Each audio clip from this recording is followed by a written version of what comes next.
那一场大战之后，人间再无靠山王，人族从此没落，无数强者长眠大地，直到3000万年之后。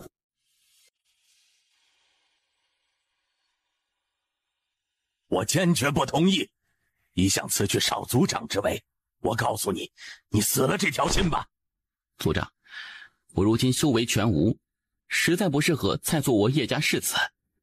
小家伙，你从12岁起就开始帮助家族争夺灵矿，至今为止，你为家族争得了36座灵矿，36座呀！我叶家先祖当年最巅峰时期才9座灵矿，而你却为我叶家争得了27座。可以说，我叶家能有今日，全靠你呀！你现在虽然修为全无，但是你依旧是我叶家第一功臣。这个时候，我若是罢免你世子之位，这会令叶家子弟寒心的呀。外人会说我叶族卸磨杀驴，说我叶孝狼心狗肺。族长，我现在没了修为，我实在难当大任呐，你就成全我，让我先苟一搏吧。修为的事你别急，慢慢来，我叶家等你，多少时间都等。叶关哥，叶景帝，哎，你已经达到9境巅峰了。是的。不如你做世子。不，叶关哥，你可莫要开玩笑。你与叶冕帝现在都是9境巅峰，要达到先天境应该也不难。你与他完全可以成为世子的。叶关哥，我知道你因为修为突然消失的事情有些颓废。做弟弟的多说一句，人生总有高峰和低谷，顺境是不失自我，逆境是经得起考验。我相信你总有一日会翱翔9天的。至于我做世子这种话，你千万莫要再提了。有心人一传。纳兰姑娘，我是来退婚的。你放心，我叶关是一个有自知之明的人，我绝对不会死缠烂打。文书给你，从此我们各自安好。等等，盒子内是一枚混元丹，我不知道你身体究竟出了什么问题，但我希望对你能有帮助。小姐，这枚灵品混元丹是废导师给你修炼用的，在观玄书院内都是非常稀有。如果此丹无用，那我便带你去观玄书院，请我导师为你查看身体。纳兰姑娘，这个加油。小姐，你为何不答应他？他现在修为消失，就是一个普通人，而且据我所知，他即将被观玄书院退学。一旦他被退学，那他将再无任何的价值。那时叶族也一定会将他抛弃。而你不同，你不仅成为了废导师的亲传弟子，还觉醒了传说中的圣灵体质，未来甚至可能成为观玄学院的学生首席。可以说你与他根本不是一个世界的人。小姐，别说他只是失去修为，就算他失去了命根子，我纳兰家依然会嫁。他是男人，我在下面；他是女人，我在上面。上面和下面，我都可以。哎呀，小姐，你图他什么呀？人帅，身材好。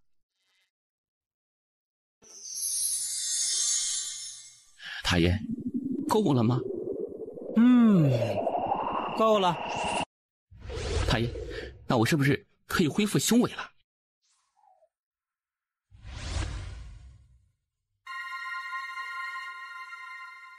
此刻起，我做你的护道者，可有意见？这没。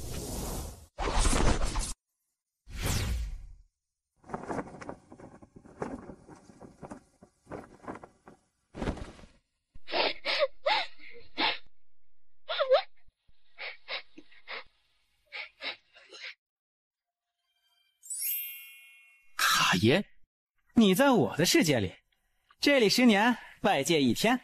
那个塔的世界是啊，有兴趣修剑吧？有啊，非常有。那剑道传承已经融入那柄剑内，不过你实力太弱，因此只能一层一层解封。大爷，这剑厉害不？你握此剑，此生便可不沾因果，不坠轮回，一切法可破，一切道可灭。这会不会太逆天了呀？哎，格局小了。所谓天道，弹指可灭。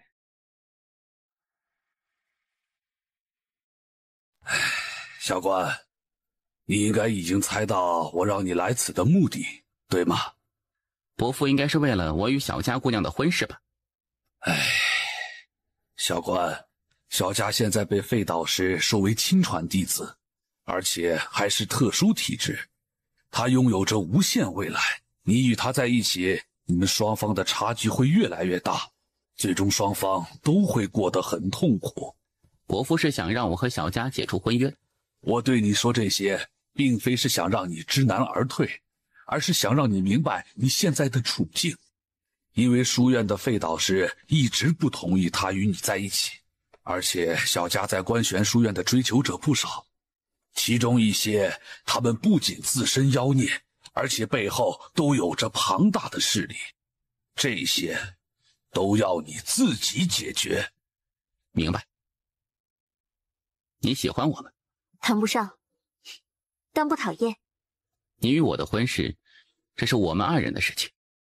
我可以解除婚约，你也可以解除婚约，但是外人不能。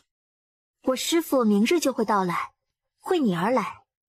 他脾气相当不好，会杀人的。我是个讲道理的人。谢谢你的丹药，不管未来你我能不能成为夫妻，此赠丹之情，我叶关铭记此生。伯父，告辞了。此子从容不迫，这份气度当世年轻一代少有。他很自信，男人的自信源自于2点：实力和背景。爹，你觉得他的自信是因为什么呢？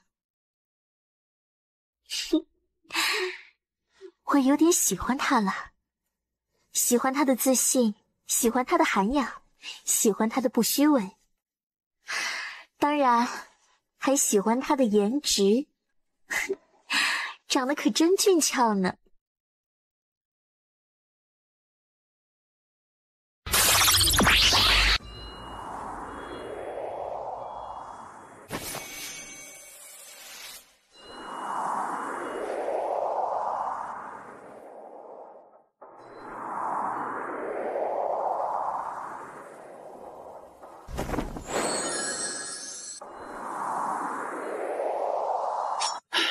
可惜不能御剑飞行啊。谁说不能？你可以御剑飞行。如何御剑飞行啊？站在剑上，感受剑，与剑为一体，将自己当作是剑的一部分，然后施展御剑之术。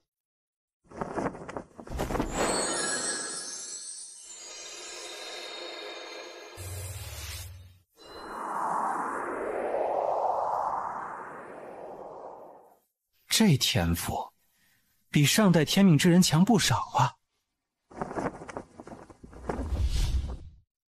太爷，我有个问题啊，可以问吗？问。我是不是某个大族的少爷？就是那种顶级世家大族。为何有此想法？你看啊，我这剑如此厉害，还有剑道传承，而且与这小塔内的世界10年，外界1天，所以我猜测我应该是某位超级大族的少爷，然后属于被放养了，对吗？猜对一半。一半？你是某个大族的少爷，但可惜你是私生子。私生子？那种见不得光的。是的，所以我是带着你来小地方避难了。你得努力修炼，不然等那个大族找到你，你知道那后果吗？要好好修炼，有实力才能够活下来，明白吗？我会百倍努力的。小塔，为何不告诉他真实的身份？你想让他变成他爹那样吗？那种无休止的叫人，你还没受够吗？受够了，相当受够了。唉，这小家伙心性很好，天赋也逆天，是一个很好的苗子。我们要好好培养，不能让他走他爹的路子。你当初为何不好好培养他爹？我玩不过他爹。小塔，我感觉你成熟了不少。有一天，宇宙崩灭，大道崩塌，曾经亲朋魂归黄土，长眠大地。到了那个时候，你又如何能不成熟呢？而且，这世间再也没有人罩着我小塔了。刚得到消息，南山出现了一座秘境，那秘境内有极其精纯的灵气外泄。据我们探子汇报，其内极有可能有紫金矿。紫金？想去看看？是。我们的意思也是如此，只是你也明白，南山出现这个秘境，它不是一般的秘境，其中必是极为危险的。再者，我们已经得到消息，李族与南族已经派人前往。不仅如此，离我们较近的雍州城应该也已经派人前来。所以，族长放心，我会小心的。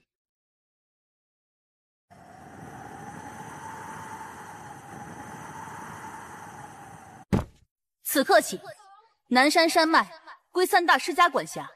1刻钟后，若此地还有闲杂人等，格杀勿论。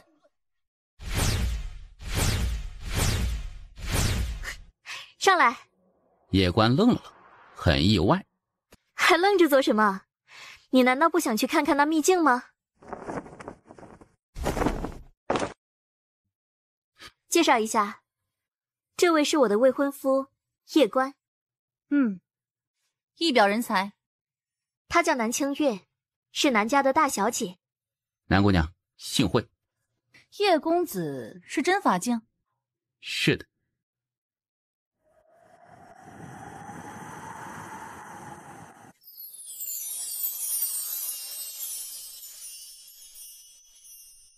哦，到了。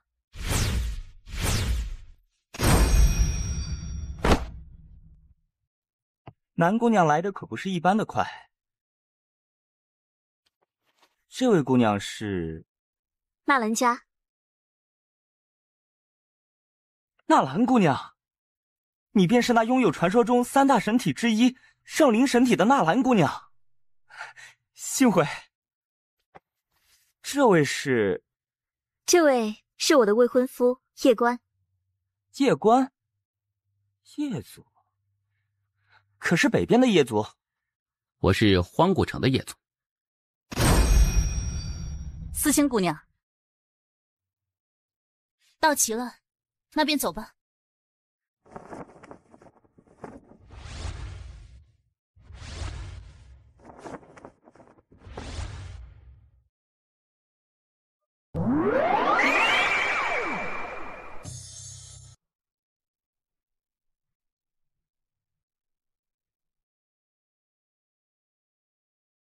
熟悉的气息。熟悉的气息。太爷，什么意思？没什么。小佳，他不适合你。他在荒古城确实还可以，但若是放到外面去，那只能说很普通。而且他家世太差，一个小小的叶族注定了他此生的平庸，因为叶族不可能给他更好的资源，而这个时代是讲究背景与家世的，没有背景与家世铺路，个人再努力也有限。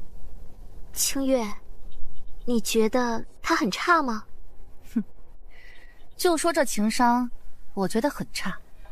我若是他，必会放下脸面来与我等结交，而不是故作清高。当然，这也正常。许多人没有能力，但却心比天高，认为自己不比别人差。可他不知道的是，他若是将我们讨好，这对他的未来是有巨大帮助的。但他没有这么选择。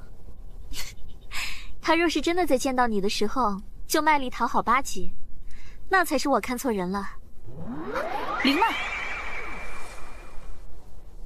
走，下去看看。这是火灵果，食用1颗，至少增加10年修为。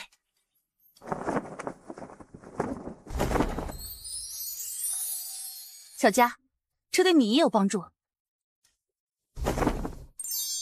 谢谢。这是我的一点心意，还请收下。好意，心领了。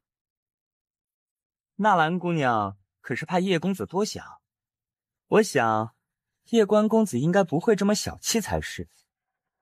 当然，恕我直言，对于叶关公子的想法，我不是很在意。小佳，既然是人家送你的，那就收下呗，免得人家说我小气。哎呀，真他娘的香啊！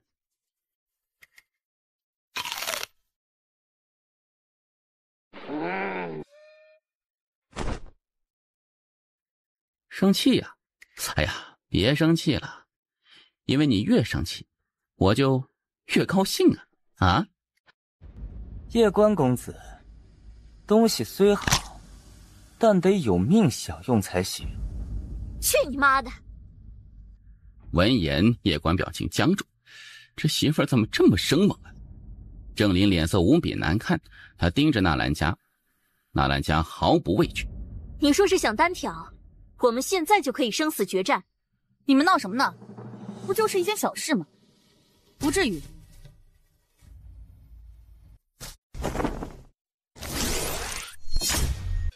这家伙跟他爹不一样。怎么说啊？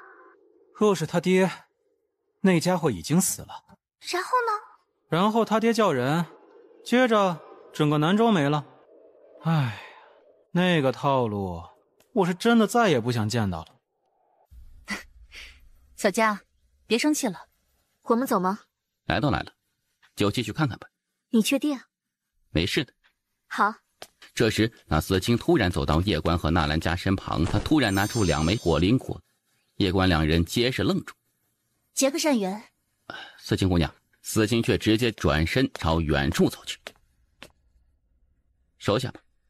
纳兰家也没有多说什么，收了起来。天，如此大的紫灵晶，此地的这条灵脉必是极品灵脉。我知道你们两个的想法，我与你们想法一样。不过此刻，我们还是应该团结，对吗？是。走。啊，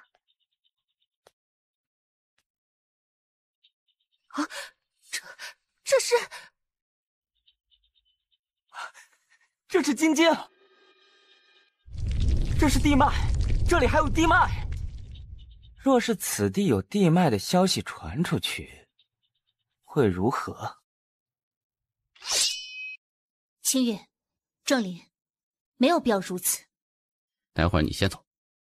二人必死。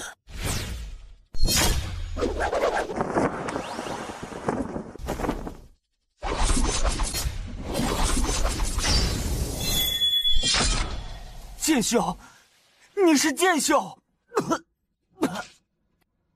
啊！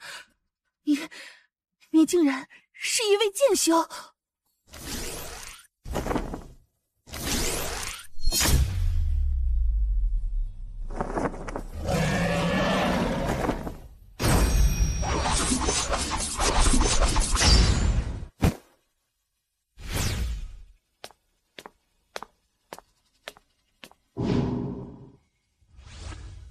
若是不杀此女，此女一旦出去，你有见到传承之事必将瞒不住。那时不仅你，就连你叶族都有灭族之危，你可要想清楚。思清姑娘，你需以神魂起誓，我是剑修之士，你得守口如瓶，可好？我以神魂起誓，若是泄露你是剑修之士，我思清不得好死。你知道后果吗？海爷，做人是得狠，但是也得讲良心。你不怕他泄露你剑修身份，从而引来大祸？很怕。那你不杀，可有其他应对之策？若是有大祸，塔爷你帮我扛一下，可好？哼，你自己扛，我扛不住。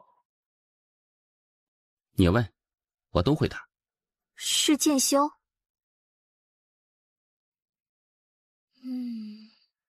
有奇遇啊，原来是我高攀了。为何要这么说话呢？难道男女之间就不能单纯的喜欢吗？不论身份，不论背景，不论钱财。那你喜欢我什么？漂亮。后续怎么办？我可以说，他们是死在了这里的妖兽手中。我来作证的话，他们两家在明面上就没有任何理由针对你们，但是他们肯定不会善罢甘休。我有私家依靠，不会有大事。而纳兰家姑娘有废导师撑着，她也不会有事。你肯定会有事。夜观沉默，麻烦很大。你有两条路，第一，你是剑修，身后必有神秘势力或者强者，若是他们肯出手相助，你应该问题不大。说说第二条路。加入观玄书院，得书院庇护。你若是想加入观玄书院，必定是轻而易举的，但普通的入学还不行，你还得找一位类似废导师这种级别的大佬，只有他们这种级别的大佬，才不惧南家与郑家。我明白了，我们继续前进。这里不仅有灵脉，还有地脉，继续走下去，应该能够收获更多。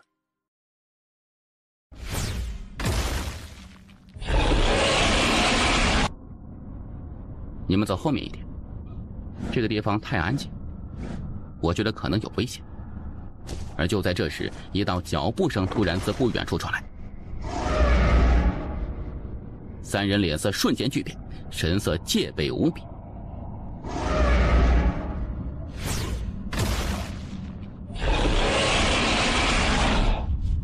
你是王界妖兽？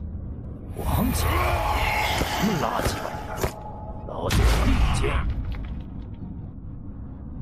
太爷，你不是说没危险吗？地界呀，地界呀，你觉得这个不危险啊？哦，危险，很危险。哼，一群蝼蚁也敢扰本地睡觉！我靠！你怎么会有这件？我靠！你怎么会有这件？大哥，这一切都是误会啊！我不知道你是他的人，我先给您磕个头吧。太爷，你认识这妖兽？认识。小塔。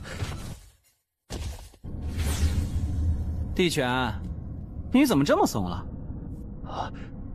真的是你啊！未曾想到会在这里见面。小塔，到底发生了什么呀？当年我若不是跑得快，我就死了呀！唉，说来话长。他是叶少的。你一直隐藏在此处？是的。你是准备离开了？准备前往观玄宇宙，因为我感应到了二丫院首的呼唤。一起吗？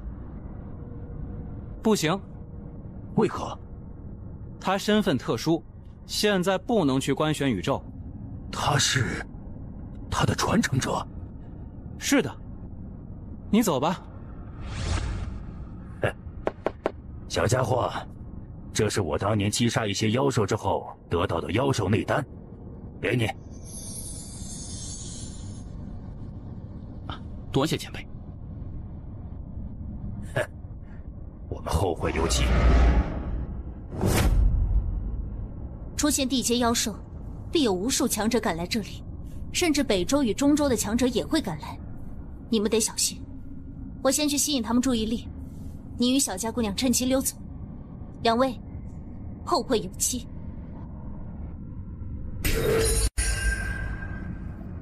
给你，这可是天阶妖兽内丹，你给我？没收3颗天阶妖兽内丹，就是300颗、3000颗，在我心中，也远远不如这颗浑元丹者。我要先回叶族，小家，我们后会有期。族长，这2卷地阶功法给你，你选一卷自己合适的修炼，等你修炼大成之后，再传给族人。这时，叶官又拿出一枚纳戒放到叶笑面前。纳戒内有1000枚金晶，还有5000枚极品紫晶，你自己分配。小官，族长，功法和金晶切莫示人，否则将为我叶族引来大祸。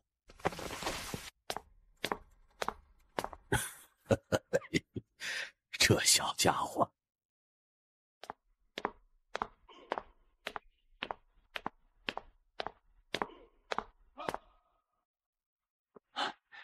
叶关哥，给你。叶关哥，这好好修炼，叶族需要我，也需要你。说完，他转身离去。院子内，叶晴看着手中地阶功法，他摇头一笑说：“师尊，此子绝非池中物，来日必傲视天地间。我知你也想带领叶族走向巅峰，而他也是如此。既如此，何不与他联手？我知你不甘落于人后，但若是技不如人，那就要果断认输，切莫生出嫉妒之心，以免自误。懂？懂了。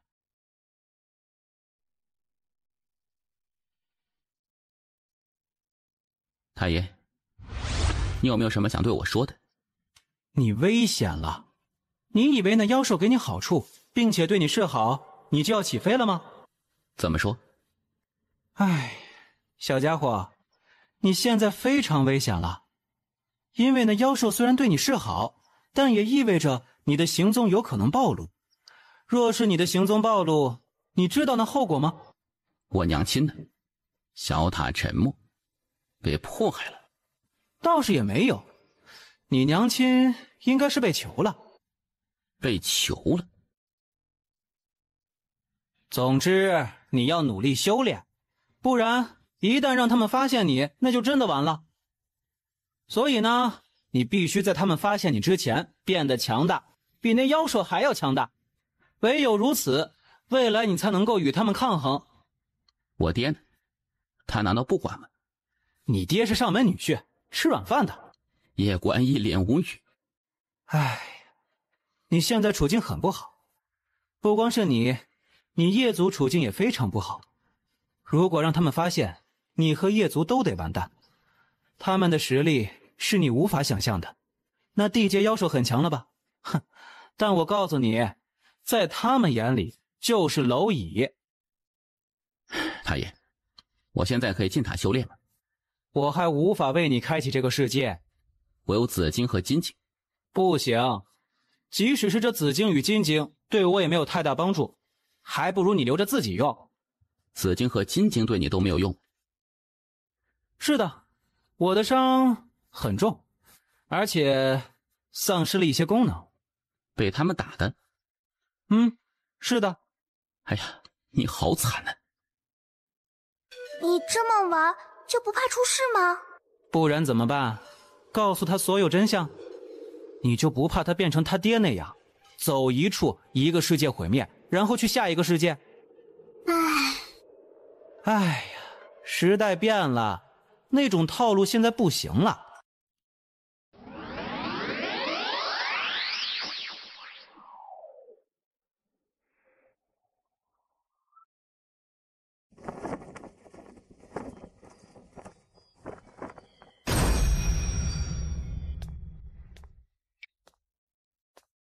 你便是叶关？前辈是。我是费半清，小佳的导师。有事？我就不浪费时间了。此次来找你，就为一事，那便是让你解除与小佳的婚约。小佳马上就能够达到真法境，而以她的特殊体质，很快就能够达到神阴境。可以说，只要她达到神阴境，那么她将是我们这一届学生首席，并且代表我们前往银河系参加10年一次的武考。而在那里，她会认识更多优秀的人，也会得到更多的资源。一句话，她会越来越优秀。我这人很现实的，现实的人说现实的话。小子，你与小佳不是一个世界的人。你如果强行与他在一起，你会发现，未来你们是非常痛苦的。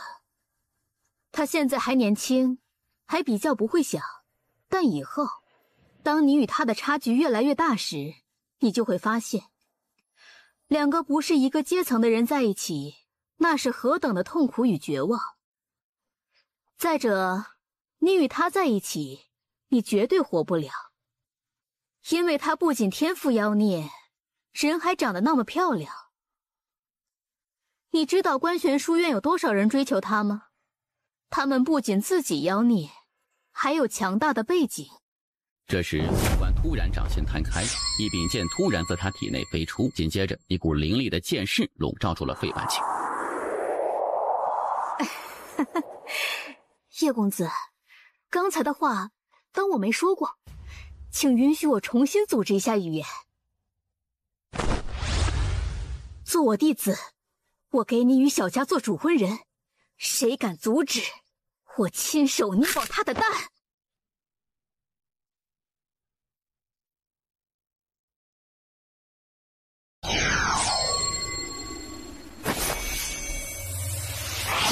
前辈，我可以成为你的弟子，只是我有一个小小的要求，可以吗？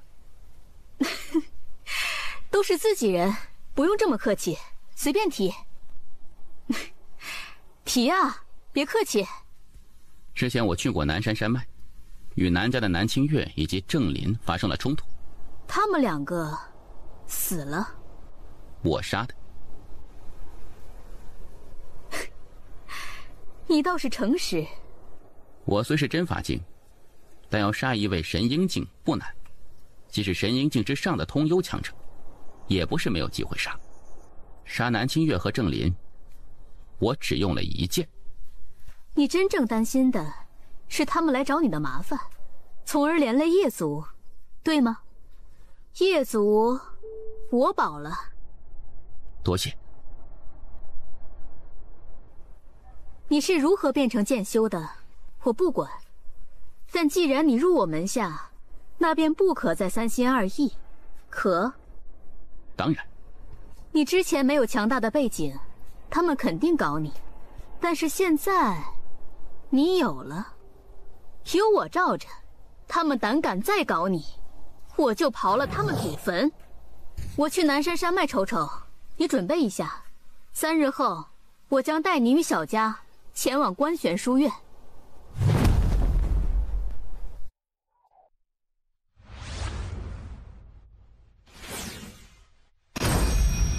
你便是叶关？前辈是。南家？前辈有何指教吗？当日你们5人下去，为何清月与郑林惨死，而你们3人却活着？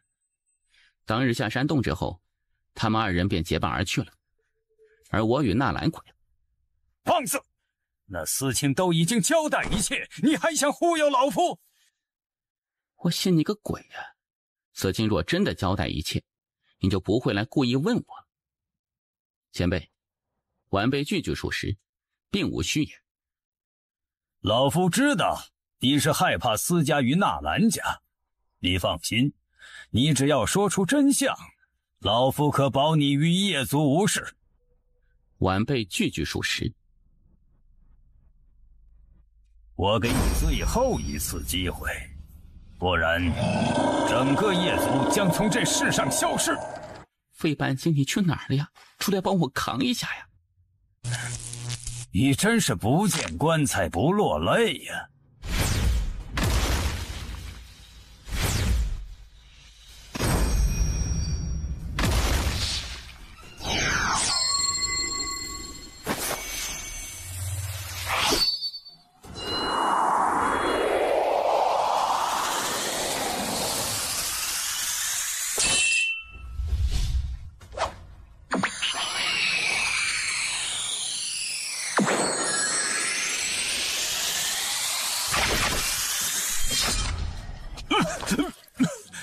你剑修，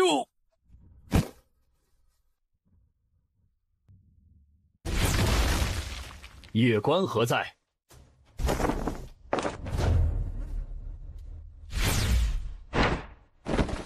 童友，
他们是南家的。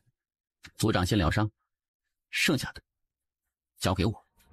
走，去官宣书院，还有，立即解散叶族。这个办法不行的。你与叶青活着，叶族就有希望。你是要与南家开战吗？我现在是万法境，再给我1个月，我能到通幽境，就1个月，而且我是剑修，我同阶无敌，越2阶无压力，越3阶也可一战。10年一次的书院五考，我无敌，他们随意。行，你行。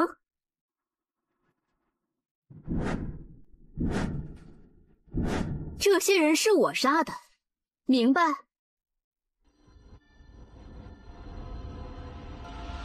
这些人是我杀的，明白？明白。小家伙，你确实让我很意外。你也不错，可愿入官玄书院？前辈好意，晚辈心领了。既然你有别的机缘，我就不夺人所爱了。明天就回书院，当然，我知道你在担心什么。走，我带你去见见南家的大长老。好的，别见地，照顾好族长。叶关哥，你去吧，这里交给我。嘿嘿，你也隐藏了实力。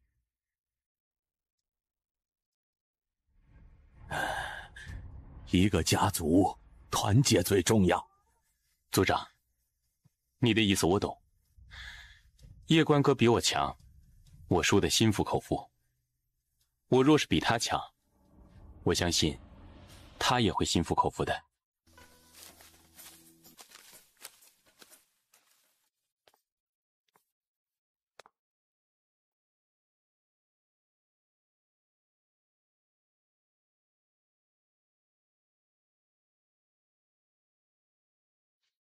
好看吗？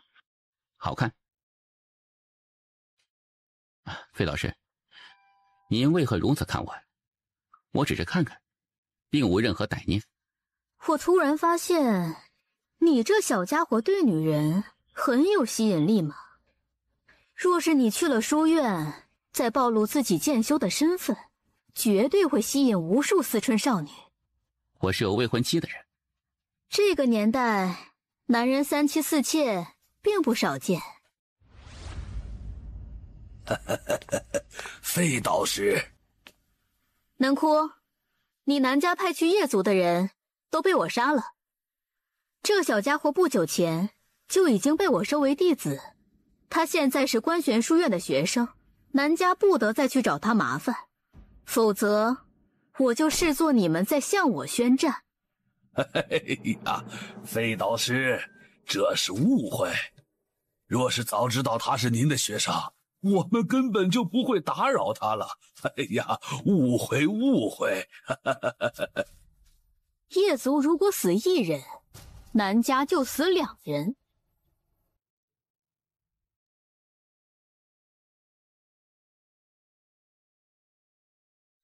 导师，这老头不是个好人呢。你就是好人。他刚才只要敢有半点不满，我就敢直接杀了他。不是说3大世家的实力堪比观玄书院吗？在南州，3大世家的实力确实不容小觑，但是我们南州的观玄书院只是一个小小的下界分院。我们往上还有人，他们呢？他们有根毛都没有。这个世道，单打独斗是没有用的，出来混要有人。明白了。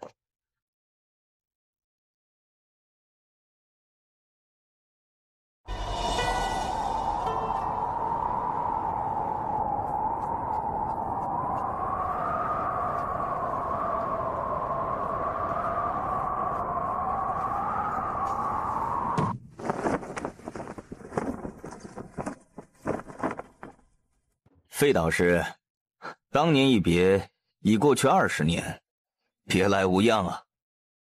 左导师，这么多年过去，你这实力怎么一点长进都没有啊？这是你的学生，气宇轩昂，沉着冷静，大才，让他与我的学生切磋一番。还请阁下赐教。不用了，他不太会打架，会打架的那个在荒古城没来。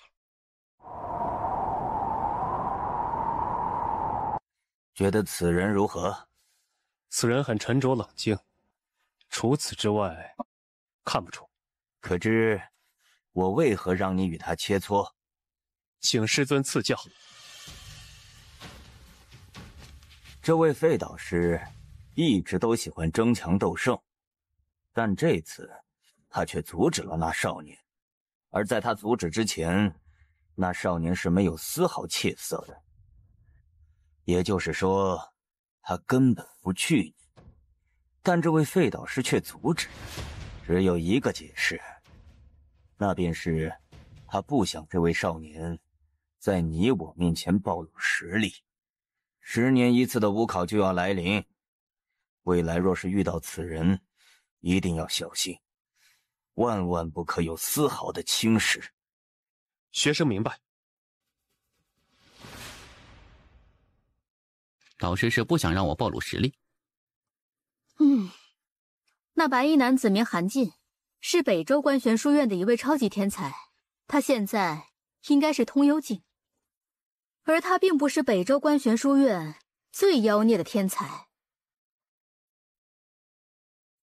你说过的，你无敌，别人随意，我不惧任何人。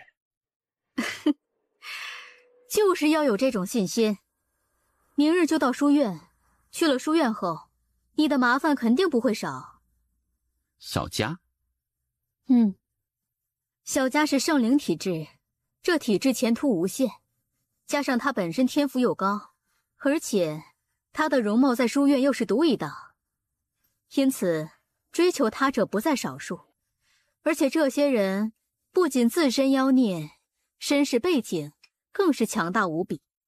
我背景也很强大，我的背景就是导师您呢，有您罩着，我无惧任何人。少拍马屁，你导师我可不吃这一套。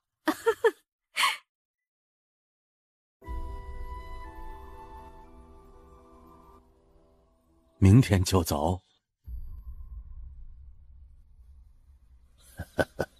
好事。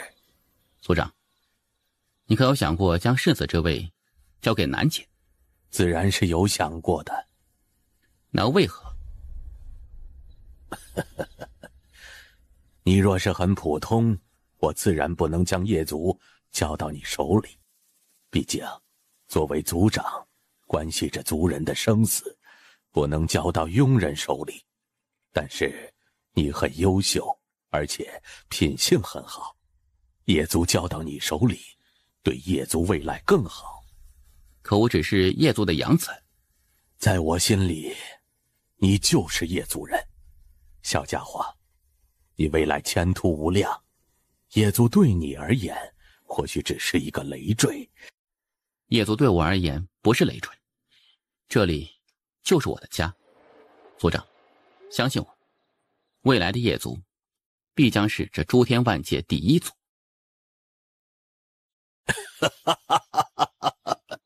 我相信你。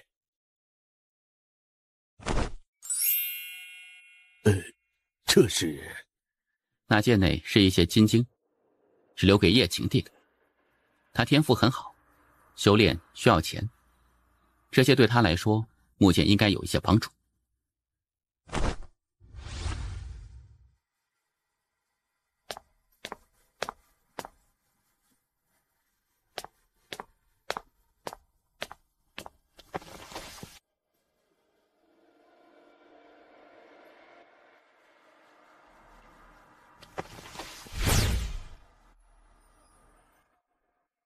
你也要走？是的。这是小官昨夜给我的，让我交给你。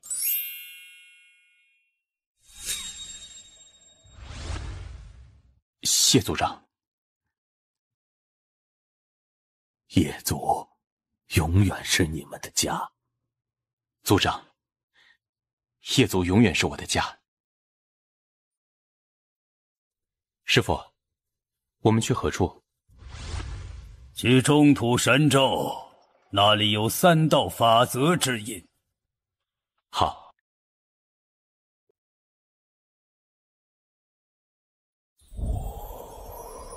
教官，你是剑修的身份，得一直隐瞒。剑道传承事关重大，特别是之前此地出现过一位地阶妖兽。若是你此时暴露剑修身份，外人定会将你与那地阶妖兽串联起来。那时，事情会变得很麻烦。我明白，所以到了书院之后，我会尽力低调做人，高调做事。你不找别人麻烦，但是别人可能会来找你麻烦。我是个讲道理的人。若是别人不讲道理呢？我杀人，你善后。我可能给了你一种我无敌的错觉。我得给你提个醒，在书院内，一切都要讲法，也就是官选法。任何人违背此法，都要受到律法院严惩，即使是院长也不例外。我到了书院，就先去学习官选书院的律法。老师，南家与郑家会善罢甘休吗？断然不会，损失了2名天才，而且什么好处都没有得到，他们怎么可能会善罢甘休呢？也就是说，他们可能暗地使坏。郑家还好，这些年他们年轻一代没落，实力不如之前。这南家一位天才在书院，名南玄，此人是萧导师的关门学生。费导师，我们不惹事，但也不怕事。哼，确实。记住，你别给我惹事，但也别怕事。如果谁欺负你，你就给我打回去。但你记住一点，年轻一代，你如果打输，我不会给你找场子。不过你放心，谁若敢以大欺小，我必为你出头。好的。你们聊。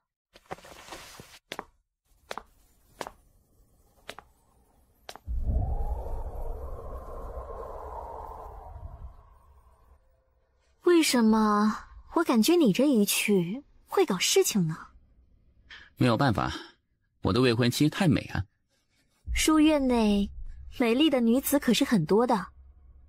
天下美女何其之多啊！但那与我叶关又有何关系呢？若是见一个美女就喜欢一个，那不成种马了吗？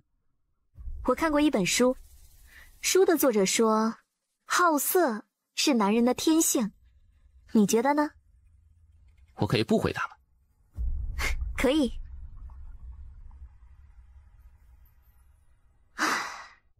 你觉得我们未来真的会在一起吗？你讨厌与我在一起吗？我也不讨厌与你在一起。那未来就交给天意吧。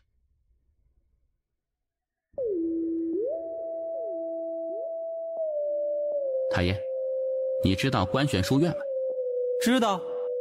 太爷，那你认识观玄书院第一任院长人间建筑吗？认识。传闻人间建筑无敌当代，镇压一切。我的目标就是成为人间建筑那样的绝世强者。哎，停！要不你换个人做目标？为何呀？你换个人做目标，我给你点好处。你换个人做目标，我给你点好处。为何呀？换目标，我给你一门强大的剑技。好啊。声音刚落下，一道剑光突然没入叶关的眉间，一道信息突然涌入叶关脑中。一剑定生死，此剑一出，我要你生你便生，要你死你便死。太爷，这门剑技是什么级别的呀？没有级别，能发挥到什么程度，全看你自身。记住，这门剑技讲究的是一种心境，一种无敌的心境，还有气势，无敌的气势。太爷，创造这门剑技的主人一定很厉害吧？就是你剑的主人，那位素群姐姐。你应该叫她，哎呀，就叫姐姐吧。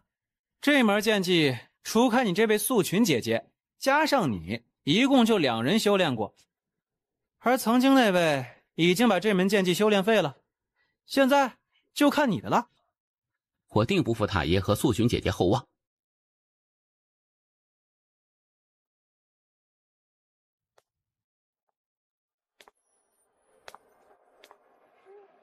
修炼了一晚上。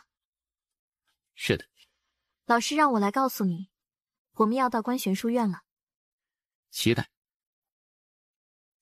到了，这是半青山，也就是我的地盘。我一共只有2名学生，就是你们2个。小子，这座宫殿现在给你居住，里面有一些书籍，你可以先看看，特别是那观玄法，你可以多研究研究。在书院内熟读观玄法，对你没有坏处。好的。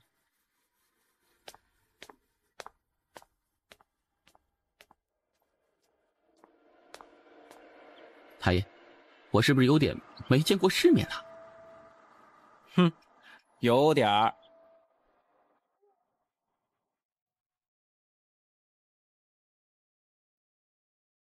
纳兰姑娘，我知道你有众多追求者，但请你给我一个追求你的机会。场中，一群学生顿时起哄，纷纷大喊：“副本，副本，副本！”这些人是来学习的吗？你是谁？叶关，我知道你是纳兰姑娘的未婚夫。是的。哼，原来你竟然跟着来书院了。呵呵，我也要追求纳兰姑娘，你不反对吧？当然，就算你要反对，我也不在意。场中一些学生直接笑了起来。我劝你客气一点，因为我是一位体修，我修炼肉身已有17年，就算是万法境强者，也无法伤我分毫。哦，是吗？不信，你打我一拳试试。哼，这可是你要求的。在众人目光之中，叶关直接飞出去数丈远，最后重重砸落在地面。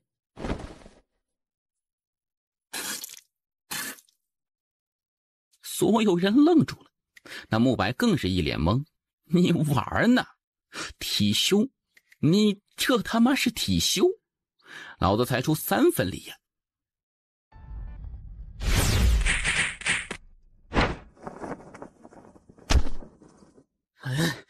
你敢阴我？你这个杂种，我要你生不如死！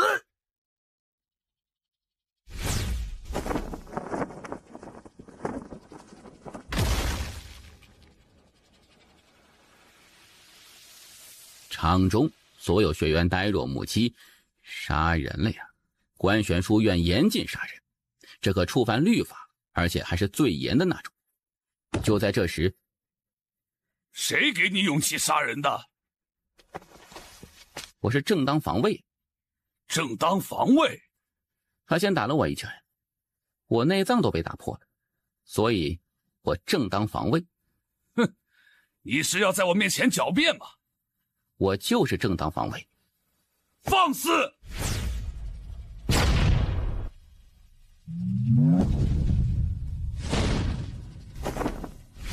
住手！大哥，不是说好的要低调吗？第一天入院就杀人，还打执法院长老，这就是你说的低调？你看，我都被打得吐血了。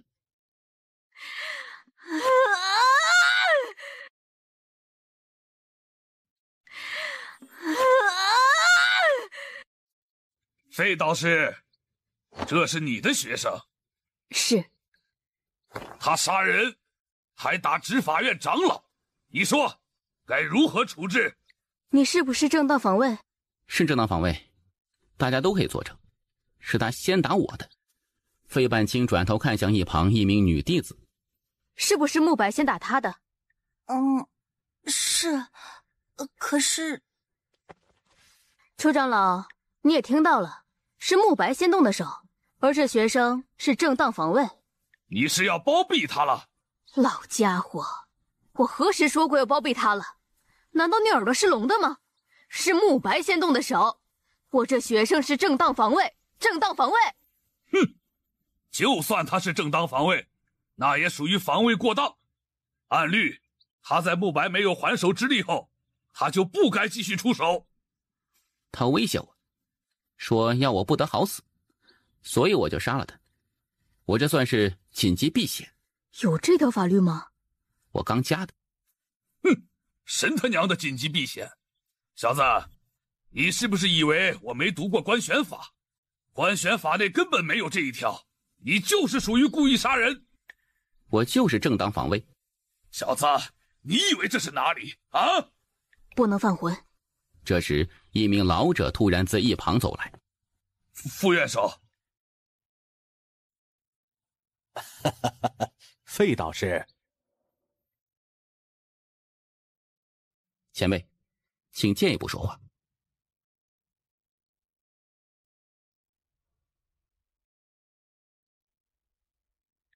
说什么？前辈，我确实是正当防卫，他打我一拳，差点把我打死，所以理解理解。来龙去脉我已知道，这位小兄弟确实是正当防卫，一切都是这慕白咎由自取。啊，副元首，我与你说过多少次了，任何事情一定要调查清楚，调查清楚后再做定论。老邱，你这莽撞的性格得改呀！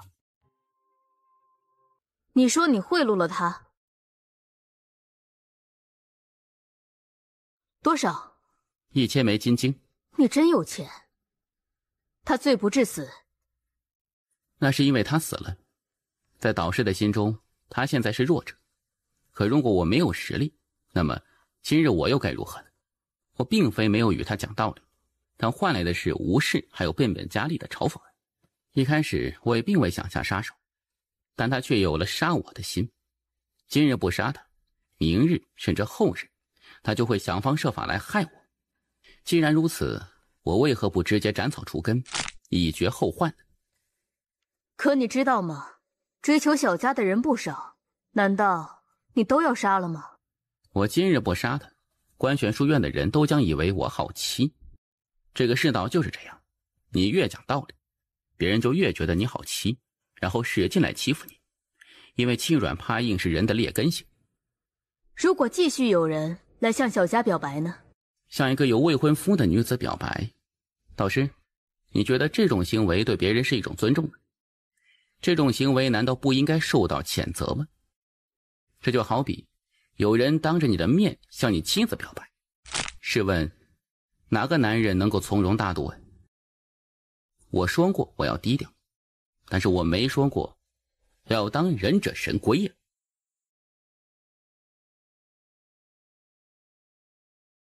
我说过我要低调，但是我没说过要当忍者神龟呀。如果继续有人来向小家表白呢？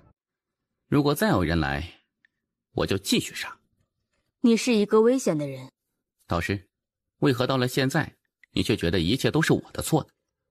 我没有说这是你的错，只是你做事很多时候做得太绝，就像一柄剑，过刚易折，你明白吗？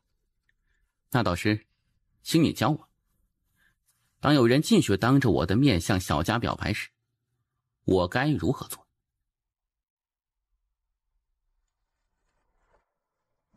费半清离开大殿之后，来到一片云端之中，在他面前不远处，正是先前离去的陆晨。陆晨掌心摊开，那1000枚金晶缓缓飘到费半清面前。我惜才，加上你的面子，这次这事儿就算了。多谢。此人心性极佳，是大才，不该耍这些小聪明，你得好好教导，莫要让其走上一条歪路。他来自小地方，那种地方环境复杂，一切手段都是为了生存，因此他的一些想法与做法都有些偏激与极端。我会慢慢引导他，让他走堂堂正正之道。也莫要矫枉过正，男人也该有点血性，不然那算个什么？这次那慕白确实做得很过，他的死算是他咎由自取，但他身后之人可能不会罢休，你注意一下。哼，他们若敢暗中针对小官，我屠了他全族。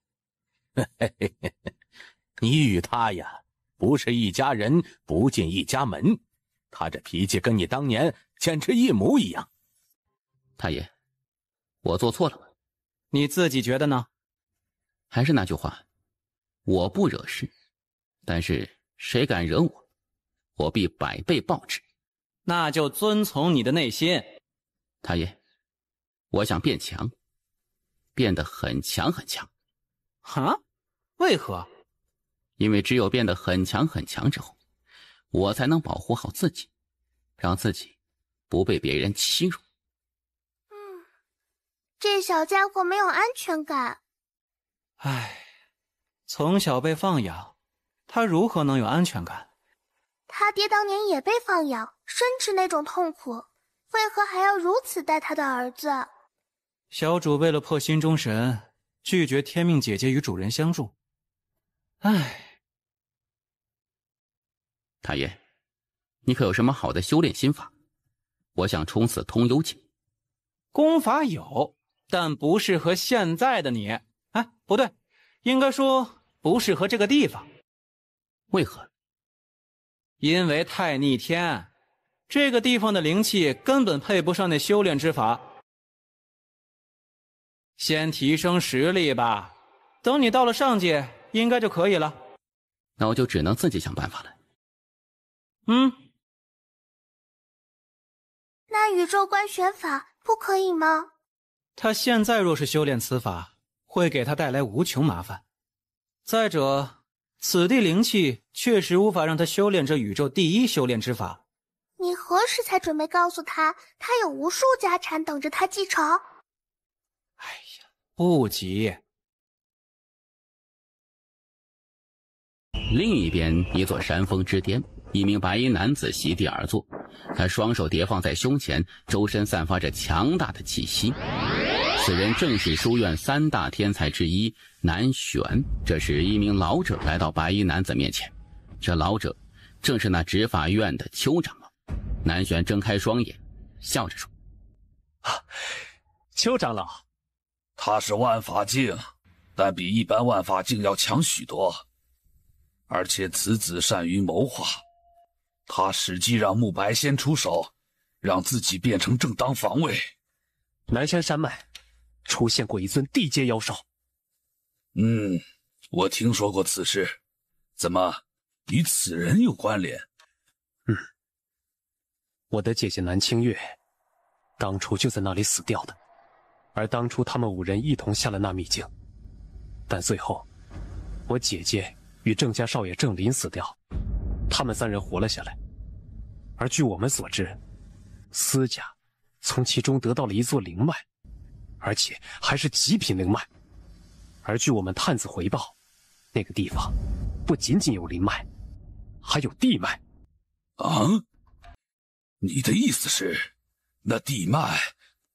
除了地脉，必定还有别的宝物，比如极品灵晶与金晶，甚至还有别的什么好东西。他现在被废导师保护，我们动不了他。孙雄一直不是在追求那位纳兰姑娘吗？你是想挑拨他们2人，让他们自相残杀？不需要我们挑拨，那孙雄自会去找他麻烦。但是我们得加一把火。如何加？很简单，就说这位夜观公子与纳兰姑娘同处一座山巅。就这般？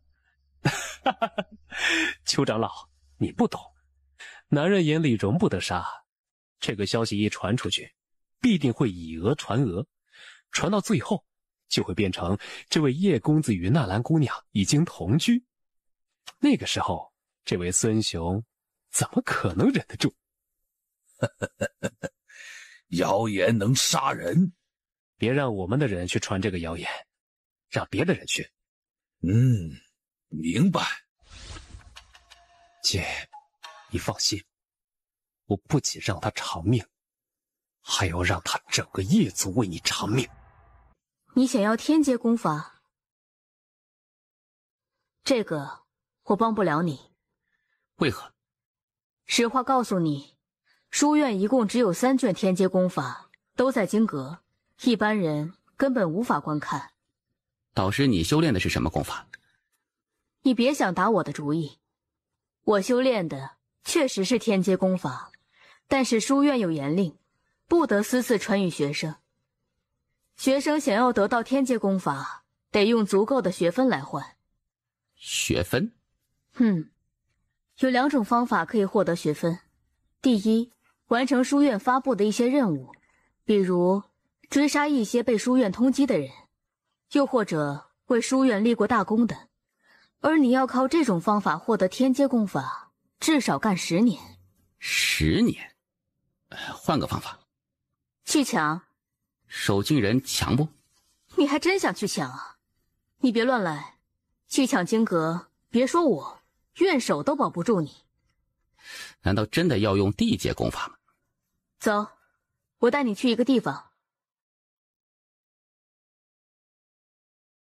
导师，去何处啊？去仙宝阁，就是那个南州最大的商会。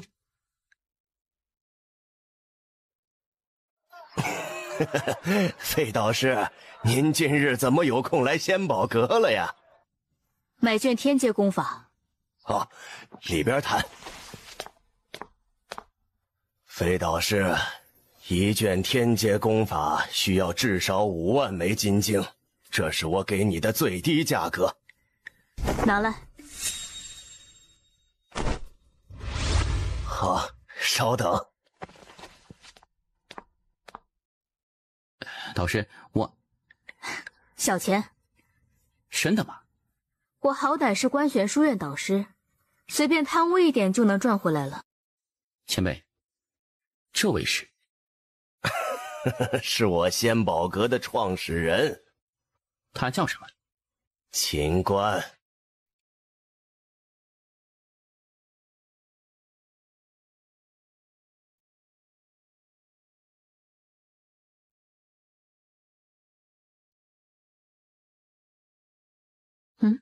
怎么了？没什么，就是有一种似曾相识的感觉。啊，走吧。导师。哎呀，我说了是小钱。做什么？不想欠我人情？我只是觉得有些不好意思。你是我的学生，我为你提供修炼功法，这是天经地义的。再者，你说过要帮书院夺得5考第1，因此你不用觉得欠我什么。你便是纳兰姑娘的未婚夫？你是孙雄？有事吗？哼，上生死台？可以啊。别的不说，你确实有种。走。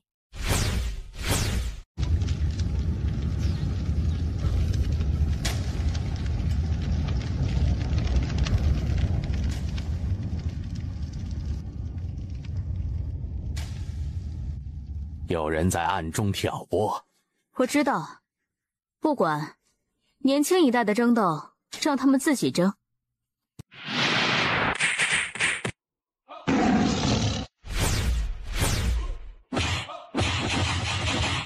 他这种玩命的打法，是你教他的吗？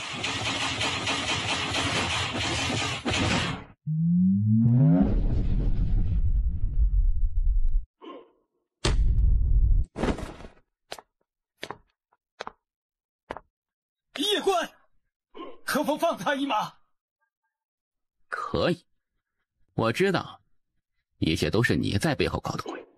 你既然想我死，好，我现在给你这个机会，来，下来生死台，我们一决生死。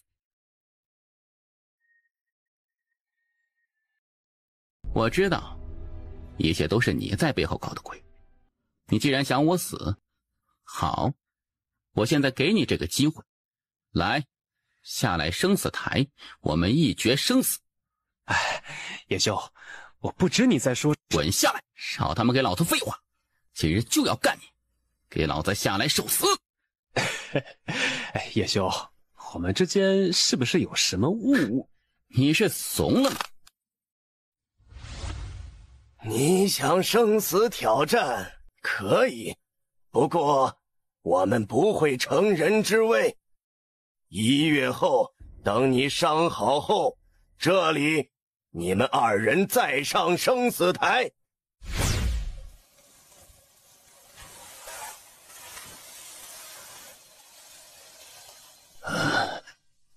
你为何不杀我？那是万丈深渊，你若觉得失败丢人，就跳下去。失败可怕吗？不可怕。你现在该想的是，你为何会败给我，而不是想着屈辱。男子汉大丈夫，能屈能伸，若是连一次失败都受不了，那还算什么男人？记住，你欠我一个人情，还有，别光修炼实力，多修点脑子，免得被别人当枪使。这小家伙不简单呢。哼，他不杀孙雄，倒是我未曾想到的。孙雄比较傻，是单纯。南玄又太过喜欢谋划，小佳性子太过随和，他们3人几乎都可以无缘学生首席了。那位呢？这小家伙有勇有谋，品性也还可以，但是实力相比那位……你以为他就这样？走了，去找院手积点钱用，饭都快吃不起了。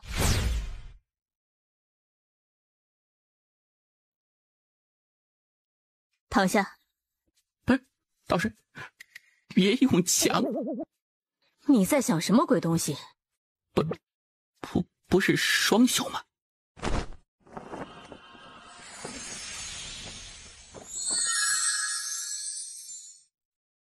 他这门玄火拳还没学到火候，不然这一拳可以直接打穿你的身体，然后将你的五脏都烧为灰烬。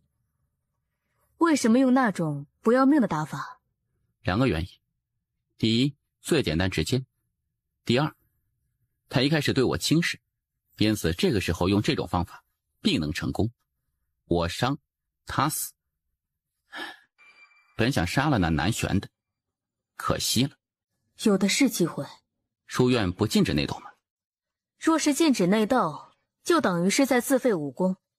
当然，这个内斗要有分寸，如果太过分，我们自然会阻止。这一次，他用计让孙雄来找你，他做得很干净，没有任何把柄，只能怪那孙雄头脑太简单了。明白了。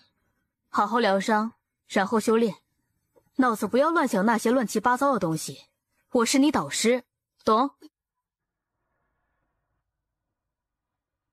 太爷，你觉得我天赋如何？不好，在遥远的地方，有人10岁就达到了传说中的地境，就相当于上百个地阶妖兽了。看来我是坐井观天了。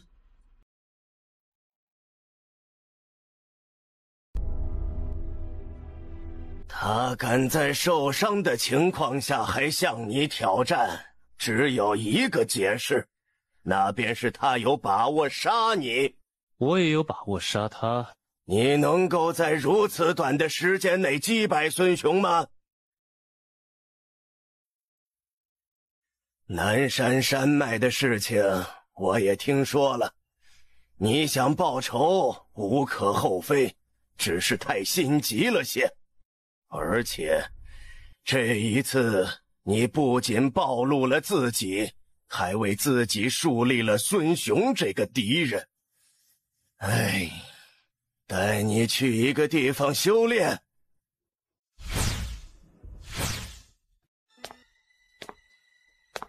铁乖，南姐，来了好些天了，你也不去找我。我的错。哼，你现在长得比我还高了。南姐，在观玄书院可还好啊？这里挺好，就是有点想家里，只能等1年1次的年假才能回去了。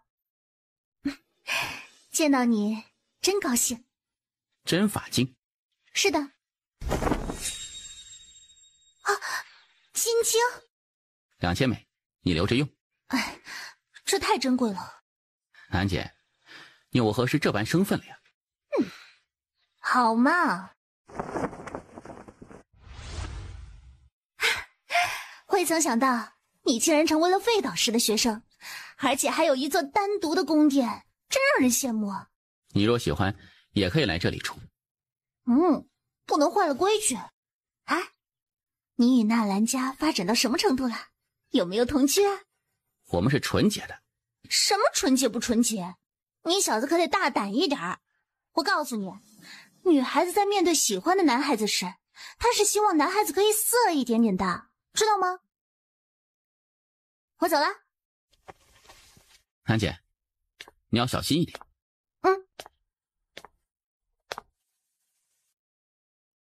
你放心，没有人敢在书院内乱杀人。你姐姐，我会让外院的导师重点关注她，还有，我会给她1枚传音符，若有危险，我亲自赶去。多谢导师。我刚才得到消息，南玄与他的导师去试炼塔了。试炼塔？书院共有9座试炼塔，就是专门修炼的地方，共有9层，越往上越难。若是能够闯到第9层，会有神秘奖励。什么奖励？这个塔只能20岁以下的人闯，过了年纪就不能了。这些塔都是当年那批帮助我们南州建立书院的总院强者建造的，因此是什么奖励我们也不知道。我可以去试试。闯塔需要极品紫金，费用你自己出。导师，你缺钱用不？我还有1。缺个毛，我钱多的是。你快去试炼塔吧。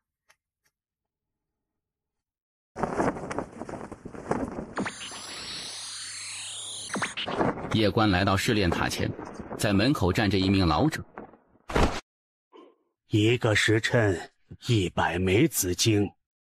夜观直接拿出200枚递给老者。2个时辰后记得出来。前辈，2个时辰内我可以去任意一层吗？是，前提是你有那个实力。明白了。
大爷，他是在怕这行道剑，是吗？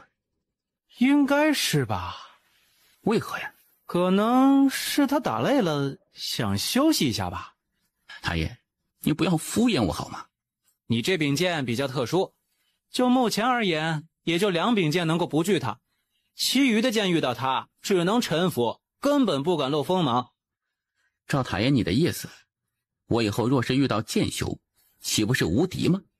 我只能说，你或许打不过剑的主人，但是你的剑一定能打得过他的剑。哎，大爷，这位素君姐姐曾经是一位大剑仙吗？是大剑仙。大爷，素君姐姐能一剑斩碎一座山峰不？很高的那种。她若是用尽全力的话，应该是能的。我得低调，素君姐姐厉害，又不是我厉害，我得继续努力，争取有朝一日也能够成为剑仙。我们重新的。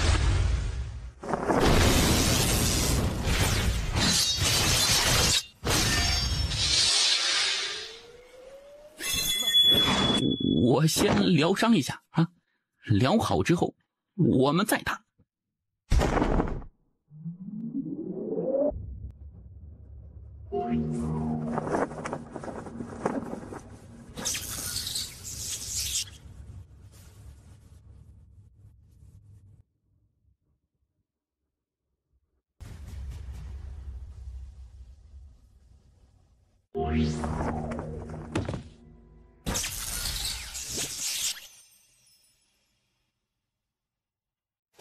在下叶关，兄台是。哦，萧哥，萧兄，这第9层为何没有拿到虚拟门？你去敲一敲，那家伙就会出现。厉害的。哦，不厉害，我已经赢了无数次了。我他妈信你个鬼呀！叶兄不去试试？好。看着叶关走向光门，萧哥嘴角微微掀起，笑得有一点不怀好意。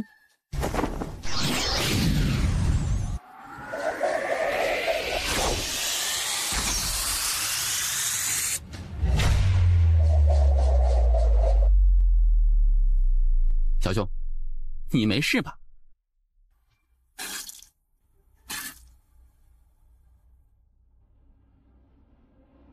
妈的，太强了！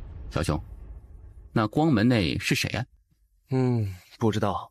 你没见过里面的人吗？我连一斧子都接不下，怎么可能见得了真人啊？这是当年总院那帮强者留下来的，肯定不一般。可惜啊，南州书院建立以来，就没有人能够破此门，历代天才妖孽基本都止步于此。联手不？联手？那斧子太厉害，我们二人都不是对手。但我们联手的话，或许可以试试。你确定？不过先说好啊，不许卖队友。你不卖我，我就不卖你。你在前面扛着，我从旁边破着斧子。能不能你扛，我从旁边偷袭？刚才我看了你的枪，你的枪气势磅礴，大开大合，力量霸道无比，而且还修炼出枪芒。你的力量虽然不如这柄巨斧的力量，但是也没有弱太多。你不要夸我，我不想扛。叶兄，你是剑修啊！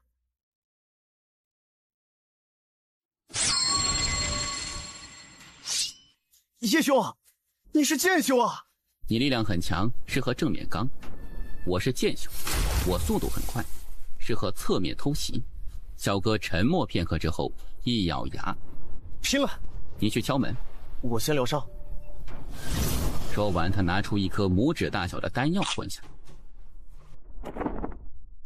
很快，他的伤竟然以一个肉眼可见速度恢复着。小熊，你这丹药有没有多点？也不是很多。能不能借我2颗？待会可能要拼命，有这丹药，胜算大一些。好吗？多谢。叶兄，我去敲门，你准备好。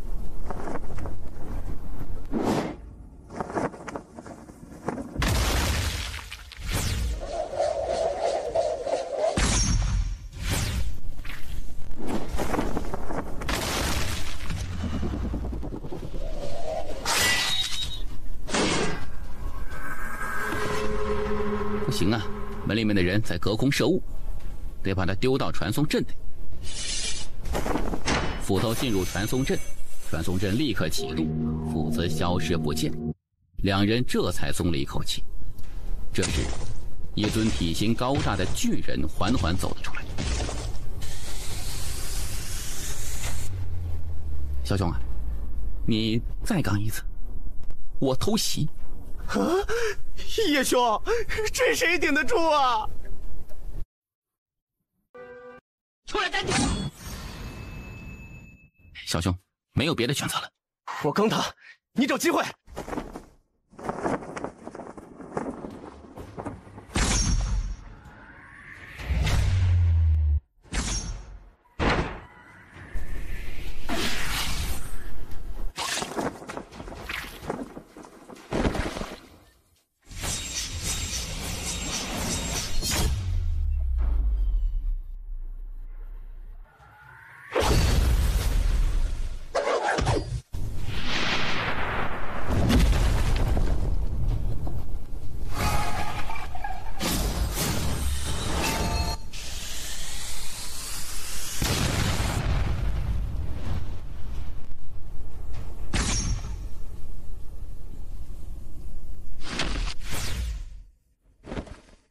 小熊，还好不？还好，就是差点死了。我们打赢了，再打不赢，我们就只能下辈子见了。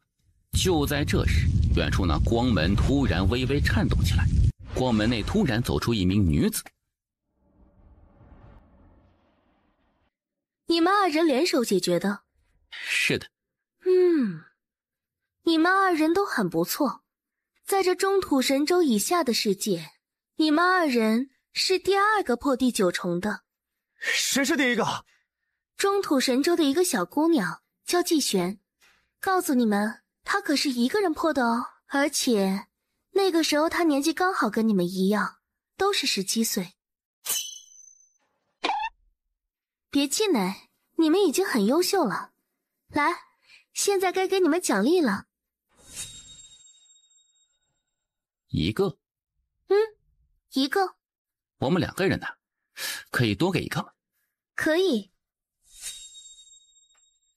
我这里影像要消失了，期待你们到总院来。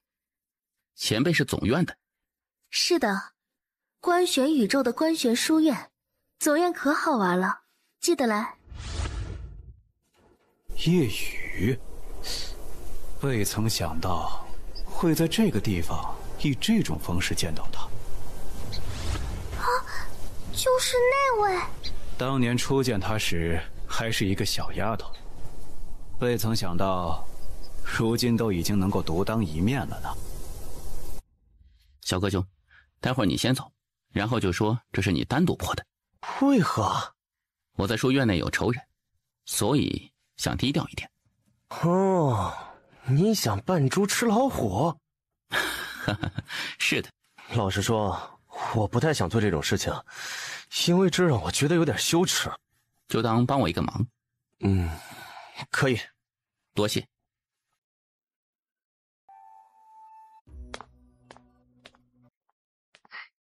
有事？你已经达到神魄境了。是的，我体质很特殊。师父说，我前期修炼没有任何障碍。仙阶功法？是的，你看完之后给我。你怎会有这种级别的功法？叶关有些犹豫。你曾答应过我，不对我隐瞒。叶关微微点头，然后只能将之在试炼塔发生的事情说了出来。原本我以为我现在应该能够稳赢你，但现在看来，真动起手来，我依然没有胜算。片刻之后，他将所有内容都记在心中之后，然后将功法又还给叶关。你与那南玄还有半月就要上生死坛。是的。到时我去给你助威。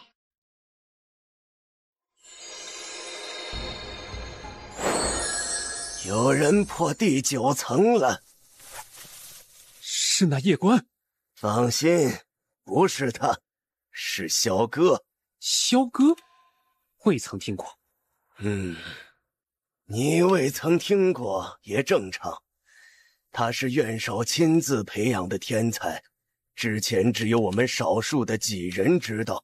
这么说，他就是学生首席？是的，几乎是内定了。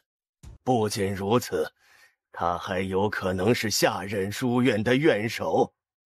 你现在的当务之急是做2件事：第一，在1月之期到时通过试炼，若是能够通过这层试炼，你至少有80%机会杀掉那叶关。其二，你可以与那萧哥结交，你若能够成为他的朋友，对你有很大的帮助，因为他的家世背景比较特殊，据说与上界有关。上界？不是我们南州的？不是南州的。至于到底是何身份，我也不知。总之，你与他打好关系，好处很多。如果你能够让他与那叶关发生矛盾的话，那就更好了。如此一来，不仅可以打压叶关，还能够打压他的师傅。我听说叶关有个姐姐在书院。不行，据我所知，那叶南已经被费半清重点照顾，你别动歪脑筋。最多5日，我便能够通过这里。到时，我会与那萧哥打好关系。可以，你好好修炼吧。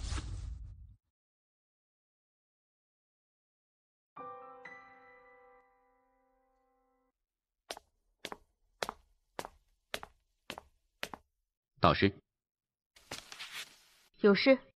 叶关点头，他拿出那本仙阶功法放到费半清面前。第9层是我和萧兄一起破的。这本仙阶功法是你们的奖励？是的，1人1本。你把它给我？是的。你之所以把它给我，是因为我当初给你买了天阶功法，所以你想报恩？我知道你不想欠我人情，既然如此，功法留下，我们两清。导师想错了，我给你这卷功法是报恩没错，但不是还人情。我只是觉得这卷功法对导师也有帮助，仅此而已。我明白了。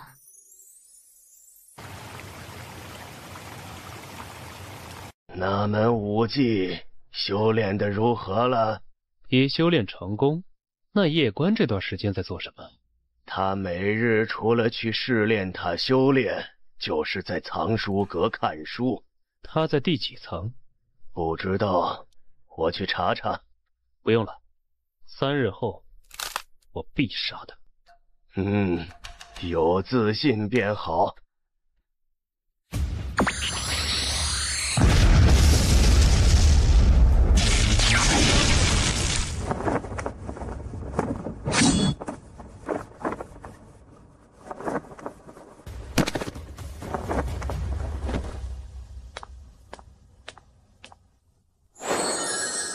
叶兄，你刚干掉了那个大家伙了？是的。厉害啊！你也是来挑战那巨人的？是的，之前一战让我有许多收获，因此我想来与他再单挑一次。小兄，你来吧。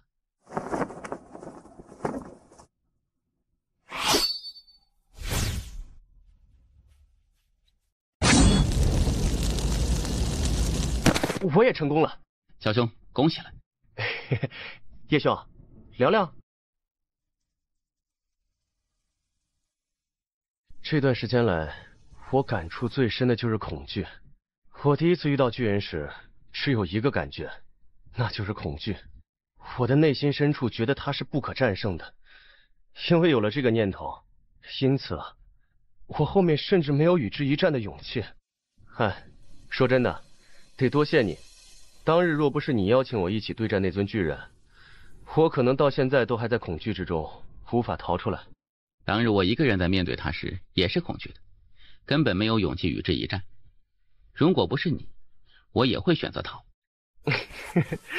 叶兄，你这个人有意思啊！我觉得你适合做书院的学生首席。你做学生首席，我是服的。据我所知，你是书院院首的亲传学生，你应该才是学生首席。我没兴趣啊。为何？我的心不在这里，而是在那上界，是那中土神州。中土神州？上界之上便是中土神州。中土神州之下有大大小小世界数千，而这些世界的天才最终目标都是中土神州。那里世家林立，万族争雄，无数天之骄子涌现，真正的卧虎藏龙。你我在这小小南州算得上最妖孽的天才，但放到那个地方去，真的就只能算很一般。还有一个地方更可怕，就是小观宇宙的观玄书院总院。万千世界书院的天才最终目标都是去那里，可惜我们想要去那个地方真是太难太难，难到让人绝望。来日必取中土神州扬名，必取观玄书院总院与那无数天骄争一争。好志向！他妈的，我也要去中土神州扬名，我也要去观玄书院总院与那些天才妖孽争一争。萧兄，在下南家南玄。有事吗？听闻萧兄竟然破了第9层，在下心中敬仰万分。今日特来与萧兄认识一番，想与萧兄做个朋友。方才与萧兄交谈的是那夜关吧？是的。萧兄得小心这夜关。为何？此人心狠手辣，而且诡计多端，喜欢陷害诬陷他人。最重要的是，我曾听说他不服萧兄你，想要争夺那学生首席。我这个人不讨厌别人使坏，也不讨厌别人耍聪明，但我讨厌别人拿我当傻叉。你想给我与叶兄制造矛盾，让我去针对叶兄，我就不明白了，我他妈看起来很像傻叉吗？啊！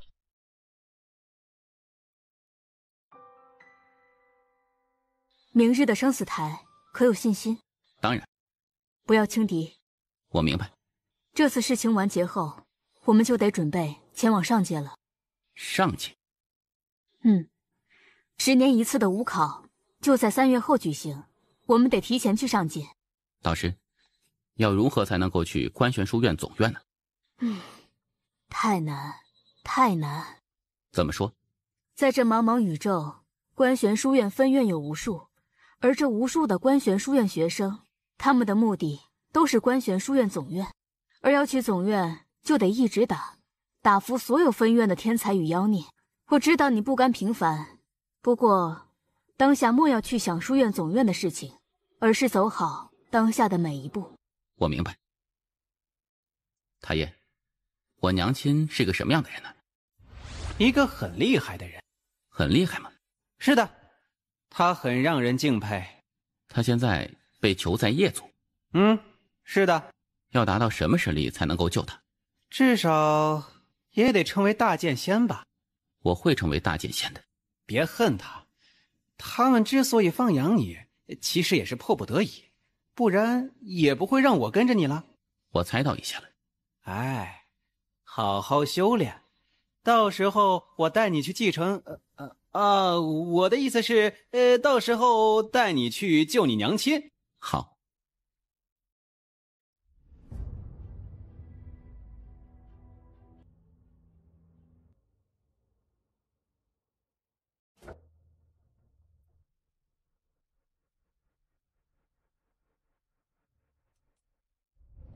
现在你们谁若是想退出，还来得及。哼，此时若退出，岂不是成为书院有史以来最大的笑话？元首，开始吧。既然如此，那么此刻起，你们2人决战，生死由天。哼，叶关，来年的今日，便是你的剑来。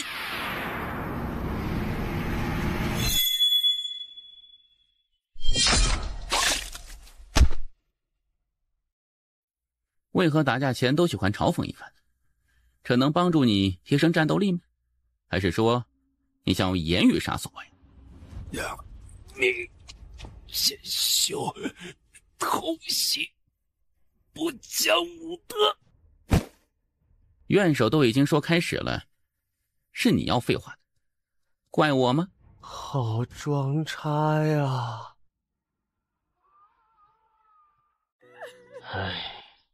南莫族长，是我低估了那夜关，此事皆是我的错。若是早知此人是剑修，我断然不会让南玄与他上生死台的。哎，此事岂能怪萧导师您？是他自己自大了。南家可有合适之人？若有，我可带去书院亲自教导。小风。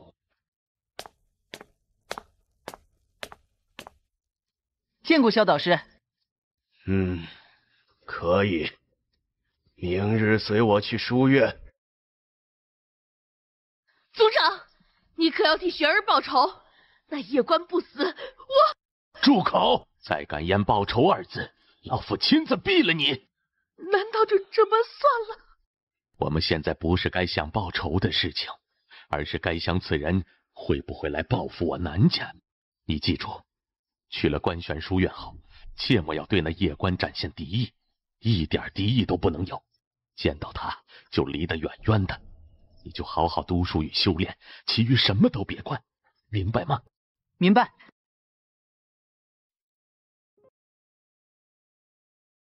恭喜了。是那南玄轻敌了。哦，怎么说？第一，他不知我底细，在面对我时严重低估我的实力。第二，双方上生死台，便是你死我活，而在战斗前他一堆废话，此乃大忌。知道他为何在战斗前废话吗？他是大族子弟，没有经历过我们这种底层人的街头巷斗，越底层的人，很多时候越狠，越不要命。看出来了。当然，就算他不轻敌，他也不是我对手，只是死得早与晚的区别而已。小家伙，我就喜欢你这种自信。老师，我去修炼了。小家的眼光真好。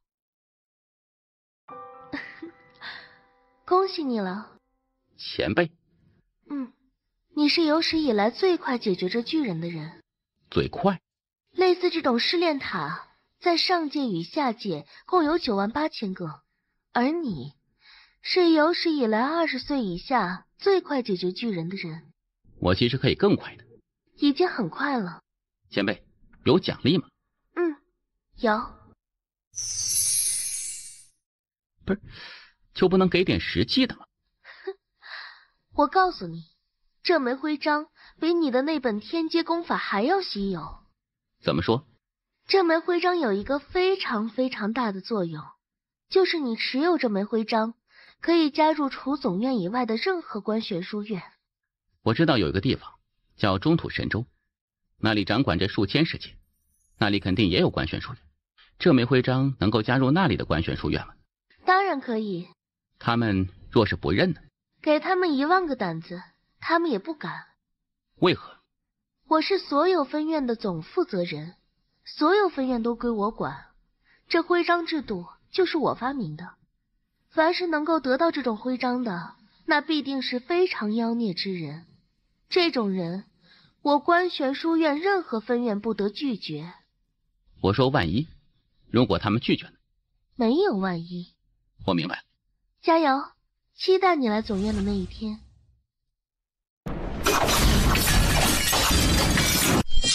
太爷，为何我觉得这位前辈认识我呀？肯定是你的错觉。错觉？肯定啊，人家可是所有分院总负责人，那在官玄书院可是一个实权人物，怎么可能认识你一个穷乡僻壤的穷小子呢？也是。你现在可以修炼第2重剑意了。剑意？是，剑的延伸，你的意志。若是你能悟出剑意，你的飞剑威力至少可以提升5倍。太爷，要如何才能修炼出剑意呢？可以给点提示吗？比如，在你心中，你觉得剑是做什么的呀？剑乃杀人利器，我修剑只为杀人。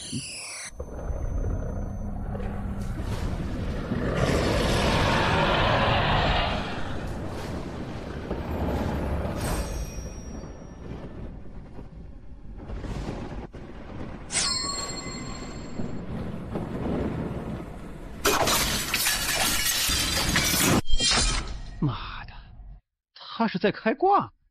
没有，我可以作证。比开挂的小主还离谱。他是天命大人选中的人。太爷，刚才这个是剑意吗？应该是吧。哎呀，好啊，真好。别高兴太早，这个地方剑修很少，但是在别的地方剑修可不少，有很多很多天才的，特别是夜族，那里天才更多。即便是地阶妖兽在夜族，也只能是坐骑。地阶妖兽做坐骑？是的。这个夜族这么离谱吗？当然呀，以后你去了更大的世界，就会知道有些大族是多么的恐怖。太爷，这个夜族内有真龙吗？有啊。他们也拿龙当坐骑吗？是啊。哎呀，太奢侈了。不是说龙都很高傲吗？他们怎么会甘愿当人的坐骑啊？他很高傲，那是分人的。就像有的女子她在你眼里看起来很高傲，但是在有的人面前……什么意思？我的意思就是你要努力变强，只要你足够强，未来想抓一只龙当坐骑也不是没有可能的。我明白了，太爷你放心，我不会骄傲自满的，我会努力的。最近你一直都在第9层修炼，有什么进展没？我悟出了剑意。当真？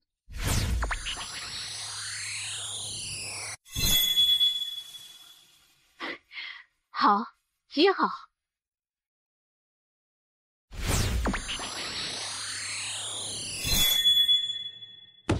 原来我还是低估了你。我也没有想到这么快就能够领悟了剑意，不过还好，这对我而言只是一个开始，我会继续努力的。你领悟了剑意这事儿，先不外传。我明白。我告诉你，小佳其实也很厉害，他到时会给你一个大大的惊喜。导师，圣灵体质到底是一种什么体质？我只能与你说，这个体质修行在前期不会遇到任何障碍，突破就跟吃饭那么简单。小佳这个体质确实很逆天的。我们书院能够给他的资源有限，不然他的成就远远不止现在这般。这次去上界也是他的一个机会，上界书院肯定会疯狂抢他的。书院愿意让自己的学生离开吗？愿意的，不管是你还是小佳，亦或者那萧哥，你们去了上界后，最后你们都会去更好的地方。对此，书院都是赞成的，因为我们根本无法给你们更多的资源，留你们在这里只会害了你们，而让你们离去，对书院也是有好处的，因为你们离去后有了更好的发展，未来你们就可以帮助到书院，书院的格局还是很大的。明白了。可以答应我一件事吗？导师请说。去了上界后，你们一旦大放光彩，必有无数势力向你们抛出橄榄枝。你可以加入任何一个势力，但不能加入玄天宗。为何呀？别问为什么，反正不能。好。这一次我们应该不会再垫底了。他们3人都很强。数百年来，书院每一次武考都垫底，这事你知道吧？每一次都垫底？是的，如果这一次再垫底，我们南州官选书院以后就将得不到参加武考的机会，这对书院而言，无疑是一个毁灭性的打击。因为一旦没了上界书院的支持与庇佑，我们下界书院就会慢慢衰落，最后甚至关院。这一次我们担子很重。我会尽我全力。了解上界吗？了解的不多。上界分为南北2界，而这2界共有360个州，而这360个州都有官选书院。也就是说，我们要与360个州的天才争夺前10。前10？是的，争得前10，我们才能够为书院争取到最大的利益。若是第1呢？上一届武考第1的书院获得了2条天阶灵脉，10条地阶灵脉，50条极品灵脉，仙阶功法10卷，天阶功法30卷，每年还将获得100万枚金晶。如果你得第1，书院肯定会给你立一个雕像。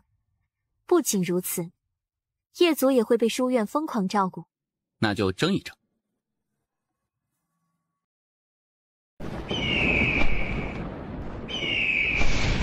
叶兄，不是兄弟我泼你冷水啊，想争第1可真是太难了。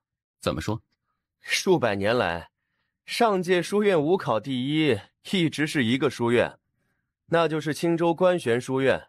这个地方相当的不简单，因为是人间剑主出生地，因此这个地方得到了官玄书院非常大的资源倾斜，而且这个地方本身就人杰地灵，天才妖孽层出不穷。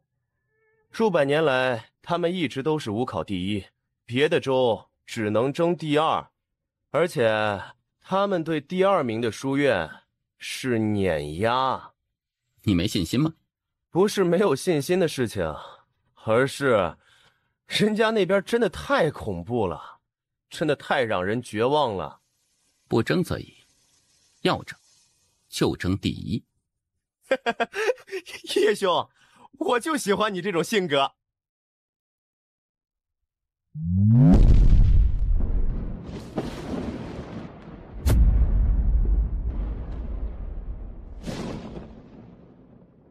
应该是有绝世强者在很远的地方大战，不知是什么级别的强者。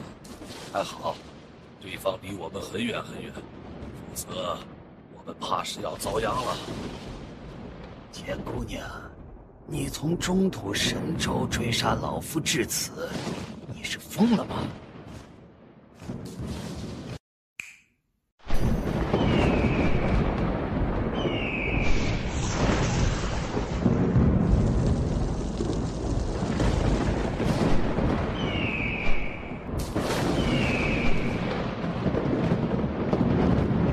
这位前辈，我等乃南州官玄书院。我并无恶意，你上来，我瞧瞧。你叫什么？叶关。可是要去中土神州？是去上界。未来若是来中土神州，可来找我。前辈，这是我在神族，你持此玉佩来寻我，神族无人敢拦你。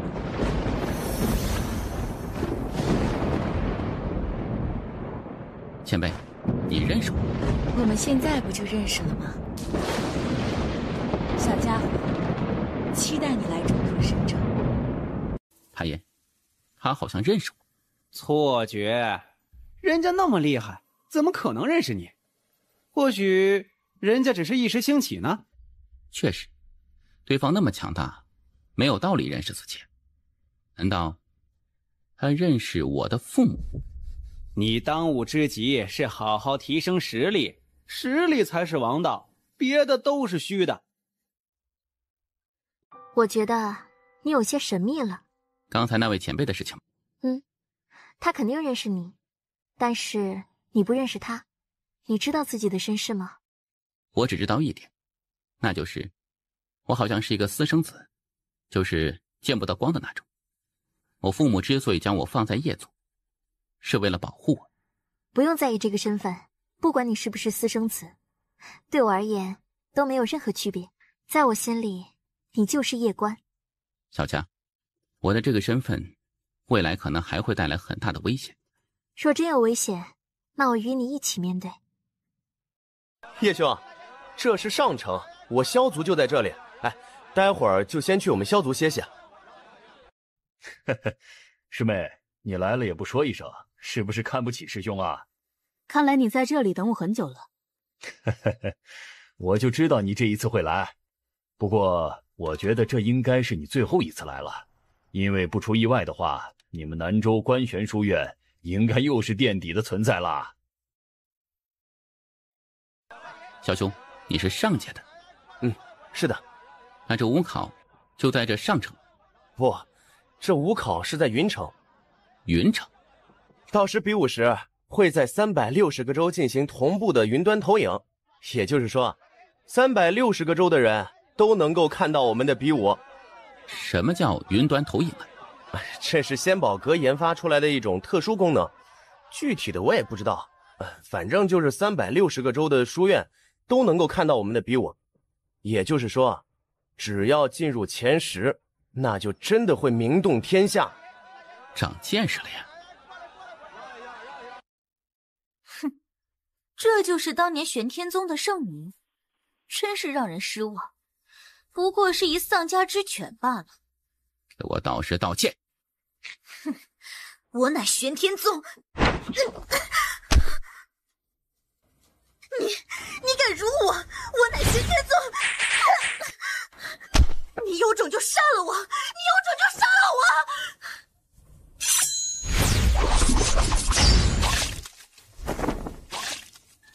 我道歉，对不起，对不起。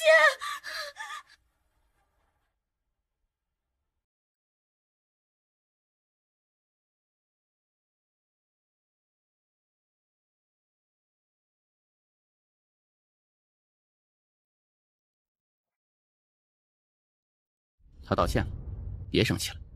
不生气了。师妹，这是你新收的学员吗？真是有种呢！希望他一直这么有种。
当年就不该让你离去。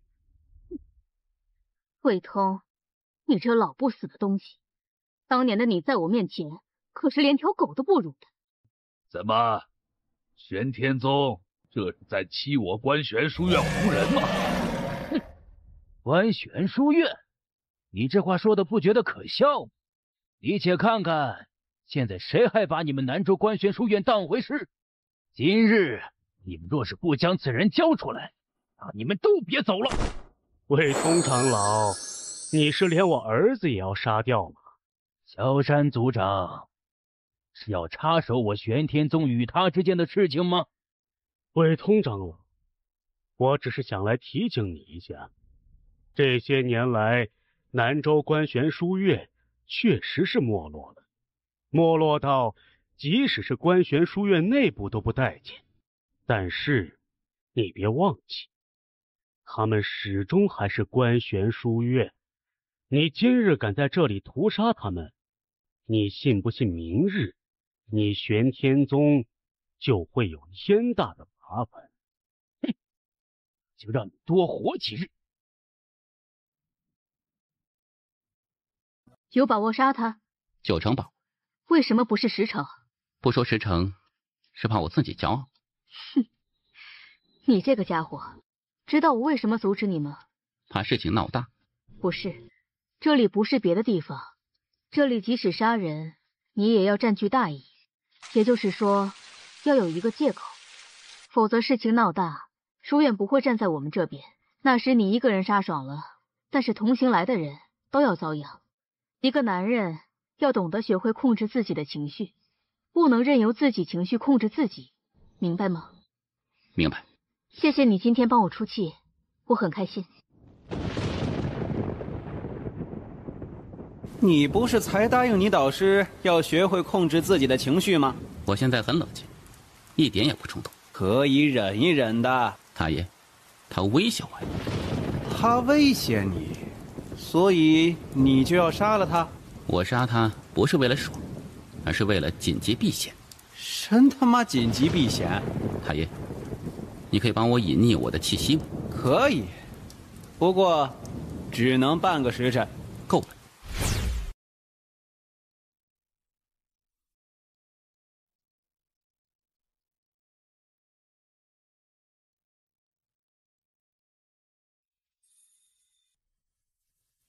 大爷，他在做什么？可能是打牌吧。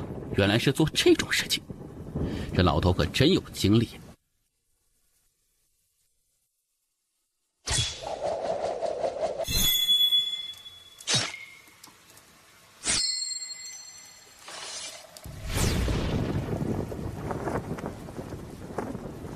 你可以出来。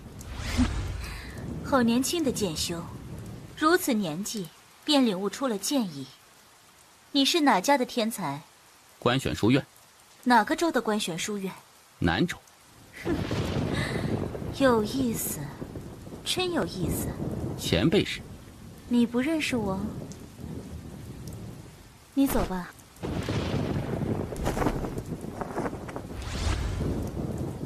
元首，他杀了玄天宗的魏通长老。这么帅的小伙子，杀个人怎么了？我们规定过，不能在城中杀人。我没看到，你看到了吗？没有。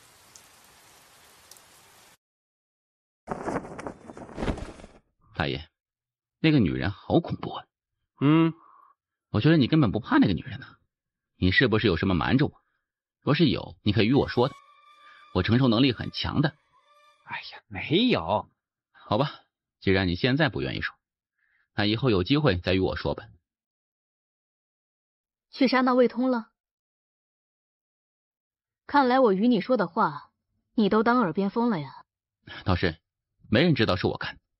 你知道这是什么地方吗？这是上界，在这里卧虎藏龙，高手不知多少。万一让别人发现，你知道对你来说有多危险吗？导师教训的是，我下次不敢。杀玉空境强者，感觉怎么样？侥幸。若是明天玄天宗来找你，你就打死别承认，知道吗？我懂。你呀，表面看起来文文静静的，内心却如一头狼，一点亏都不肯吃。我不欺人，但也不会让人欺。太爷，刚才在杀魏通时，我对那门剑技有了一定的感悟。哦，什么感悟？这门剑技是不是为杀人而创造的？说说你的想法。当我对那魏通起杀念时，我的想法就是他必须得死。于是我发现我的飞剑威力和速度好像都得到一个极大的提升，所以我觉得要修炼这一剑定生死，不能干修炼，得杀人，得有杀心。还有吗？杀心越重，这剑技的威力就会越强。因此我个人觉得我无法像修炼别的剑技那样去修炼这门剑技，我只能通过杀人来修炼这门剑技。太爷，我猜想的是对的吗？你就遵循自己内心的想法来。这小家伙的悟性真的可怕。我们还是得谨慎再谨慎，不能让他走偏路啊。确实。陆莲，听说魏通死了，真是可喜可贺呀。是你们做的？证据呢？费半清，你知道你们这是在做什么吗？这是在挑衅我们玄天宗。哼，我好怕呀。陆莲，魏通是一名御空境强者，你觉得我们这里谁能够无声无息杀掉他？我玄天宗来到这里后，只与南州观玄书院发生过冲突，白天发生冲突，而半夜魏通长老就被人杀。除了南州观玄书院，还能有谁？陆莲，你有证据吗？没有，我就是怀疑。没有证据，你在这里说个什么？上界风大，让你的学生们小心点儿，别被风吹死了。我喜欢这种烟火气息。听说，越强的人，他们就越孤独。我不希望我的武道之路是一条孤独的路。我希望我们能够一起走。若是我们能够一直无敌，那就无敌到永恒；若是不能，那就一起作画，相约来世，好不好？你爱我吗？你爱我吗？我不知道呢，没有谈过恋爱，不知道什么是爱。不过，我觉得与你在一起很开心，这算是爱吗？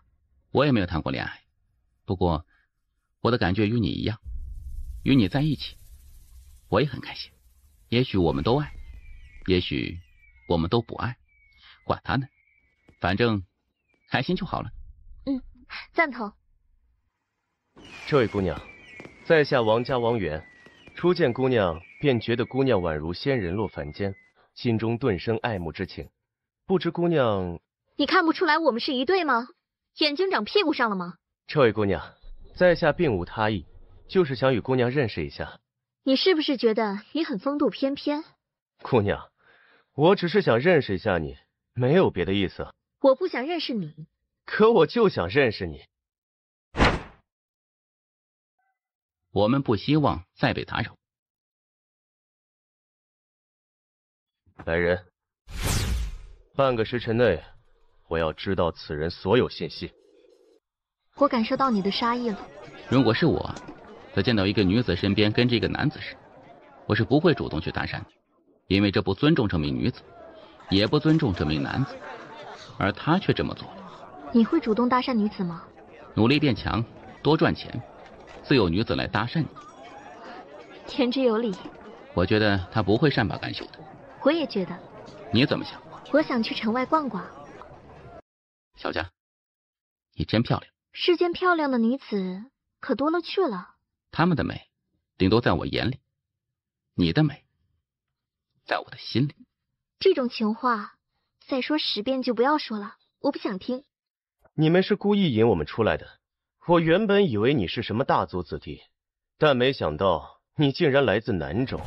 你有没有想好要怎么死？少爷，这2个人不简单。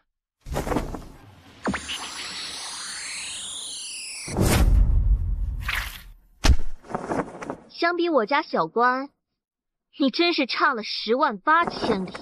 小佳，你是御空境，这得谢谢你们，谢谢你的仙阶功法。若不是你的仙阶功法，我不可能提升的这么快的。塔爷在吗？做什么呀？那个，你方便不？我向你借点钱。没钱，我有借有还的。我真的没钱，我现在都重伤了，不然我早就为你开启这里面的世界了。那你有没有什么宝物之类的呀？我拿去卖了，换点钱修炼。没有。哎，你可以去抢啊！你如果有心理负担，可以学学某个人啊，他有招叫钓鱼执法，用这招抢劫没有任何心理负担。钓鱼执法？是的。你想学吗？抢劫？是啊。算了。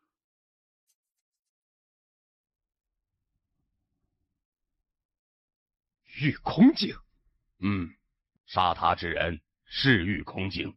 对方既然敢杀我王家的人，那就证明对方不畏惧我王家。族长的意思是查，但查到之后不可轻举妄动，明白？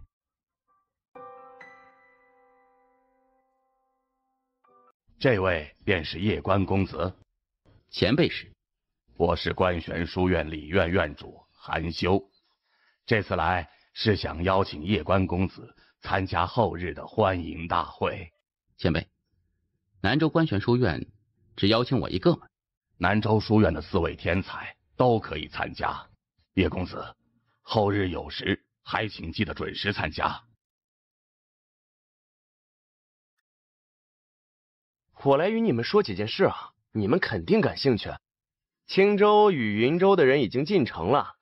青州和云州这次来了几人呢？云州就来1人，名左夫，境界不详，实力不详，就1个人。就1个人。他们要么是破罐子破摔，要么就是这个左夫实力逆天。必是后者。云州出过3位大帝，他们肯定是不愿意一直被青州压着的。这个左夫绝对是妖孽中的妖孽啊！青州来了几人呢？3人，2男1女，只知道其中1名男子与那女子的名字。其中1名男子名敖汉，女子名慕云寒。实力呢？实力不详。还有1人查不到吗？查不到，对方太神秘，怕是只有在武考开始时才会亮相。云州有3个名额，但他们只派来了1个人，这很不正常。确实不正常。不过我觉得这次云州肯定是在谋大招，毕竟他们可是被青州压了数百年，但是他们想要争第1肯定没有那么容易。别的州的天才呢？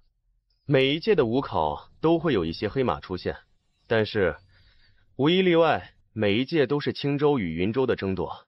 哦，对了，我们刚才说的都是青州与云州的天才妖孽，那你们知道这上届观玄书院的天才与妖孽吗？这上届观玄书院现任学生首席啊，是一个女子，名骆昭琪。她不仅仅是上届观玄书院学生首席，还被誉为上届第1美女。后日欢迎会，这位骆昭琪也会参加吗？她当然会参加了，因为她就是这届欢迎会的主事人。到时你来评评看，是我美还是她美？还有一件事，我们得注意一下，这次玄天宗的天才也会参加这次武考，而他们有4人参加。毫无疑问，这次武考，玄天宗肯定会玩命的针对我们，因此啊，武考开始时，我们得小心着玄天宗。无妨，武考开始，直接搞他们。对，直接搞他们。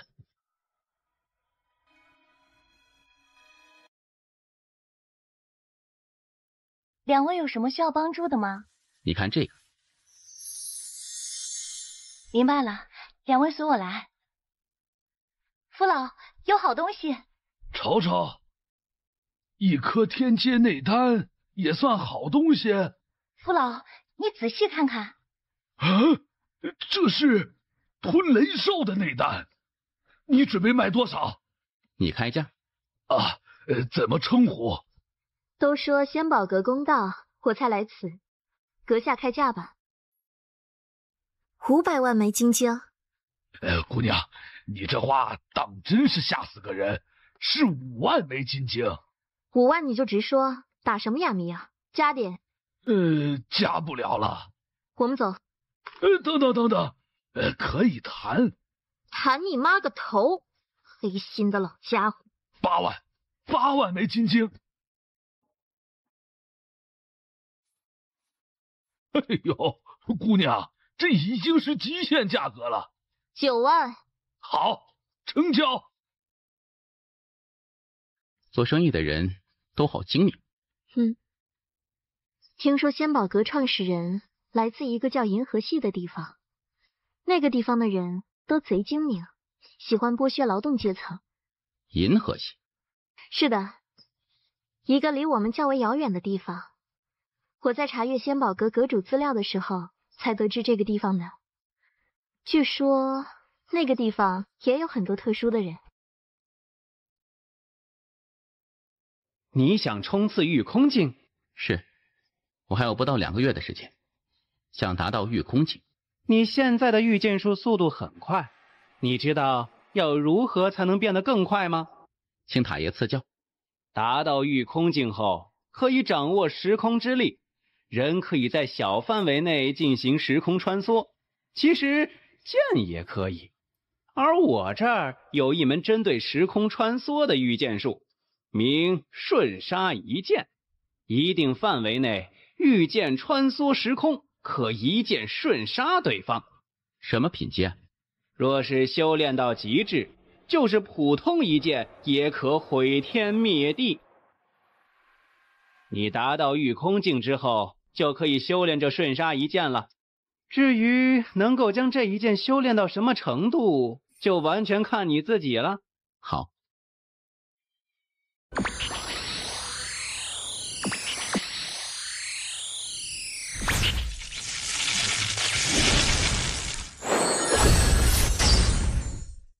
这家伙的天赋就离谱啊！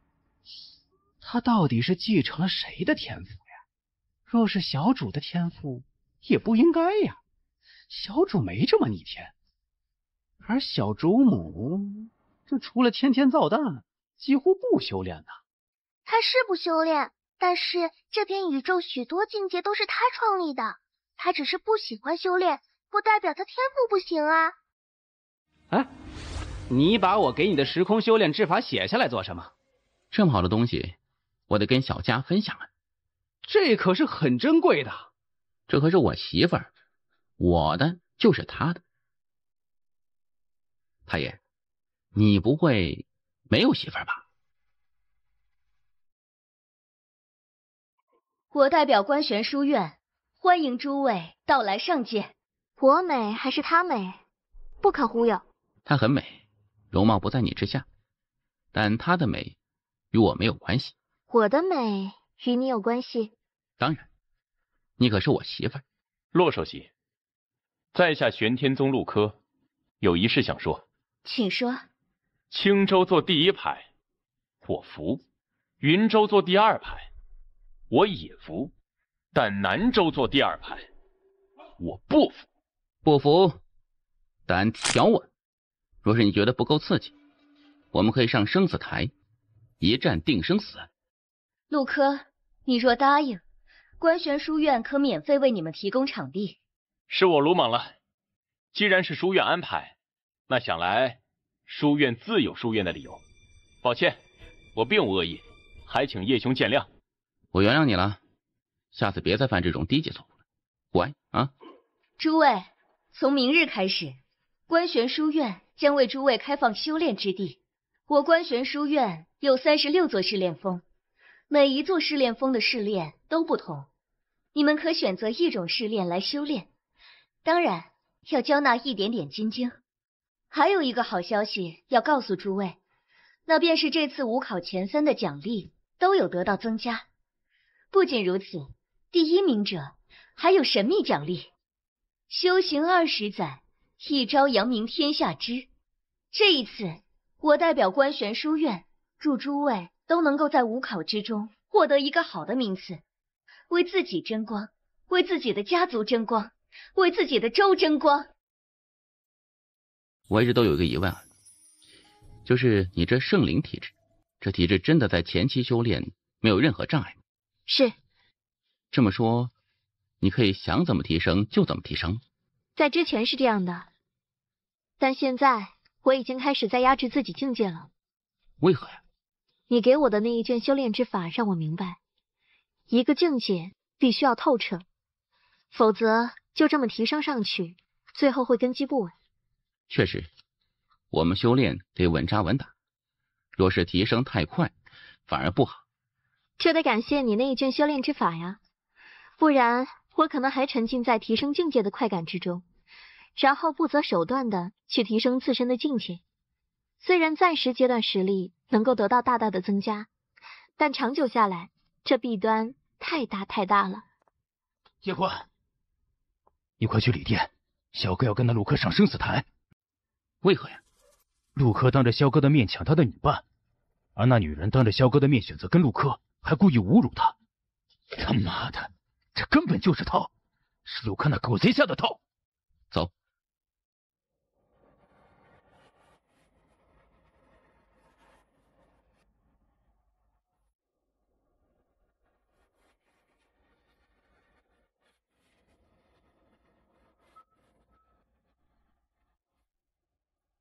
叶公子，我们是要公平决斗，你不会是想要多管闲事？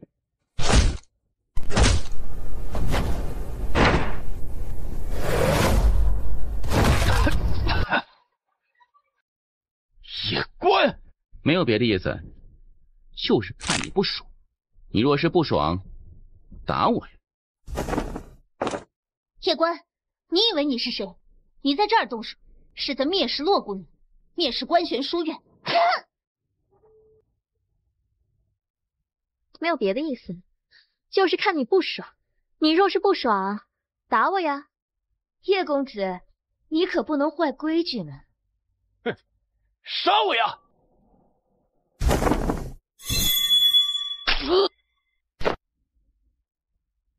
罗首席，在下并无冒犯姑娘和书院之意，只是你也看到，是他让我杀他。叶公子，这事儿就这么算了，从此刻起，取消玄天宗参加武考的所有名额，并且玄天宗下一届也不得参加武考。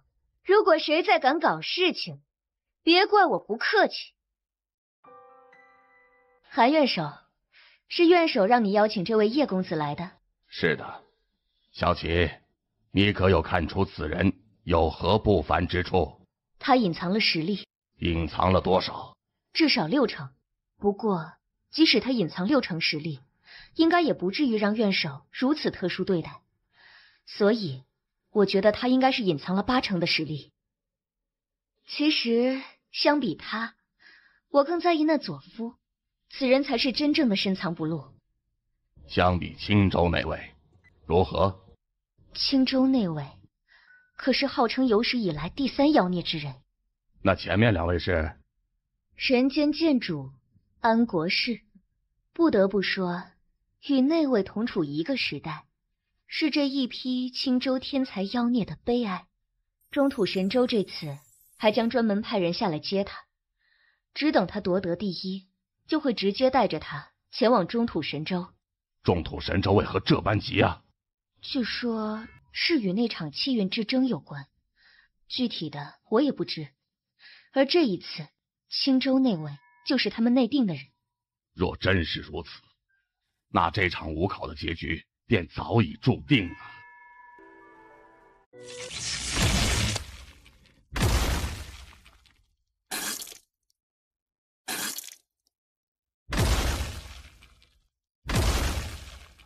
看到这家伙，我想起了一个人。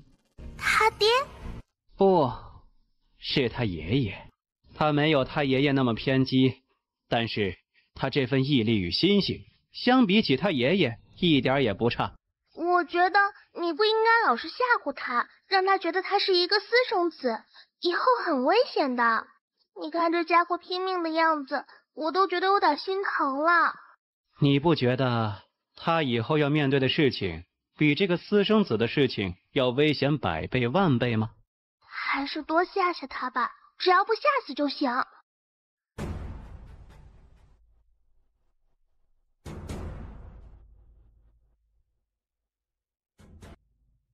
袁长老，按照以前的规矩，这5考第1名都得先入我书院进修一段时间，然后再上中土神州。而这一次，你却亲自来接他，很急呢。赵元首，这一次我们确实很急，刻不容缓的那种。为何忽然变得如此急？气运之争已经开始了。开始了。压力很大。哎呦，岂止很大，简直是巨大呀！若不是如此，我们又岂会如此迫不及待的来待安慕离去呀？也唯有他，才有可能与那几位争上一争啊。说说那几位。不久之前，5维宇宙出现了一个人，此人天生道体，以凡人之躯正天道。据说此人得到了穆天道的道统传承，而穆天道就是其护道人，就是那位当年号称人间第4剑的穆天道。正是。除了此人，还有不死地族也出现了一位超级天才，据说此人已经彻底觉醒不死血脉。不仅如此，他还觉醒了一丝当年人间剑主留在不死地族的封魔血脉。如果除去人间剑主，他是不死地族有史以来最妖孽的人。那此人的护道者是？据说，是当年与人间剑主一同征战虚真世界的无边主。除此之外，妖界也出了一位超级天才。此人一出世便震惊整个妖族，因为他一出生便是传说中的荒古圣体，而且天生圣童。据说书院妖院院首二丫姑娘还亲自去了一趟妖界，好像还做了其护道者，也不知真假。以上这几个妖孽都是妖孽中的妖孽，护道者更是一个比一个恐怖啊！而银河系的那位更加恐怖。银河系？据说银河系那位是一代天命之人。他的护道者是谁？据我们猜测，可能是安武神。开始。听说你是圣灵体质。是。多么漂亮的脸蛋呀！若是就这么死掉，多可惜。求杀！多么漂亮的脸蛋呀！若是就这么死掉，多可惜。求杀！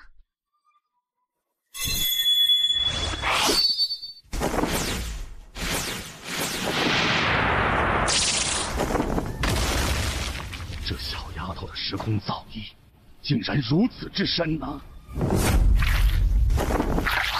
有点意思了。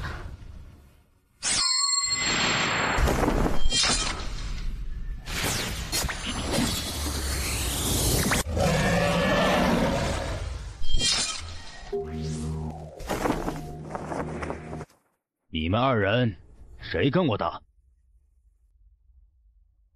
你们这样让我很没面子。我跟你打，为何？他喜欢踢蛋。你是欺负我不下流是吧？祖父，相比南州的这个家伙，我更希望跟你交手。来，让我看看你们云州今年有没有长进。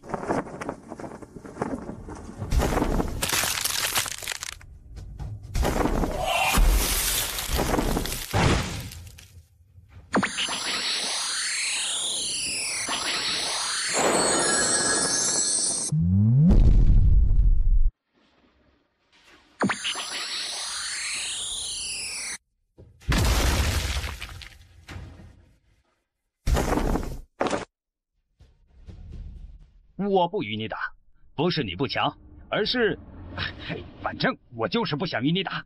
你2人不用争了，一起上吧。好好好。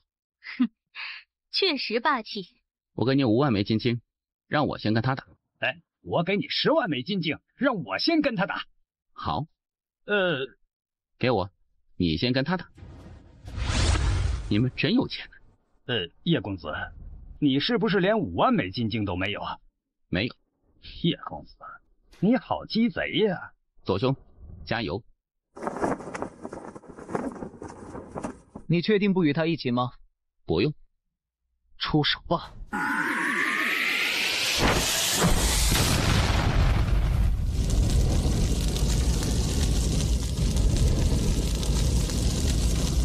你还有最后一次机会出手，用你最强的一招，不要浪费时间。好，群星阵。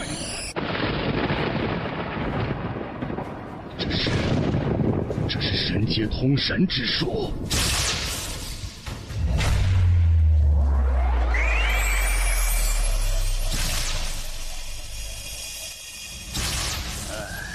赢了，该我们了。你觉得还有这个必要吗？当然。记住，你只有一次出手的机会，因为当我出手时，你就没有机会出手了。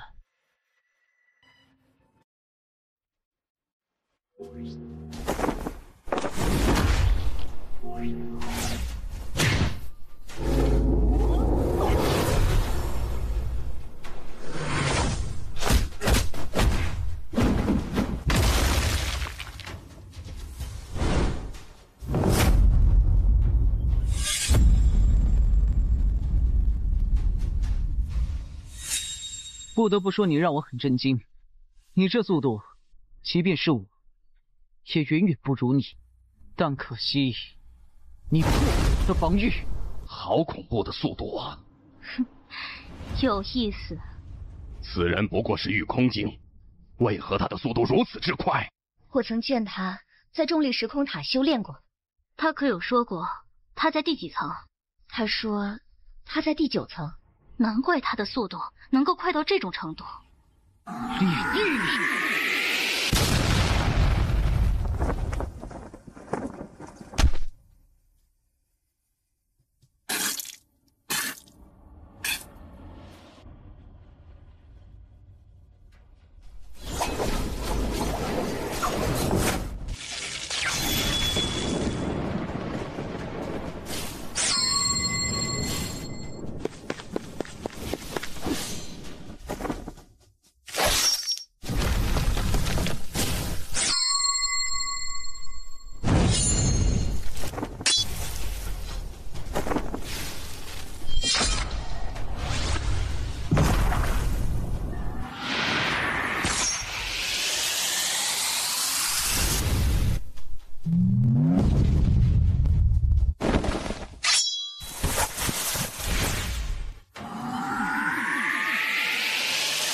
真龙，这是来自中土神州真龙一族，他竟然获得了真龙一族的认可。他竟然获得了真龙一族的真龙守护。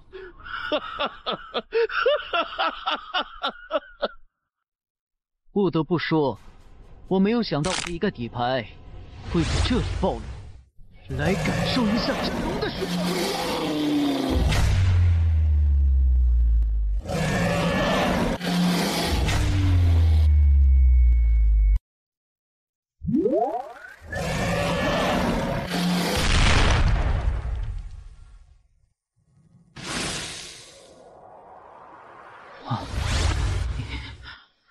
怎么可能？太爷，这真龙血脉之威为何对我没有作用？可能是头假龙。我有真龙共享防御，莫说你，就算比我高2个境界，也杀不了我。我与他打，还是与安木打？他与我签订了契约，我与他共生共死，可以说他是我的伙伴。你若有伙伴，也可以叫出来。这不违反规则。这第3关就是无规则争斗，除了叫外人相助，可以使用任何手段。你现在若是认输，那么战斗可以就此结束。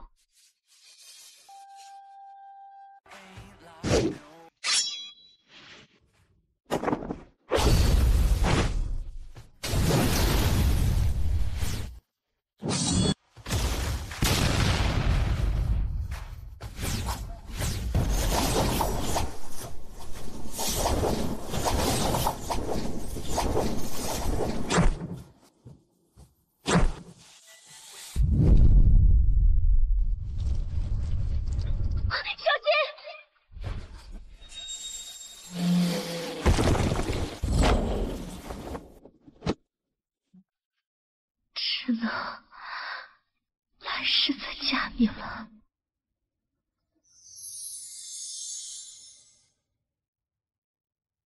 这不是公平决斗吗？这不是公平决斗吗？这还有天理，这还有公道。屠我真龙一族，你也配？这位是真龙一族大长老敖萧，你若出手阻止，官玄书院无事，但你可能得死。就这样？是，忍，否则就是死。我去！你是什么玩意儿？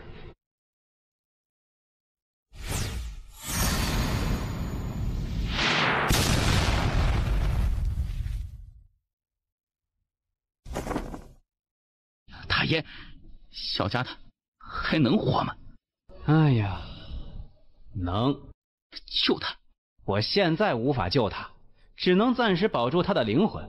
而且他灵魂受到重创，你得为他寻来一柄剑，才可以让他灵魂恢复如初。不然，就算此刻复活他灵魂受到了重创，也是残缺之魂。灵魂残缺，那即使复活，也不完全是他了。什么剑？清玄剑。人间剑主佩剑。是。在何处？中土神州不死地族。不死地族。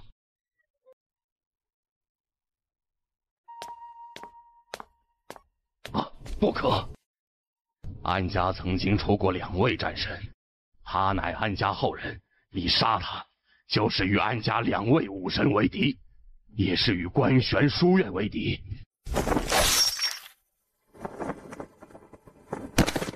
你如此恐怖的气息，这肯定是安家某位老祖。滚！放肆！竟敢蔑视老夫！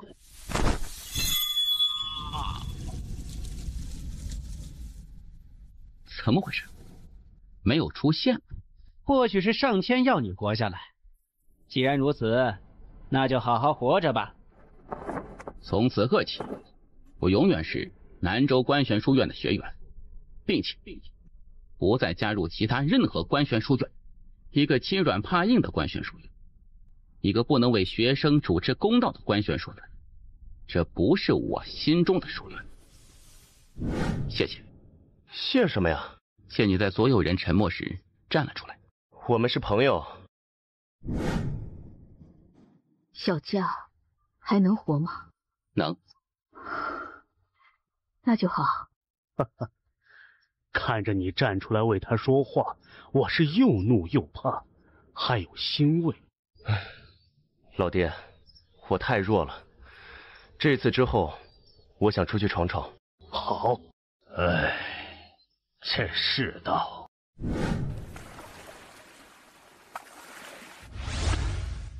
刚才官玄书院的骆昭奇骆首席来了，他带着第1的奖励来的。这一次，南州得到了10条天阶灵脉，20条地阶灵脉，还有3卷仙阶功法，10卷地阶功法。除此之外，你个人还有30万枚金晶奖励。不仅如此，他们还说，中土神州书院唯一的那个名额将给你。只要你愿意去中土神州官玄书院，那他们将直接向总院告真龙一族，为你主持公道。老师，帮我把这30万枚金晶还给他们吧。你不想去中土神州官玄书院？我要去，明天就去。不过，我不会加入官选书院。小家伙，若无官玄书院为你抵挡真龙一族，你这一去中土神州，必遭真龙一族疯狂报复。你生死有命，若我能扛得过去，我便会复活小家，屠真龙一族；若是我扛不过去，就与小家一同死去。老师，我去中土神州了，您保重。可一定要回来啊！我等你。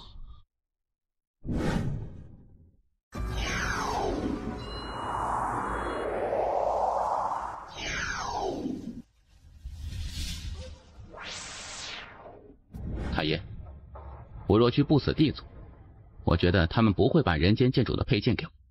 那你觉得该怎么办？你能不能去帮我偷一下？我用完之后就还给他们。怕是不能，我现在短时间内都无法再出手。你到了中土神州，准备先做什么呀？先找个靠山。靠我自己个人的实力，根本无法与真龙一族对抗，因此我要先找个靠山，让他们帮我对抗真龙一族，老的打老的，小的打小的，不然我压力很大呀。这世道没有靠山，真的太难混了，因此我必须要更加努力。做不了强2代，那就做强1代。在下叶关，求见不死地族族长。你就是叶关？前辈认识我？你来我不死地族做甚？我可以为不死地族争大道气运。哼，争大道气运是假，寻求我不死地族庇护你才是真吧？下界一个5考第1，算个什么？这里是中土神州，而争夺大道气运，你知道参加的都是些什么妖孽吗？再者，我不死地族真龙一族关系还可以，我们不会为了你而去与真龙一族交恶。还有，我不死地族有超级天才，根本不需要你，懂吗？明白了。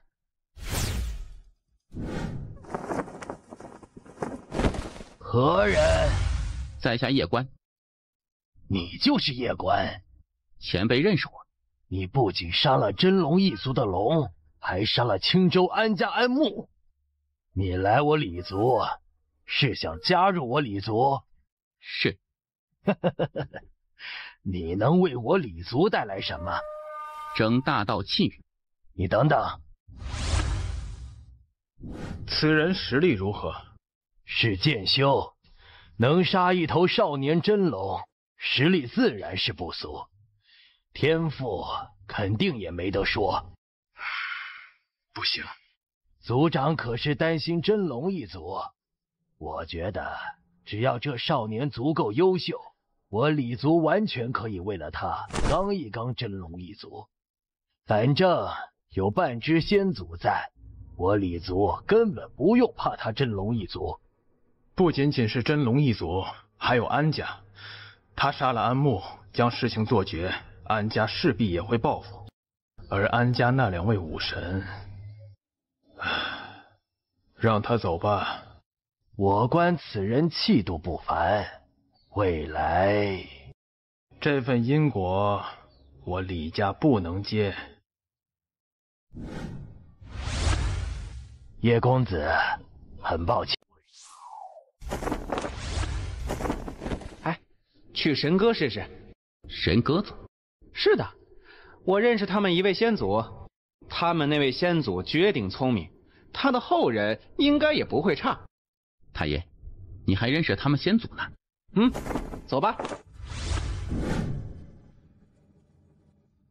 你就是来自下界的那个叶关？是。你来此是想加入我神歌族？是。等着。放心，如果他们不同意，我会亲自出面。他们那位先祖必定会给我面子的。我相信太爷你。哼，你居然还想加入我神鸽子？你是怎么想的？我神歌族会为你得罪真龙一族与安家，真是可笑。让你们先祖离歌，出来见我。你是个什么垃圾玩意儿，也配见我离家先祖？嘿，你们先祖见到我都要叫一声塔爷，你信不信塔爷我今日断了你神歌族的天命气运？断我神歌族天命气运，你还真是癞蛤蟆打哈欠，好大的口气！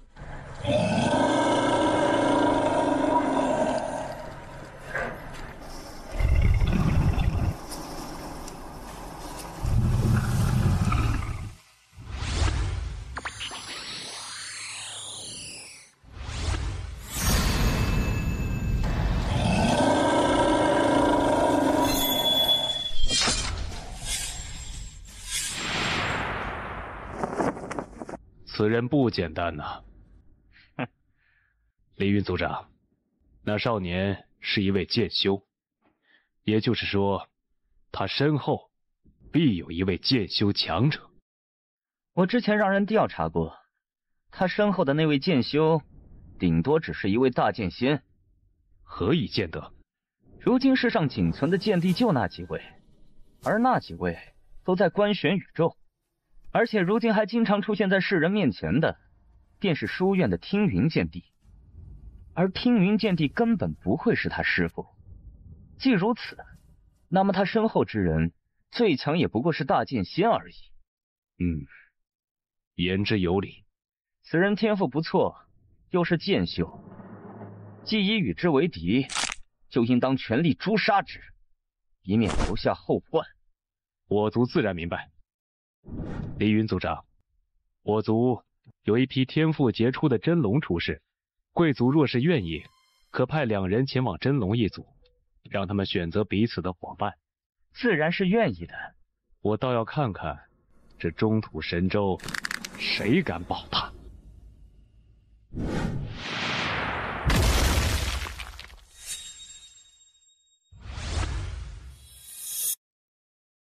塔爷，你没事吧？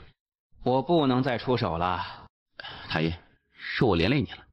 唉，说这话做什么？塔爷，他们目标只是我，要不你离开吧。我吸了你那么多年的玄气，就这么离去，我也挺过意不去的。所以，就让我陪你一段时间吧。等你成为大剑仙后，我再走。去神族吧，给你玉佩的那位姑娘是个好人，这次应该不会有意外了。不如直接带他去观玄宇宙。唉，去了做什么？继承家业？大哥，他现在什么实力？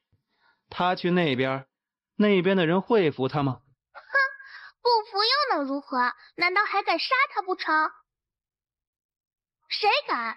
新公主、月皇、大荒族，还是太初神族？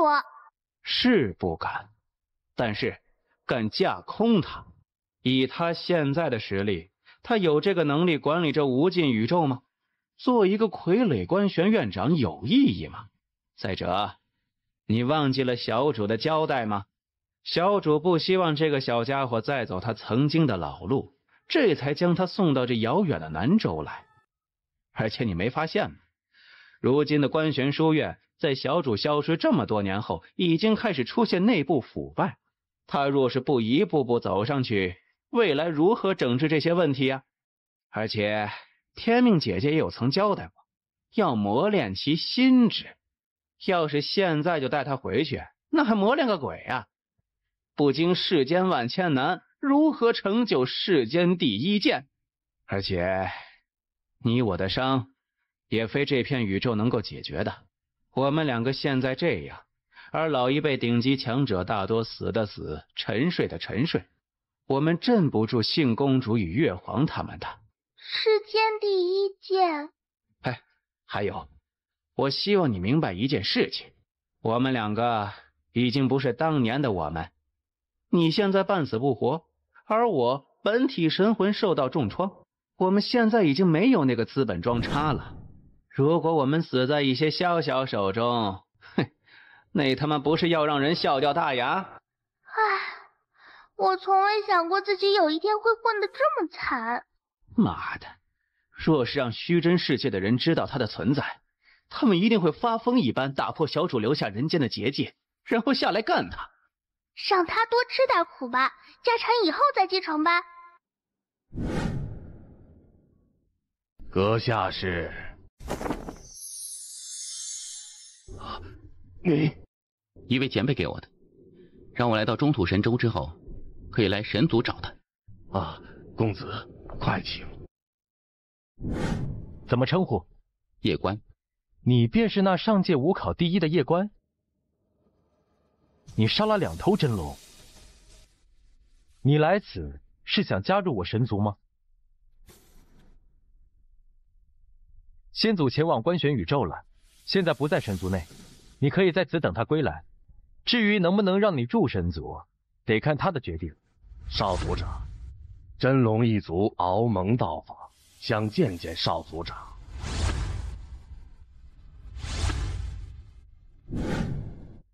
我听说你杀了安慕，那可真是了不得。要知道，那安慕可是有着真龙一族的少族长追随，有真龙守护，而你却能够杀他，你的剑一定很强很强。侥幸。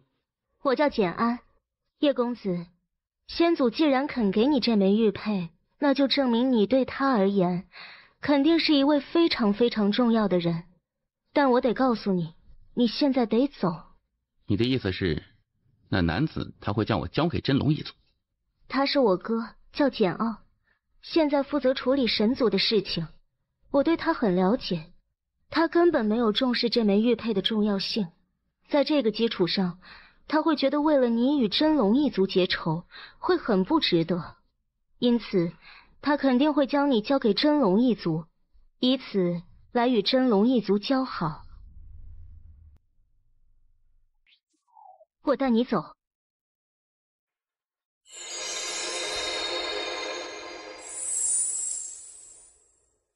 我也不知道他为何会这么做。少族长，这叶关我真龙一族必杀之。至于缘由，你应该也很清楚。而对于神族，我们真龙一族向来尊重，因此我们不希望与贵族发生任何的不愉快。此事我会给你们一个交代。你们追杀那叶关时，不要伤害我妹妹。我先祖很看重她，你若伤她，我们2族将是不死不休。暂时安全了。你为何这么做？为了我哥，为了我神族。何意？第一，你能够让先祖赠送玉佩，这证明你绝对不是一般的人。特别是你杀了安慕与那头真龙后，还能够活到现在。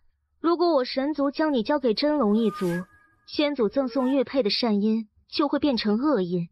往小了说，这份恶因可能会害死我哥；往大了说，这份恶因会害我神族。也许是你多想。也有这方面可能的。不过你能够杀了安慕与真龙一族后，还能够活到现在，这是极其不简单的。而且我了解先祖的性格，他不会随意将自己的玉佩赠送给别人的。不管如何，简安姑娘，多谢你的帮助了。我们后会有期。等等，先祖在遥远的观玄宇宙，一时半会儿回不来。如果我现在回去，我也会有危险，因为真龙一族肯定会逼我说出你的下落。我们去道门吧。道门？我可以负责任的告诉你，虽然你很妖孽，但6大族都不会接纳你，因为他们不会为了你去与真龙一族为敌。我知道，我不值得。你救我出来，还有个原因没有说。什么原因？你怕你先祖真的收留我，那个时候神族就不得不与真龙一族为敌，而在你看来，神族也不值得因为我而与真龙一族死拼。叶公子，你这份心智，我倒是真有些小瞧你了呢。我能够理解姑娘的所作所为，也很感激姑娘出手相助。你放心，我不会再去神族，连累神族。你不该放他走。不得不说，这位叶公子确实不一般，少有的俊杰。唉，可惜啊。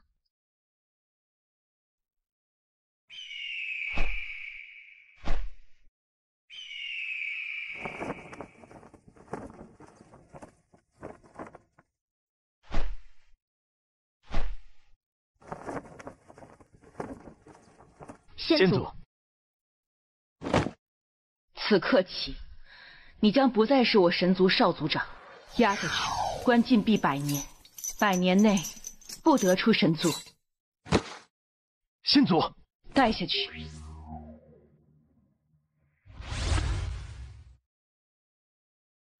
我原本对你抱有极大的期望，自己去闭关100年。100年内不得出神族。先祖，为何？我所作所为皆是为我神族。下去。我不服，我不服。他应该叫我姑姑。那又如何？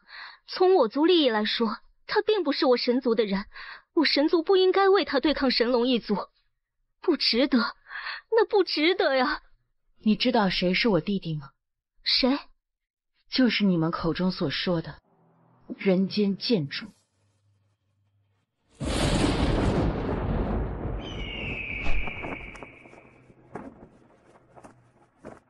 前辈，我本体在观玄宇宙办事情，这是我的分身，跟我去神族吧。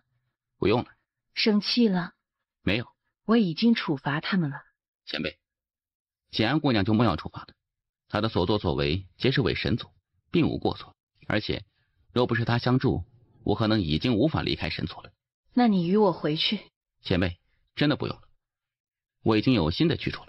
你是一个人吗？我身边还有一位塔爷。好，前辈，告辞。弟弟，你在那个世界到底发生了什么？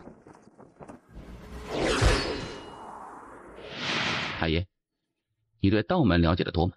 还好。听说道门历史悠久，还在观玄书院之前。是的，道门曾经是这片宇宙的秩序维护者，而观玄书院是新的秩序维护者。改朝换代？算是。既然是改朝换代，那为何道门没有被彻底灭掉？因为人间剑主当年也是道门的一员，因此他在重建秩序后，并未彻底灭掉道门，而是让道门继续存在。这么说来，人间剑主格局还蛮大的呀。道门虽然已经没落，但还是有不少能人的。你若是能加入道门，其实也不是什么坏事。你确定让他入道门？有问题吗？我能有什么问题？只要你不担心就好。道门曾经也为这片宇宙做过许多事情，他们的功绩小主都承认的。而道门没落，小主也是有着很大责任的。若是这小家伙能够振兴道门，那就真的是天意吧。你是？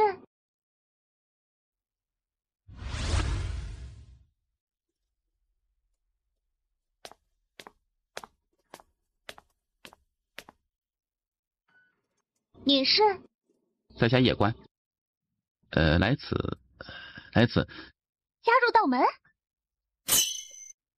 师父，有人要入我们道门，你快出来啊！千万别让他跑了。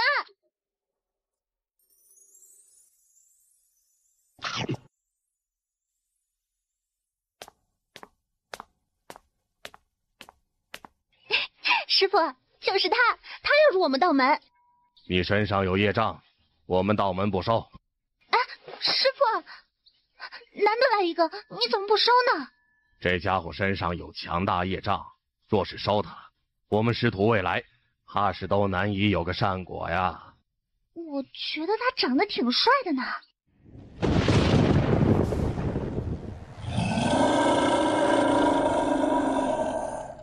嘿嘿嘿，真龙一族。道和尚，难道你们族长就没与你说过不能踏入道界吗？道和尚，此人是我真龙族必杀之人。滚！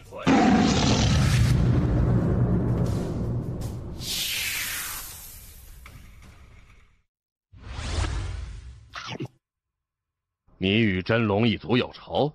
我杀了一头真龙。你就是下界武考第1的叶关？我很出名吗？你不仅杀了真龙一族的少族长，还杀了他的追随者安木，而这安木是安家的人。我不怕真龙一族，但是我刚不过安家。他们祖上2位武神，一个比一个逆天，我打不过。所以，你要不要去别家试试？我很能打。你很能打有个屁用啊！年轻人，现在出来混是要讲势力的。前辈也是一个人，却能够不惧真龙一族。有些人他的势力是他身后的势力，而有的人他一个人就是他的势力。前辈是后者，我想做前辈这种后者。你小子说话倒是挺好听的，可惜啊，现实比你想的要残酷很多。据我所知，气运之争就要来临，我要参加气运之争，我要争第1。我若争第1，必可振兴道门。振兴道门？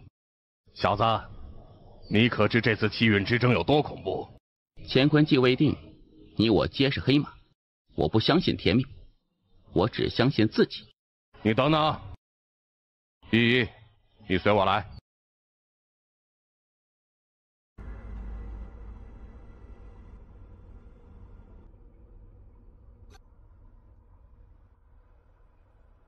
你真的有信心拿第1？没有，我吹牛逼的。不吹，他怎么可能收我呀？师傅喜欢他？是啊，说真心话，这小子很对我胃口，而且心性极佳，天赋极佳，真的是一个绝佳的好苗子。我们道门能在这种时候得到这种天才，真的是祖上冒青烟。师傅是在担心真龙一族与安家。师傅，若是没有真龙一族与安家的针对，你说他会不会来我们道门呢？我明白丫头你的意思了。依依，你觉得这个人怎么样？他长得很帅。哎呀，我是问你他人怎么样？长得这么帅，人应该也是极好的。师傅，我觉得你可以收下他的。怎么说？如果师傅有想过振兴道门，那他就是道门有史以来最好的机会。如果师傅没有这个念想，只想安度晚年，那就可以让他离去。我明白丫头你的意思了。现在起，你就是我们道门的人。谢过师傅。气运之争还有1年时间，也就是说，你只剩1年时间。我只需要钱。没有。多少给点可以吗？没有，我只能在修炼上面指点你一下。至于别的，没有。不是师傅小气，你师傅接手道门时，别说钱了，就是米都没有1颗。啊，还有，没有房子，你得自己盖一间。那，我就住这破旧的大殿，有事就来找我。叶师弟，你好，我叫南陵依依。依依师姐，你现在的任务是得建一座房子，不过此刻天马上就要黑了，只能明天盖了。好，我去做饭。太医，以前道门真的辉煌过吗？辉煌过。那怎么没落到这种程度了呀？这玩意儿小偷来了都会于心不忍吧？叶师弟，吃饭了。好。都是自己人，随意啊，随意。哎，小乖，你是剑修，那就是有剑道师傅。你剑道师傅是？我不知道他的名字，只知道他喜欢穿一袭素裙，所以我叫他素裙姐姐。他什么境界呀？不知道，我只知道他是一位大剑仙。叶师弟，你是剑修，那你会御剑是吗？会。那真是极好，以后我们去雍城就可以御剑去了。雍城？我们道界很偏僻，离我们最近的一座城就是雍城，而雍城都在万里之外，这里没有传送阵，我每次去都要御空飞行很久，实在是很累。师姐下次若是要去，我可以带你去。好的。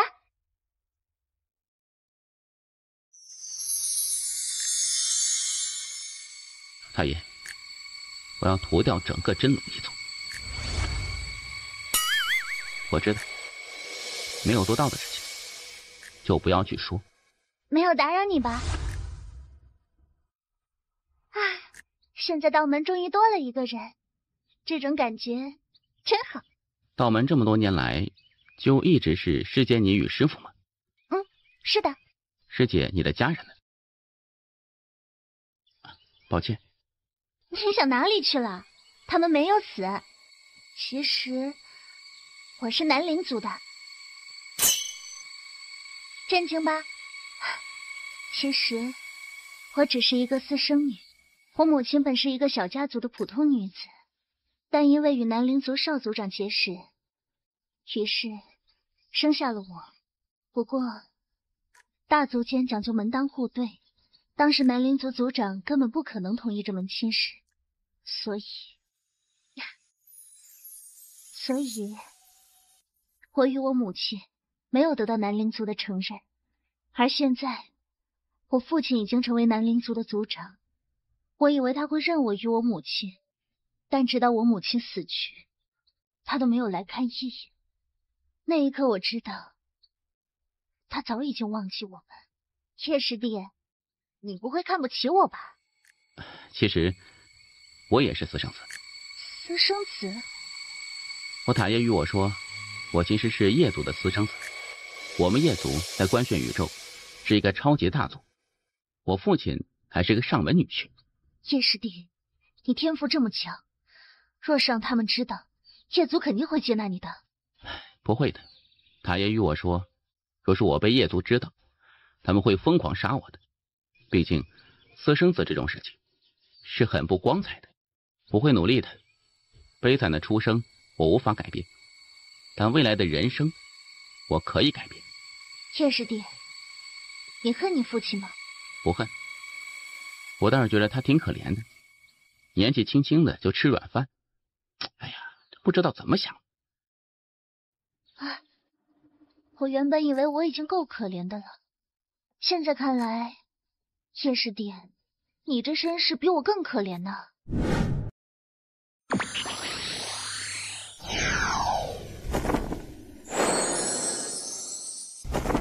叶师弟，走吧。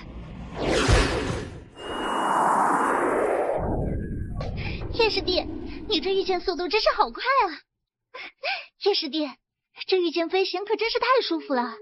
可惜我体质不太好，只能修炼一些术法神通，做一名神法师。神法师？是的，我会很多术法，还会一些禁术呢。不过我一般不打架。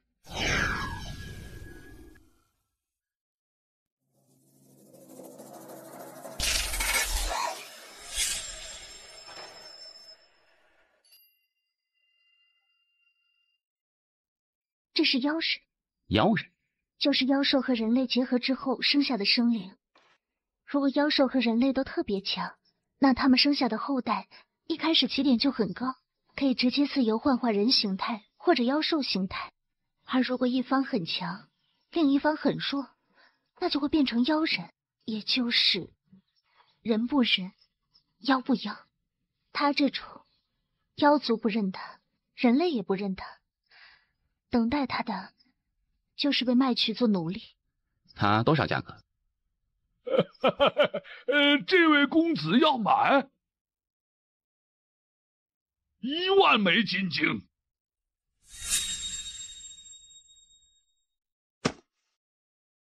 现在他是你的了。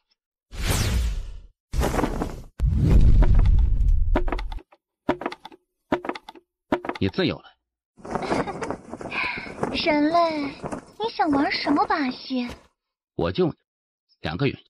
第一，我一时心善；第二，1万枚金晶对我而言并不算多，我还付得起，仅此而已。我就是一个普通的妖人，你今日的善举，未来不会有任何的回报。那种救人之后被救着后来王者归来报答你的套路，只存在在那种胡闹的小说之中。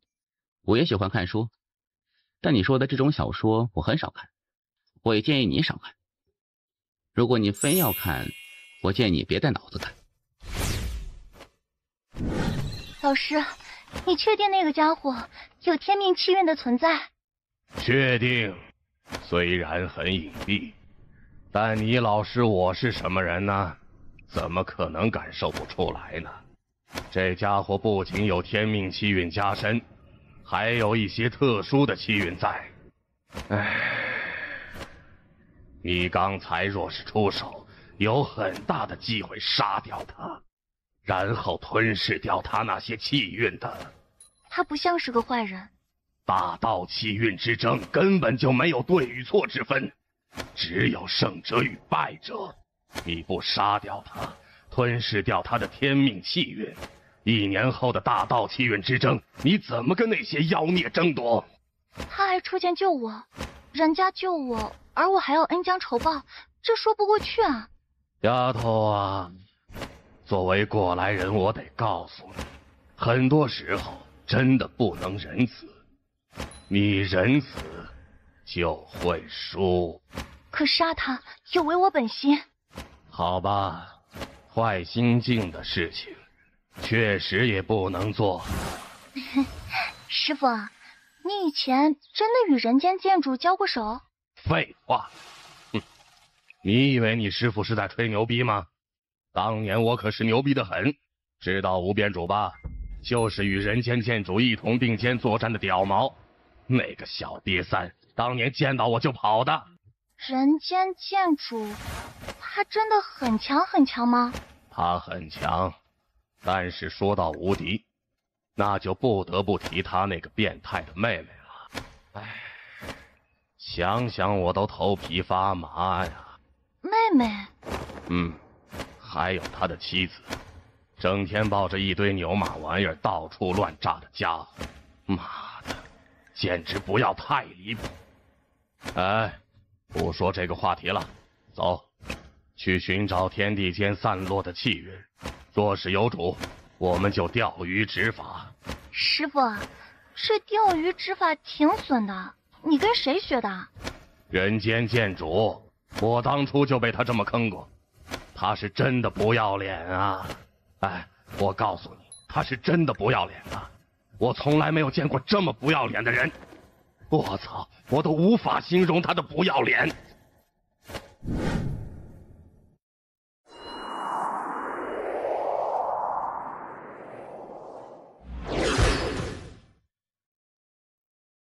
叶师弟，为何停下？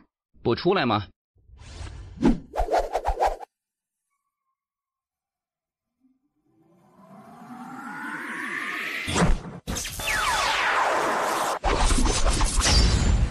你们给我下套！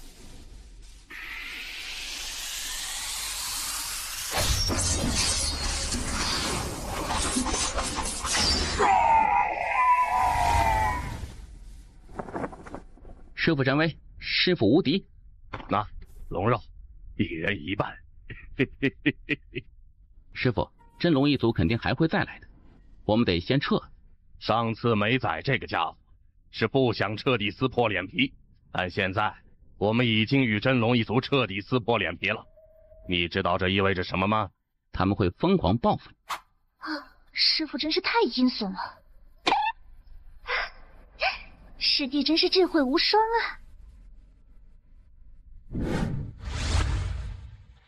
我们来晚了，一是那道和尚出的手，那叶关自然是没有这个实力的。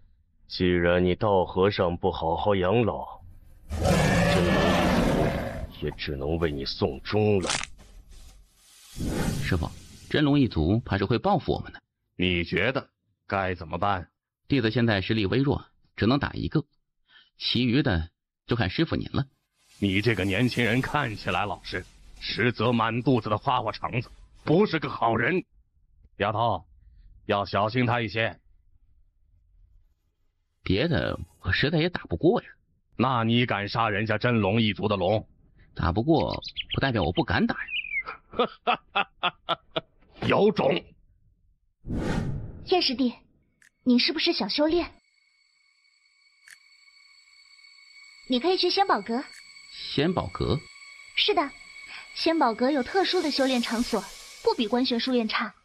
当然，这很花钱。据说特别好的地方，一天就需要上万枚金晶。仙宝阁是一个神奇的地方，只要你有钱，什么都能买到。可惜我没钱，不然我一定要买许多许多青丘时代的上古剑术来观看学习。青丘时代？师弟，你不知道吗？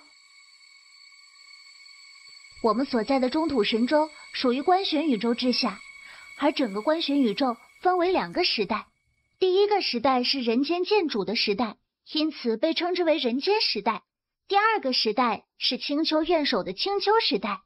青丘院首那可是如今关玄宇宙第1强者，不过已经有1000年没有听说过他的消息了。有人说他去寻找人间剑主了，也有人说他陷入沉睡了。具体的我也不知道，可能只有关玄书院总院的人才知道吧。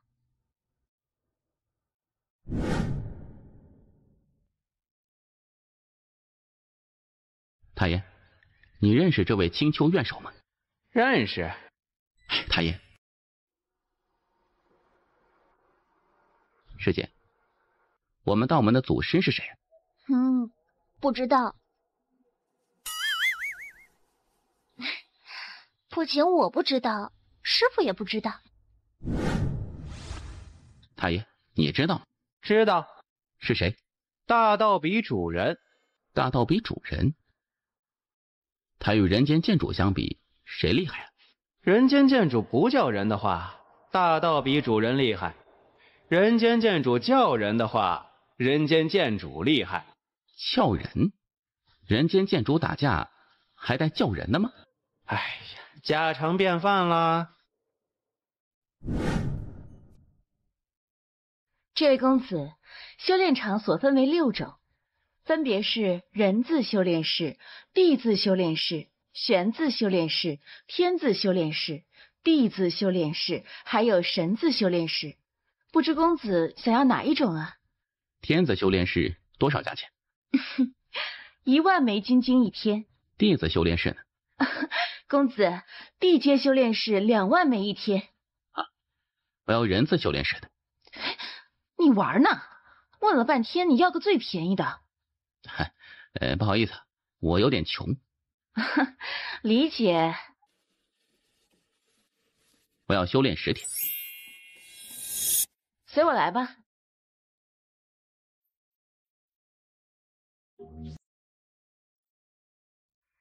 你想修炼哪方面啊？我们类型很多的，各种各样的都有。重力。那这是1重重力，进去吧。我要去10重重力。10重？你不过是御空境，你确定你要去10重？是的。那就是10重传送阵。姑娘，你们这里最高是多少重啊？16重。若是闯过16重，有没有奖励什么的呀？有，如果在20岁以下闯过16重的重力，可以奖励30万枚金晶，但至今无人能做到。我操，还有钱赚呢！有没有时间限制啊？有，除了年龄限制，还有次数限制，1年只能3次。多谢姑娘解惑。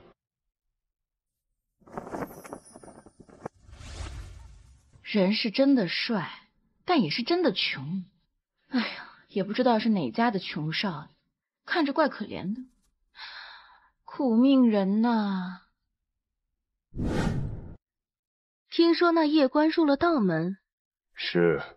不知敖天族长是如何打算的？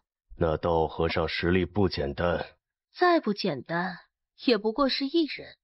那少年是一位剑修，那柄剑也非凡物，其身后应该有一位大剑仙。敖天族长是想要我安家一个态度是吗？安慕是我安家千年来少有的天才，而他却死在那少年手中，此仇我安家自然不会就这么算了。不过我们不方便明着出手，敖天族长明白吗？明白。今年我安家也有5个名额前往观玄书院走院，不过这一带我安家人才较少，因此我们想将其中的1个名额让给真龙一族。安飞长老放心，那少年活不了。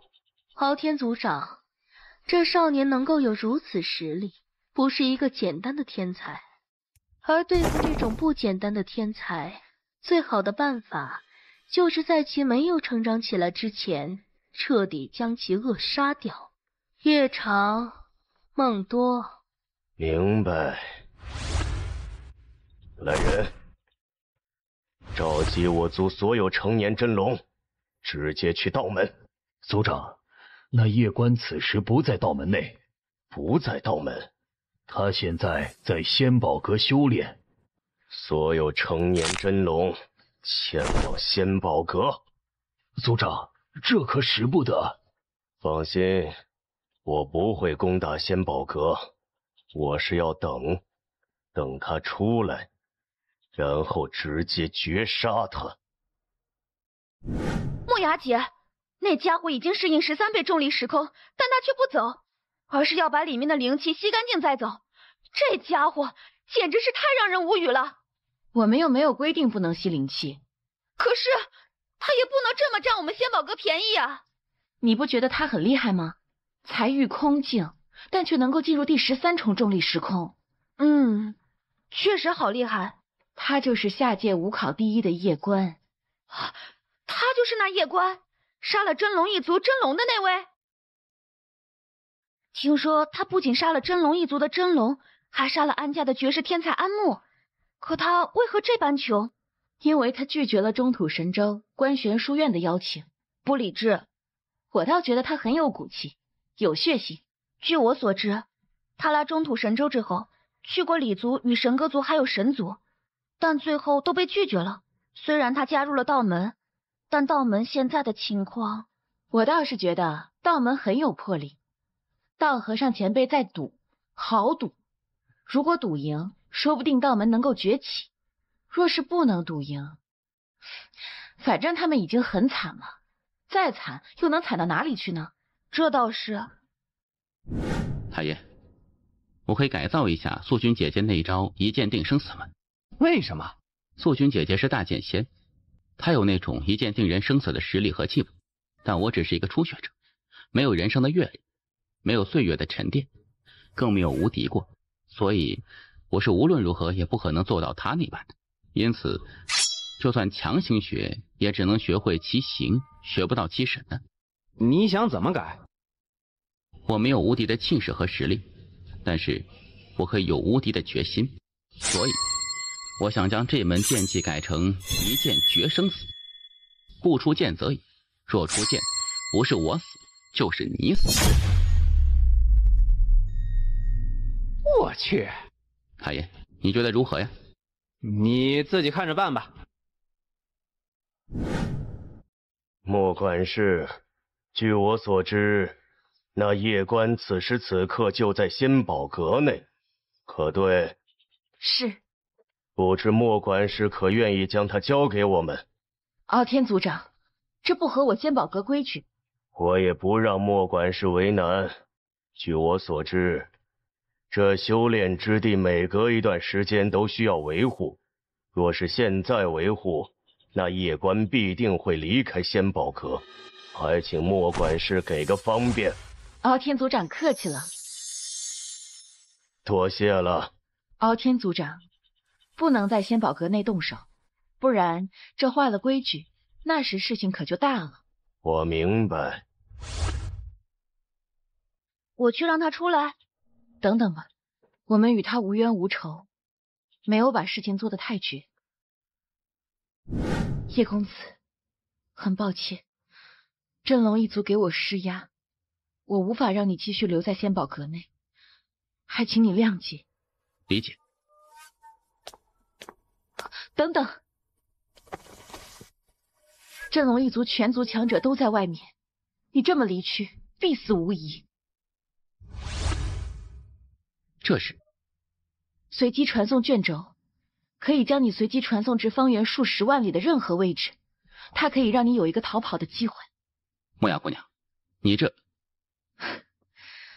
我做不到不畏强权，无法帮你更多了。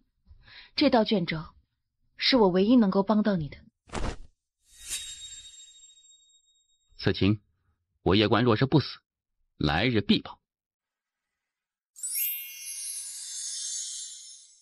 这时，忘记了吗？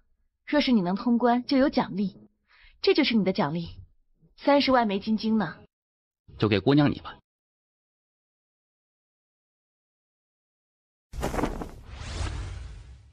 告辞。木雅姐，那可是30万枚金晶，你为何不要？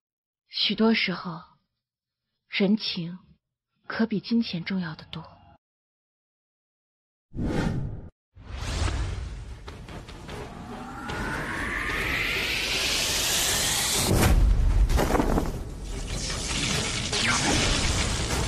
放肆！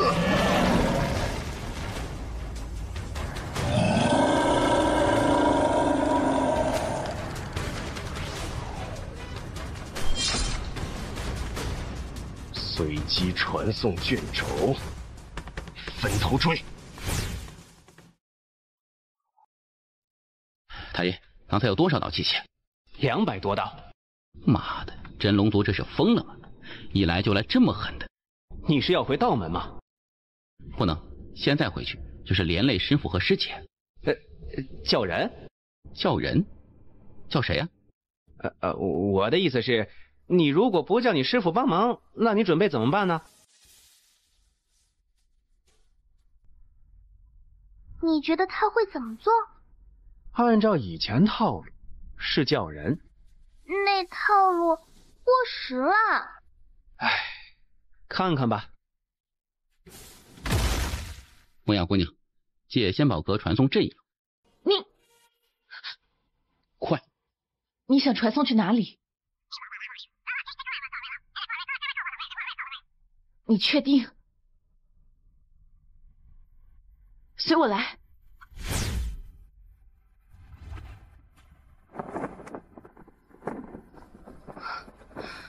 疯子，这家伙胆儿是真尼玛肥呀！哼，确实没有想到他居然反其道而行，有种！哼，咱们看他如何操作。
你接下来打算怎么做？如果我猜的不错，真龙一族必定会疯狂的找我的。以你现在的实力，对抗不了他们，所以我不能与他们硬刚，我要玩阴的。哦，怎么玩？偷袭、暗杀，有计划没？大爷，你说真龙一族会不会想到我还会回去？你是真牛啊！敖天族长来此，可是为了那夜关？敖天族长，我们仙宝阁不参与这些俗事。敖天族长，你这是什么意思？只是想与陈管事交个朋友。这位夜关公子来历可不简单。不简单？此人身后的大剑仙，我仙宝阁之前调查过，但查无此人，连我仙宝阁都查不到，那是很不简单了。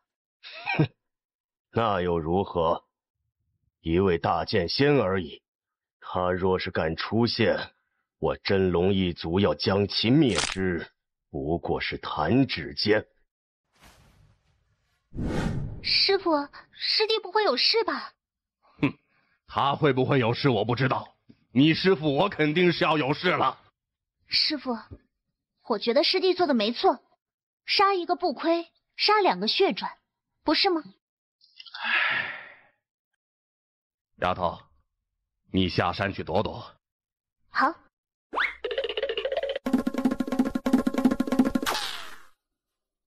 祖师爷，保佑一下我道门吧！我道门真的已经很惨了，你再不保佑，我们就真的要灭门了呀！只是破空境，正是。可有人相助？比如道和尚。我官宣书院错失一良才呀！远古当日在下界遇到此人，却不拉拢。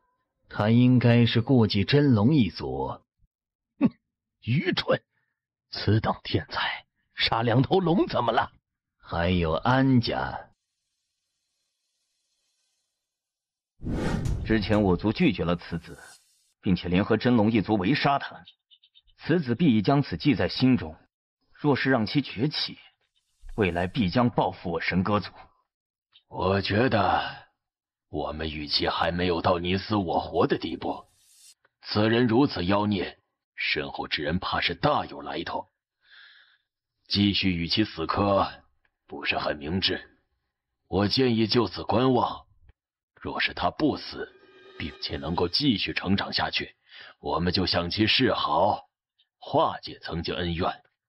我们若是观望，真龙一族如何想？诸位可别忘记，我们现在与真龙一族已是联盟关系。再者，若是此人睚眦必报，未来崛起后再来算旧账，那个时候我神歌族又该如何？我的建议是，立即组织强者，配合真龙一族，将其灭杀。要不要请示一下先祖？先祖见多识广，或许能够知晓那夜关背后的神秘剑修。这点小事，何须请示先祖？而且那夜关身后的剑仙不过是一位大剑仙，不用先祖，我神歌族就可以灭之。陈管事，听说您最近修行遇到了瓶颈，此物或许对你有帮助。敖天族长，稍等片刻。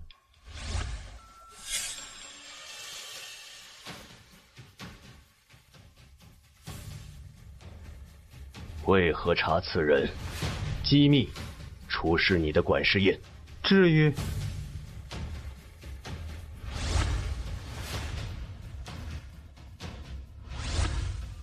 敖天族长，快回族！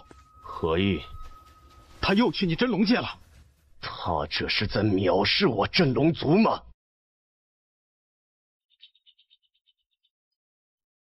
太爷，这龙好大呀！这应该是真龙一族的一位先祖，已经达到地阶巅峰，不过已经陨落，但是他对你现在而言，全身都是宝贝。太爷，我的纳戒装不下这个家伙。我能装下。你能打开你的世界了？暂时呢，不过不能长时间打开。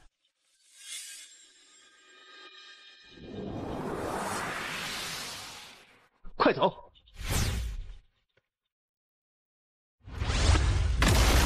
哪里走？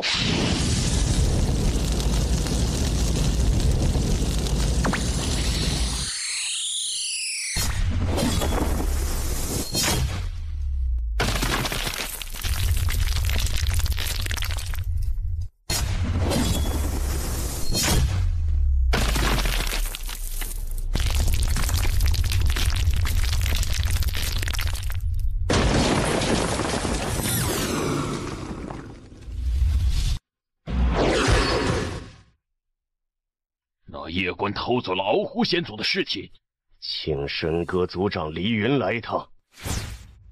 不管你身后到底有什么人，我真龙一族都会让你们变成死人。太爷，这剑太强了，不好吗？不是不好，我是怕我依赖这柄剑。这柄剑将我的实力提升到了一个不属于我的高度，若是经常使用此剑，我必对其产生依赖之心，长此下去，我必废掉。而且，一旦有一日我失去此剑，我的实力就会被打回原形，成为一个废人。你能这么想，我很欣慰呀。不过，我此刻却不得不用此剑。若无此剑，我根本就无法和真龙一族抗衡。因此，我只能在生死关头时才能使用此剑，别的时候能不用就不用。哼，可以。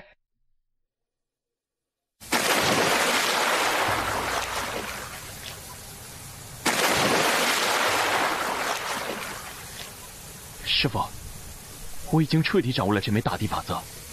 不错，走，去仙宝阁，我们去寻找下一个法则。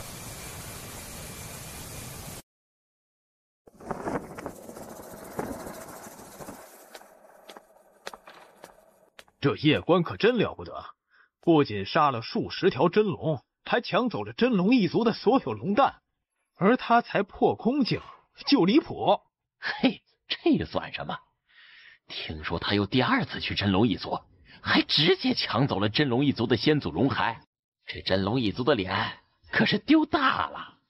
哼，他这么做看似爽了，实则大祸临头。我听说真龙一族的强者已经赶往下界，他们必是要拿捏那叶家。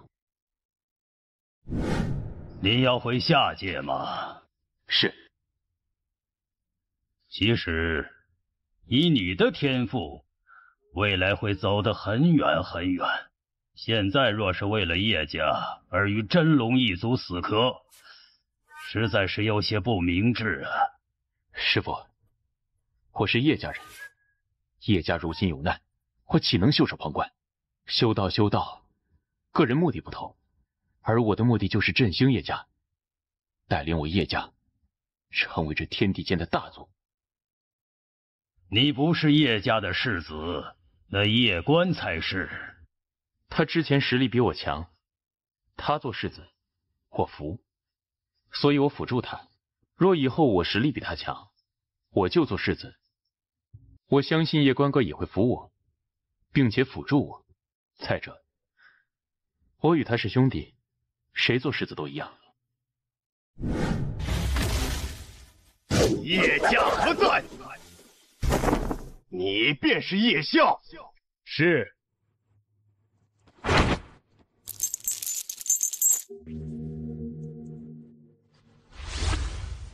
那是叶冠，回族，快！拦住他！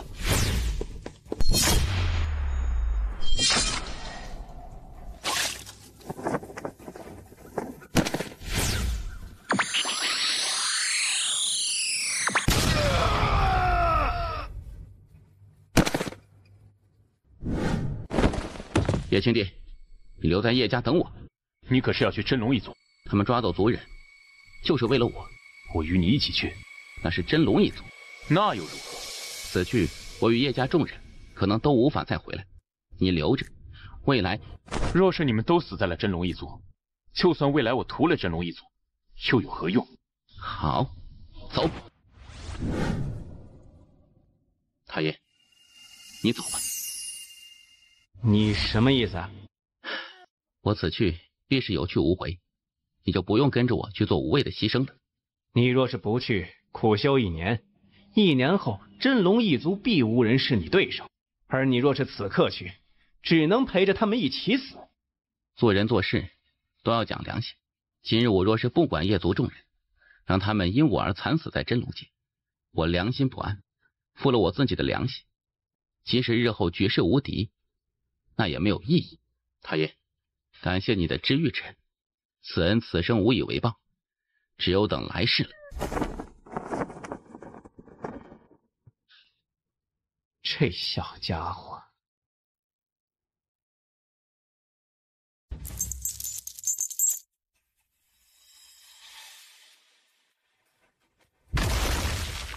我倒是有些意外，没有想到你们真的敢来。不得不说，你们2人很有种。比剑，杀！眼睛弟，这个敖天与乃一众真龙，你选。老实说，我都不想选。那我给你选，你打多的，我打少的。要灭我们叶家，先灭我们兄弟2人，来吧！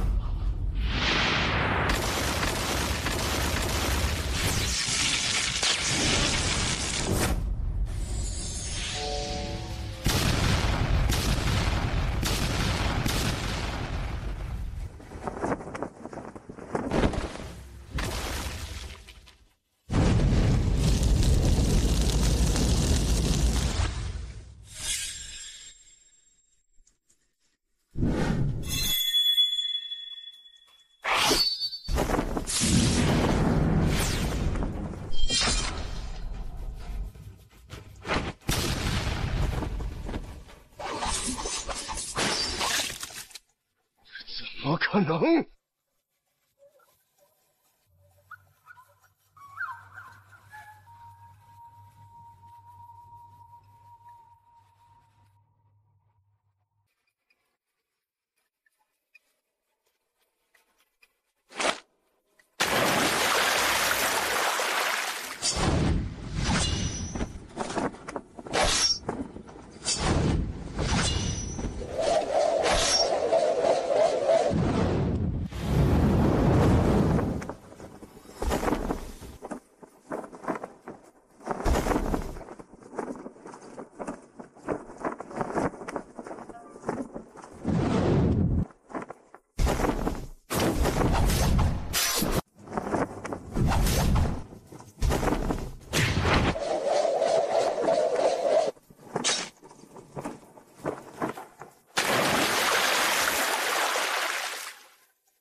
乃龙王守护，你如何能伤我？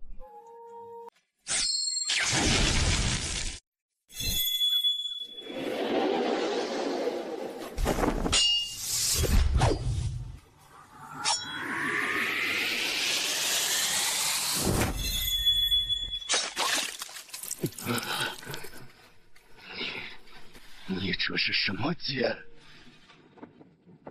行道界，怎么可能破我龙魂守护？怎么可能？绝不可能！行道剑，未曾听过。你师尊到底是谁？到底是谁？他穿着一些素裙。素裙，我从未听过。他是一位大剑仙吗？他是一位大剑仙。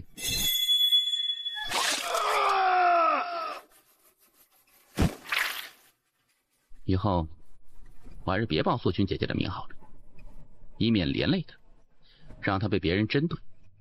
有什么事，还是我自己扛吧。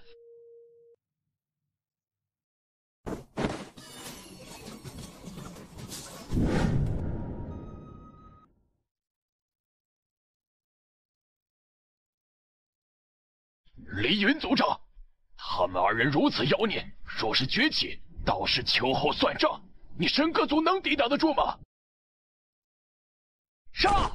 哼，当真欺这两个小家伙身后无人吗？你是谁？你也配知武名？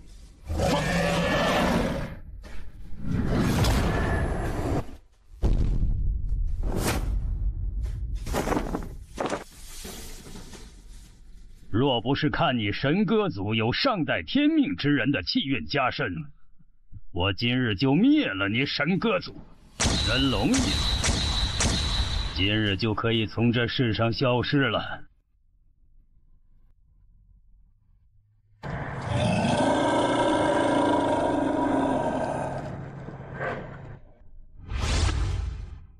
真龙一族虽只是我天龙族的一个分支，但也不是什么阿猫阿狗能灭的。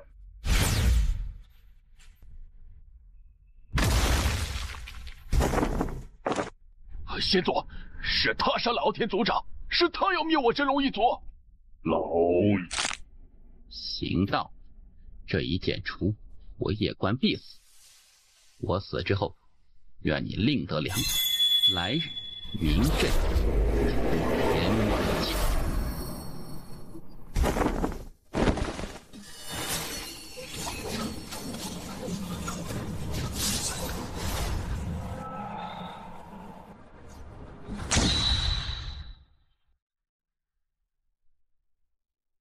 忘却生死，心中无畏，不依赖外物，自己就是剑，剑即是自己，人剑合一。剑道小成，他竟然达到了剑仙。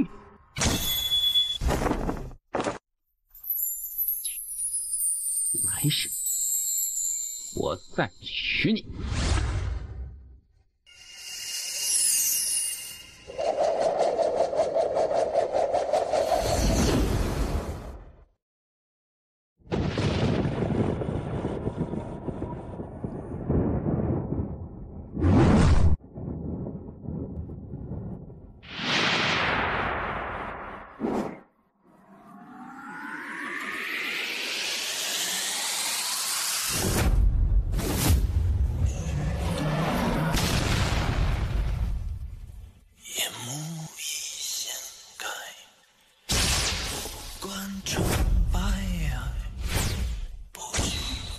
见为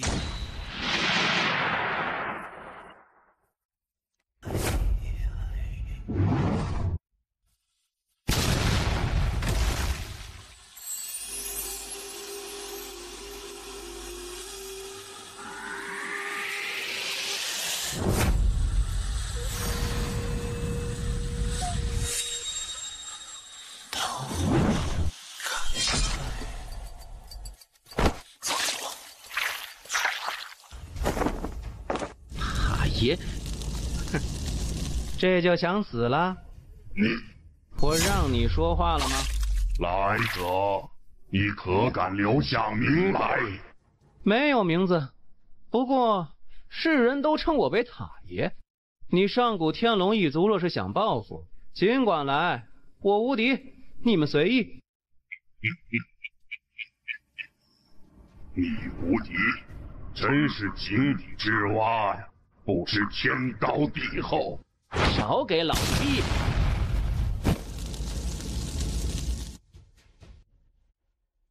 站着别动，谁动，我杀谁。没事吧？还好。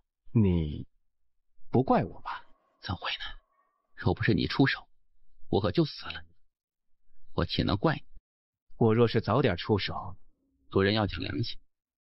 塔爷又不欠我，让我成为剑修，帮助我成长，这已是天大的恩情了。我岂能再要求你这样那样的？道友是不方便透露，见谅。你这弟子很优秀，即使放到当年人间剑主时代，也是佼佼者。你选中之人，不管心性还是天赋，都是绝佳，很不错。敢问阁下尊名？你配知道吗？阁下可知，我神歌族有上代天命之人气运家族，而上代天命之人就是人间剑主。这我倒是知道，你们先祖就是离歌嘛。当年他与我与人间剑主相识，人间剑主念情，因此让神歌族成为了大族。今日你这神歌族的天命气运就该断了。哼，狂妄！此乃人间剑主所赐天命气运，岂是你说断就断的？那你就好生看着，看我能不能断你神歌族的天命气运。小道，别搞事情！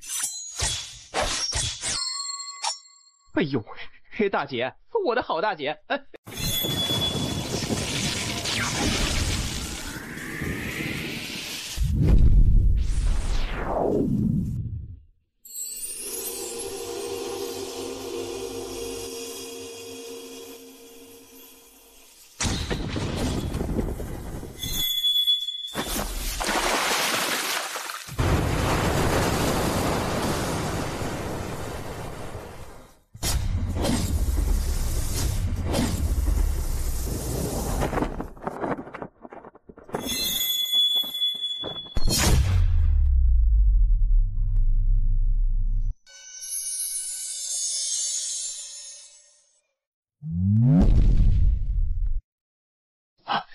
是天命气运！你竟然真的斩断了我神歌族的天命气运！哼，不服，你打我呀！幻仙族！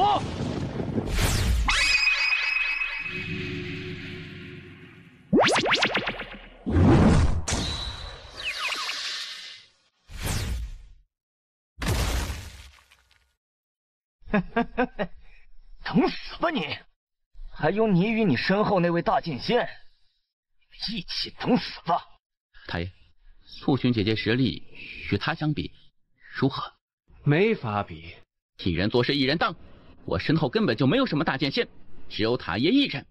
你神歌族有什么？冲我夜关和我无敌的塔爷来就可以，不要殃及无辜人。为何我感觉你好生熟悉？是吗？阁下怎么称呼？塔爷。啊，你，他，先祖，就是此人要断了我神歌族的天命气运，他们还扬言要灭我神歌族。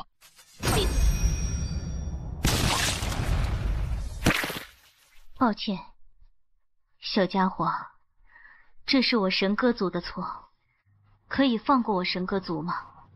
小家伙，若是你不想放过神歌族，就摇头；若是想放过，就点头。其余的别问，也别管，点头或者是摇头，剩下的别管。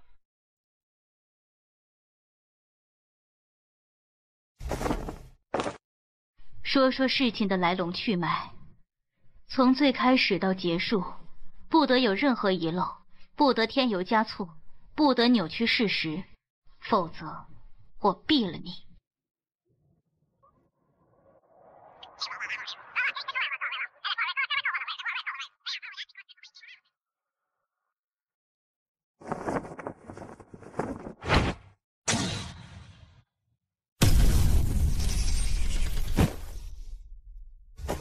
先祖，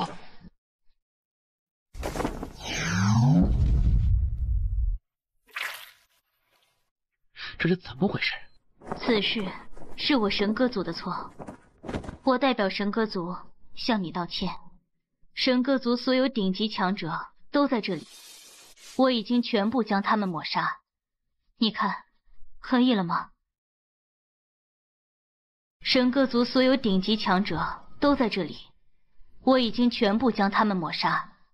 你看，可以了吗？你以后会不会报复我？不会，不信你可以问问你的塔爷。放心，他不会来报复你。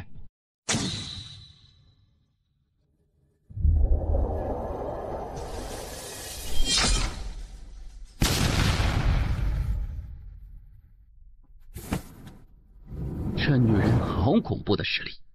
你如果觉得还不满意，我可以立即将神歌族所有老小全部斩杀。我可以放过神歌族，不过我有个条件。你说。我放过神歌族，但是这算你欠我一个人情。一言为定。哎呀，傻孩子，你让他欠你人情，你很亏的，真的很亏的。我神歌族这次做得很不对，我们的所作所为深深地伤害了你，因此我个人觉得一个人情不够，2个、3个人情吧。为了感谢你放过神歌族，我个人欠你3个人情，就这么愉快地说定了。太爷，他为何要杀掉神歌族那些强者呀？想要个体面。体面？他如果自己不体面，就会有人帮他体面。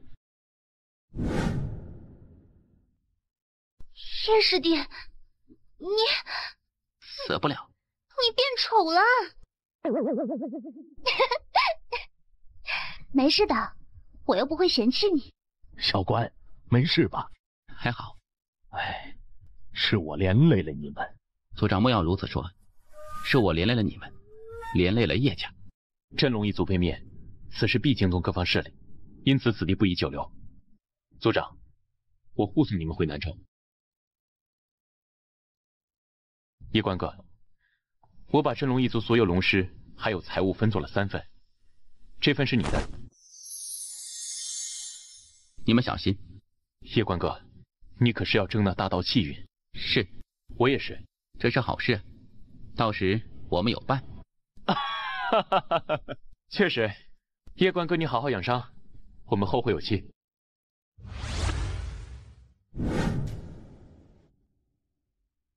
中州院守陆朝文见过叶首席。陆院守，真龙一族被灭，说说你的想法。此事我已经调查过，与那叶关有关。继续。要不要派人将叶关缉拿？叶关与真龙一族的恩怨暂且放一旁，我们来说说叶关与书院的事情。据我所知，叶关本也是我书院弟子，但在下届武考大比之中，真龙一族强行出手，干预比赛的公平，此事你可知？我明白，江湖不是打打杀杀，更多的是人情世故。相比一个没有任何背景的穷小子，真龙一族与安家自然更加值得拉拢。但他真龙一族好大的胆，竟敢光天化日之下干预我官学书院武考，而下届官学书院竟无一人敢出来阻止，真是荒天下之大谬。陆院守，你是真龙一族的狗吗？叶首席，此事关系安家。放肆！你是想用安家来压本座吗？不敢。来人，将安家那位与真龙一族勾结的安妃给我杖毙在安家门前。现任安家家主教导无方，不再适合做安家家主，让他们另选他人来做。还有，从今日起，以后安家的特殊待遇全部取消。带下去。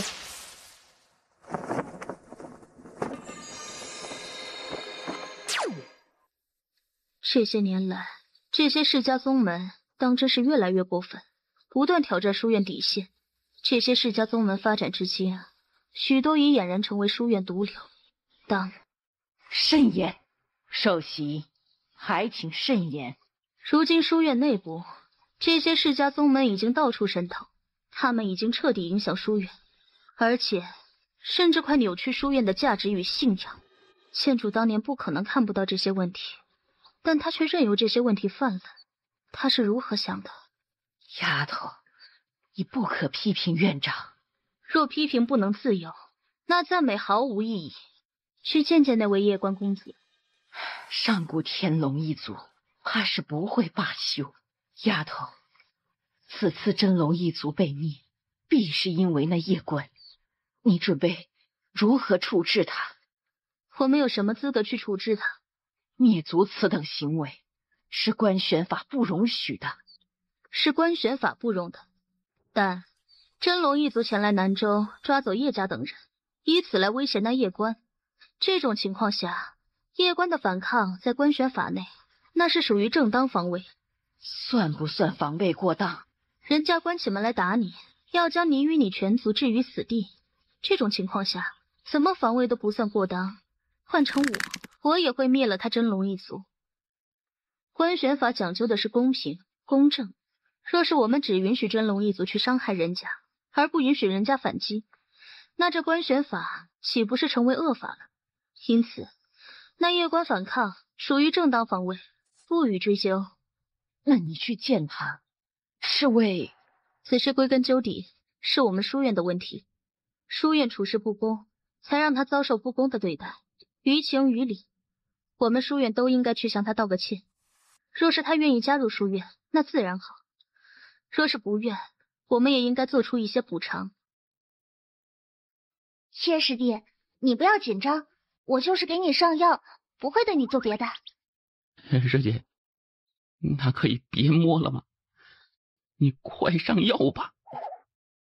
叶师弟，这是附水液，天阶灵药。刚开始可能有点疼，你忍着点。好。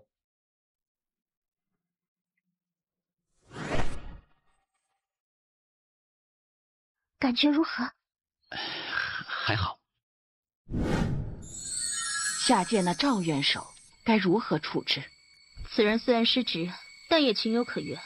一个小地方的院首，自然不敢和安家与真龙一族对抗，而且事后他特意为那夜观上书鸣冤，这证明他已知过错。既如此，可给他一次机会。可按照官选法的规定，他这种行为最轻也要废去修为啊。那赵素当日若是站出来抵抗真龙一族与安家，以安家与真龙一族的实力，顷刻间便可让他灰飞烟灭。面对这两个庞大的势力，他一个小小的书院院首又能如何？而且此人并未与真龙一族同流合污，事后为夜观上书鸣冤，足以见他心中是心存正义的。而刑罚的宗旨是希望在惩罚的基础上，能够让犯罪者洗心革面，重新做人，并不是单纯的就为了惩罚而惩罚。说到底，是我们书院自己内部出了问题。若无中土神州官选书院与安家帮衬，那真龙一族岂敢如此嚣张，公然破坏武考规则？这一次严惩陆朝文与安家，就是为了震慑其他书院与那些世家。师姐青丘院首在时，那些世家还有所收敛，而当师姐现在，那些世家的手当真是伸得越来越长了。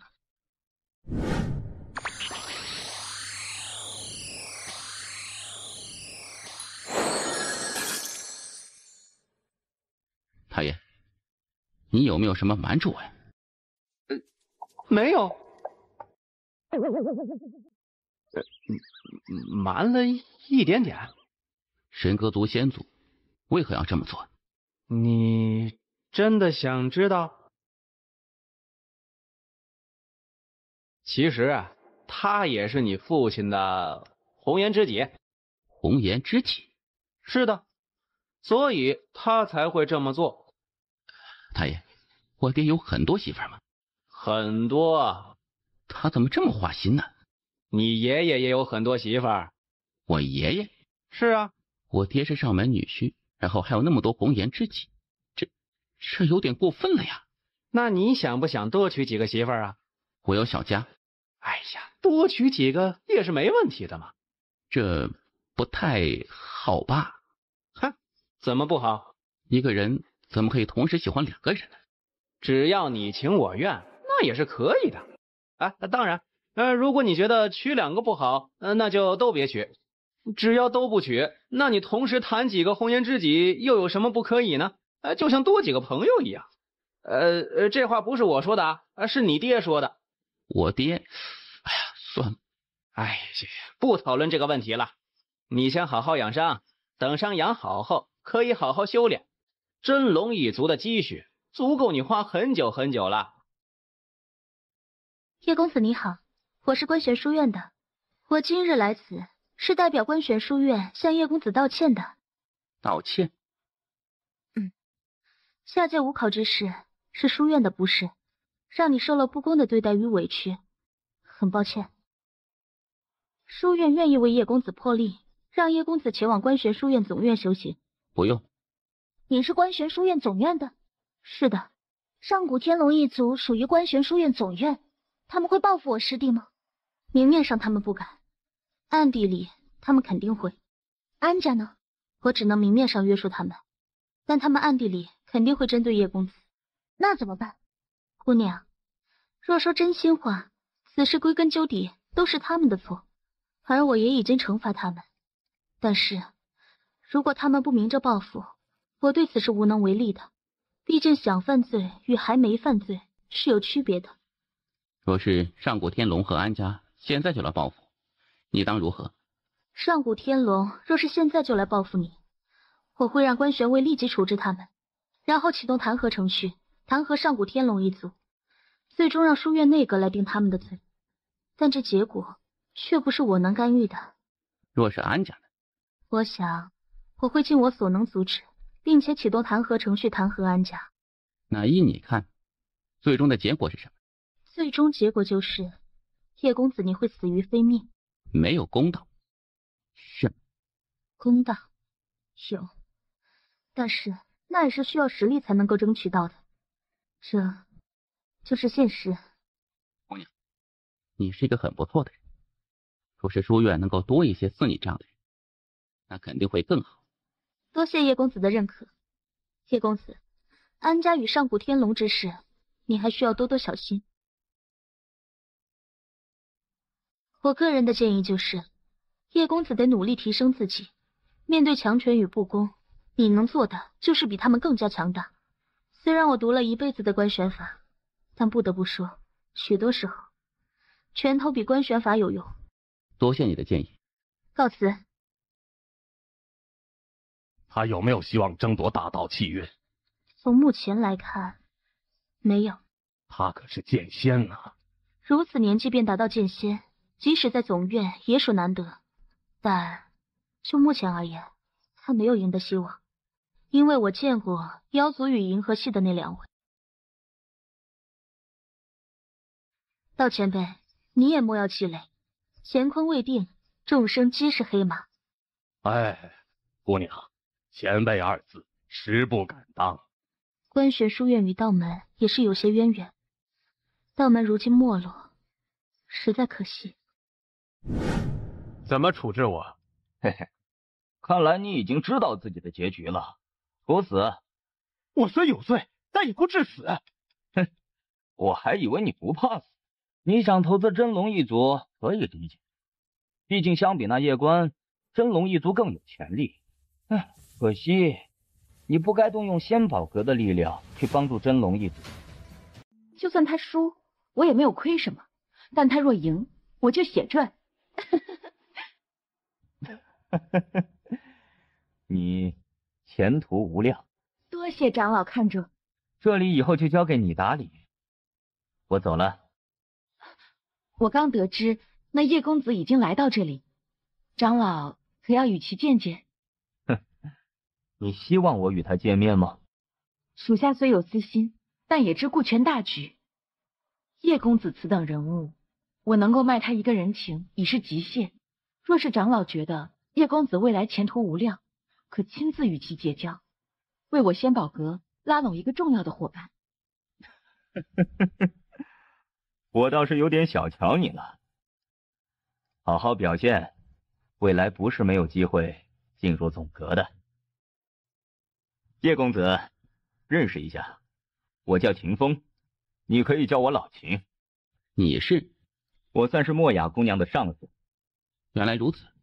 叶公子，我代表仙宝阁向你道个歉。为何？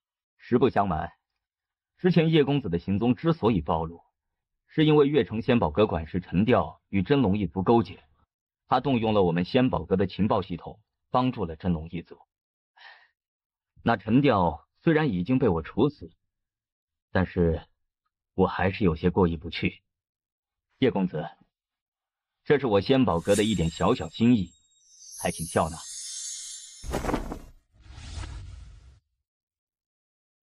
秦兄，冒昧一问，我后台很强吗？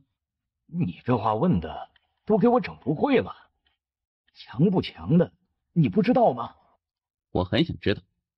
叶兄啊，看得出来你不是那种喜欢花里胡哨的。那我也与你坦白，其实我也不知道你后台强不强，你自己也不知道吗？你就当是我后台很强吧。叶兄啊，这世道身份背景自然重要，但我觉得个人努力更重要。若是我们做不了强二代，那就做强一代嘛。好一个做不了强二代就做强一代。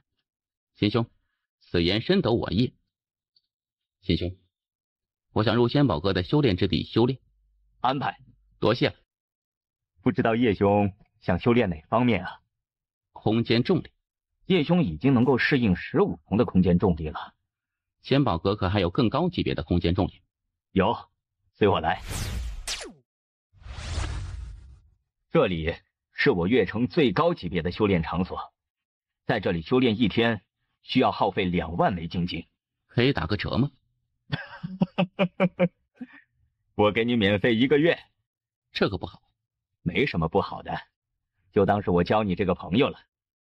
当然，如果你看不上我，那可就另说了。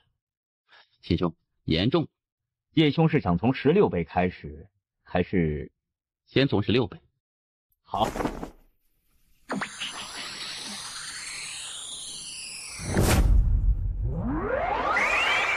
秦兄，17倍。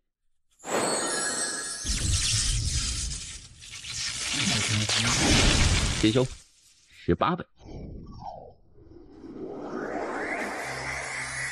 秦兄，20倍。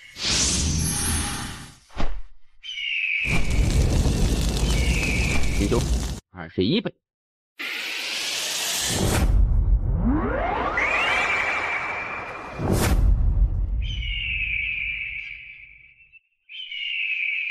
秦兄，31倍。叶兄，30倍已经是月城最高的空间压力了。秦兄，我们切磋一下。啊？叶兄可别开玩笑了，你觉得我像是个会打架的吗？去逛逛窑子还行，打架那还是算了。叶兄是想实战？是的。可以去观玄书院打榜。什么打榜？叶兄难道不知观玄书院有一个5榜？不知道。在观玄书院啊，有一个5榜，中土神州与中土神州之下的所有天才都可以参加，只要年纪不超过25岁，这个5榜上的天才就相当于中土神州年轻一代的一个标杆。我不是观玄书院的。不是观玄书院的也可以参加，有奖励的。什么奖励？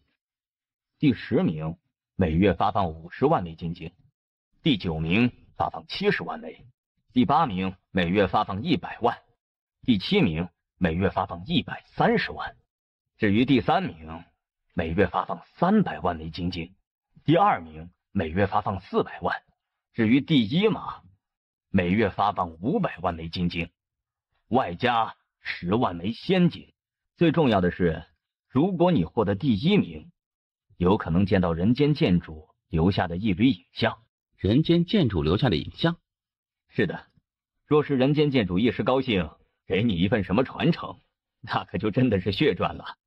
当然了，也不一定会出现，除非你很特殊，因为这么多年来，他也就出现过一次，而那已经是几千年前的事情了。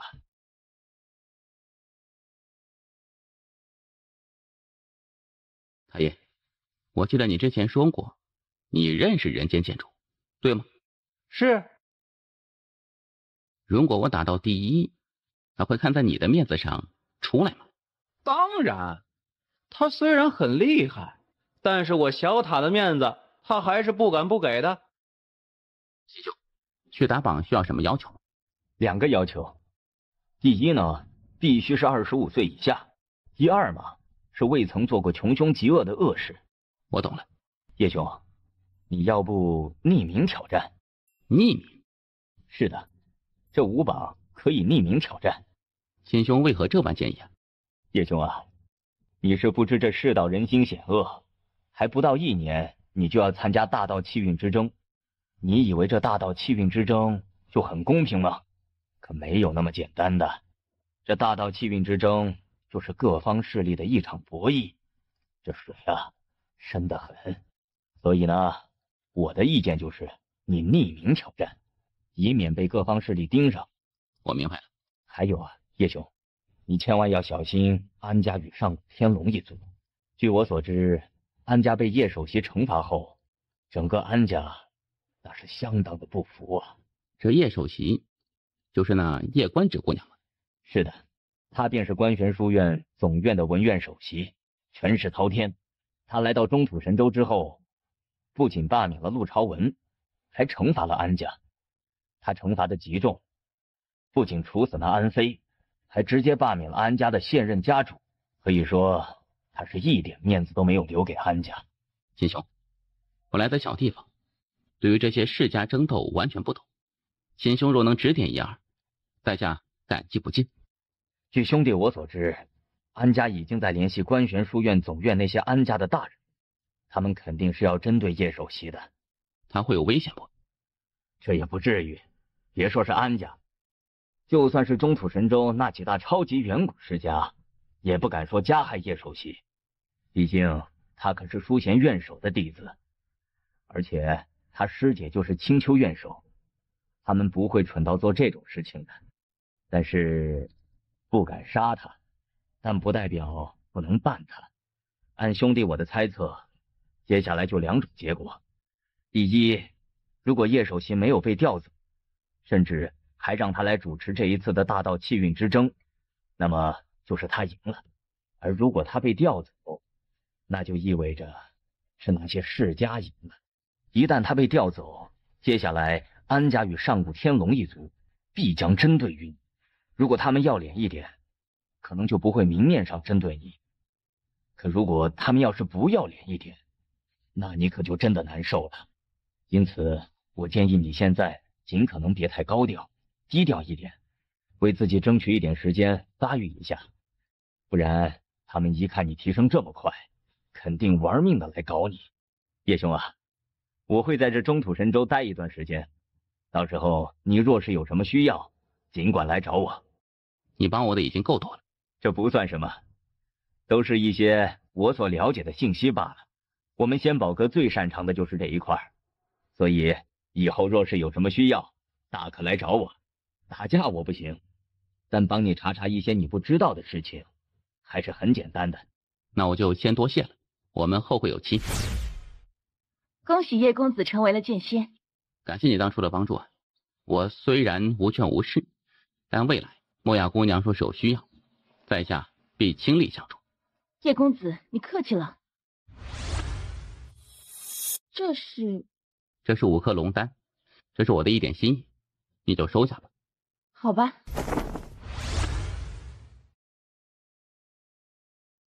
去修炼了？你的实力肯定提升了不少吧？是的。你要去打榜？是的。有信心没？有。啊，那就去吧。好。先祖，你若是在天有灵，就保佑保佑这个少年吧。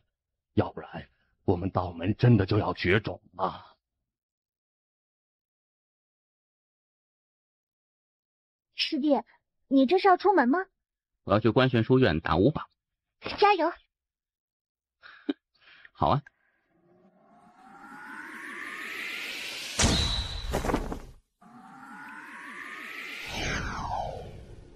我也得加油了呢。各位兄台，打听一事，这5榜在何处挑战呢？你要打5榜？想尝试一下。看到那座山没？那是神武山，5榜就在山上挑战。多谢。未执剑，但整个人却犹如一柄蓄势待发的宝剑，锋芒毕露。剑仙，如此年轻的剑仙，有意。这少年不简单。若是大剑仙，那还能说不简单。剑仙，只能算还可以。你最大的缺点就是轻视他人。非我轻视他人，还是这中土神州年轻一代之中，除了妖族与银河系那2位，没有人能够让我重视。我知道我很狂妄，我很自负。今日来此见这位叶首席，就是希望他能够打败我，制止我的狂妄与自负。在下不死地族东李默，今日来此求见叶首席。啊，莫公子稍等。这官玄书院当真是人间仙境啊！莫公子，叶首席有请。多谢。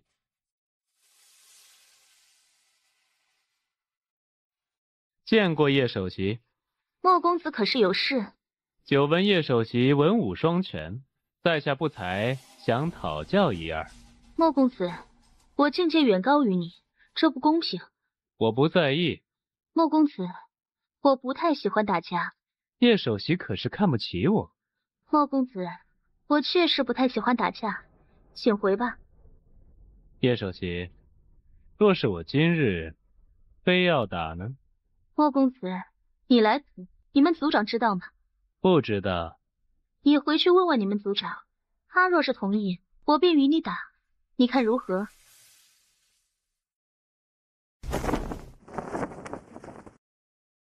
此人好生狂妄，丫头，你为何不修理一下他？哼，他不是狂妄，他是故意为之，想破而后立。总院可有消息？暂时还没有，但应该很快就有了。到了现在，书院内许多人都认为我在小题大做，故意打压世家，而他们都忽略了一个问题，这个问题就是我们书院的核心：公平、公正、公理。到了现在，都没有人去在意过那位叶公子。书院无考，他与安慕公平一战，但却换来了这种不公平的对待。而我们书院不仅没有去为他主持公道，反而还排挤他。而我相信，叶公子肯定不是唯一一个。在我们不知道的底层世界，肯定还有许许多多的不公平的事情发生。丫头，这事情你能别管吗？人间剑主为何创立官玄书院？他要为这天地立心，为芸芸众生立命，为万世开太平，这是他一生的目标。凡我官玄书院后来者，也该为这一目标奋斗。书院有问题，治书院；天地有问题，那就治天地。内阁有令，叶首席立即回总院。安家与上古天龙一族有心了呢。果然呢，动上层人的利益，如同剥夺他们的生命。去见见叶公子吧，这或许就是最后一面了呢。叶公子，我要离开这里了。如果你愿意，我可以带你一起前往官学书院总院，在那里你应该有更好的发展。别管这姑娘，你我素昧平生，你为何要帮我？第一，你有能力；第二，我喜欢管不公平的事情。安家与上古天龙对你出手了吗？你为何得知？一位朋友与我说的。叶公子，你确定不和我走吗？我不走，安家与上古天龙一族会针对我，对吗？一定会。除非你夺得大道气运之证。一旦你夺得大道气运之证，他们必不敢冒天下之大不韪来对付你。我明白。看来叶公子已经有了决定。临别之际，我想与你切磋一下，不知你可否愿意？当然。出剑，出你最强的一剑。我怕杀了你。没事的，我有神功护体，一般死不了。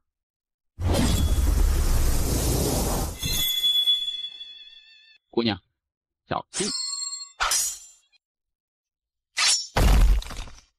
叶公子，你剑的速度约3阶都是无敌的存在，不过有一个致命的缺陷。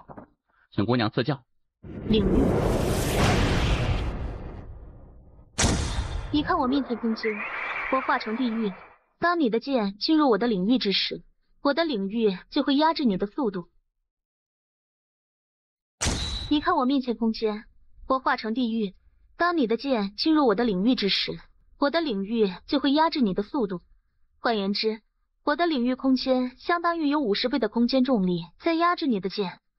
而你的缺点就是，你的剑缺少破除领域的能力，还在空间规则之内。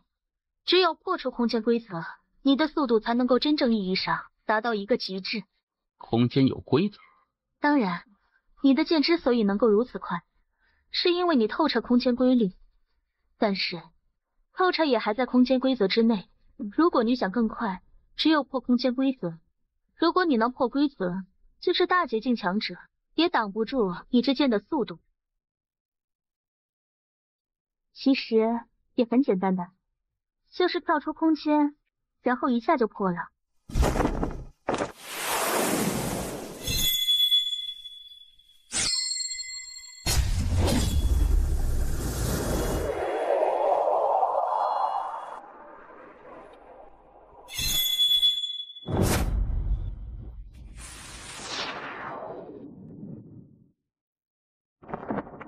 关着姑娘，这算是跳出空间，算破规则。叶公子，你这么妖孽，你家里人知道吗？多谢了。叶公子，这是你自己的功劳，我可不敢贪功。若是无你指点，我不知道要多久才能够领悟到这一点。叶公子，你是一个很优秀的人，期待你能够来观选宇宙，后会有期。后会有期。丫头，你对这叶官似乎很有好感，还有，你不愿意指点那东李墨，却愿意指点那叶官，这是为什么？我喜欢有礼貌且长得好看的男孩子。太爷，这官职姑娘的实力好生恐怖。这天赋确实很了不起。太爷，曾经人间剑主的天赋是不是也很恐怖啊？前无古人后无来者那种。不算是。不算是。他可是人间剑主啊，他如果天赋不逆天，如何能够修炼到那种恐怖程度啊？哎呀，你误会我的意思了。什么意思？古往今来，大道比主人给一些天才分了等级。在人间剑主出现之前，最高级别的等级是超标。而你知道人间剑主出现以后，他是什么级别吗？什么？严重超标。哎呀，别纠结这个问题了，去打榜吧。好吧。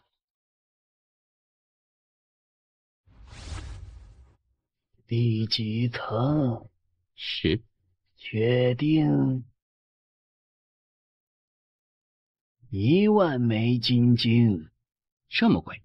姓名？杨官。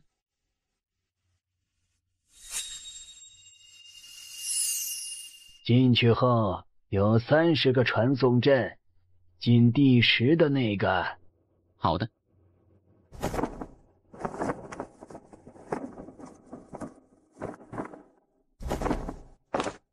你为何要换成杨官？秦兄不是说过吗？让我尽可能低调一点，为自己争取一些发育时间。我明白，我的意思是，为什么要用杨？人间剑主本性不是姓杨吗？所以我就选了这个。这个他妈是巧合吗？如果是，那也太巧合了吧？哎，有什么问题？没有问题，去挑战吧。好。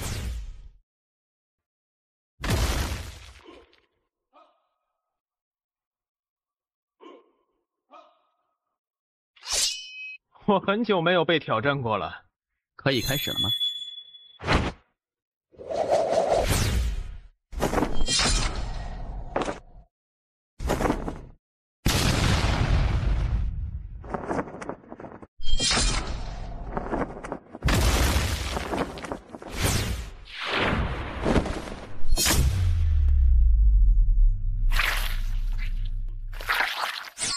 你输了。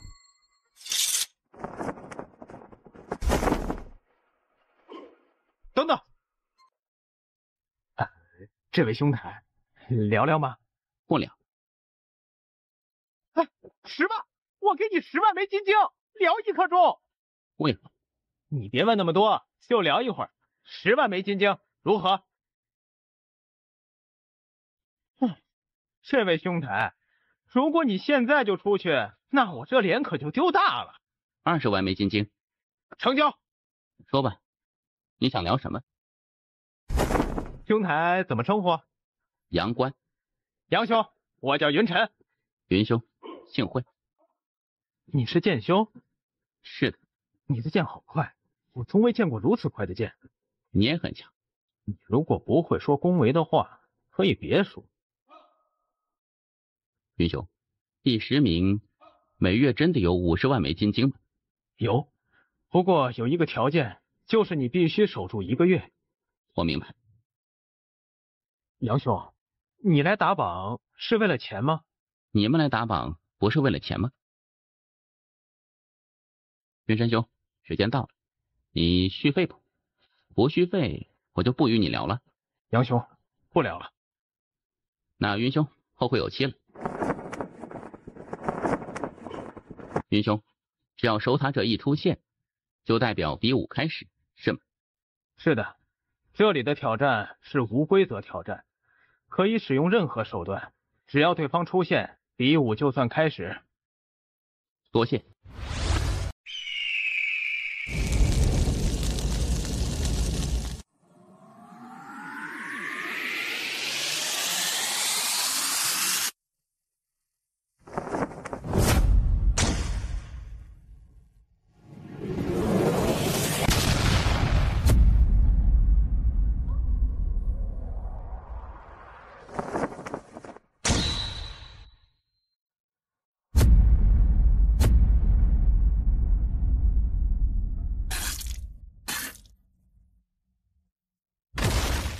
姑娘，你败了。多谢姑娘。哎，怎么称呼你啊？杨官。真名？能说你的真名吗？给你钱呢？姑娘，我不报真名，并非是故弄玄虚，只是有一些不得已的苦衷，还请见谅。我明白了。啊，对了，我叫薛依人。你听过我的名字没？你走吧。告辞。真的是，与我薛依人聊天，居然还收钱，我难道不够美吗？真是一个直男。你好像并不缺钱呐，你现在的钱财足够你很长一段时间修炼了。确实。那你为何？我之前问过秦兄了。如果要重塑肉身，至少需要数千万枚金晶。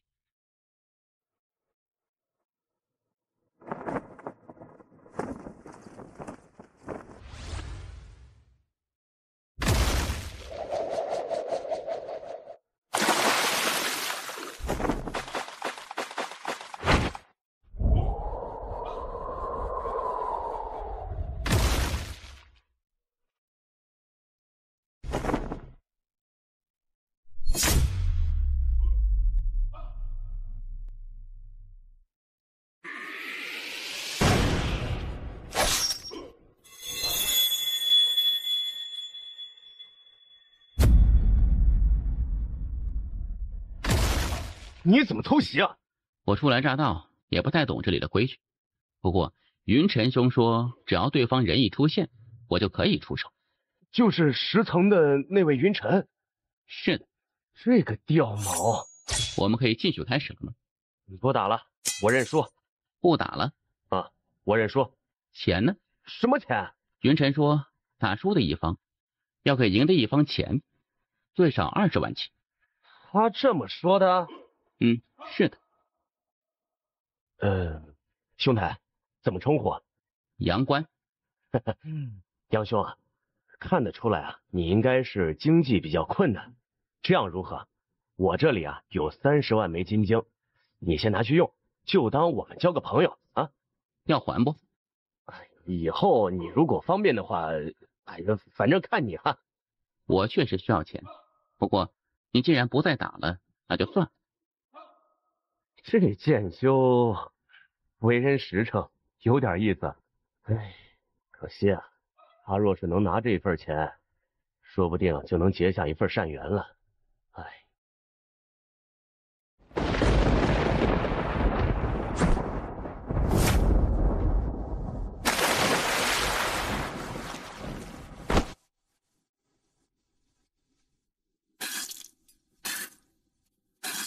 你赢了，承让了。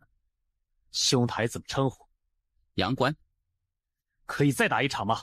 云神兄说，如果要重新打，就必须得给对方30万枚金晶。他说这是辛苦费。可以开始了吗？开始。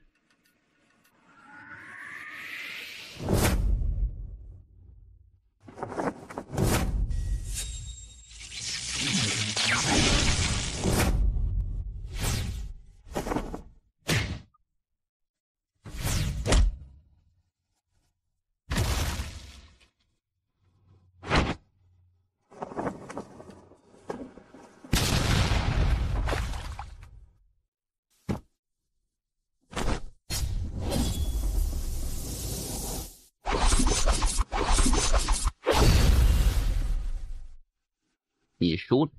用了几成力？3成。你直接去第1层吧。为何？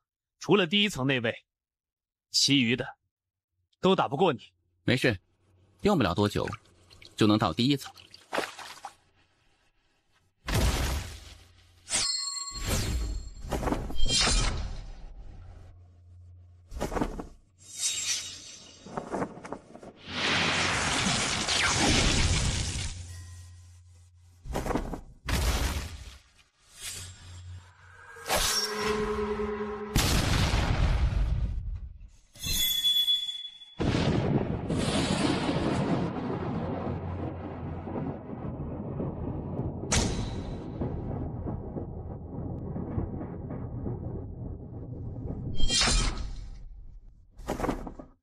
不服，再打一次。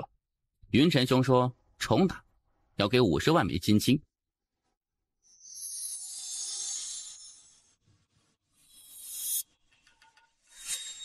你好像很有钱呢。哼，我是神法师。神法师就很有钱吗？废话，我们随便炼制一枚符箓都能卖出天价，明白吗？师姐怎么就这么穷呢？你能不能先让我放完一个大招？不能。你不让我先放完大招，我怎么跟你打？也不是不可以。比如什么？比如你可以贿赂我。你很穷吗？你是剑修，而且实力如此逆天，若是加入观玄书院，钱的东西应该就不缺了吧？你贿赂吧，不贿赂我就走了。哼，你狠！啊！记着，要让我放完大招。好啊。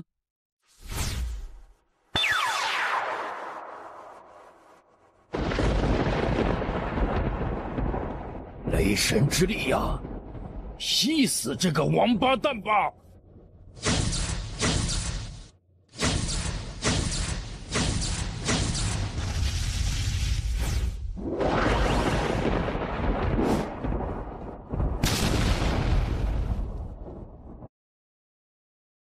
你便是那个一口气连闯了7关的剑修。你认识我？刚刚有人通知我了，说你的剑极快，让我要小心。中土神州剑修很少，你这么强的，我更是第一次见到。虽然我知道我可能不敌你，但是我还是想看看你的剑有多快。那我要出手了，请。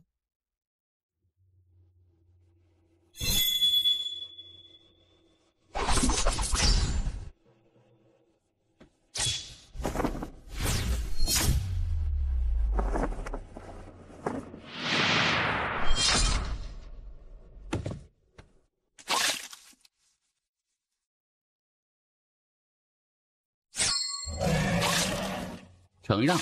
冒昧问一句，你这速度是如何修炼成的？时空压力。你达到了第几层？最高层。李谦，我就说过，你挡不住他的剑，没看不起你吧？此人好妖孽，不愧是能够剑斩真龙的人。这人人品也可以，要不要拉拢他进我们浩瀚佣兵团？我倒是觉得可以。不过还得让老大点头才行。好。你觉得他能够打过第一的那位不？看他有没有隐藏实力。如果没有隐藏实力，悬。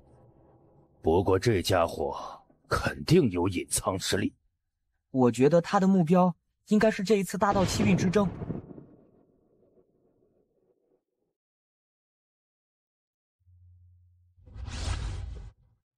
时辰已到，他未出现，当作弃权。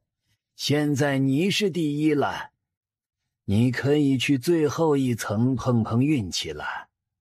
记住，只能待1个时辰。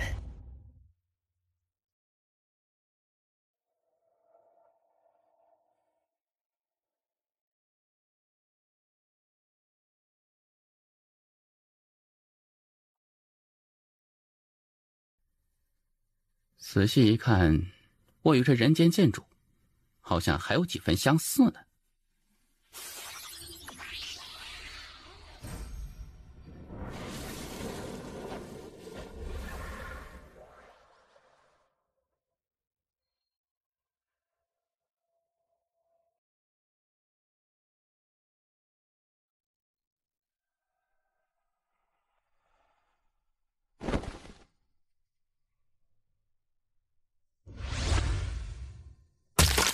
他很优秀。我原以为当年我能扛下所有一切，未曾想到我曾经的遭遇他又要经历一遍了。这就是我杨家人的宿命，希望他不要恨我。我心好痛。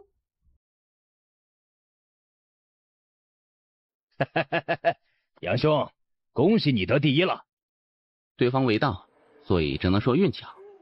对方未到？是的，我等了1个时辰，对方也没有出现，所以实在是侥幸。杨兄，我们这次来找你是想邀请你加入我们浩瀚佣兵团的。浩瀚佣兵团？是的，我们中土神州有数万佣兵团，而我们浩瀚佣兵团排名第2，实力可是非常非常厉害的。有什么好处啊？好处是有的，比如说我们可以一起接一些赏金任务。赏金任务？在佣兵公会有各种各样的赏金任务，报酬极高。多高？最高级别的赏金任务有3000万枚金晶。3000万？接个锤子？你知道任务内容是什么吗？我有点激动了。这个任务就是前往醉渊，抓捕上代中土神州第1妖孽季玄。季玄？此人不仅是上代中土神州第1妖孽，还是官玄书院书院首席，更是中土神州2大绝世美女之一。本该前途无限的她，却不知是因何原因，当年在官玄书院内亲手杀了他的师傅。不仅如此，还杀了官玄书院许多长老与强者，从此他被书院通缉。他叛出官选书院？是的。书院内无一人是他之敌吗？他不仅杀了他师傅，还杀了数十位长老，变态得很。总院的人呢？总院当年也派人来过，但是他进入醉渊了，那个地方非常复杂，总院的人进去后也没有寻到他，最后只能无功而返。而且这事情颇为诡异，因为最后不知什么原因，总院没有再管这些事，好像还特意压了一下，而后书院就发布了通缉令。杨兄啊，你有没有兴趣加入我们浩瀚佣兵团啊？这一次我们接到了一个活儿，追杀一头地阶妖兽，只要能杀了他，妖族不仅能给1000万枚金晶，还有20颗天阶妖兽内丹呢。1000万枚，好。杨兄，从现在起，你就是我们浩瀚佣兵团的成员了，你是第4位，所以我们就叫你4弟了哈。现在就启程。难怪叶首席对此人如此看重，一口气连破10层，当真妖孽呢。此人的剑奇快无比，越2阶怕都是轻而易举的事情，而且他一直都未出全力。中土神州的前2代元首都是蠢货呀，上一代痛失那季玄，这一代又失去这位叶官，真的是蠢呐。顾元首，你要拉拢他们？我拉拢个锤子！你知道叶首席为何被调走，总院又为何调我来吗？因为我是代表世家的。叶首席离去之前，是不是见过这位叶关公子？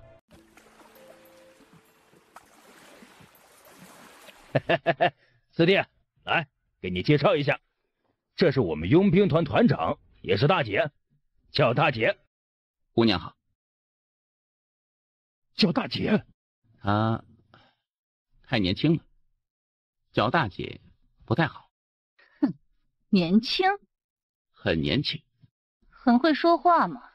妈的，搞半天你是在拍马屁呢。你是剑修？既然你已经加入我们佣兵团，那你就是自己人了。那这是算是见面礼。我靠，大姐，为何我们没有见面礼啊？你这也太不公平了。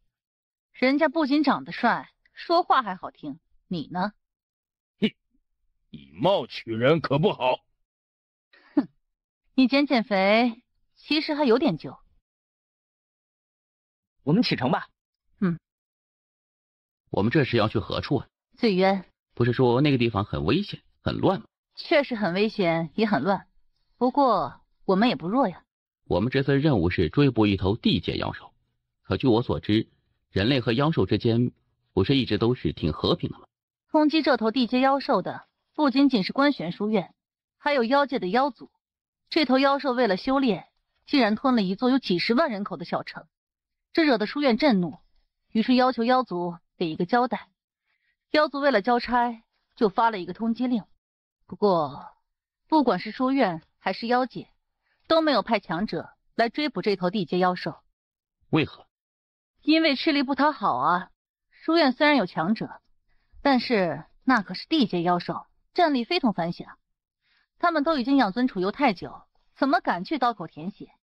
至于妖界，虽然那妖兽吞了1成的人类，但是吞的是人类，可不是妖兽，因此他们更不可能去追杀自己同类。书院可是世间秩序的维护者呀。哼，对书院一群管理者而言，只要他们的职位与利益不受到影响，别说死10几万人，就是死100万人，他们也不会太在乎。但如果这事儿闹到总院，而且总院还追责，威胁到他们的官位，你信不信中土神州观玄书院能在半个时辰内干掉那头地阶妖兽？我懂了。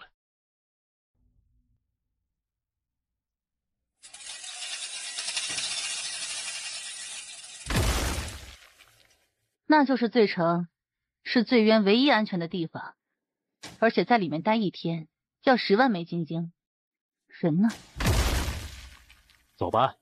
这是接头的，他知道那头地阶妖兽的下落。那妖兽就在其中，之前受了重伤，现在正在养伤。我确定后会给你报酬。你现在就得给我。若是他不在里面，我不是白给了？你竟敢骗我们！你怎么会知？我就是试试。你很聪明，但当你来到这里的那一刻，就注定了你死亡的结局。你知道我是谁吗？你是谁？我不想知道。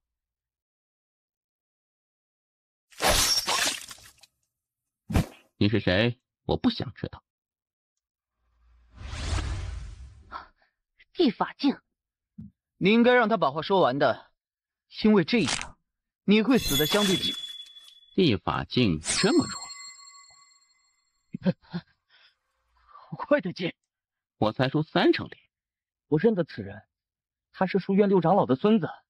六长老，长老团的六长老，有实权的。埋了。好，很好，居然杀人灭口，真好。长进，有靠山。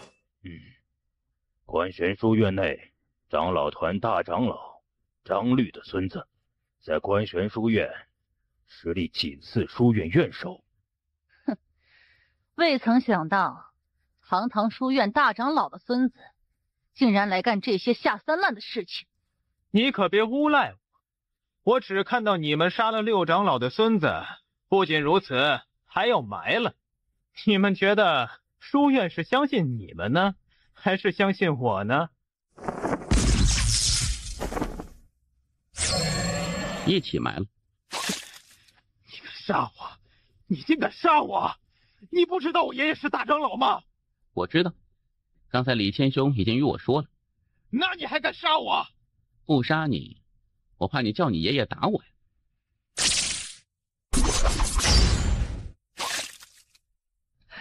叶兄，你闯大祸了！什么叫你？难道不是我们吗？对，是我们。我口误，我真的没有别的意思，就是口误。如果我们不杀他，你们说会怎么样呢？他会回去告状，然后接下来我们就会被他爷爷针对，而他爷爷一定会动用观玄书院的势力来针对我们。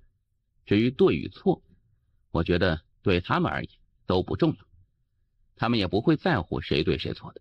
到了那个时候，我们的处境会比现在难无数倍。杨兄，我觉得我们可以把这2个人的死推到那季玄身上去。我觉得也可以，毕竟那季玄本身就与书院有血仇，这么一推完全是合情合理，书院不会怀疑的。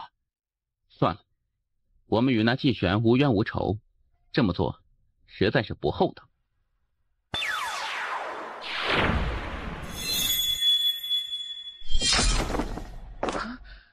银发飞刀，你是季玄？季玄，这位就是上代书院首席季玄吗？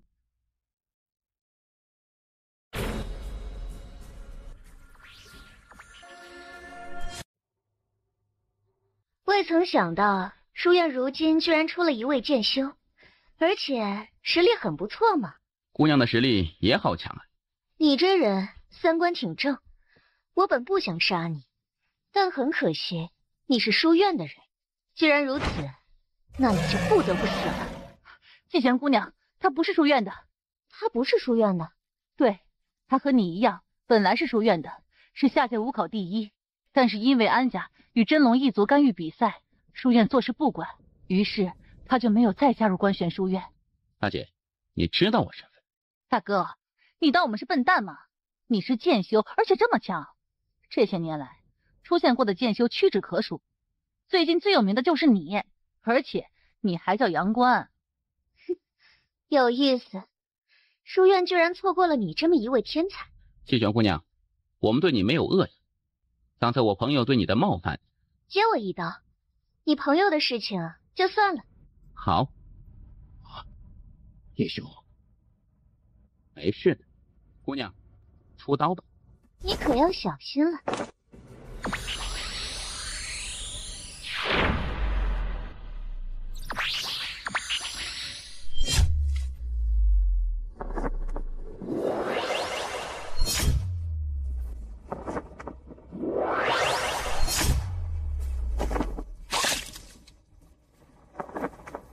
我若是与你同阶，我一定打不过你，真的厉害。姑娘的飞刀也好厉害。书院没有收你，实在是一个巨大的损失。可以问姑娘一个问题吗？你问吧，不过我可不保证会回答。姑娘看起来不像是恶人。然后呢？我比较好奇的是，当年书院对姑娘做了什么，惹得姑娘大开杀戒？你为什么会想知道呢？就只是因为好奇？刚才姑娘出刀并未出全力，也没有杀意，看得出来姑娘手下留情了。而我认识书院的叶官职姑娘，她是总院的，是一个很好的人。若是姑娘所遇是不公之事，我以后见到叶官职姑娘，可与她说说。你知道我为何出现在这里吗？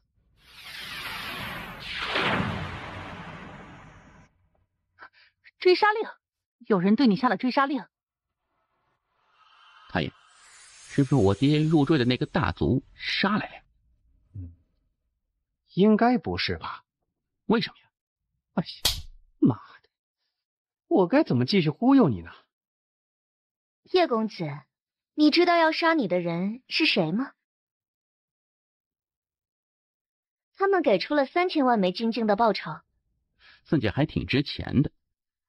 我也很心动，不过在见到你后，我觉得你这人三观挺正，做事很辣，但却有底线。我很欣赏你，所以这活我就放弃了。姑娘知道是谁给我下的追杀令吗？不知道，雇主身份保密，这对你现在而言不重要。重要的是，你得离开醉渊，因为过不了多久，醉渊所有的杀手与强者都会来找你。不对，他们已经在来的路上了。他们的实力相比你如何？那肯定没我强。开玩笑，我曾经也是中土神州年轻一代第一人，好吧？没你强就好。太爷，我们要钓鱼执法了。姑娘，你是不是很缺钱？有点。马上会有很多人来杀我，而这些人肯定都有钱，他们为了钱来杀我，肯定都是三观不正的坏人。你要不要与我联手，我们一起反杀他们，然后所得财物5-5分呢？我当诱饵，你在背后偷袭，嘎嘎乱杀。也不是不行。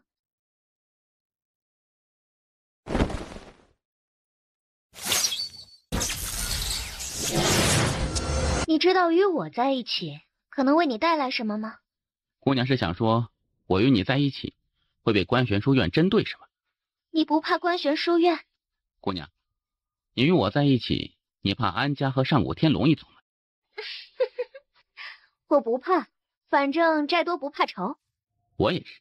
你这剑修真有意思。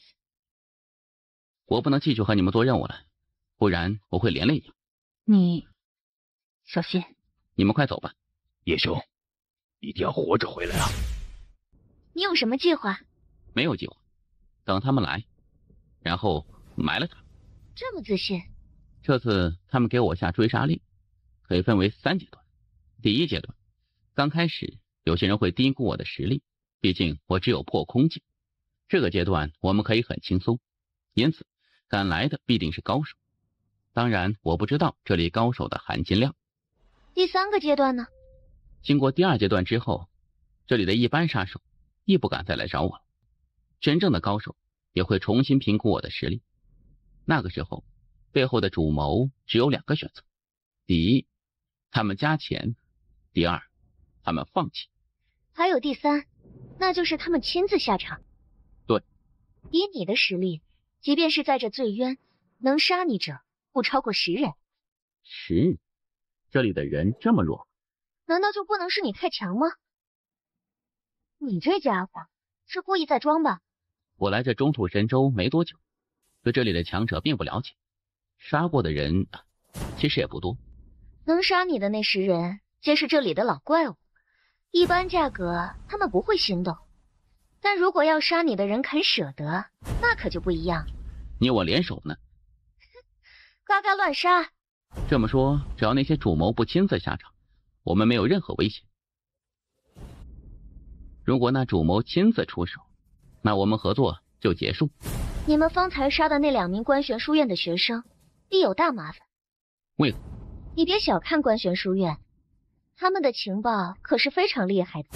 一开始那少年引你们来，你们可没隐藏行踪，因此一旦他们调查，他们最后都会调查到你们头上来。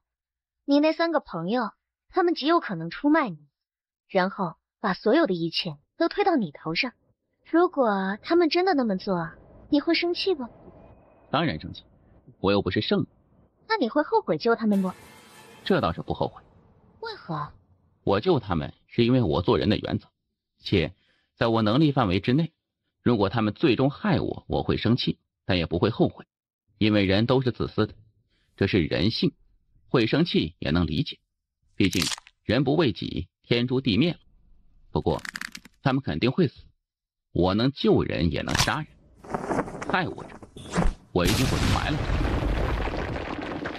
你这剑说真有意思，恩怨分明，做人有底线，赤子之心。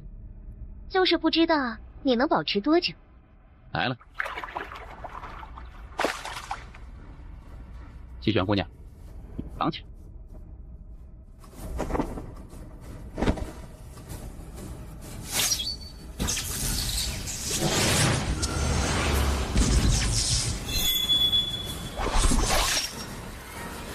好快的剑！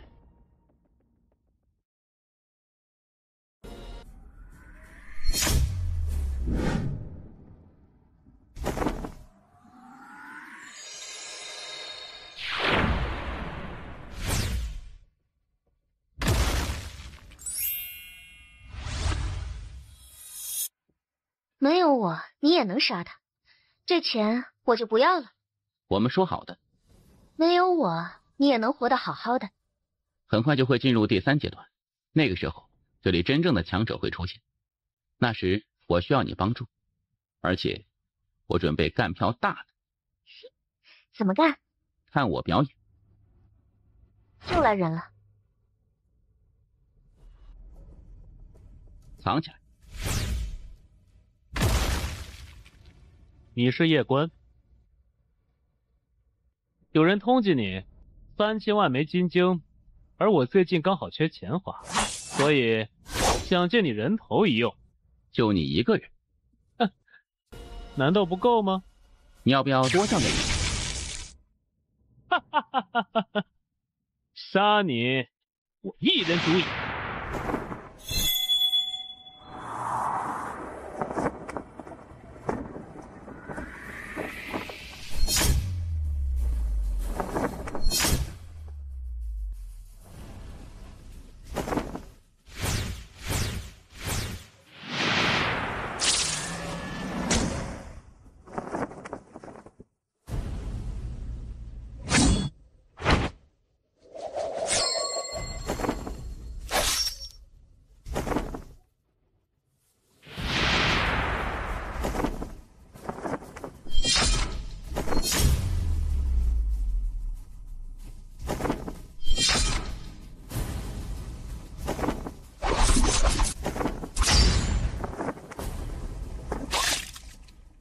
你这么强！我没有想到你看起来很猛，但实力却这么弱。叶少，我还有机会活命吗？帮我一件事情，你可以活命。你说，你回去罪城，就说我和季玄一战，身受重伤。你想阴人？有问题没？没问题。你走吧。你不怕我回去后就逃走吗？你不会。为什么？你如果逃走，我肯定不会报复你，你相信不？我会照做。等等，叶公子，我发誓，我真的会照做，绝对不会出卖你的。来杀我的人，我得了他们的金晶之后，我分你一成。当真？我是剑修，我不骗人。叶少，你放心，我回去之后肯定卖命的宣传你身受重伤的消息。去吧。叶少，之前我有眼不识泰山，多有得罪，还请多多海涵。我给你行个礼吧。你叫什么？我叫饶修，在醉渊，他们都叫我刀神。刀神？我自封的。你可真，刀神都敢自封。叶公子，我去了。好手段，先是威逼，后以利诱，那家伙被吃得死死的了。没有利益给他，他肯定不会给我做事情的。有了利益，他会做得比谁都积极。你让他这么做，是想吸引更多人来杀你？他们不是我的目标，我的目标是他身后的主谋。你想引诱对方出来杀你？我的目的是他，至于别人，我与他们无冤无仇。如果他们真的来杀我，我就只能含泪发笔横财喽。含泪发大财？叶公子，你这人可真有趣。叶公子，书院没有收你，真的是一个巨大的损失。书院失去姑娘你，也是一个巨大损失。我们就不要商业互吹了，说正事。你觉得这一次通缉你的是谁？无非安家或者上古天龙一族。你能够在得罪这2个势力后还能活下来，你也很不简单啊。我有个很厉害的塔爷。塔爷？虽然他一直很低调，但我知道他是在刻意隐藏。他在当年肯定也是一个非常了不得的大人物。小家伙，你不要拍我马屁啊！我不吃你这一套。塔爷，没有拍马屁，你连太古天龙一族都不怕，可以想象得出，你曾经肯定也是一位叱咤风云的绝世大佬。哎呀，还好还好。哎，你还是需要努力，毕竟你的敌人实在是太强了，知道吗？我懂。等过一段时间，我帮助你提升一下剑意，顺便给你一本心法。现在这个地方勉强可以修炼我的心法了。好的好的，我都听塔爷你的，你说啥我就干啥。从开始到现在，我在杨家待了3代，跟着第1代主人天天担惊受怕，不是在杀人，就是在去杀人的路上。老主人动不动就来个自爆燃魂，那日子每天都是提心吊胆的。而跟着第2代主人后，这小主整天花里胡哨的，玩起人来简直就离大谱。唉，现在这第3代主人终于正常了，我小塔算是熬出来了呀。他在拍你马屁。嘿嘿，我知道他是在拍我马屁，但是那又如何？我喜欢听。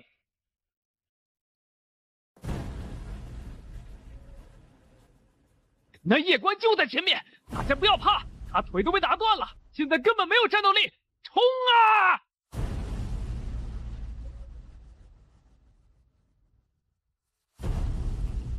我尼玛，这可真是个人才！你隐藏起来，帮我照看一下，我怕有人偷袭我。你小心！杀了夜官，3千枚金枪，杀呀！杀了夜官，3千枚金枪，杀呀！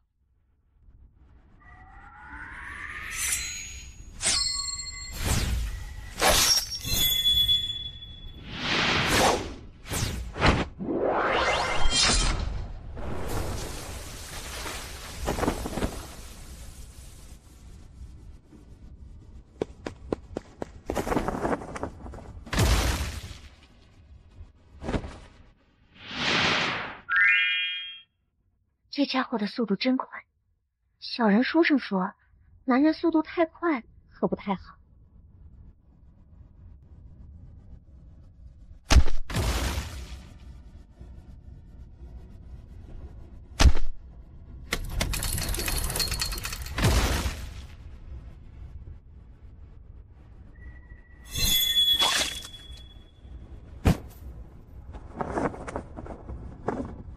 尊上，不得动武。好。等等，你就是那夜官？是的。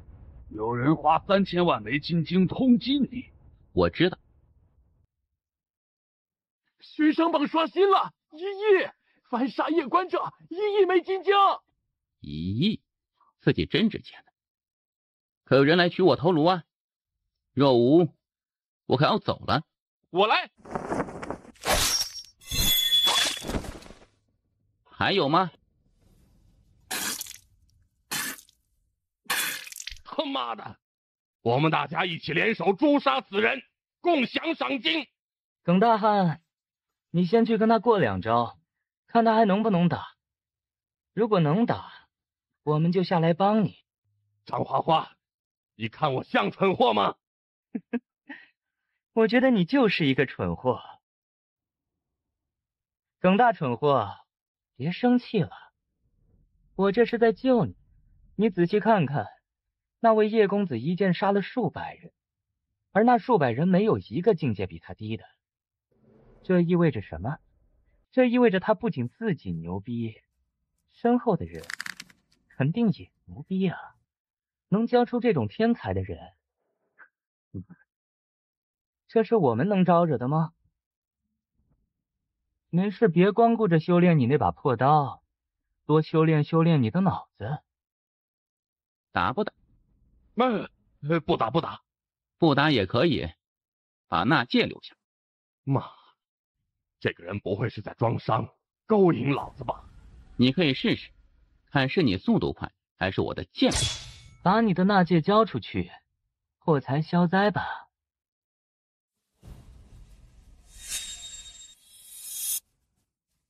你怎么这么糗啊？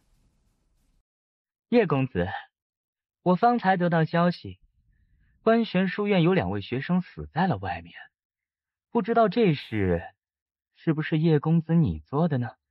张兄，这是你应得的。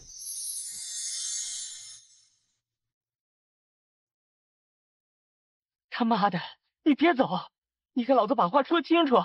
喂！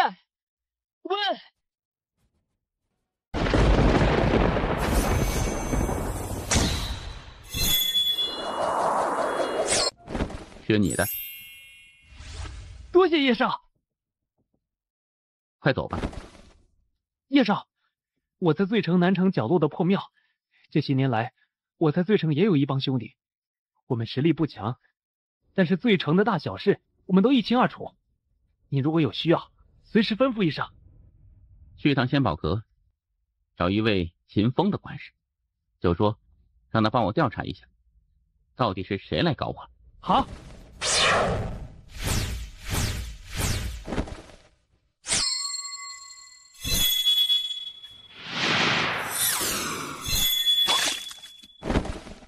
这家伙叫幽灵，是醉城非常有名的杀手，他潜伏在这里很久了。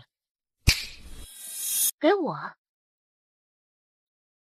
老实说，我有点惭愧，没有帮什么忙就得这么多钱，这个贪财了哈。谢玄姑娘，我想请你帮个忙。你说。按我猜测，这一次针对我的不是安家，就是远古天龙一族。只要仙宝阁情报一到，我就会杀入醉城。那个时候我势单力薄，没有帮手，肯定吃亏。所以我希望你跟我一起去，好不好？谢玄姑娘，我并非是在算计你，你实力非常强，若是愿意相助我便有10成把握斩杀对方，并且全身而退。对方竟然敢出1亿的金晶来追杀我，也就说明他身上肯定有这笔钱。若是我杀了对方，这钱我们平分，可好？叶公子，是秦公子利用特殊传送阵将我传送至此地的，这是秦公子让我交给你的。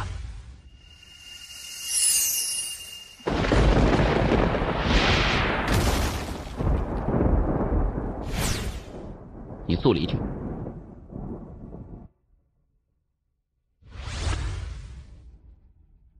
徐香姑娘，反杀是不行了，我要先苟一苟，你也快走吧。去醉城，醉城有规矩，不得动手。醉城的这个规矩持续了近1000年，还没有人破。好。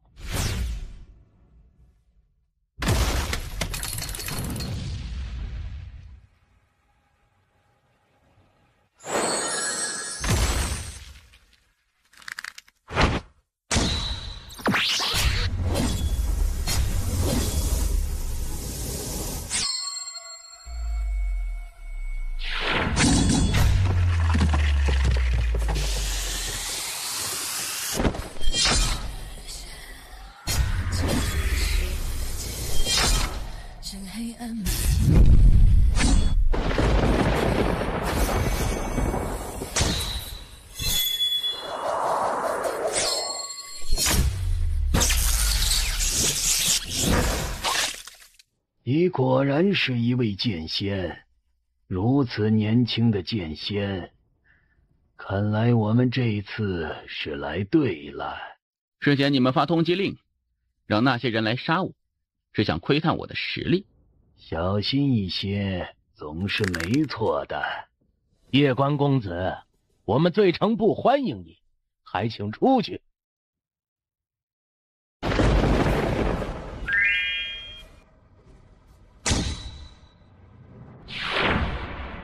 夜关，你知道你为何能活这么久吗？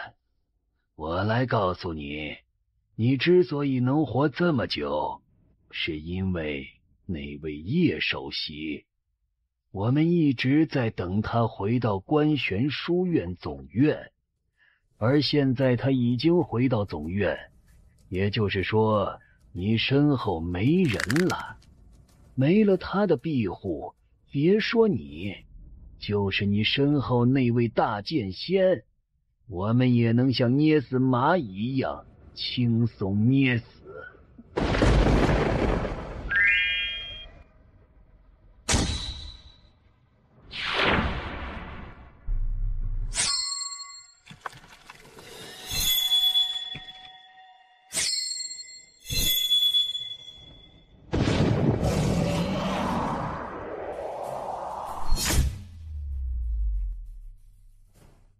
玩归玩，闹归闹，别拿天命姐姐开玩笑。这就是口嗨的下场。你根本不是剑仙，你是大剑仙。太爷，是你动手的吗？不是。行道剑自己动手的？是。你没忽悠我吧？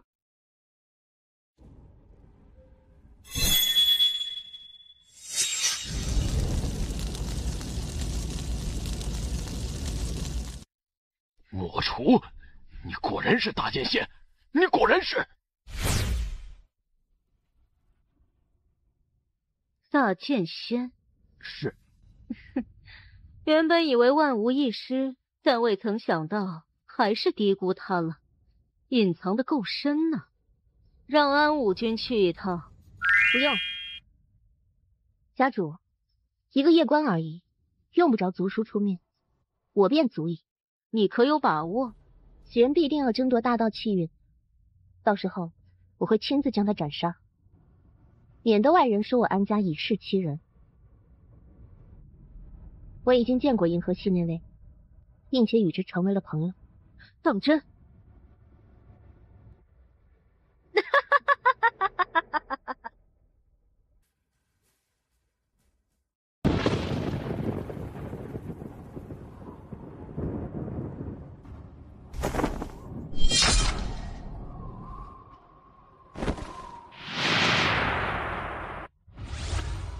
怎么了？太爷，他居然秒杀一位大捷径。哦，太爷，你都不震惊了吗？震惊。太爷，有个问题我一直想问你，素君姐姐根本不是一位剑仙，她其实是一位剑帝，对吗？对，我就知道。太爷，你一直对我隐瞒素君姐姐的实力，我果然没有猜错。太爷，你是不是怕我知道她的实力之后就容易飘，然后不努力修炼了？怎么会呢？素君姐姐再厉害，那也是她的事情，自己强才是王道，这个道理我是懂的。哎，你能如此想，那就最好了。太爷，这安家和上古天龙一族如此强大，特别是安家，还跟传说中的人间建筑有点关系，而我又与他们结仇，这会不会给素君姐姐招来祸事？应该不会。往最坏的地方想，如果安家到时候叫人间剑主打我和素君姐姐，那该如何是好？你说的这个，应该不太可能。为何呀？哎，傻孩子，你爹怎么可能帮着外人打你呀？特别是还打天命姐姐。但凡这安家有这么一个念头，安家全族都要从这世上消失。太爷，你想想，观玄书院可是人间剑主创立的。人间剑主是什么人物？那可是100万年难得一出的绝世天才。他创立观玄书院的目的是什么啊？是建立一个法理的世界。安家又没有道理，人间建筑怎么可能帮着他们？也是。你现在的任务呀，是好好修炼，争取达到真正的大剑仙。你是大剑仙？不是。你的剑……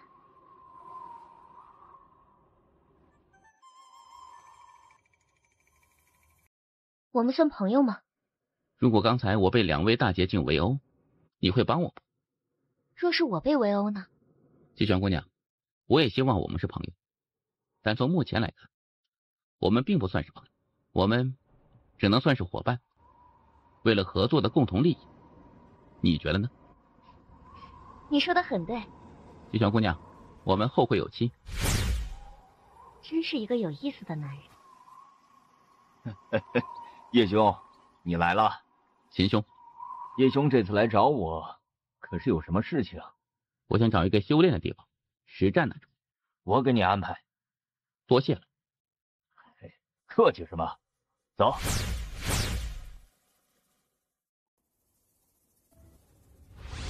秦兄，这里是传送基地，是中土星域最大的传送基地，可以传送到很多宇宙位面。我们这是要去何处修炼呢？玄塔。玄塔？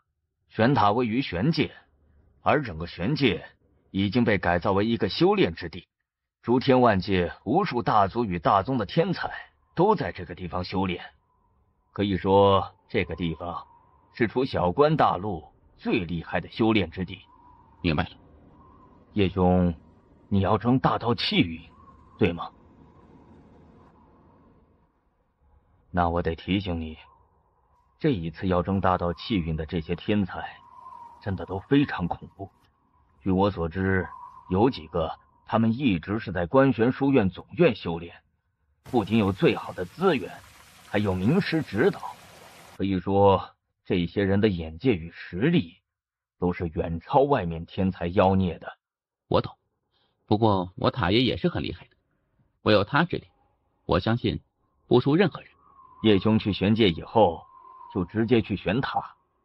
玄塔有72层，每一层都自成一个世界，各种各样的试炼都有，不过很花钱的，非常非常花钱。对了，还有一点，你千万要记住，在那个地方都要签订生死状，也就是说，在那个地方试炼，不是玩家家，是真刀真枪的干，是真正会死人的。特别是你选择实战，凡是选择实战之人，都是签订了生死状的。被打死，那就只能怪自己技不如人。哇，好刺激啊！秦兄，我们走吧。叶兄，我还得提醒你一件事，以免你到了那边以后，什么都是迷糊的。好，你说。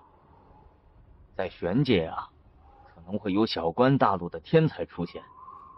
若是遇到这种人，能避让一下就避让一下。小关大陆那边的修炼之地不是更好吗？他们去玄界做什么呀？自然是去装叉的呗。这有什么好装的呀？真是无聊。也不是所有天才都喜欢这样，就是有些个别的就会这样。所以你如果遇到，就避让一下。因为这些家伙可都是2代，家里不是有权的，就是非常有钱的那种。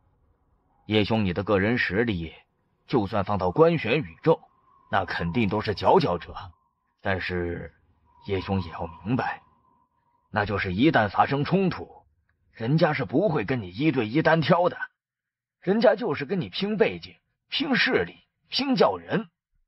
那时你怎么办？我什么都没有。我塔爷说，我爹是吃软饭的。我去，你别老提这事儿啊！我去，你别老提这事儿啊！为何呀？大哥，你再提这件事儿，我小塔以后怕是要尸骨无存了。完了，我这是在给自己挖坑啊！哎呀，造孽呀！哎呀，这条大腿我可得抱好了呢。嘿嘿，等这家伙成为剑帝，老子有一个剑帝兄弟。到那个时候，仙宝阁内，我看那些王八蛋还敢不敢欺我？怎么称呼？夜官。本王刚来此地，人生地不熟，缺几个保镖，你有没有兴趣？保镖？1天1万枚金晶。你是来试炼的吗？是的。你既然是来试炼的，为何还要请保镖啊？怕刁民害本王。这家伙不会就是从官宣宇宙来装逼的吧？有没有兴趣？我要去修炼。啊！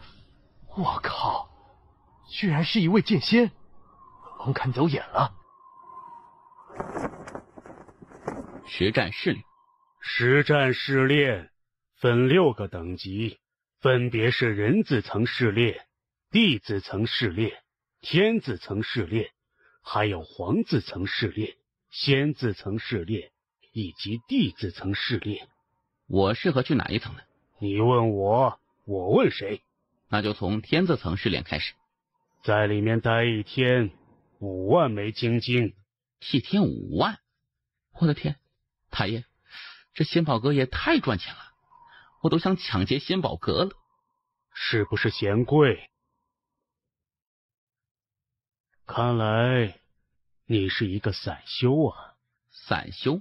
就是没有背景，没有靠山，只能自己一个人的，这种就叫散修，懂吗？你就打算在里面待1天吗？年轻人，别怪老头子我说话不好听，听我一句劝，这个地方不是你能消费的，这个地方是专门给那些有钱人准备的。你来这里消费，只会耗光自己与自己家里的积蓄，搞不好还要让你父母背债，不值得。多谢前辈提醒，不过我还是有一点点积蓄的。一旦签订这生死状，你在试炼层内发生任何事情，都由你自己负责，明白？明白。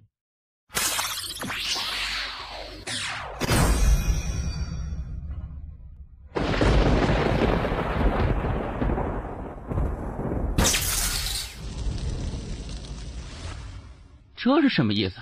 你到底是谁？一个普通人。一个普通人能够让这天道规则承受不住？我真的只是一个普通人。你父亲叫什么？我不知道啊。不知道？他是做什么的？不知道？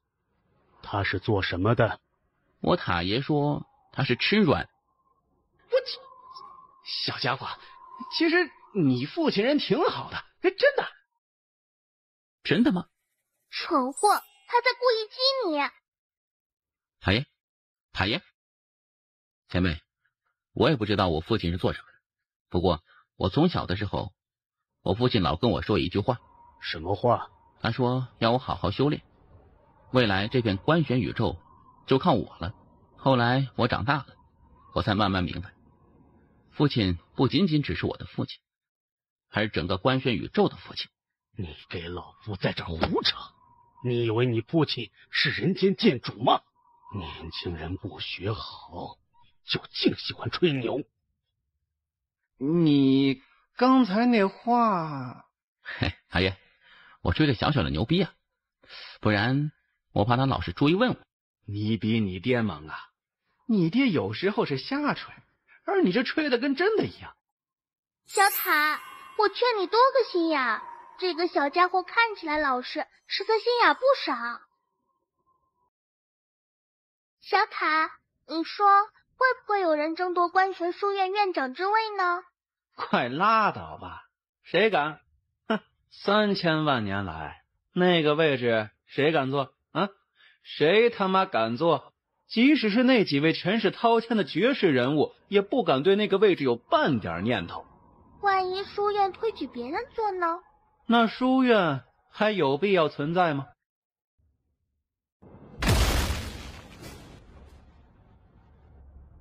这么安静。哎，你不突破境界吗？你在破空境可是待了许久了。没事。为什么？太爷，我能越好几阶杀人，这意味着什么？意味着什么？意味着很多时候，境界跟实力无关。你什么意思？说详细点。简单来说，就是境界会有水分，就像两柄剑，一柄剑只是普通打造，而另一柄剑是千锤百炼。同样都是剑，后者肯定不是前者能比的。修行如筑楼，若是第七部分，即使建成万丈高，也不过是外强中干，一封便倒。所以，我觉得我修一个境界，就应该把一个境界修炼到极致，最后水到渠成的提升。所以你要等自然突破？我只是觉得我还没有达到自身的极限，若是达到自身极限，这境界自然也就突破了。可以。什么玩意儿？破空境来这里？那我该去第几层啊？你知道我是什么境界吗？我是地阶妖兽。看你就像个新手，来这里应该也是来错了。你赔我5万枚金晶，我不杀你。我们过2招。跟我过2招？那就过2招。我的打法有些不太正经，若有冒犯之处，还请见谅。无事，你尽管来。我的打法有些不太正经，若有冒犯之处，还请见谅。无事，你尽管来。你这打法是不正经吗？妖兽兄，我这打法确实猥琐了些许，但实属无奈之举。你这打法是他妈下流吧？你们妖兽防御实在太过逆天，若不攻取这些薄弱之处，我毫无胜算，因此只能得罪。你可以换个打法吗？我承认打法很猥琐，但是这可不违背我本心。你如果不换打法，那我就只能恢复本体与你一战了。好啊。你确定要我恢复本体吗？你恢复本体之后，某些地方是不是也会变大？人类，你这就有点过分了。你好歹也是一位剑修啊，而且还是一位剑仙，你就不能堂堂正正的与我一战吗？你知道吗？你这打法直接改变了我对剑修的看法。你见过别的剑修吗？见过。别的剑修都是什么样的？比较正派的，而且很冷酷，少言少语。不像你，你看起来也比较正派，说话也是彬彬有礼，但是你做的事却很猥琐下流。你是关玄宇宙的吗？不是，我来自南州。没听过。就是中土神州下面的一个小州。哦，原来如此。这2天这里出现了一个很妖孽的天才，也是来自中土神州，他也姓叶，叫叶晴。你认识吗？认识，他是我兄弟。你跟他真的是兄弟？是的。你们2个也都是。现在起，我们就是一伙的了。别怕，他们就算报复你，你有靠山，知道吗？叶关哥，你怎会在此？我来此修炼，听闻你有危险，于是追了过来。谢谢。4家兄弟，谢什么？老弟，你们杀了刘琦。你儿子杀？休要胡言乱语！我儿子与刘琦是兄弟，他怎么会杀刘琦？爹，是我杀的。逆子，你可知道你在说什么？确实是我杀的。你知道你在说什么吗？爹，他们是我认的结拜兄弟，叫叶关和叶晴，我与他们是生死兄弟。这屌毛玩什么花招啊？爹，此人发现我兄弟叶晴有至宝，于是心生歹念，想要杀人夺宝。我几番劝阻，他都不听，最终我只能与我兄弟2人大义灭亲了。放肆！老爹，人是我杀的，所有的事情我一个人扛，跟我2个兄弟没有任何关系。我愿意一死，平息汉天宗的怒火。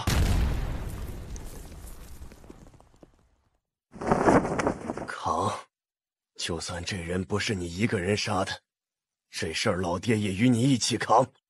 大不了，我们父子就把命交给汉天宗。叶关哥，你来对付他。林贤兄，那道法则之印，我们就不要了，你留着吧。叶兄，刘基虽然是我和我兄弟打伤的，但是他是你杀的，所以那道法则理应归你，你就不要再推辞了。伯父，还请照顾好林兄，他若有任何闪失，我是不会放过你们上孝宗的。林兄，这是刘启的纳金，共有3亿枚金晶，你都收下来，别拒绝。走。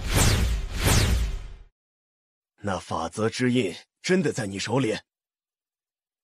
记住，那道法则之印就在你身上，明白？老爹，你的意思是？你只有说那法则之印在你身上，并且已经认你为主，唯有如此，宗主与一众长老才会死保你，不然，一旦他们知道你身上什么都没有，他们会立刻牺牲掉你，拿你去平息汉天宗的怒火。我懂了。哼，小家伙，你现在只有证明自己有价值，宗门才会死保你，不然光靠你老爹根本就保不住你。因此，从现在起，你就要对外宣称你拥有法则之印，还有，在任何场合，你都要维护刚才那2个王八蛋，知道吗？老爹的意思是让我与他们绑在一起？死死与他们绑在一起，只要有人来找你麻烦，你就把所有责任都往自己身上揽，把这个忠肝义胆好兄弟的人设立起来。你越是这么做，他们就越觉得你够义气，觉得你可怜，然后对你起恻隐之心。一旦世人对你起恻隐之心，就算宗门想要把你交出去，他们也要考虑一下舆论的压力，明白了吗？我明白。这2个少年都不是简单之人，你招惹上他们是祸，但现在若是你能够活下来，而他们又真的是有大背景，那就是福。老爹，这又怎么说？今天过后，所有人都知道你是他们2兄弟的生死兄弟，这事儿他们认也得认，不认也得认。可他们不是我兄弟啊。外人觉得是就行了。懂。小子，自信一点，回去后就给我装，往天上装，就说你有大机缘，只要给你20年的时间，你就能同代无敌，明白吗？我明白。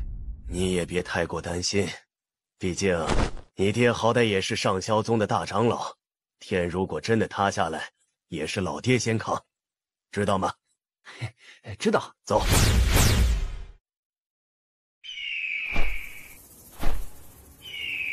老爹，如果宗主扛不住压力，要把我送出去怎么办？那就反。老爹，若反有几成把握？8成。这么多？他8成。回去后，宗门必定会开始调查那2个人的来历，希望他们的来历牛叉一点，他们越牛叉，宗门就越不敢动你。叶关哥，我还要去一个别的地方，我们怕是只能就此别过了。缺钱不？够用。叶关哥，那大道气运之争还有8个月，你到时候也会争，对吗？是的。到时候我也来。若是来日争夺大道气运时，你对上他，你会如何做？哼，莫说大道气运不在我手，就算在我手，只要叶关哥有需要，送给他又何妨？你不是应该去皇字层吗？太弱。你要不要恢复本体与我一战呢？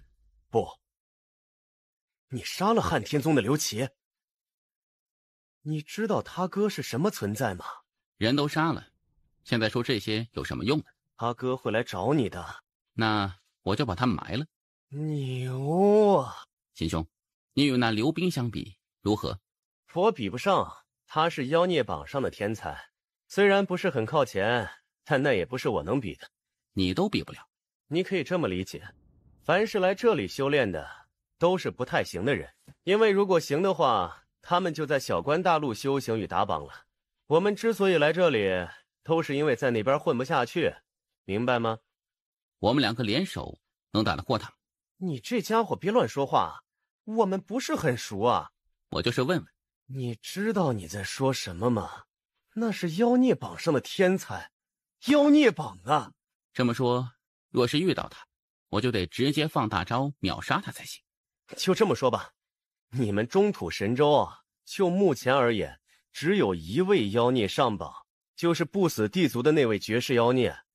除他之外，你们中土神州年轻一代没有一个能打的。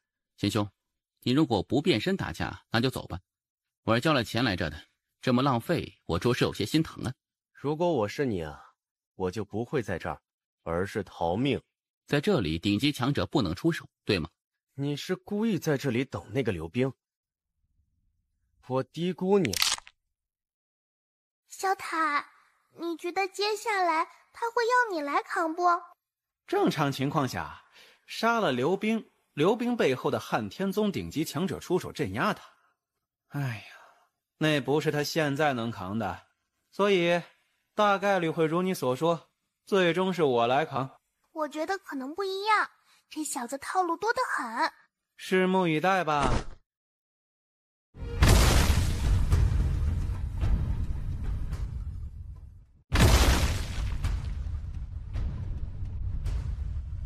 你在等我？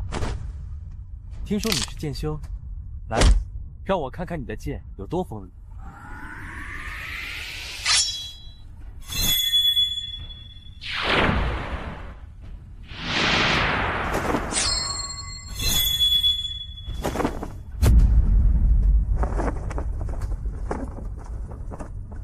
速度不错，但也只是不错。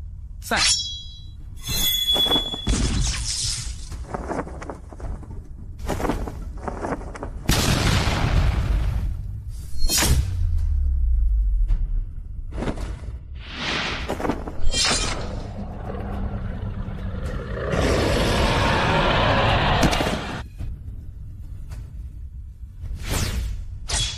你输了。先是示弱，然后出杀招，厉害。不过这次是我轻敌了。输了就输了，说那么多做什么？3年后，我亲自上汉天宗与你一战，那时，希望你别再轻敌了。3年后，我在汉天宗等你。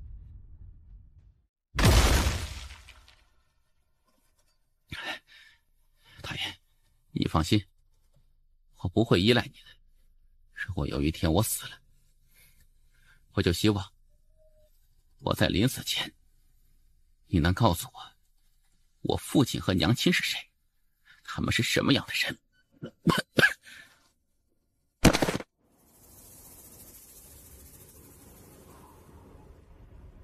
气玄姑娘，醒了。我见到你晕倒，就把你带到这片树林来了。你放心，这里是安全的。谢谢你救了我。小事一桩。气玄姑娘，你怎么会出现在此？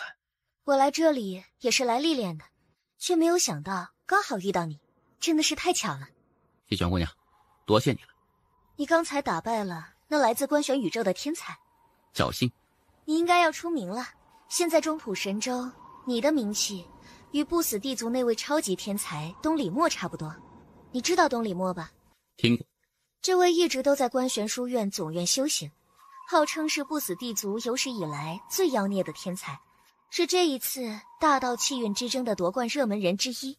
气玄姑娘，这一次大道气运，你也会争？争啊！我也要争。要是最后就剩我们2个，到时候你可要轻点。气玄姑娘说笑了，你实力那么强，到时候若真只剩下我们2人，你可要手下留情了。叶公子，你有没有兴趣去一个秘境？秘境？就在这玄界南边的一处河底，在那河底出现了一块石碑，那石碑之上有一行字，是一位剑修留下的。剑修留下的？据说有一些剑修专门赶来此地观摩那块石碑。你是剑修，我觉得可以去看看，说不定对你有点帮助呢。气玄姑娘，那石碑之上留下的是什么字？你去看了便知。好。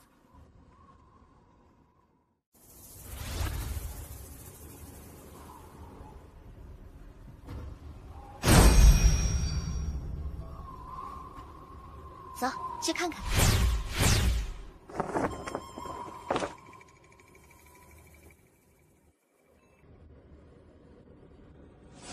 天地无限大，只见任逍遥。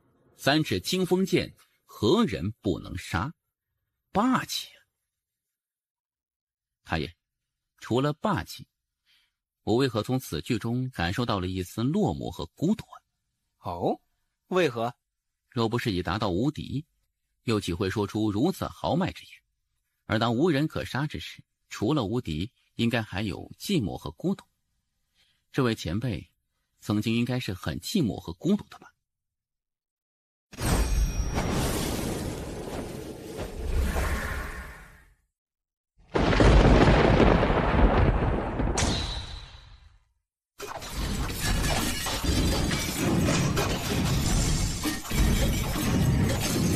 我要无敌，我的目标就是无敌，我的信念就是要举世无敌。我知道他很妖孽，但没想到他这么快就找到了属于自己的剑道之路。要知道，当年主人与小主都是大后期才确定了自己的剑道目标与信念，而我更没有想到，他竟然发如此宏愿。无敌，无敌剑道啊！他走的是无敌剑道之路，我的老天哪！为何他只是半步见地？天命姐姐给他的剑道传承，他直接从第2阶段来了第4阶段，剑道信念。第3阶段是什么？剑道目标与剑道信念是分开的，但这家伙倒好，直接一起完成了，就离谱。其实我觉得他之所以突然发如此宏愿，可能与之前那场战斗有关。你一直明里暗里提醒他，让他靠自己，而这个家伙，你没发现吗？真的是一个自尊心很强的人。我的意思是，我们不能光注重他的修炼，也要注重这小家伙的心理健康，特别是压力这一块。你别一直给他灌输压力，偶尔的时候也可以让他放松一下，不要有那么大的压力。毕竟他才17岁。我明白了。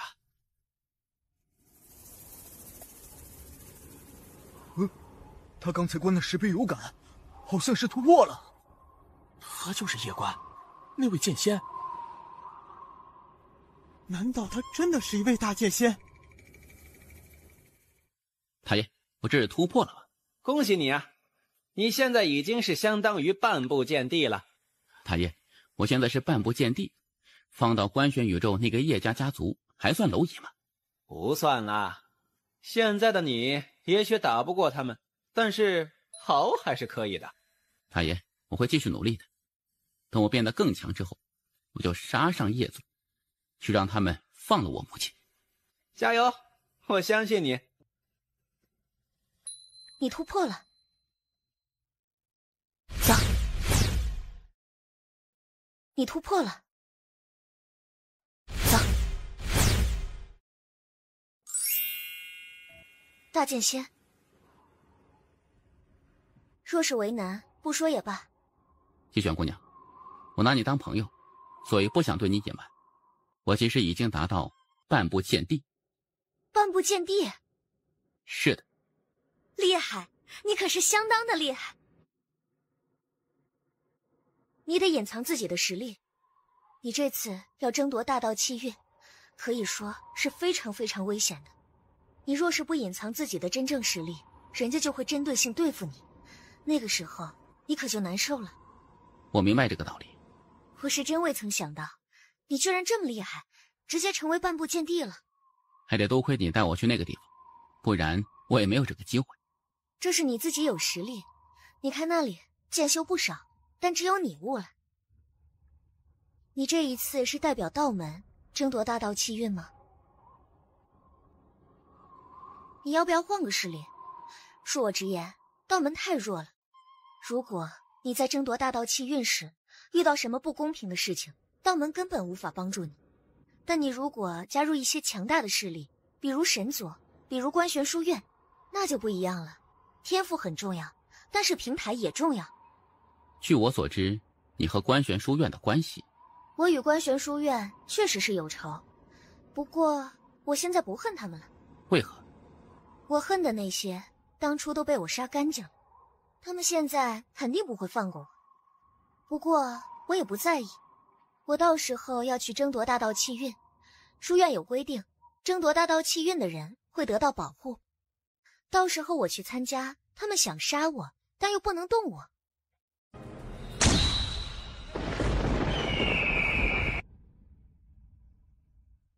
你是说那夜观可能是大剑仙？最新得到情报是如此，他在那神秘石碑前悟道，有突破，所以有可能是一位大剑仙。倒是低估了此人呢。可有查到此人来历？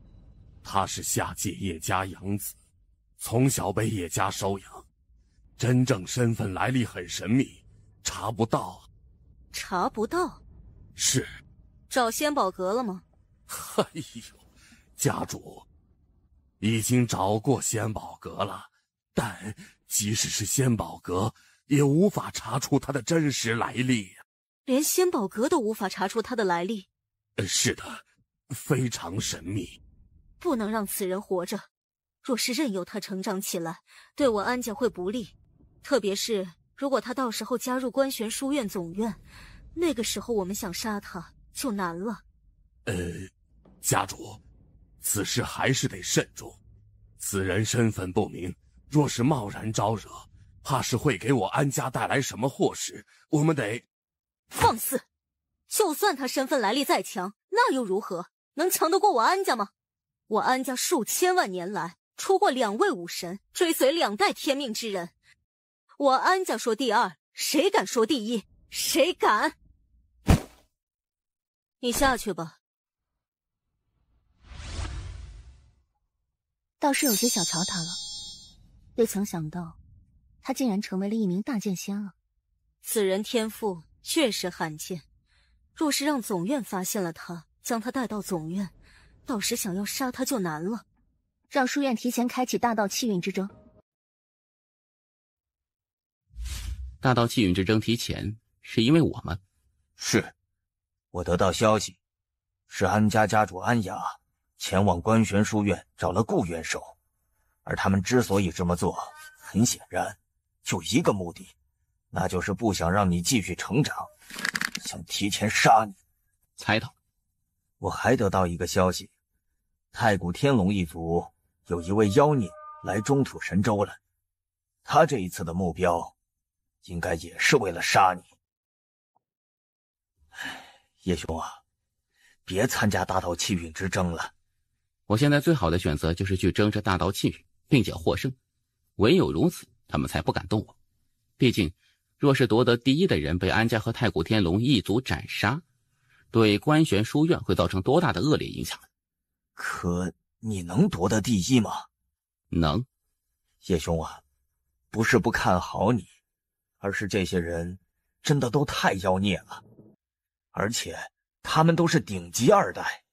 比如这安家安道星，从小就在观玄书院总院修炼，他所得到的教育资源，那不是别人能比的。还有这不死地族的东里墨，他不死地族的血脉几乎可以让他立于不败之地，而且他的护道者还是一位来自3000万年前的超级强者。对了，你知道护道者吗？知道，不过不是特别了解。悟道一途凶险无比，在这条道路上若无人护道，就算你再妖孽也有可能夭折。毕竟这人生充满了意外，而护道人的作用就是帮你避免这些所谓的意外。太爷，他说的是对的。是。太爷，之前你说素群姐姐是大剑仙，而我现在是半步剑帝，照这么说，我已经可以打得过素群姐姐，是不是这个理啊？我骗你了，其实你素群姐姐根本不是大剑仙，她是一位大剑帝。秦兄，有没有那些参加大道气运之争天才的详细资料？此次来参加大道气运之争者，能够对你有威胁的，一共有5人。这第1人是来自5维宇宙的范青，此人天生道体，天赋无敌，护道者乃是3000万年前号称人间第4剑的穆天道。穆天道，太爷，这位穆天道强不？很强。第2人就是这妖族的妖芒，此人天生荒古圣体，与道体齐名，而且他还拥有先天圣瞳，非常恐怖。他的护道者可能是来自书院妖院的院首二丫姑娘。太爷，这位二丫院首厉害不？很厉害。还有1人就是你的死对头安道熙，此人被誉为安家3000万年来最有可能成为新武神的存在。这第4位是不死地族的东里墨，他拥有不死血脉，这不死血脉非常的逆天，只要你不能秒杀他，他就能够一直治愈，可以说相当于是不死之身。据说他还从不死血脉中感悟到了一丝疯魔血脉。除此之外，他的护道者也是3000万年前的一位大佬。太爷，这疯魔血脉强吗？很强。这最后一位就更加离谱，他来自银河系，是这一代天命之人。怎么才算是天命之人呢？大道鼻主钦点之人就是天命之人，这种人天生拥有大道气运，他就相当于小说中的主角，当代无敌，镇压世间一切敌。身后的护道者就是这诸天万界命运之主的大道鼻主人。太爷，大道鼻主人厉害不？非常厉害。太爷，我的护道者是素群姐姐，是吗？叶兄，你有护道者没有？有。厉害不？太爷，素群姐姐与刚才我问的那些强者相比如何？没有可比性。太爷，如果这次气运之争中我死了，还请把我和小佳葬在一起。谢谢。秦兄，大恩不言谢。这次气运之争，我若不死，来日必报答秦兄。如此年轻的大剑仙，这等天赋，真是世间少有啊！可惜呀，没有一位强大的护道者。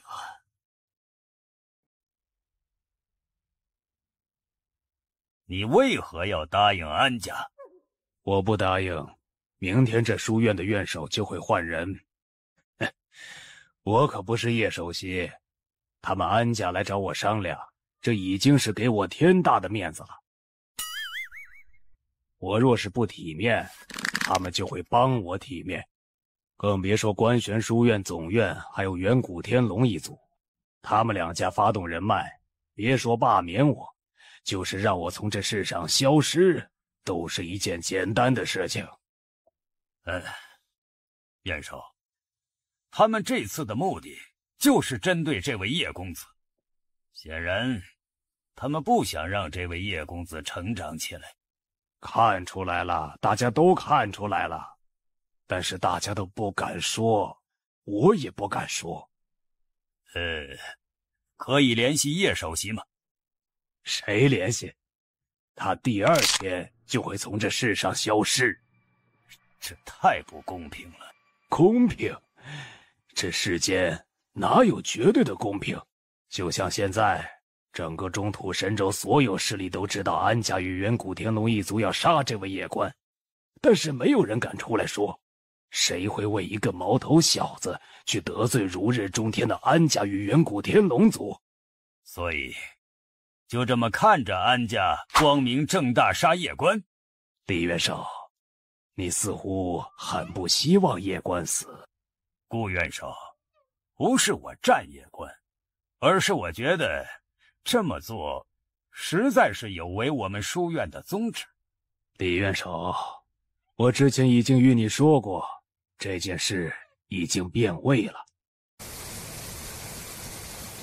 太爷，为何这个时代的剑修很少很少？这里剑修少的原因，是因为当年一些事情，导致许多传承都有些中断，特别是剑修。太爷，你如果伤势恢复之后，会离开吗？会啊。不管如何，能够遇到太爷，并且得到太爷的指点，是我的荣幸。你是不是想要东西啊？你有什么需求可以说说看，能力范围内我可以考虑考虑。太爷，我是剑修，但是我没有见过别的剑修的实力，所以我希望见识一下强大的剑修的战斗。若是能够见识一下，我说不定会有新的感悟。暂时不行。为何？你现在缺的是一场战斗，不是看别人战斗。或许你看别人战斗能有新的感悟，但是要一步一步来，知道吗？我明白。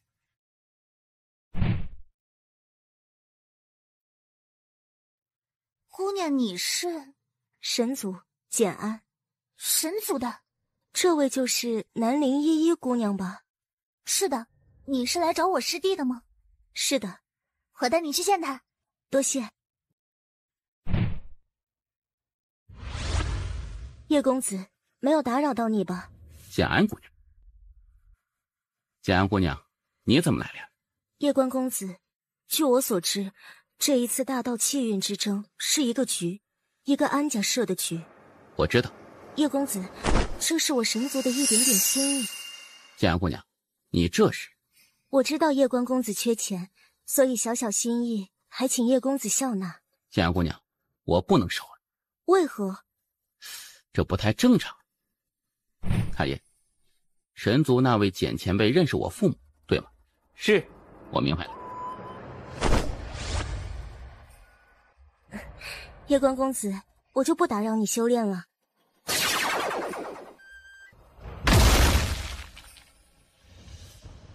师姐，我要离开一下。这小师弟，一天天就知道修炼，忙得很，真的是都不知道谈情说爱的呢。你便是那趁我不在时来夺取第一的叶关？你就是上一位武榜第一？待了这么久的第一，感觉可还爽？当然是你自己为道，与我有何干系？哼，没关系，今日再战一场，希望你这个第一有点含金量。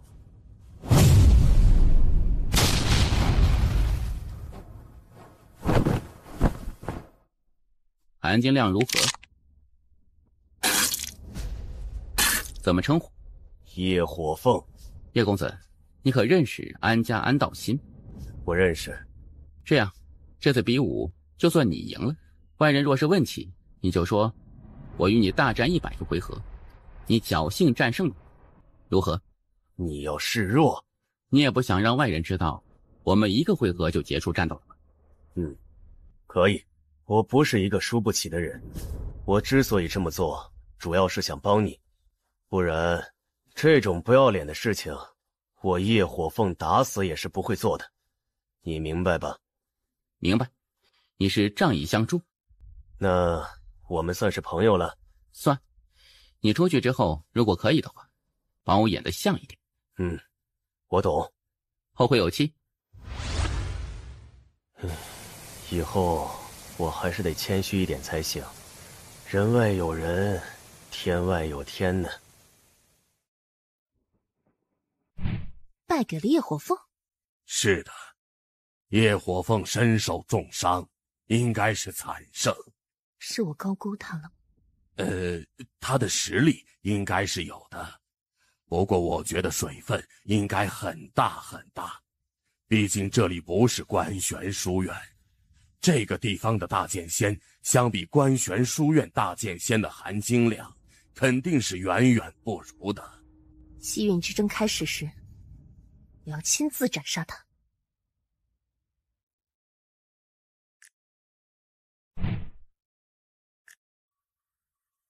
哎，磕个头吧。不行。为何？我还没给人磕过头呢。虽然我很敬仰人间剑主，但给他磕头，我觉得还是有点过了呀。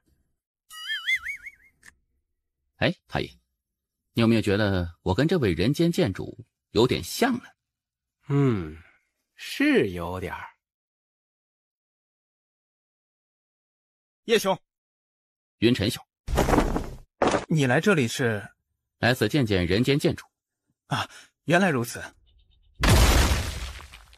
你便是那叶关啊？是莫公子。莫公子来自关玄宇宙的玄宗，托关系来的。如果不出意外，他就是这任书院的首席了。关玄宇宙的，可以来这里。那边的人，但凡有点脾气与实力的，都不会往低处走。这个家伙完全是属于在那边混得不怎么样，然后来这边装的。叶公子，据我所知，你好像不是关玄书院的学员。确实不是。你既然不是关玄书院的学员，那就不应该出现在此地。人间剑主创立关玄书院，创立秩序，为万世开太平。如今世道之所以如此和平，全赖人间剑主。我心生敬仰，特来此参拜，以表我敬仰之情。莫公子，若是我的行为惹你不快，我道歉，请你别针对我。我不过是一个小小剑修，得罪不起您这种大人物。叶公子误会了，我并不是要赶叶公子。我听说叶公子与安家有些仇怨，我得提醒一下叶公子，安姑娘脾气可不是很好。这大道气运之争，叶公子若是要争，那可就得千万小心了。诸位，既然莫公子说到安姑娘，那我就多说两句。诸位应该知道，我是下界武考第一，而在比武过程之中，我与安家安木公平决战，但是安木却招来真龙一族强者强行欺我。虽然我最终还是杀了安木，夺得了第一，但也正因为如此，与安家结下了死仇。诸位，我遭受的不公，以中尉的能力，应该都是有所耳闻的。就如此次大道气运之争提前开始，也是安家在暗中操作，目的就是不想让我发育，想提前杀我。我知道我没有背景，没有靠山，我比不过安家，书院不会给我主持公道。毕竟相比安家，我显得是那么的微不足道，是个人都不会为了我去得罪安家。莫公子，我不奢求书院为我做主，为我伸冤，但是也请您莫要再落井下石了。如果是我来祭拜人间剑主，惹了你的不高兴，我道歉，我不该出现在这里，不该惹到你不高兴的。说的什么话，叶兄？书院从来不禁止外人来此，你来此参拜人间剑主，谁都无权阻止你。你阴我？莫公子，我怎么敢呢？你来自关玄宇宙大宗门，又与安姑娘是朋友，更是下任书院的首席，我怎么敢对你心生歹念呢？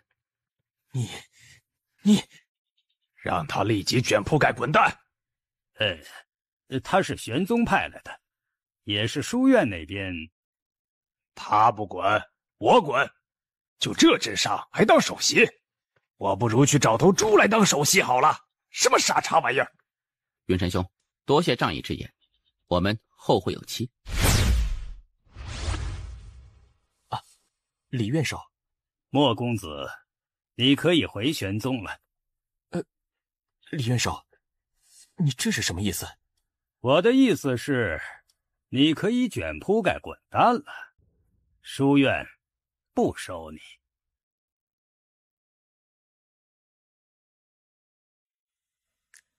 叶师弟，这一次大比之争，你会得第一吗？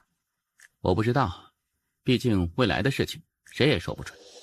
我只知道我要尽力而为，至于剩下的就交给天意了。师姐，我之前听师傅说南陵家族又来找你了。是的，你也希望我回去吗？我觉得你即使回去也会不被待见。我也是这么想的，可师父却想我回去。师父是担心道门耽搁你。我喜欢留在这里。那就留在这里，只要我还在，就没有人能够强迫你。好。太爷，你老实告诉我父亲其实根本就不是什么上门女婿，对吗？哼，来了，这个小王八蛋又来了。按我猜测，他们将我放在夜族，可能有2个原因。第一个原因，应该是一种不得已的原因；第二个原因，可能是想让我从头修炼起，让我经历磨难，对吗？你恨你父母吧？看情况吧。如果有些不得已的原因将我放生，我倒也不是不能理解。不过，我心中还是有些怨的吧。毕竟我也不是圣人，从小无父无母，那种心酸，外人不懂。不管如何，太爷，我都要谢谢你。如果不是你，我即使再努力，也无法走到现在这种程度。哼，不用客气。太爷，我问你最后一个问题啊，问了之后，往后都不再问了。问吧。我父母，他们可是好人，很好很好的人，这足够了。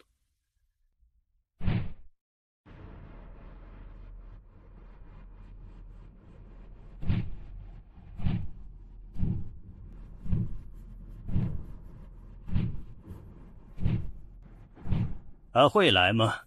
会。明知死也要来？不来也是死，既如此，何不死得轰轰烈烈些？叶首席会来吗？他来不了。他很优秀，非常非常优秀，实力也逆天。但是千万别小看观玄书院那些世家与宗门，他们的实力还不是叶首席现在能够撼动的。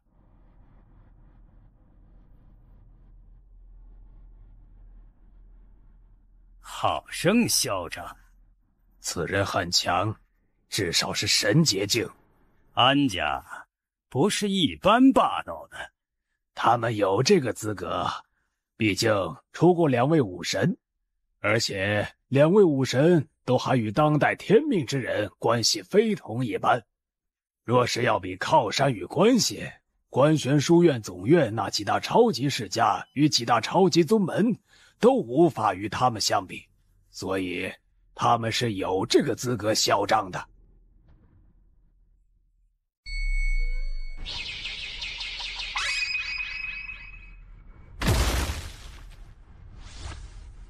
今日一位大剑仙要陨落了。就一人？群殴还是单挑？你选。你们3个一起上吧。叶关哥，加我一个。加我一个。没有这个必要的。看不起我？没有这个意思，只是我不想连累你。没有什么连累不连累的，我们不是朋友吗？我既然已经来了这里，就已经知道会有什么后果，我自己都不怕，你也别替我怕了。好，安家既然已经迫不及待想杀我，那还等什么呢？我叶关就在这里，还不来杀？杀你不需要3人，我1人足矣。我与你单打独斗。行。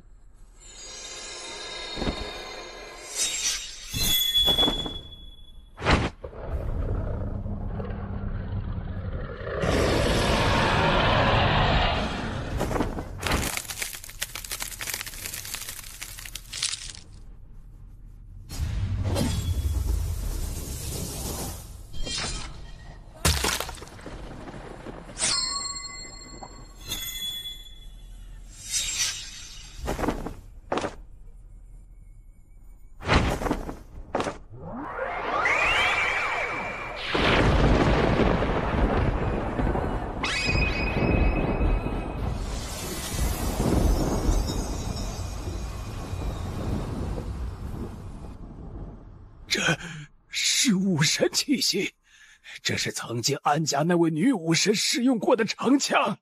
大局已定，这贱种！今日一枪杀你！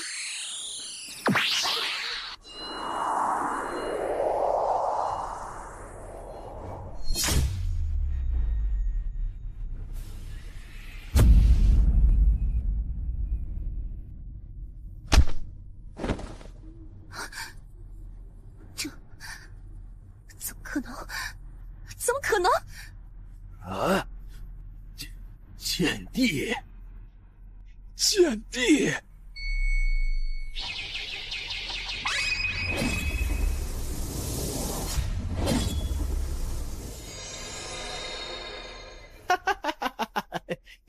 剑帝！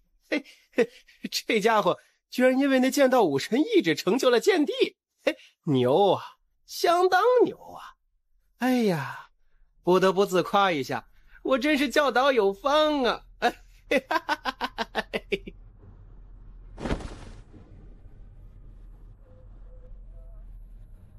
清场。安家主，你要做什么？这可是官玄书院！闭嘴！再有半字，你人头落地！本是公平决斗，你安家难道要仗势欺人吗？我安家今日就要仗势欺人，就要欺你！今日谁敢为你说话，我安家今日就杀谁！我知道你背后还有一位护道者，来，让你的护道者滚出来！我倒要看看你护道者是谁，竟然让你与我安家为敌，是谁给他的狗胆？让你的护道者滚出来！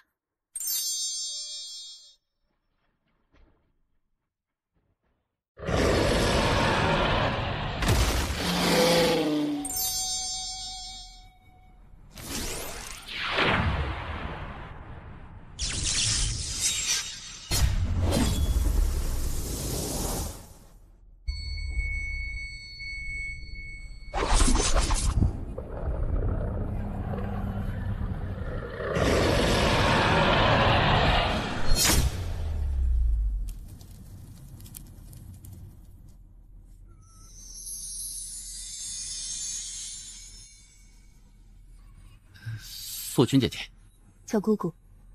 姑姑，太爷说我父亲是上门女婿，是真的吗？哼，你便是他的护道者，让你说话了吗？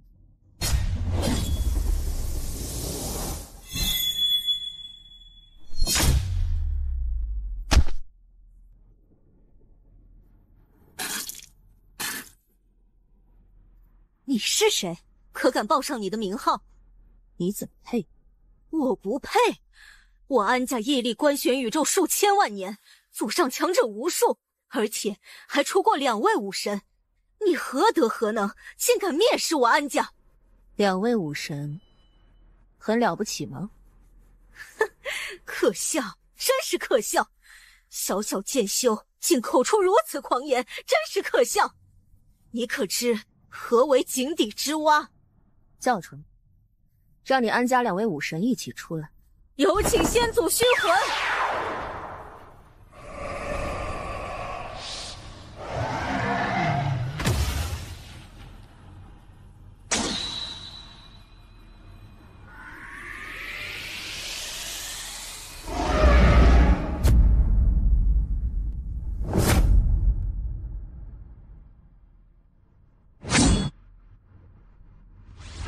你，姑姑，长钟，你点，点谁，谁死。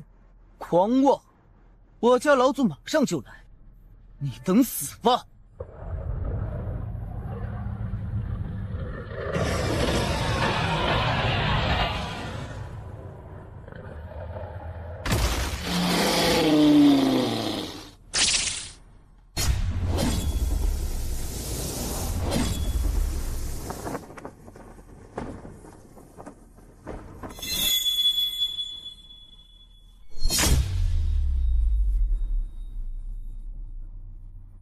是吗？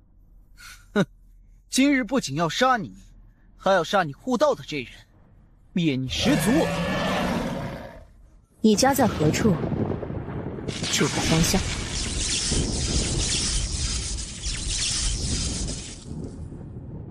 杀他！快阻止他！阻止？你他妈怎么不阻止呀？妈的，什么事情都想让我去扛，我只是一个塔呀！如果你不阻止他，一旦让他灭了真龙一族，那世界就崩了呀！而且，如果让他在小关面前展现出过于无敌的实力，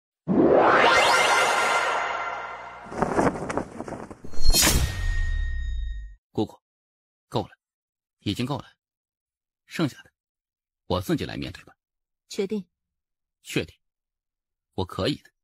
好，我要走了。姑姑，我可以问你几个问题吗？可以。姑姑，塔爷说我爹是上门女婿，是真的吗？我的个亲娘啊！你怎么就不能忘了这茬儿啊？哎呀，完犊子了！你自己觉得呢？我觉得塔爷在忽悠我。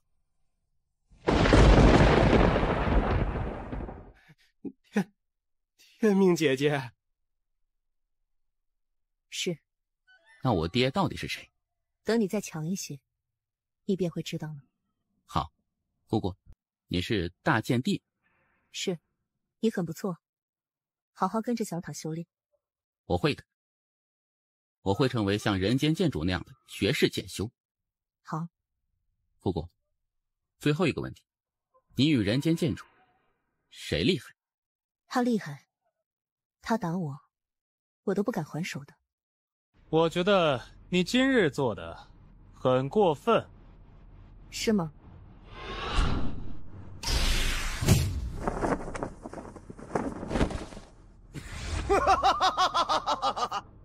他妈的，谁这么大胆子，竟然敢欺负我的徒弟？是不想活了吗？师傅，打他！我靠！看在你当年与我哥并肩作战过，这次就不斩你本体。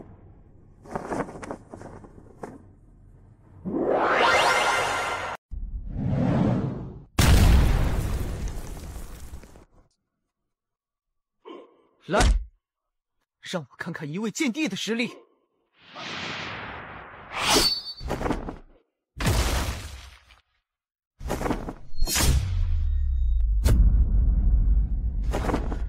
倒是有些小瞧你了。再来！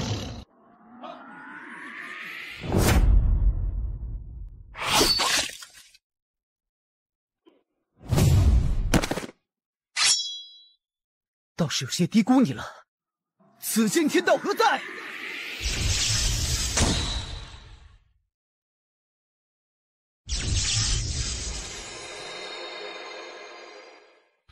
夜观不仁，残杀无辜，听吾设令，助吾斩杀妖邪。遵令。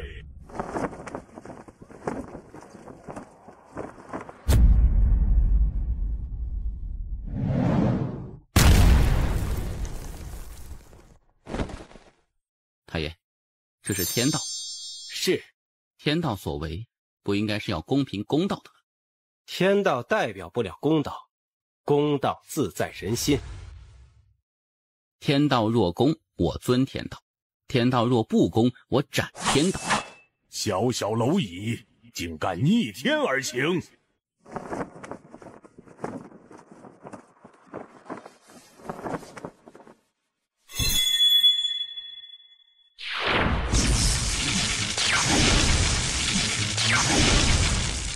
夜观，万万不可杀天道！天道代表的是一方天地秩序，更代表的是官学书院，而且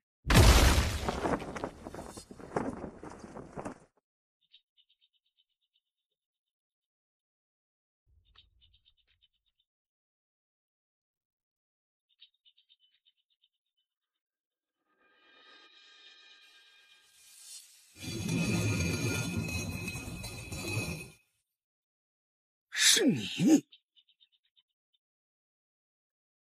前辈，我来此并无恶意，只是想向贵族借一物。你想借什么？清玄剑。不可能，断然无可能。不借，那就算账。你家这个天才跟着安道心一起针对我，我杀了他，不过分吧？叶关，我知道你很妖孽，而且背后有大靠山，但你可要想清楚了，这里可是不死地族，我不死地族可有人间剑主庇护？你身后之人再强，能强得过人间剑主吗？你今日胆敢放肆，就别怪我召唤人间剑主了。叶关，你当真要欺我不死地族？是我欺你不死地族，还是你不死地族欺我呀？你不死地族的天才少年和安家联手针对我，这事儿你是忘了啊？你不是没死吗？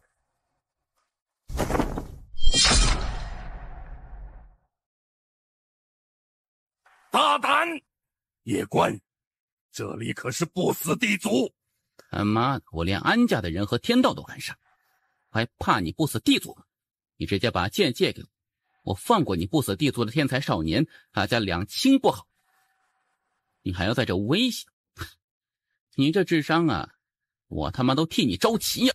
不对，你堂堂不死地族族长，不可能这么蠢。你是故意要我杀这东李墨的。如果我没猜错，这东李墨根本不是你的儿子或者嫡系。东立晨，这个狗东西，到了这个时候，你竟然还有内斗，还我儿子命来！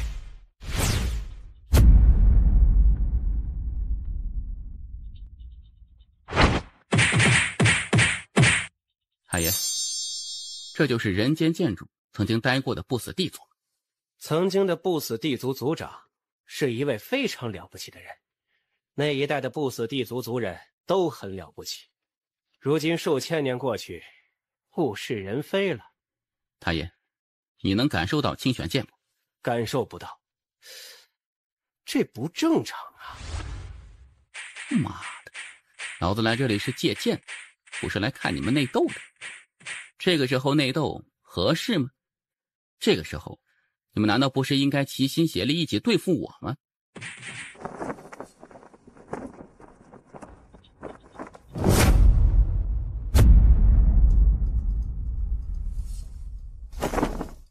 你们能不能自己做一个合格的坏人，不要我来提醒你们，好吗？我现在要借清玄剑，如果你们不借，我们就继续算账。我的信仰是人间剑主，我以人间剑主的名义发誓，我用完清玄剑必归还你们。叶关公子，那清玄剑不在我们不死地族内。不在不死地族？千万年前，清玄剑确实是在我不死地族内，但后来时任我不死地族族长的靖族长将此剑带往了关玄书院总院，因此此剑不在我族内。而为了震慑宵小，此事我们并未对外宣称。你没有剑不会早说吗？你若是早说，我就不杀你们的东李墨了。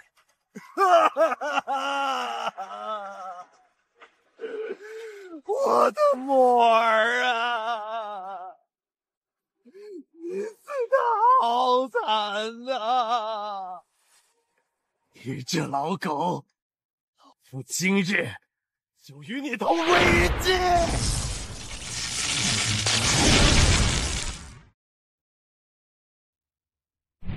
千万年前，清玄剑确实是在我不死地族内，但后来时任我不死地族族长的靖族长将此剑带往了关玄书院总院。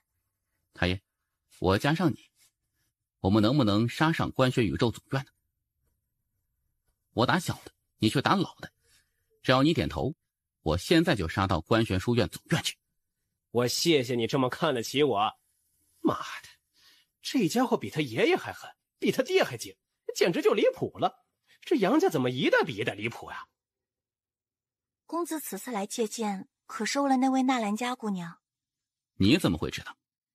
叶关公子来中土神州虽然不久，但是公子大名却早已传遍整个中土神州。实不相瞒，我对叶公子仰慕已久，因此私自调查过叶公子。你想说什么？这是10万年的乌木，其中蕴含的乌木之气对灵魂有极大的好处。叶公子可让纳兰姑娘不断吸收乌木之气，有此物温养，纳兰家的灵魂不仅可以存在更久，更能够凝聚魂魄，增强他的灵魂。未来公子寻得清玄剑，给他塑造肉身之后，他的灵魂不会有任何的虚弱与后遗症。你叫什么？东丽鱼。谢谢了。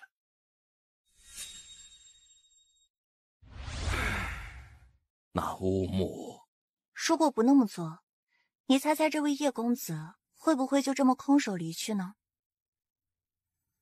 他连安家天才与天道都敢杀，他还怕我们不死地族吗？若是不主动送他，等他动手时，我们丢的可能就不仅仅是一根乌木了。确实啊，还是那位叶官之首席眼光毒辣啊！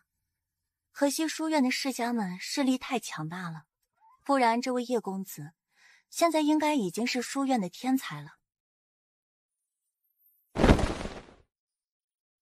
叶官哥，这大道气运之争，我肯定是无法参加了。我也无法参加。你们应该是可以的。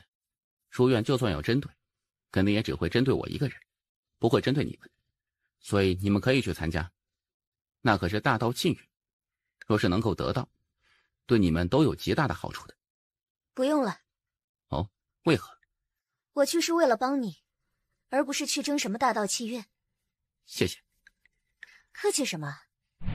叶官哥，我想去试试，我想去为叶家争夺一下。完全可以，不过出了这事儿，这大道气运之争也不知会不会受到影响。总之，你见机行事吧。我晓得。安家与远古天龙一族可能不会罢休。安家与远古天龙一族都还好，其实我最担心的还是关玄书院。你杀的可是天道，天道啊！这在整个关玄宇宙那都是重罪，因为天道关系着一方天地的灵气，而现在整个中土神州的灵气大阵已经失效，中土神州的灵气也在迅速消逝。你这罪比我当初犯的罪可严重的多了。他妈的！叶官哥，你现在有什么打算？刚接到总院命令，由于你擅杀天道，现在总院对你发起了10级通缉令，凡杀你者将100万枚仙晶。不仅如此，这次大道气运之争方式也变了，变成谁杀你，谁就是大道气运之争第一，将获得大道气运，而且是3道大道气运，也就是原本的3倍。现在全宇宙的天才都将要来猎杀你，而且年龄限制从22调整到了45，也就是说，上一代的天才也能参加了。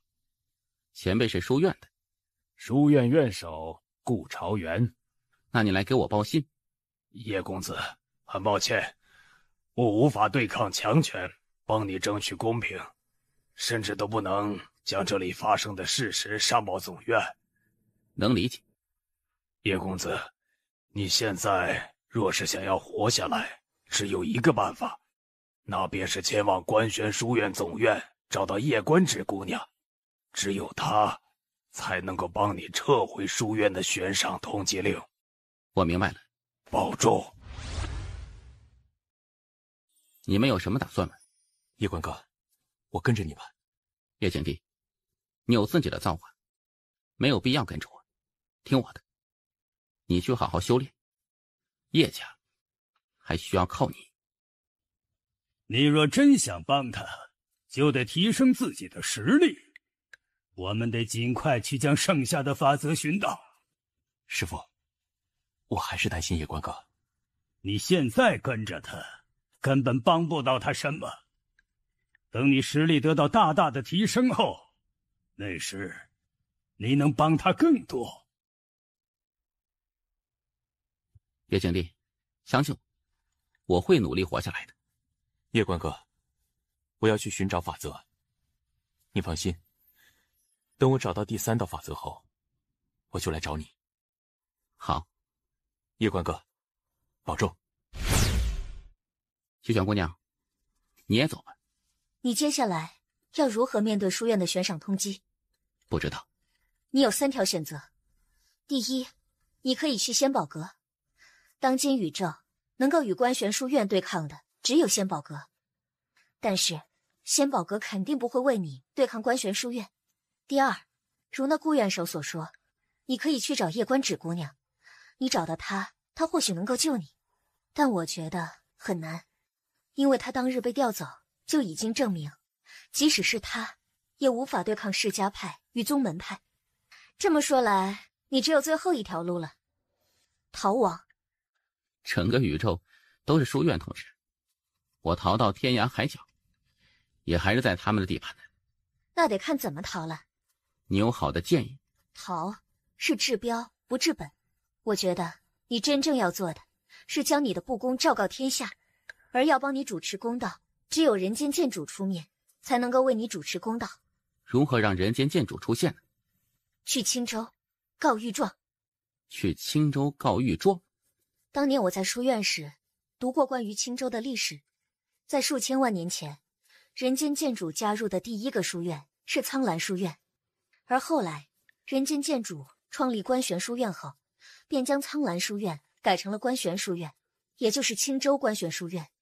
而他当初回过几次青州，于是在那个地方留下了一道剑气，去青州，然后找到这缕剑气，告御状。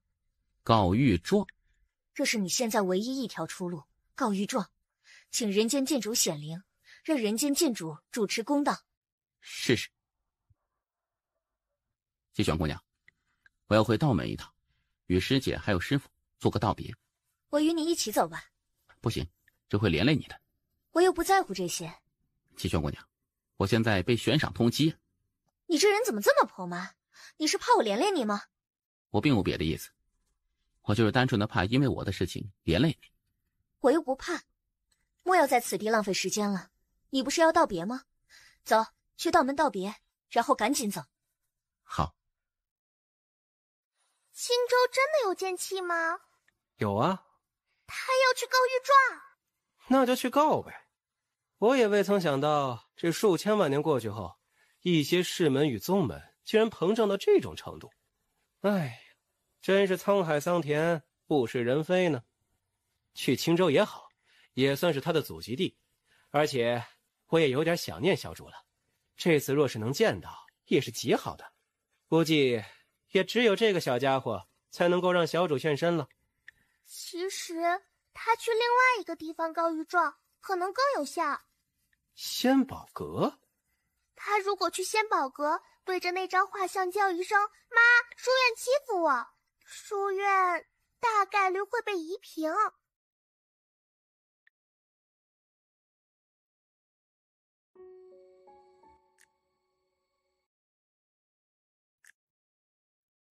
师傅，我得走了。唉，小家伙，师傅无能啊，无法护住你，别怪师傅。师傅莫要如此说，这些事情都是因我而起，莫要因为我的事情连累道门才好。唉，你保重。这是师傅这些年来的积蓄，别拒绝，带走吧。这是我师父当年留给我的，他想我用这笔资金重新建设道门，让道门能够成为一个像样点的势力。唉，这个任务我是完不成了，你来完成吧。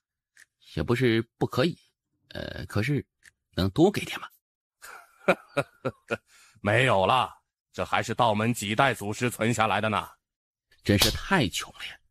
小家伙，你不是池中物，来日必翱翔9天。记住，一定要活着，一定。我明白。你与依依聊聊吧。依依师姐，我要走了，以后你要保重。我得走了，不然可能就来不及了。依依师姐，那界内有10头真龙，还有一部神典和法典，是我为你向塔爷求的。塔爷说很厉害，我也不知道有多厉害，你自己慢慢研究。除此之外，我给你留了几百万美金金，记得以后去雍城，想买什么就买什么，别再让自己过得那么苦了。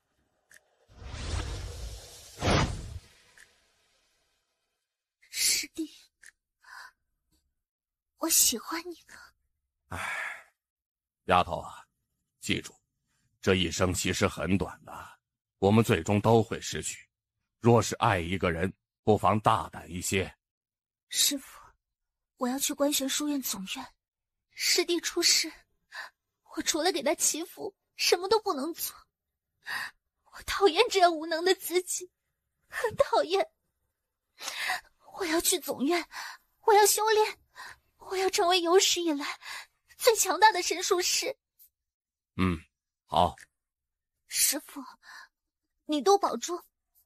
我不在，你莫要再喝得烂醉了。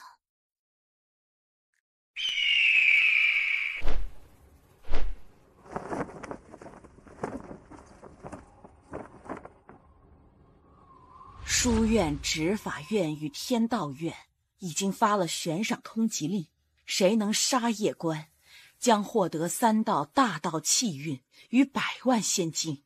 悬赏令刚一发出，观玄宇宙9天10地的天才妖孽立即赶往了中土神州。叶公子杀了安道心，击败了五维那位。安道心拿出了武神枪，但依然被击败。安家家主安雅公然插手2人的比武，并且将青州安家8成的强者都派到了中土神州，准备强行斩杀叶关，但失败了。出手相救叶关之人是谁？只知道是一位女剑帝，但她的容貌没有人能够记得。穿着呢？一袭红裙如血。没有印象。这位叶公子也是颇有些神秘。当日我惩治安家，却未曾想到那些世家派与宗门派以为我这是在针对他们，因此他们想要杀掉叶关，以此来警告我。说到底，还是我思虑不周害了他。当日我若是不插手，事情可能也不会走到如今这一步。这与你无关，没有你，安家与天龙一族也不会放过他，只是早晚的事情。我的建议是，不要插手。可我觉得，对与错才是最重要的。对就是对，错就是错。安家公然以势欺人，这就是错。天道院天道私听他人命令出手压人，这也是错。中土神州做事不理，任由安家与各大世家蔑视观玄法，这更是错上加错。我身为书院文院首席，手握重权，若凡事只讲利益与得失，不讲对与错，那我可对得起这份权利，对得起我这些年读过的观玄法与书籍。为一个小小的叶关，值吗？不是值与不值的问题，而是该不该做。若书院所有人都只讲利益、讲得失，那谁又来为这芸芸众生讲道理？书院是服务苍生，不是服务世家与宗门。内阁内大多都是世家与宗门，你就算向内阁弹劾，最终的结果也早已注定，而且你也会被连累。那也要做。为什么呀？为什么？我心中的那一份信仰。莫雅姑娘，你要用传送阵？可以吗？叶公子，我刚得到消息，从现在起，仙宝阁已经将你列入黑名单，不再对你服务，而且你所有在仙宝阁的资产都将被冻结。真离谱！叶公子，我可以为你开启一次。你要去何处？我为你开启传送阵。莫雅姑娘，你的好意我心领了，我们走吧。你为何不同意？我若是同意，我们虽然能够以最快速度到达青州，但是莫雅姑娘怎么办？她必定会被仙宝阁惩罚，重则丢命，轻则饭碗不保，前途尽毁。而且莫雅姑娘帮我太多了，我再去连累她，那就有点不道德了。这倒也是，那看来我们就只能徒步前往青州了。还好，这里离青州也不是很远，个把月就能到。我们可不可以去抢一个传送阵呢？只有仙宝阁有通往那个地方的传送阵，你去抢仙宝阁？也不是不行，顺便抢点钱吧。你在想什么啊？我们如果去抢仙宝阁，那就完犊子了。怎么说？现在仙宝阁只是拉黑你，他们并没有帮着官玄书院抓你，至少官方明面上没有。但如果我们去抢劫仙宝阁，那就完了，我们肯定被他们通缉。我们若是被他们通缉，比被书院通缉还可怕。为何呀？因为仙宝阁有一个非常非常牛的情报系统，一旦他们通缉我们，我们去哪里都会被发现。除此之外，仙宝阁非常有钱，如果他们拿1000万枚仙晶通缉我们，你信不信全宇宙的人都会来杀我们？可以得罪官玄书院，但不能得罪仙宝阁。这个势力钱太多，没有什么是他们不能用钱解决的。所以我们还是坐云剑前往青州吧。你有？云剑可是逃跑的必备之物。走。曲玄姑娘，冒昧一问，你当年和书院之间到底发生了什么呀？我的师父，他想将我当做炉鼎，我向书院揭发他，但书院不管，于是我就杀了他。跟你一样，杀了一个人，立马就有无数的麻烦接踵而来，我就一不做二不休，把书院杀了一个遍。后来总院的人来调查，应该是知道了事情的真相，但是他们却没有为你伸冤，而是将这件事情压了下去，对吧？是的，这对官玄书院而言是一个丑闻，因此总院的人来了之后，决定将这事儿压下去，然后把所有的过错都推到我头上。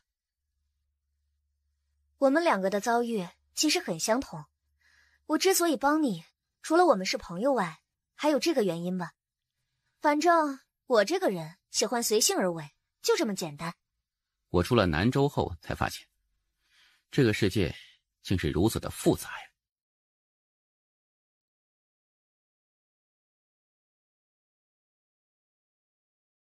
我出了南州后才发现，这个世界竟是如此的复杂呀。若是再给你一个机会，你会杀安家与斩天道吗？当然。我也不后悔。你说，我们这次去青州，人间剑主真的显灵的话，他会不会为你主持公道？我不知道。应该会的。人间剑主若是都不圣明，那这世界不就彻底完了吗？塔爷在吗？做什么？塔爷，这次去青州，我有一种不好的预感。啊？为何？我不知道。你说，如果人间剑主显灵，他会不会帮着官玄书院打我呀？甚至是为了以绝后患，把我给宰了呀？他应该不会。为何呀？他虽然花里胡哨，但……闭嘴！憨货，他又在套你话。塔爷，塔里还有别的人。唉，小塔，我感觉你也玩不过他。其实你的担忧不无道理。你想想，官玄书院可是人间剑主创立的，他怎么可能为了你一个外人去处罚自己人呢？特别是安家跟的可是亲戚，他的妻子来自安家。哎，你说是你和他亲，还是安家和他亲呢？你杀了安家的人，而且还斩杀了天道，虽然事出有因，可毕竟你做了这些事情。所以呀，我觉得人间剑主若是出现，有极大概率会帮助官玄书院一起打案，你要有心理准备啊。你会不会吓到他？哼，就是要吓吓他，谁叫这小王八蛋动不动就给我下套的？塔爷，我为何感觉你与人间剑主认识？我认识他，他不认识我。我的感觉是，你跟他应该很熟。何以见得？你开始说人间剑主花里胡哨，若是不熟，怎知他花里胡哨？再者，我之前以人间剑主为目标，但却被你阻止，你还让我换个人做目标。除此之外，一路来繁言人间剑主之时，你多有调侃之意，很显然，你跟他很熟，不然不会这么调侃。至于熟到何种程度，我就无法推断了。妈呀，话多惹的祸呀！哎切，以后在这小王八蛋面前一定要少说话，言多必失啊！太爷，我不再问这些问题了。怎么？不管你是因为什么原因出现在我身边，这都不重要。重要的是，一路来你待我很好，对我没有恶意，且多次危机关头相助于我。至于你对我的隐瞒，想来你也有你的苦衷和不得已，我能理解。他这么搞是什么意思？欲擒故纵？应该是这小子的真心话。哎呀，他这么一说，这搞得我倒是有点不好意思了。我倒是宁愿他跟我玩心眼儿了。看，来了。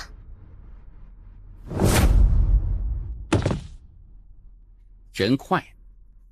哼，你便是叶关。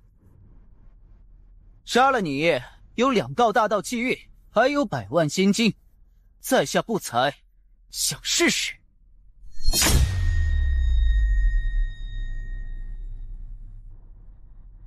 他们对我的实力可能有点低估。不是低估你的实力，而是书院的奖赏太诱人，有些人决定铤而走险。还不出来吗？不愧是能够杀安道心的绝世天才，真厉害啊！来自官玄宇宙。可曾听闻过暗佣兵团？没有。我们就这么不出名吗？中土神州排名第1的佣兵团。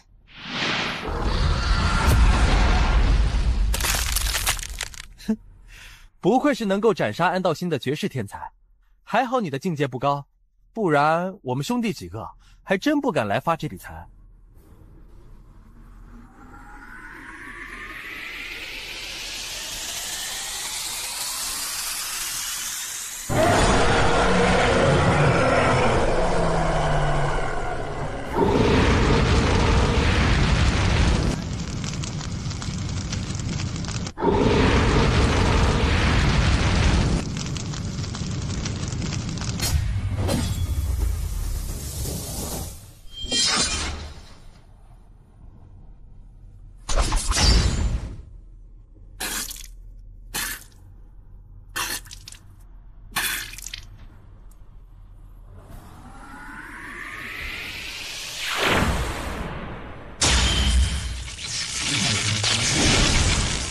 撤！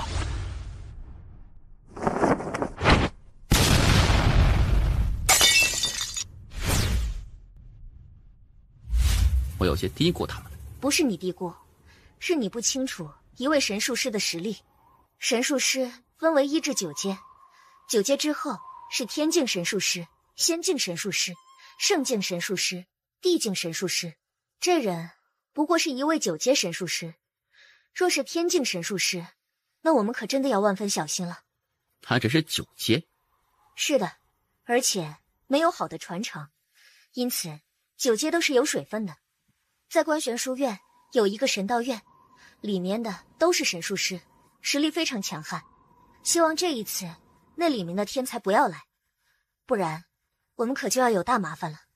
季玄姑娘，是不是想赶我走？这一路注定不会太平，我实在是不想连累你。你这人什么都好，就是喜欢啰嗦。这样如何？若是真遇到了不可敌的危险，我就跑，可以吗？我可是说真的。好。敷衍的家伙。季玄姑娘，你说这些人是如何得知我们行踪的？这还不简单，直接向仙宝阁购买情报不就行了？找仙宝阁购买情报？仙宝阁的情报比官玄书院还恐怖，因此只要他们愿意花钱，随时都可以得知我们的行踪。仙宝阁的情报比官玄书院还恐怖，因此只要他们愿意花钱，随时都可以得知我们的行踪。太爷，你认识仙宝阁的创始人吗？你想问什么就直接说，不要问我认不认识谁。我之前见过仙宝阁那位秦阁主的画像，而那画像给我一种很熟悉的感觉。然后我叫叶关，他叫秦关。太爷，我跟他是不是有点关系？你叫叶关，人间剑主叫叶璇，那你是不是觉得你跟他也有一点关系啊？老实说，我见到人间剑主的雕像，也是有一点点的熟悉的。哼，那可巧了，人间剑主叫叶璇，仙宝阁阁主叫秦关，而你叫叶关。哎，你说，你有没有可能是他们2个人的儿子呢？太爷，这过分了啊！我就好奇，随便猜想一下，我怎么可能跟这2位大人物有关系呢？我就是好奇，随便问问。哎呀，妈的，跟这小王八蛋说话不能正着来，得反着来呀，这样才能出其不意。不然，这小家伙的脑子太可怕了。而且，我也算是给自己留了后手。反正我已经告诉你真相了，嘿，你自己不信的，以后你可别找我小塔的麻烦。小塔，我觉得这是你有史以来智商最高的一次。你笑什么？我刚才在想，接下来的路要如何走啊？然后呢？杀着走。此路注定不会平坦，既如此，那我就杀到荆州，谁来阻我，我就杀谁。反正我贱命一条，杀一个够本，杀2个血赚。你有没有觉得不对劲？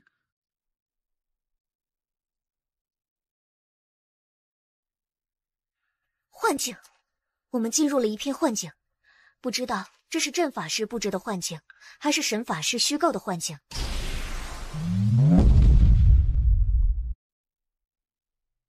不愧是剑帝，竟然这么快就识破了我的幻境。小弟弟，你觉得我美吗？没你妈的头啊！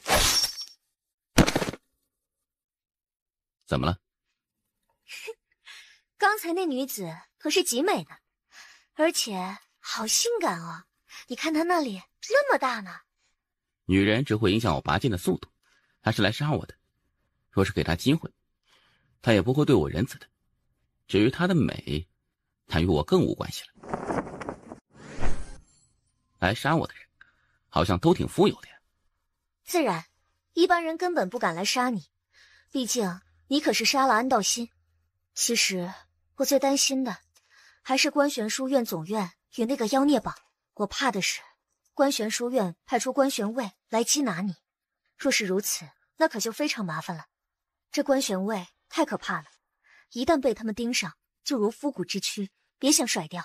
而这妖孽榜上的天才也是非常棘手，还有安家与远古天龙一族。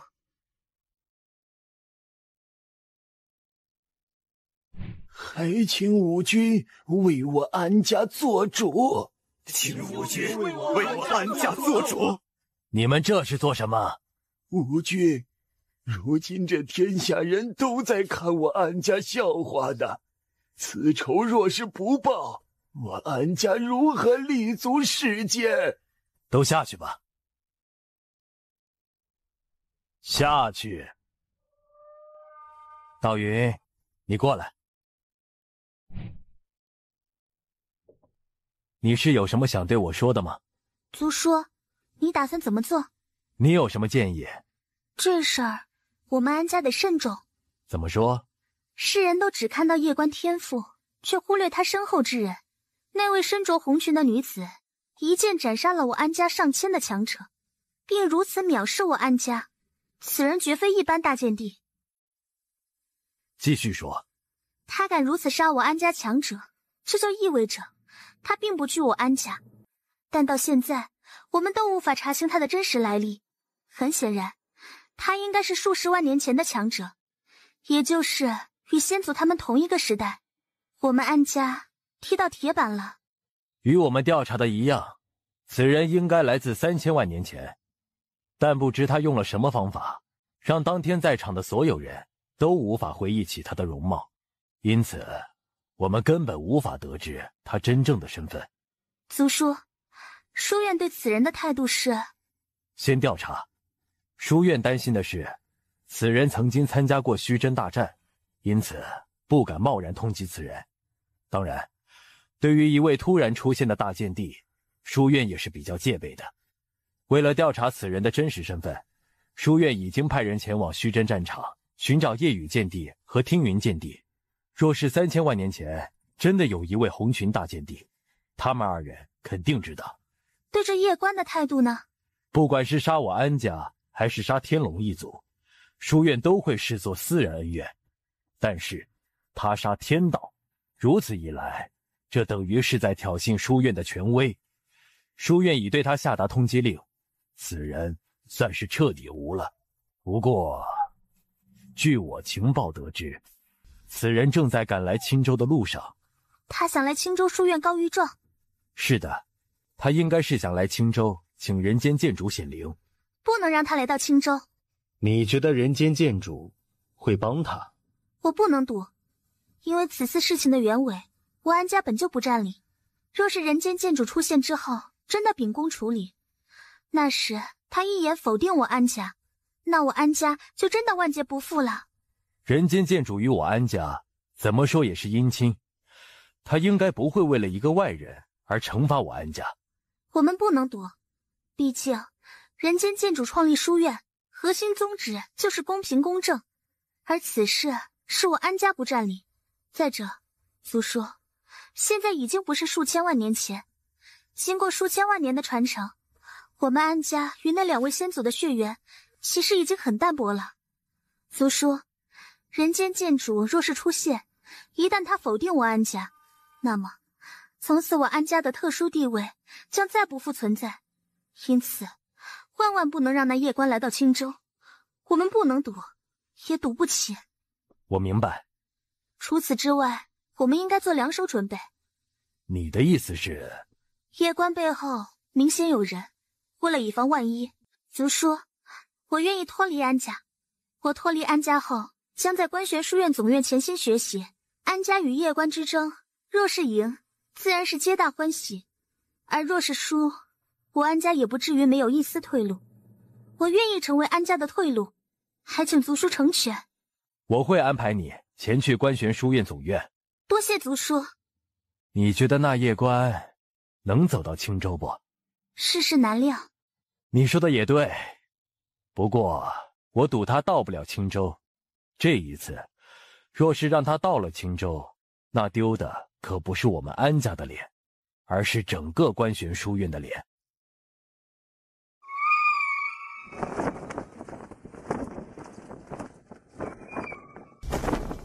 在下剑宗曹白，因宗门任务路过神州，忽闻此地有一位剑帝，今日特来求教，还请叶公子指点一二。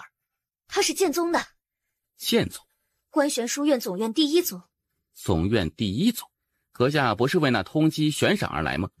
事情原委我已调查清楚，叶公子与安家之事乃是安家之错，叶公子奋起反抗无可厚非，因此书院这悬赏通缉实乃有失公允，是政治打压，我不参与。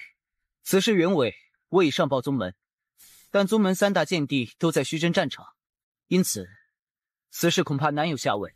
之前听朋友说，现在是世家派和宗门派在打压我，现在看来，我倒是有些以偏概全了。我剑宗不掺和这些事情。曹兄，我也正想和一位剑修一战。叶兄，请一步一跑。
我输了。承让。没事吧？没事，有些虚弱。四周多了一些隐秘的强大气息。叶兄，我愿护你一程。3日内，若谁敢对叶兄出手，不管你是何人，身后是何势力，我定斩不饶。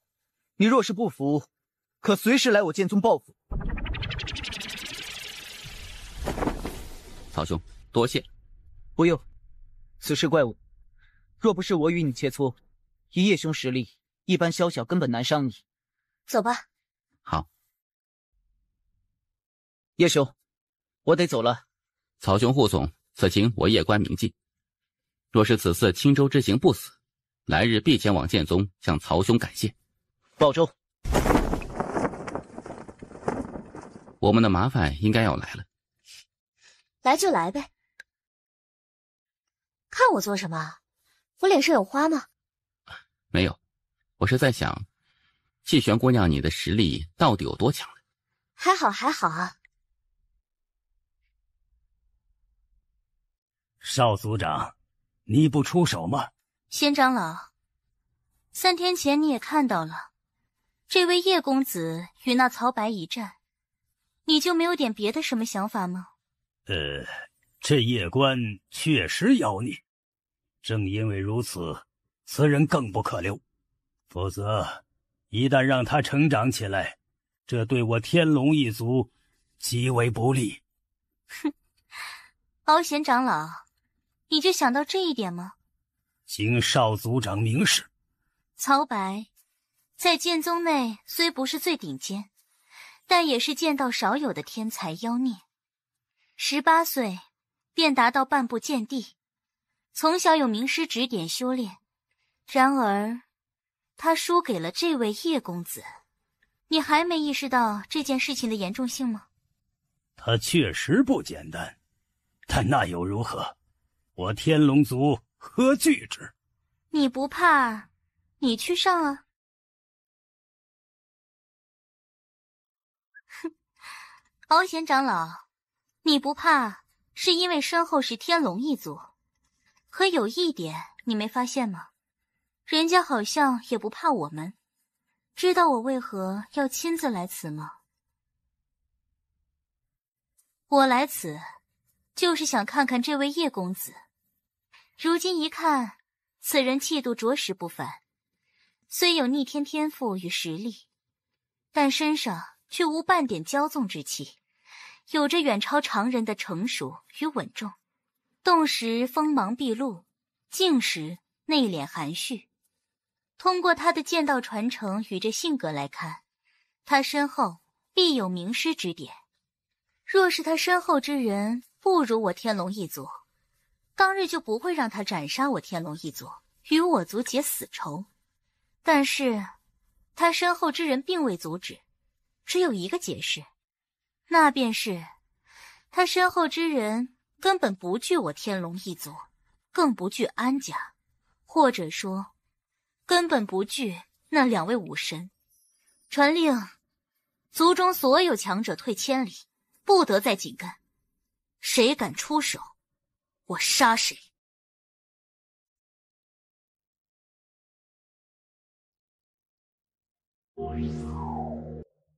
小关子，有人来了。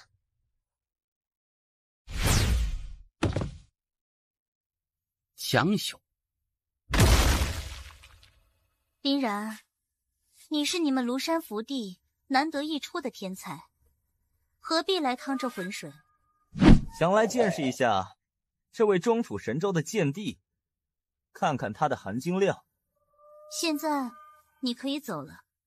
你说走就走？3息内，你如果还在这里，我就送你去投胎。你是何人？唉，你为什么还要问这么愚蠢的问题？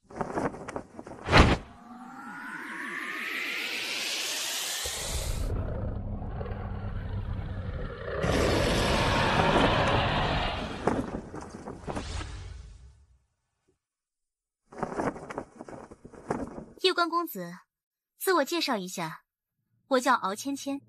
天龙一族。是，姑娘这是玩哪一出啊？叶公子，你与真龙一族的事情我已经调查清楚，我天龙一族为查明真相，就贸然对叶公子出手，这是我天龙族之错。我今日来此，是专门代表天龙族向你道歉的。芊芊姑娘，我身后其实没有什么大人物的，你要不要去调查清楚一下，然后再做决定啊？不然我怕你到时候调查清楚之后又来打我，那我们不就很尴尬吗？叶公子说笑了，我来此道歉并不是因为叶公子身后有没有人，而是为了公道。这事是我天龙一族的错，我来此就是专门道歉的。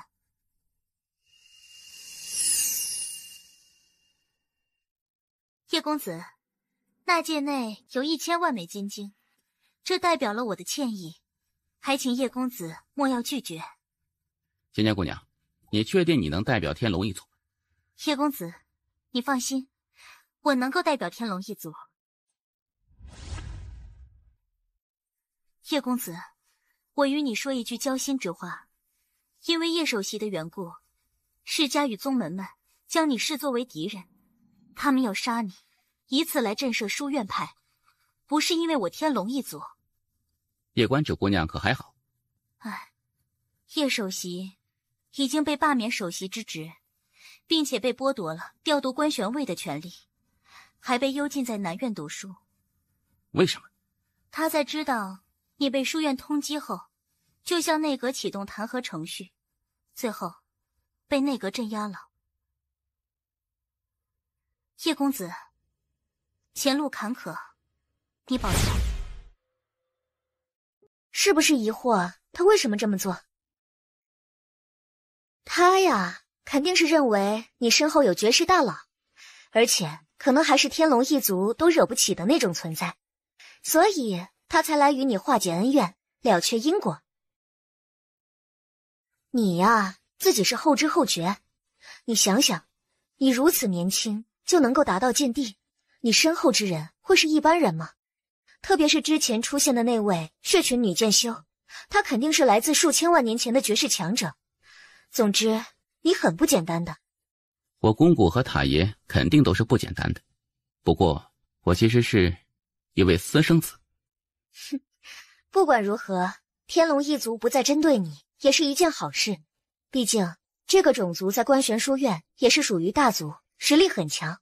现在他们不针对你，你就少了一位大敌。就是他击败了银河系的那位？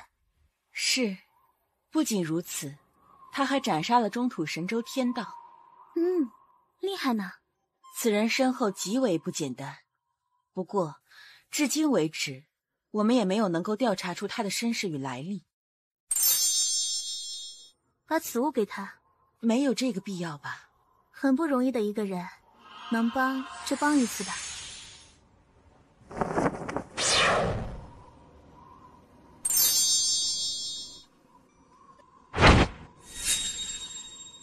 叶公子，这是我家小姐赠送给叶公子的。你家小姐是？叶公子，我无法告诉你，因为小姐不让。我可以和你家小姐谈谈吗？小姐不善交际，也不喜欢与人交谈。叶公子，保重。你放下那戒便好了嘛，你与他说我做什么？小主，你帮着叶公子是心善，可为什么不让他知道是谁帮了他呢？但行好事，莫问前程。我们走吧。小主，我们现在要去何处？去书院总院吧，那里有很多很多古籍，而且说不定能见到师傅呢。穆院首应该不在书院内，去碰碰运气。莫不是那位姑娘看上了你，想招你做上门女婿？季轩姑娘，你就莫要开我玩笑了。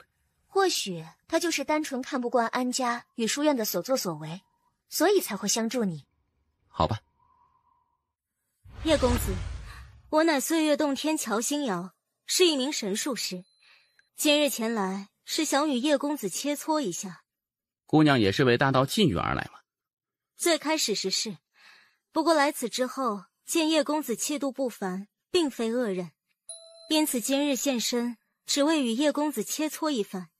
除此之外，别无他意。姑娘是书院的，如此做，难道不怕书院责罚？叶公子，公道自在人心。此次之事的对与错，大家都看在眼里。稍微有点智商之人，都知谁对谁错。当然，对于叶公子的遭遇，我并不能做什么。理解。叶公子，还请私下。乔姑娘，你的实力必定是极强的，而你若是与小官子切磋，必是两败俱伤之局。而一旦他受伤，暗中之人定会趁机出手。所以，我个人建议你们的切磋延后，可好？我倒是未曾想到这一层。叶公子，那你我一战便延后吧。可以啊，这次青州之行，我若是能活着，来日定前往岁月洞天拜访。欢迎叶公子到来。这次我倒是有些出乎意料，原以为官选宇宙来的人都会把你往死里针对，但没有想到许多人都挺明智的。我们启程吧。太爷，你说人间剑主会给我一个公道吗？他若是不给你公道，你就把他杀了呗。太爷，我要变强，变得比人间剑主还要强。到那时，官玄书院如果敢欺我，我就灭官玄书院，杀人间剑主；仙宝阁敢欺我，我就灭仙宝阁，杀秦阁主。我的命运，我自己做主。我精神上支持你。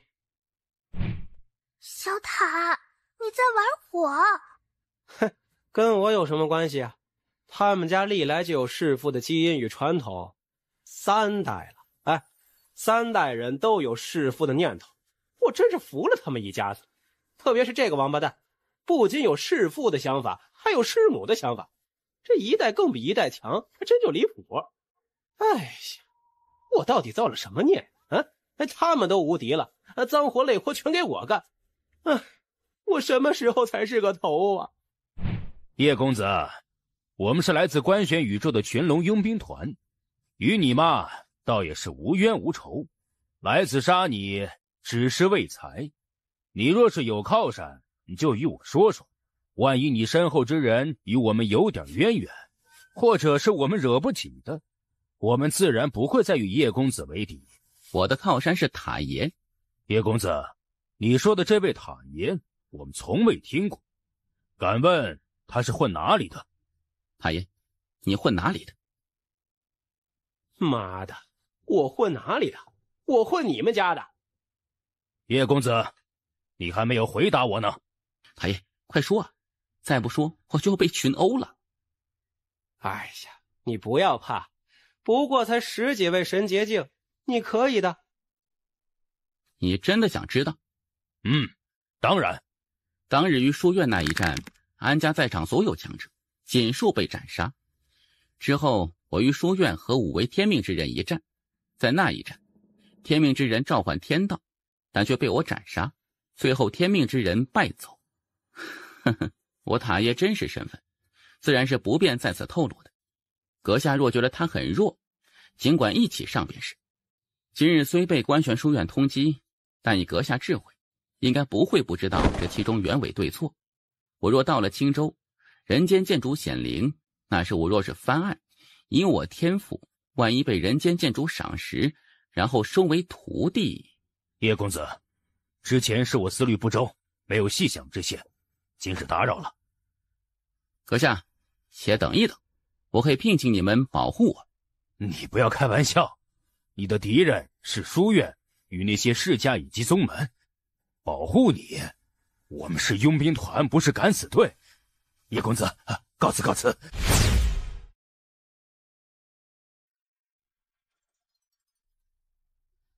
西泉姑娘，感谢你一路来的护送，前面就是青州，若再往前，你必有性命之危，所以到此便好。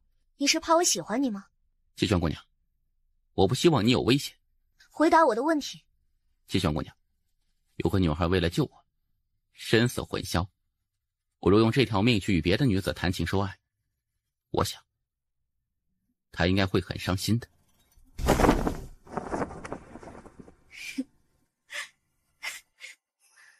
明明应该很生气的，明明应该很恨你的，可为何我就越喜欢你了呢？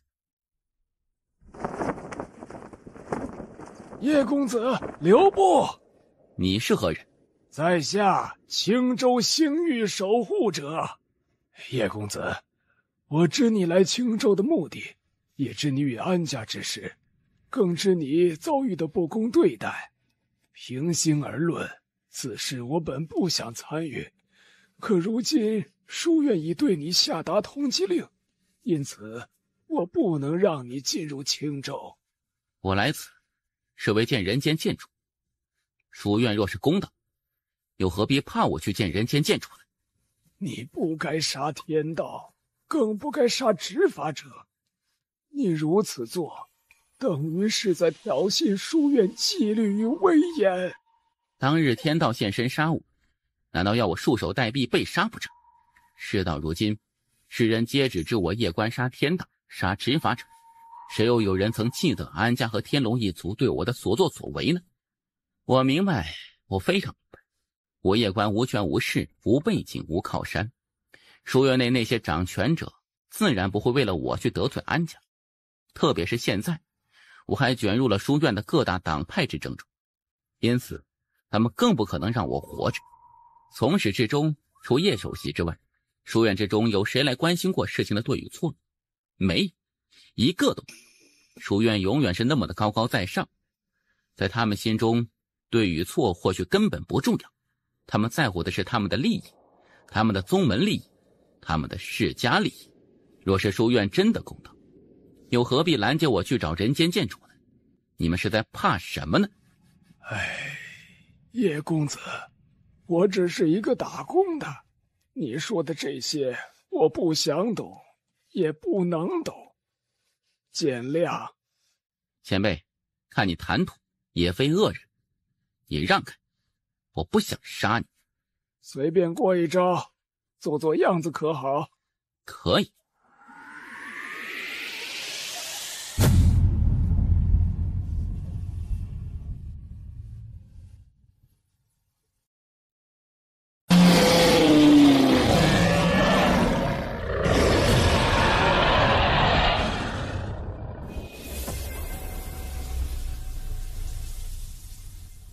你便是那南州夜关？是的。就是你打败了安牧，夺走了我的青州地基。来，让我看看，你有几斤几两。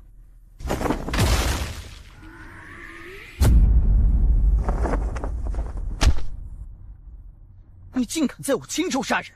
青州是输不起吗？什么输不起？五考之时，我打败了安牧，安家公然报复，我原以为这是安家的个人行为，但现在看来，不仅仅是安家输不起，你们青州的人也输不起。放屁！我们现在是在说你杀人的事情。你来到青州公然杀人，你不是在藐视我们青州市是吗？他出来挑战我，你没有看到吗？挑战就要杀人吗？我现在向你挑战，你是不是也要杀我？今日我叶关只接生死战，凡向我挑战者，主动视作生死战。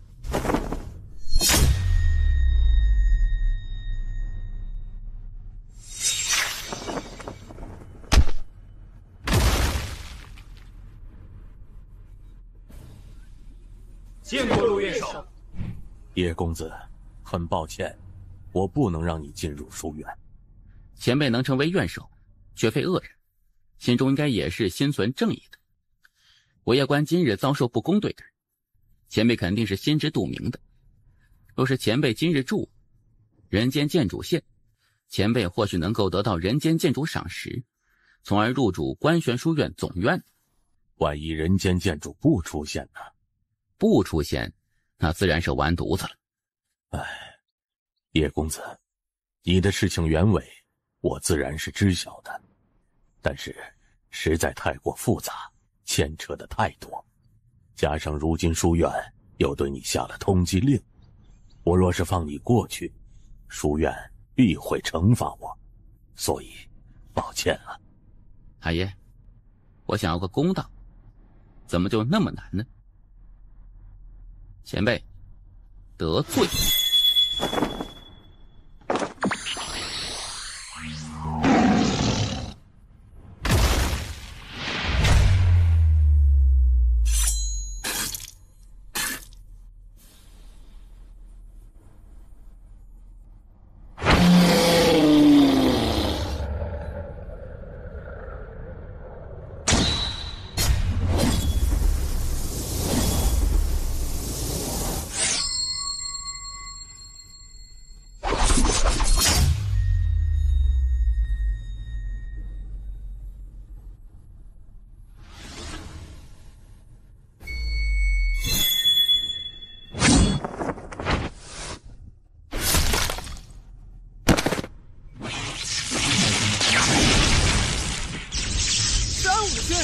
他居然亲自来了！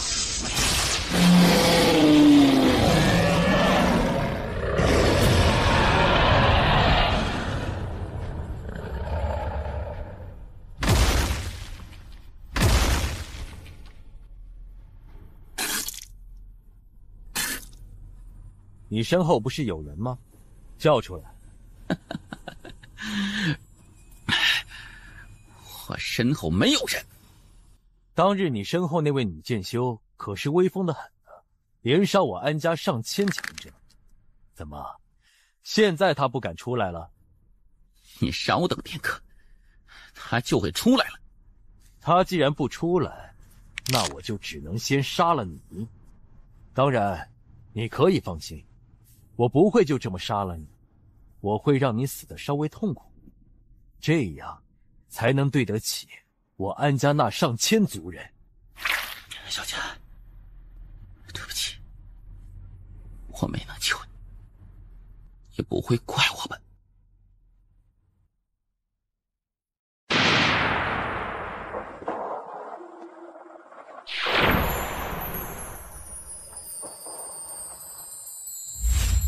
小佳，对不起，我没能救你，也不会怪我吧？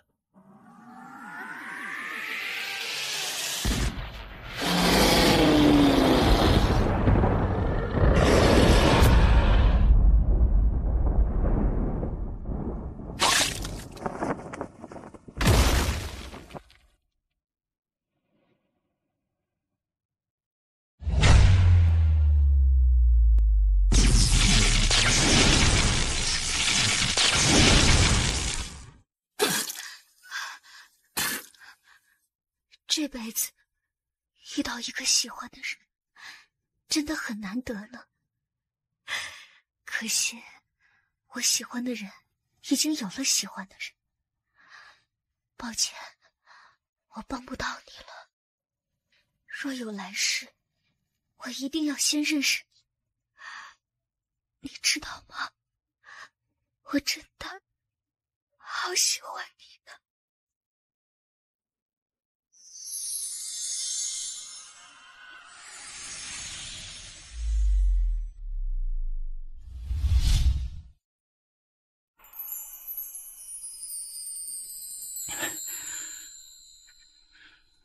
前辈，可以帮我救救他吗？我死都可以。厉尚良，跪着做什么？可以救他吗？可以救他，可以。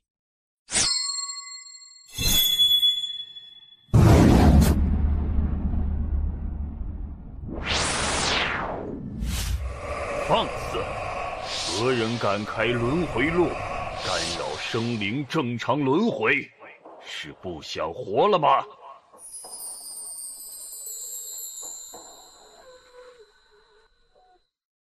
属下见过剑主，退下！属下告退。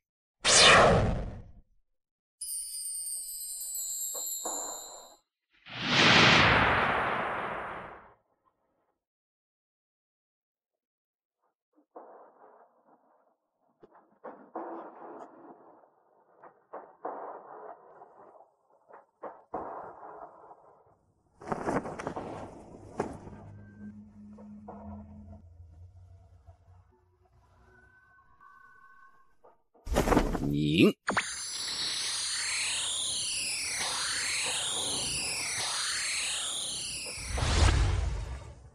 我还活着？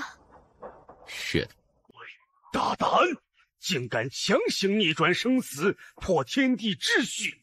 你当我盐店是吃干饭的吗？你是要打我？我刚说什么了呀？我好像什么都不记得了。院长，我不知道是您呐，我给您磕头了。跪下。啊，好好好，我这就滚。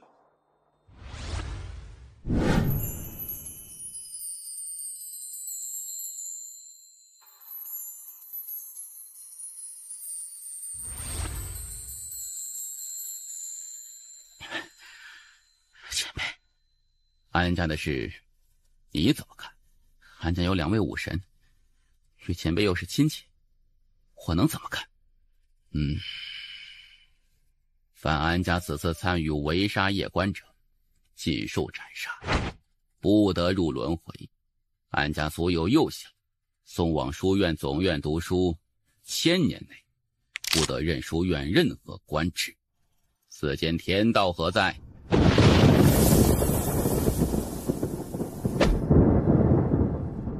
将此人神魂求于神诏狱，经万世之苦，不得轮回。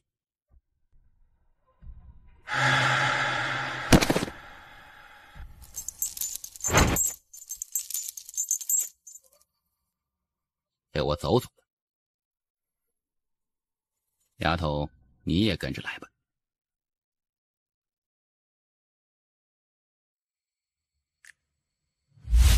这次有何感想啊？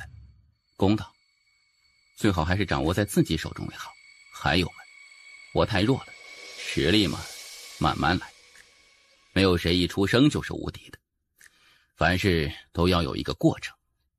前辈，这次针对我的不仅仅是安家，还有书院。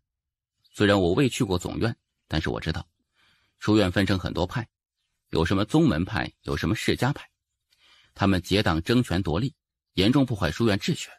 当年的时候，这些问题就已经预料到了。那你为何不在当年就处理掉呢？当年他们与我一起打江山，江山打完之后，我若就对他们举起屠刀，那是不是有点不够意思呀？而且当年他们都很安分，我也没有理由动他们。所以后来我就决定把这个事情交给我未来的儿子来处理。前辈，恕我直言，你做好人，你让你儿子来做坏人，你儿子不成倒霉蛋了吗？小家伙，我要走了。前辈，我可以求你一件事情吗？你说说看。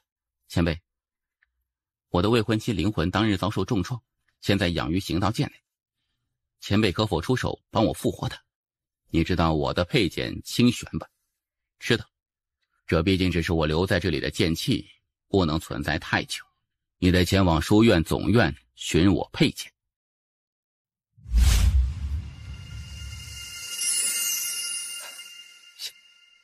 小主，辛苦你了。前辈，你认识塔爷？认识。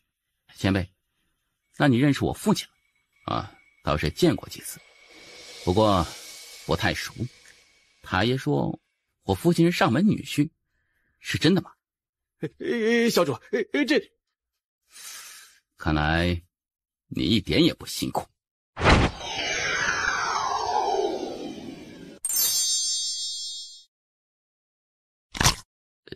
前辈，您这是？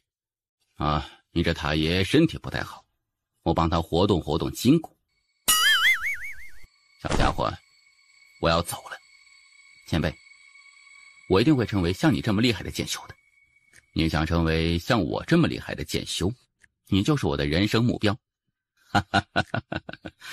小家伙，好好加油，我相信你可以成为像我这么优秀的剑修的。我一定会的。这是一份故人的传承，希望对你有帮助。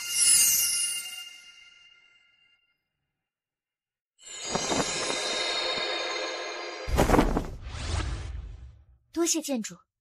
小家伙，后会有期。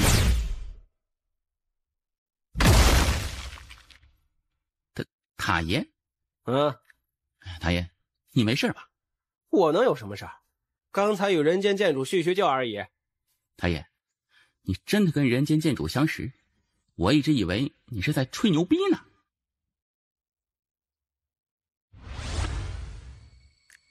季轩姑娘，你不用觉得欠我什么，我喜欢你，那是我的事情。而且，我喜欢你，不代表你就要喜欢我。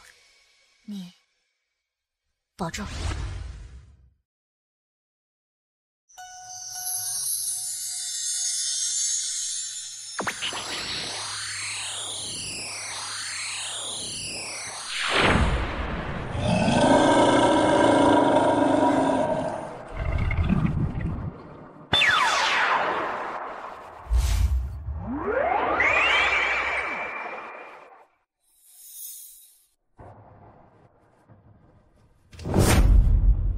大爷，我有点想家了。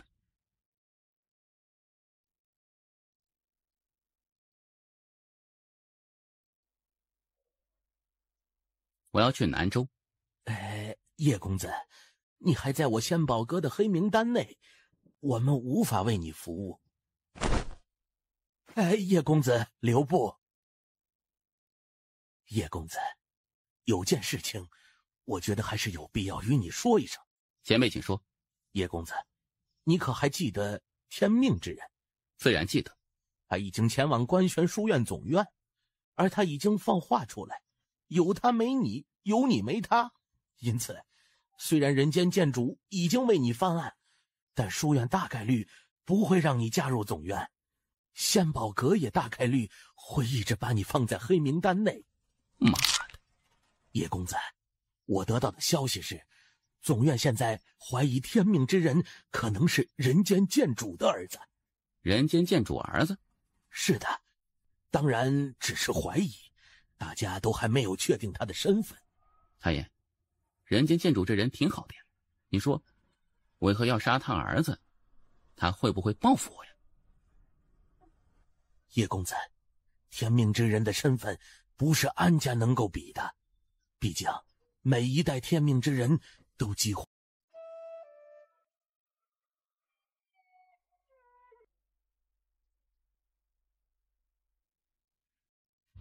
哎，要不要去夜族看看？曾经人间剑主待过的那个夜族？是的，可以。我也想去看看人间剑主居住过的地方。往右边走。你知道路？妈的，一不小心差点又暴露了。嗨，我曾经也来过青州。你是不是准备杀上观玄书院总院呢？为何要杀上观玄书院总院呢？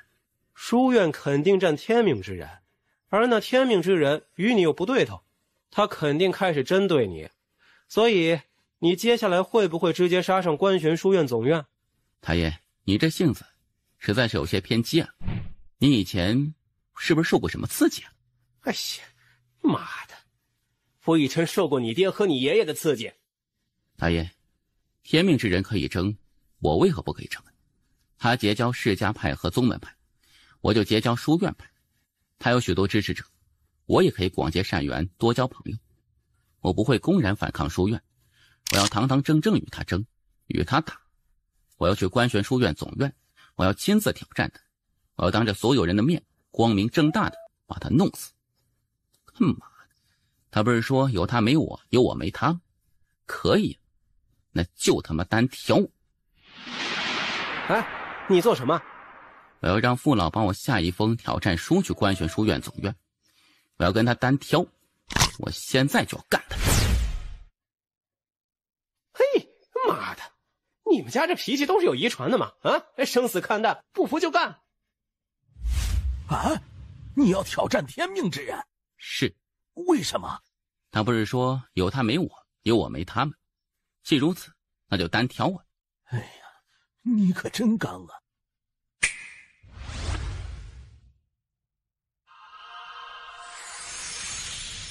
当日一战，阁下不讲武德，换天道相助，然并卵，天道太弱，一剑灭之，实在无趣。今阁下言有你无我，有我无你，既如此，何不一战？地点你选，时间你选，规则你选，我无敌，你随意。父老，此书可否让全宇宙皆知？很简单的事情，只要登上观玄报即可。观玄报是我献宝阁秦阁主当年创办的，上面每天都会更新当下许多新发生的事情。想要让全宇宙知道，就只有登观玄报。那就登报。要登观玄报就得付钱，不过你这事儿不用付钱，因为一旦将你这挑战书登报，必定封卖呀。不过你可得想好啊，这一旦登上，你与那天命之人可以说是真正的不死不休了。想好了。好，我这就去给你办。谢谢。其实你完全可以先苟一苟的，现在这么做实在是有点意气用事。太爷教训的是，我以后做事会更加谨慎一些。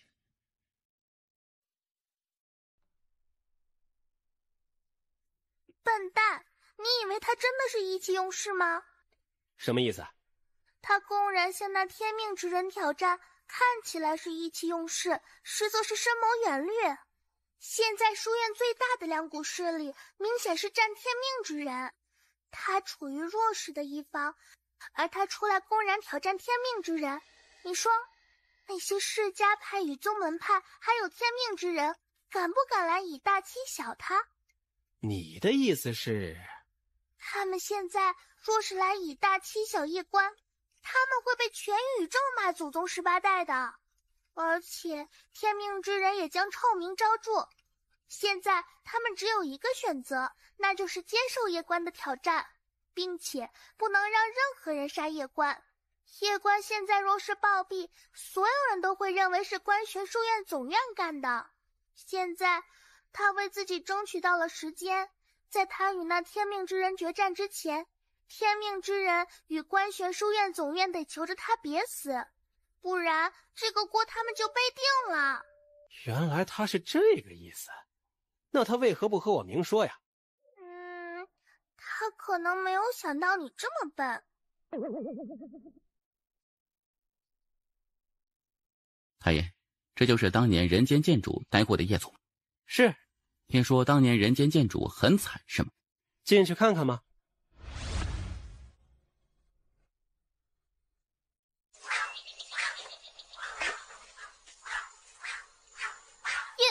叶公子，你怎么会在此啊？来此看看。真的是不要太帅啊！你怎么可以这么帅呢？现在的女孩都这么忙，不像我们那个时代，大家都娇羞得很呐。你关注这个做什么？你就是一个塔。叶公子，我叫叶竹心，你叫我竹心便好。竹心姑娘，你认识我？现在谁不认识叶公子你啊？叶公子，我告诉你，你可是我的偶像，我太崇拜你了。哼，我本来不喜欢剑的，但看到你后啊，我就喜欢上了。竹心姑娘，你想学剑？是的。你可以教我吗？我不知道怎么教人呢。叶公子，冒昧一问，你有没有喜欢的女子啊？啊，我没有别的意思，我就是单纯问问。我有未婚妻了。未婚妻啊？你自己逛吧，我不陪有妇之夫闲逛。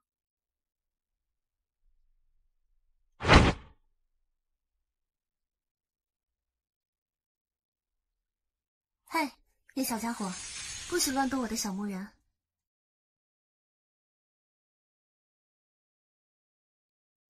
嗨，叶小家伙，不许乱动我的小木人！前辈，晚辈无意冒犯。你叫什么？叶观。叶观。前辈认识我？认识呢。认识自己，这不应该呀。你是一个人吗？还有一个塔爷。我知道，我已经感受到他了。前辈认识塔爷？认识呢。而且还有点熟。那前辈也认识我父亲吗？当然认识，也是有点熟呢。前辈能与我说说吗？塔爷一天就知道忽悠我，也不告诉我真相。等你以后变得更厉害一些，你就会知道了。前辈，人间剑主没有陪你一起吗？哥哥，他很忙呢，我也好久没有见到过他了呢。小家伙，你应该不知道你父母是谁，对吧？是的，太爷说我的父亲是上门女婿。我操！这个王八蛋，是见一个人就说一次吗？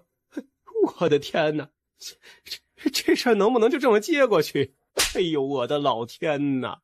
他是在报复你，忽悠他。他这么说？是的。看起来你不太信。你长得真好看，比你爹还好看。你这小家伙还有一些腼腆呢，你跟你爹可真是不一样哈。前辈，我爹是一个什么样的人呢？你爹脸皮有那么一点点厚呢。太爷说他是一个很好的人，是吗？你恨他吗？这个问题我现在无法回答。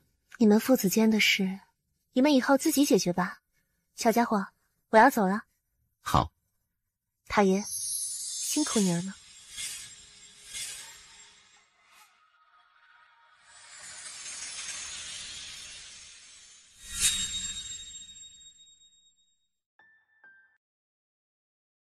叶公子，这位是我叶家族长叶林，他得知叶公子到来，特来此见见叶公子。叶林前辈，打扰。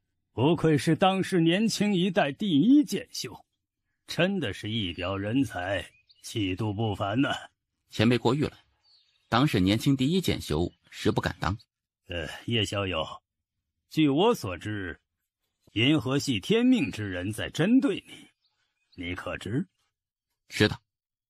叶小友，据我所知，现在那天命之人身边已经聚集了一帮五维宇宙妖孽，而这些妖孽身后都代表着一个个世家与宗门，而你又给他下战书，你现在等同是在挑战一个庞大的利益集团呢。我知道。小友，你随我来。前辈，这是。此剑匣内有2柄飞剑，一柄龙吟，一柄凤鸣，皆是地阶、巅峰阶。他们曾追随过夜雨剑帝，后因先祖追求更高剑道，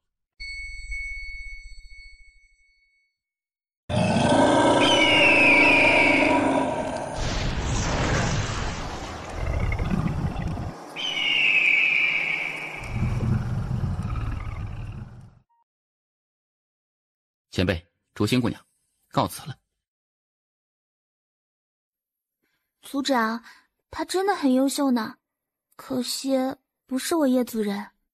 确实，此人剑道天赋，即使放在官玄书院总院，也绝对是首屈一指。如此天才，世家派与宗门派为何还要打压？哼，若是一开始他就这么妖孽，宗门派与世家派肯定不会打压。但现在打压都已经打压，双方已经成仇人。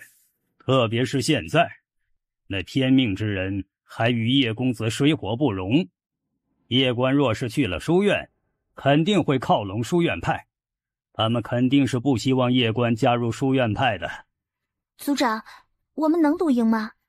丫头，不用太在意输赢，但行好事，莫问前程。我们帮叶公子不伤天害理，这就够了。明白。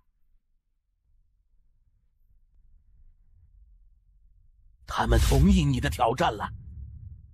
走。去哪儿？他不是同意挑战了吗？我去官玄书院总院，我现在就要埋了他。哎，他是同意了，不过他定的时间是3个月后。不行，我现在就要埋了他。父老，你带我去官玄书院总院，这路费，我先欠着。等我埋了他，把他纳戒抢到手，我再给你。哎呀，叶公子，你忘记了吗？是你说的，时间让人家选的。我知道，所以我更得现在去找他。前辈，你觉得官玄书院总院的资源好，还是我自己的资源好？当然是官玄书院总院。越往后他的实力肯定就越强，特别是现在，官玄书院肯定会全力培养他。我越早去，胜算就越大。你是说，他之所以拖延3个月，是因为现在没有把握杀你，或者说他在修炼什么大招？叶公子，你不先修炼一下吗？在杀戮之中修炼，于死亡边缘中感悟，这是最好的修炼方式。前辈，现在可以去书院总院了吗？走，我用传送阵送你去总院。一个小小的分院管事也敢插手天命之人的事，真是不知道自己几斤几两。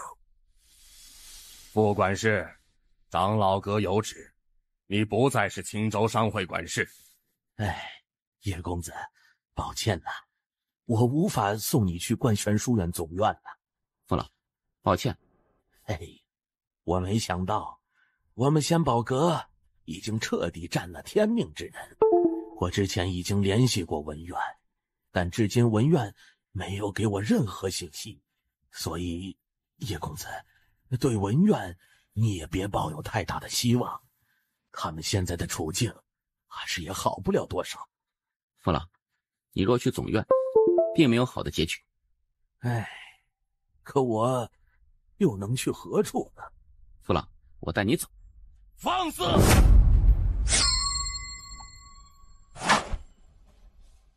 怎么，你是想杀老夫吗？来，你杀一个试试。老夫乃是仙宝阁金布袋管事，你杀老夫就等于是向仙宝阁宣战。你杀一个试试。你在故意激我动手，我与你无冤无仇，你没有必要来如此针对我。想来是有人让你这么做的。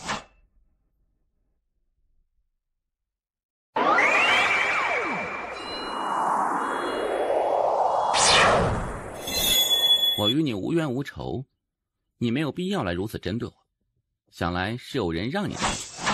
很显然，只有一个，那就是天命之人。不对，天命之人已经答应与我一战。他虽然不怎么地，但是我觉得他还不至于玩这种把戏。所以用排除法的话，那就只剩官玄书院的那几个超级世家和几大超级宗门。2种可能：第一，因为人间建主的缘故，世家派和宗门派多少有些忌惮，不敢再光明正大搞我，因此他们想换个方式来针对我，比如仙宝阁就最合适。第2种可能，他们想挑拨我和天命之人，严谨一点点说，是想加深我和天命之人的矛盾，让我认为是天命之人在故意针对我，从而让我和天命之人互相残杀。其实不是2种可能，而是一举两得。不管是宗门派还是世家派，他们都不可能培养一个新的人间建主出来，没有新的人间建主才符合他们的利益。毕竟他们已经当惯了老大，又怎么可能培养一个新的老大出来？所以在他们眼中，天命之人是棋子，我也是棋子。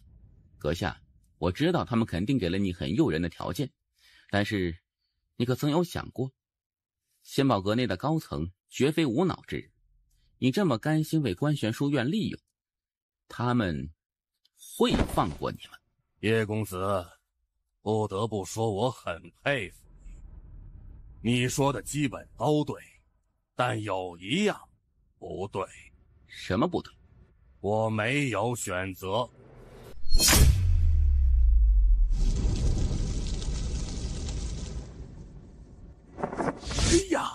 快拦住他，不然仙宝阁就会认为这些人都是你杀的。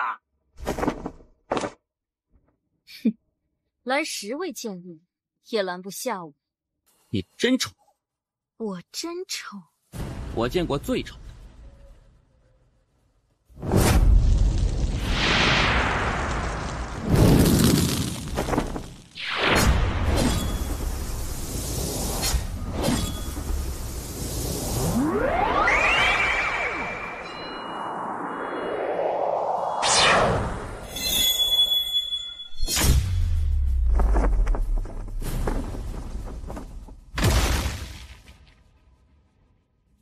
这是什么剑？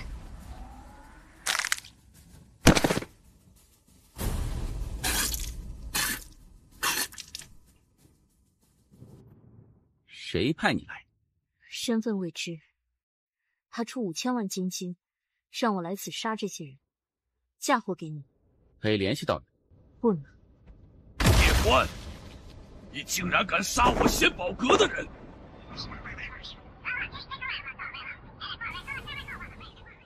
我明白了。前辈，父老不会受到什么处罚吧？不会。仙宝阁会解除我的黑名单吗？不会。你就不好奇为什么不解除吗？很简单，仙宝阁想投资天命之人，所以你们得表态。是的，长老团已经决定投资天命之人，而天命之人与叶公子水火不容，因此为了向天命之人示好，仙宝阁已经将叶公子列入终身黑名单内，永不解除。此生我将不会再踏入仙宝阁了。上面有交代，你走吧。穆管事，父老，你死罪可免，但活罪难逃。现在起，你将被流放到下界儋州。好。太爷，我是不是很能惹祸？其实不算。为何？哼，我以前见过更能惹祸的。谁？有什么打算呀？回南州一趟。做咒剑？当然不。哎，你做什么？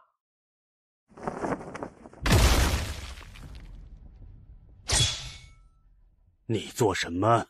传送阵在哪里？叶公子，我们仙宝阁不再为你服务。以我现在的实力，我想整个青州应该没有人打得过我。而你从仙宝阁总阁调人，至少需要半个时辰以上吧。半个时辰的时间，一位剑帝可以做很多很多事情，你觉得呢？叶公子，你别耍流氓！穆管事，我是在跟你商量。你也知道，从这里去南州，即使做咒剑，怕是得几个月。你总不能让我做咒剑去吧？传送阵在右边10里之外，那里现在没有人。太爷，天命之人就是大道比主人选中的人吗？是。我记得你以前说过，大道比主人很强，是吗？哎呀，你直接问最重要的。大道比主人与你，谁厉害？回来也不去找我，是把我已经忘了吗？老师，怎么不去找我？本来想明日去书院见见老师的。在外面吃了不少苦吧？还好。小佳她，我会救回她。那就好。当初的你还很稚嫩，现在看起来成熟了不少呢。老师，这段时间你还好吧？你还知道问我好不好？你这一去，一封书信也不传来，是不是早已经忘记我了？我在外面事情比较复杂。小关，问你一个问题，你要如实回答我。好。你一辈子只会喜欢一个女孩子吗？老师，我若同时喜欢2个女孩子，犯法不？不犯法，但是除了小佳外，你还会再喜欢别的女孩子吗？是导师希望我再喜欢上别的女孩吗？是我在问你，你为何要言辞闪躲？是不是想开后宫？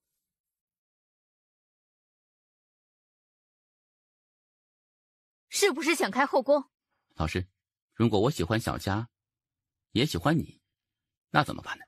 我是你老师。我说如果嘛，如果我喜欢小佳，又喜欢你，你会不会觉得我很坏呀？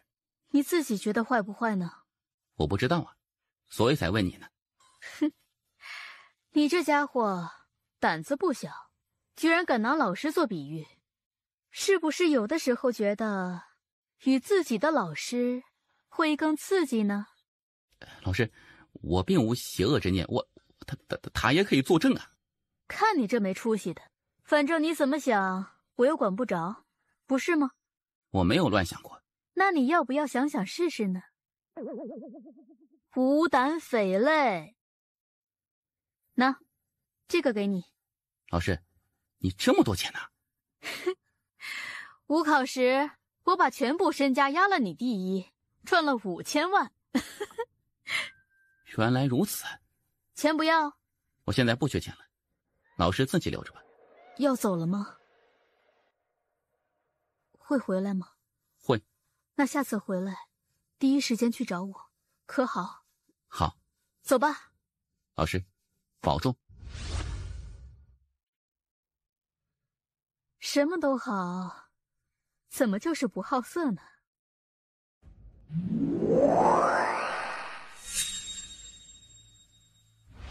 等风静了。老师，那夜关现在是什么境界？灭空境。还是灭空？当日那一战，可是输得不甘心。输就是输，没什么不甘心的。是我技不如人，我输得起，我还得感谢当日他击败我。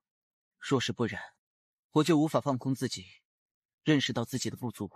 一时的输赢算不得什么，武道一途，比的不仅仅只是一时，还有未来。谁能笑到最后，才是赢家。我明白，不过这一次，我不会再输了。而他夜关，就是我登顶的第一块踏脚石。仙宝阁如此支持你，是不是因为已经知道你获得道印认主的事情？是，老师，我知要继承大统极难，因此，我想让老师助我一臂之力。若继承大统，我必不忘老师相助之情。书院群龙无首了这么多年，也是该定下院长了。银河系最强大的2大势力，未来宗以及银河宗，也支持我。他们也支持你？你如果想要成为书院少主，还必须得到内阁与那4大超级氏族支持。我们当下第一步要做的，便是你与那夜关一战。此战你必须得胜，只要胜了此战，你的名气就将达到一个巅峰。那个时候，加上你的特殊身份，你在官选宇宙之中的威望就能够达到顶峰。那时，即使是4大超级世家，也不敢轻视你。我明白。你身份特殊，又有仙宝阁。你不后悔吗？有什么可后悔的？你现在所有的一切都失去了，而且还被幽禁，值得吗？没什么值得与不值得，只要做认为自己是对的事情就可以了。你为夜关仗义直言，可谁又能为你主持公道？叶公子近来可还好？不知道。他在外面的日子定是不好过的，你帮我走一趟，给他带点钱财与丹药去。小姐，他现在与天命之人是死对头，你此刻相助叶公子，无疑是得罪天命之人。一个打不过就叫天道的人，我呸！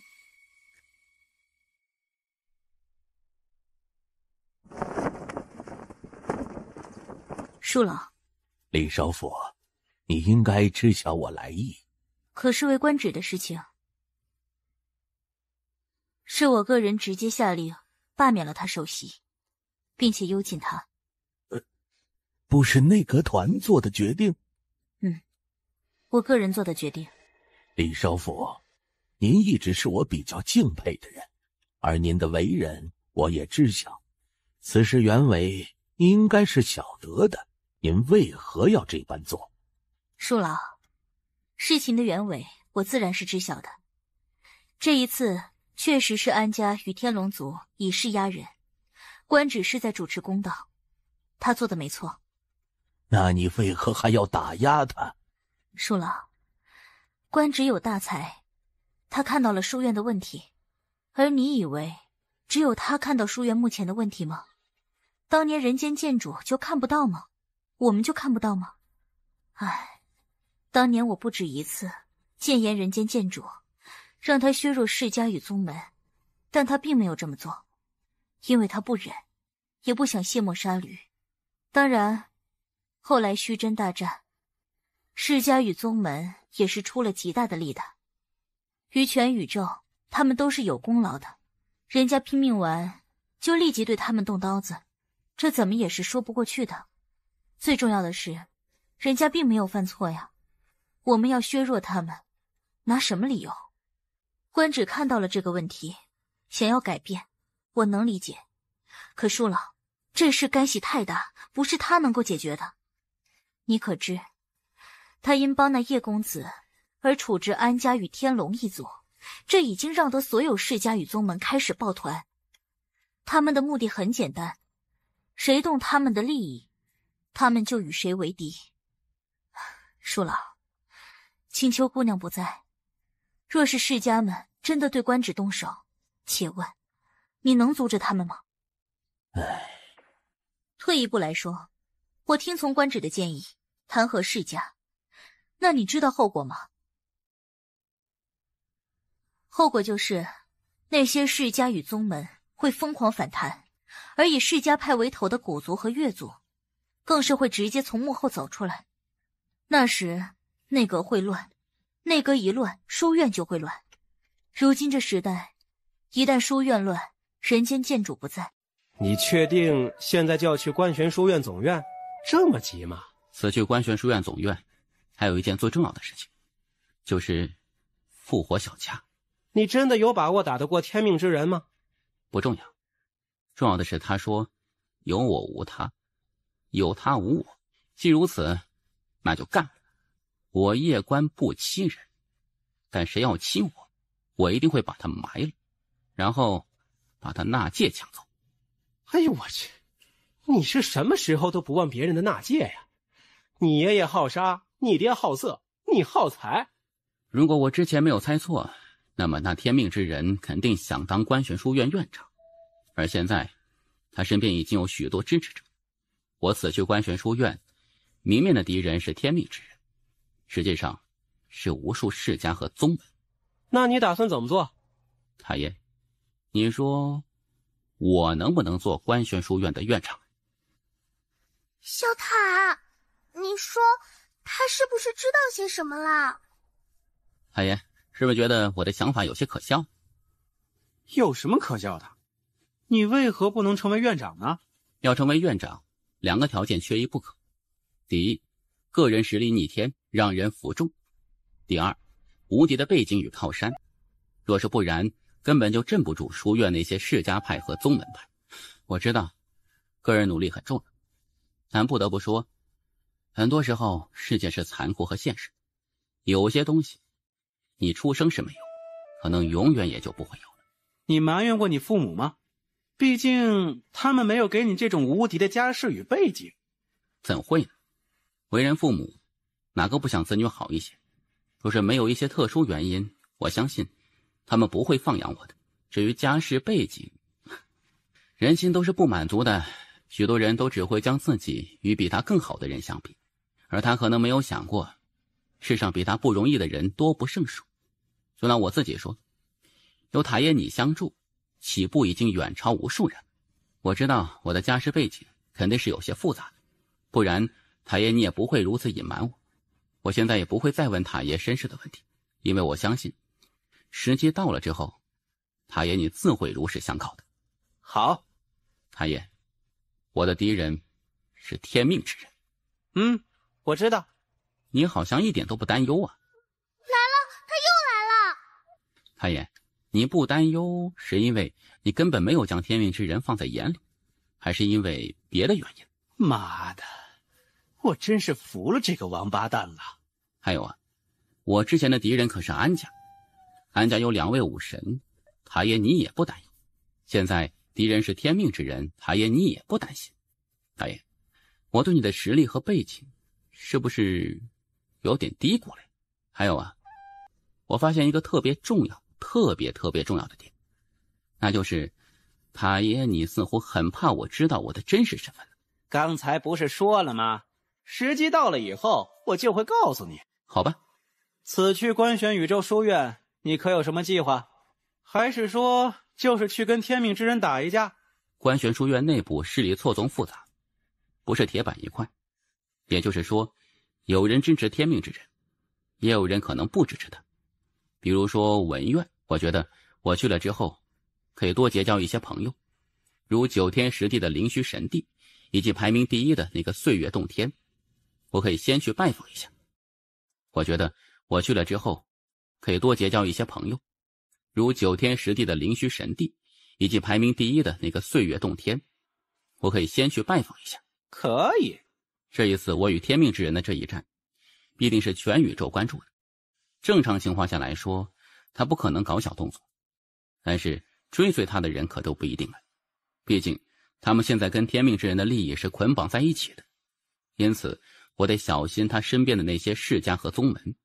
这些世家与宗门为了利益，什么都能做得出来。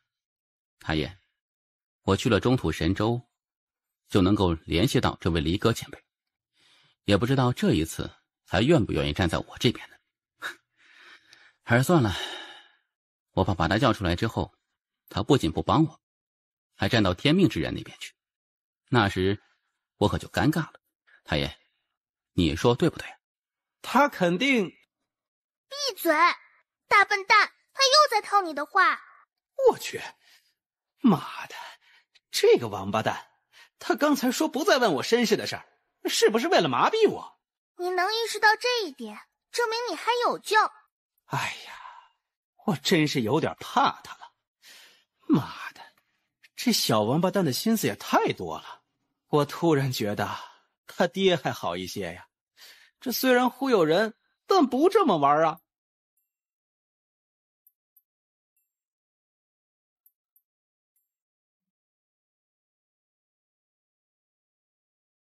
不得不说，你真是一个有种的男人，不仅敢向天命之人挑战，还敢这么快就前往观玄宇宙。不过可惜的是，现在有人不想让你去观玄宇宙走运。姑娘，我们之间有没有死仇？你什么意思？既无死仇，我想与你聊聊。你想聊什么？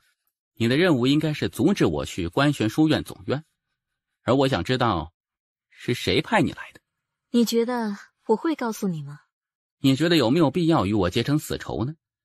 若是觉得有必要，那我不会再与姑娘聊什么了。你知道现在有多少势力站对天命之人吗？观玄书院内5院的大武官已经成为天命之人的老师，他门生遍布天下，影响力非常可怕。除此之外，仙宝阁也已经站对他，而且来自银河系的2个超级势力银河宗与未来宗也是他的拥护者。其余的9天10地以及一些大世家大宗门都在纷纷向他靠拢。现在他们的利益已经绑在了一起。叶公子，此去观玄宇宙，你没有任何赢的可能，因为你赢不符合他们的利益。姑娘怎么称呼？完颜谷。完颜姑娘，你知道在青州时，人间剑主与我说了什么吗？说了什么？人间剑主与我说，如今书院内宗门世家林立，腐败严重，他希望我能够成长起来，然后替他管理一下书院，清除毒瘤。他是在吹牛叉吗？他没有吹，他爹确实有那个意思。当然，他是认为他在吹牛，别人也认为他是在吹牛，但他真的没有吹牛。我总感觉他是知道些什么了，真的是太吓人了。唉，叶公子，你是在忽悠我吗？人间剑主若是选你做传人，那他为何不直接宣布？嘿，这小家伙的忽悠能力比起他爹还是欠缺了一些呀。完颜姑娘，你知道我为何赶上安家的人吗？你知道我为何不怕安家2位武神吗？你就告诉我，人间剑主为何不宣布你是传人？你就告诉我这一点就可以了。当年那场大战之后，人间剑主他的脑子有点不好使了。你别说话，别反驳，别劝。我怀疑他不是在忽悠那女孩，而是在故意给你挖坑，等你跳。你觉得我会信不？姑娘，我要尽快到观玄宇宙，但现在仙宝阁与各大势力肯定在监视我，他们不想我这么快去官宣宇宙，那天命之人肯定在修炼什么大招，所以还请姑娘帮个忙，让我能够尽快到达官宣宇宙。我凭什么帮你？我给你1亿金晶，不过只能先欠着，等我找到我爹之后，他来支付，可以打欠条。小塔，你别说话，这可能也是个坑。我负责送你到官选宇宙，送到之后，等你找到你爹，你给我1亿枚金晶，没问题吧？大爷，我不问我爹身份，我就问问他钱多不多。滚！走，再不走，仙宝阁的人要调查到这里了。万言姑娘，这城为何能够悬浮在星空之中啊？它为何不掉下去啊？因为掉下去会砸死人，所以它不能掉下去。这是暗都，有名的地下黑市。这个地方很特殊，即使是仙宝阁和官玄书院，手也无法伸到这里。这么厉害？这个地方鱼龙混杂，什么样的人都有。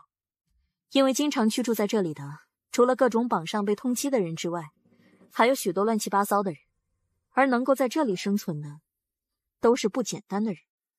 记住，进去后不要相信任何人，知道吗？我就相信你，别的人都不相信。我知道你实力很强，但你没有经常在外面混，不知道外面人心险恶，特别是这暗部，里面的人都是利益至上，但凡有点善心，在这里都活不长。我明白，这世上总有许多地方是阳光照不到的。是的，虽然这个地方很复杂，很危险，但这个地方也有个好处，那就是只要你有钱，什么都可以买到。不过价格会比要在外面贵很多。你方才说这里连官选书院和仙宝阁都管不到？是的，独立于官选书院之外。你知道这暗都背后的大佬是谁吗？官选书院？这背后的真正大佬是谁我不知道，但我知道有官玄书院的大佬。不仅如此，还有仙宝阁的大佬。因此官玄书院的手想要伸到这里来，只有一种办法，那就是由书院总院亲自来查，否则一般人来查，要么查不到任何问题，要么就是无缘无故的消失。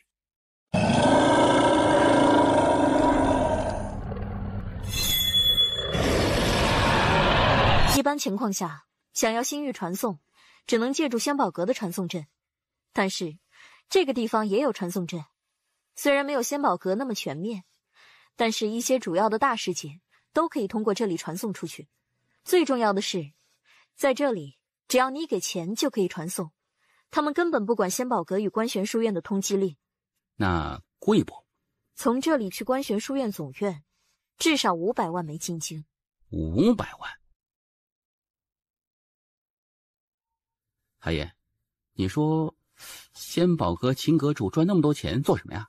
他花得完吗？花不完就留给他儿子花。秦阁主有儿子？有。与人间剑主生的？是。人间剑主和秦阁主的儿子，这不是出生就无敌的存在吗？哎，不过那种人生我觉得没有什么意思，他永远无法体会到我们穷人的快乐。他儿子不是个好人。不是个好人？是的，心眼太多，前妻过得老惨了。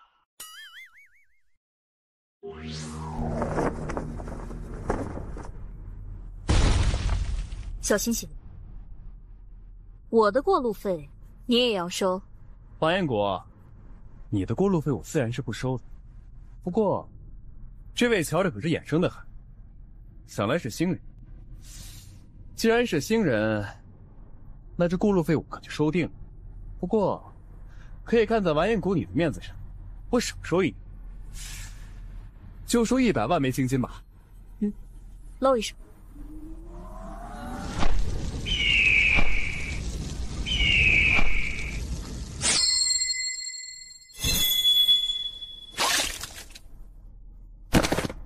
大哥，我让你露一手，没让你下杀手啊！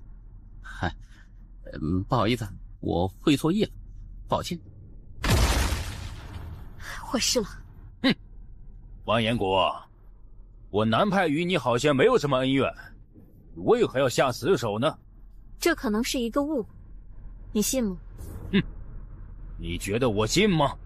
不要烦，他们不强，真动起手来，我都能解决的。这种话，你能不能玄气传音呢？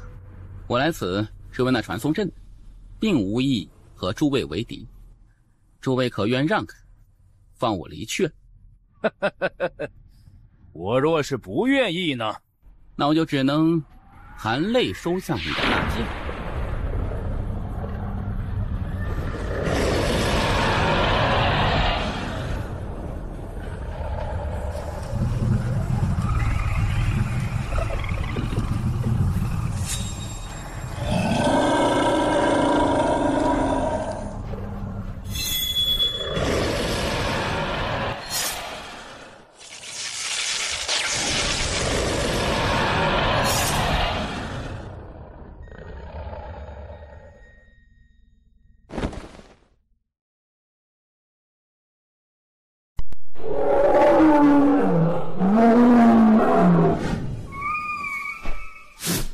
佛柱，观玄宇宙2个人，1200万枚金晶。据我所知，去观玄宇宙一个人最高也不过才500万枚金晶。爱去不去？他敲诈我们，他应该是看出我们很急，所以才会敲诈。你居然不生气？没什么可生气的，买卖自由嘛，人家明码标价，愿不愿意是我们的事情。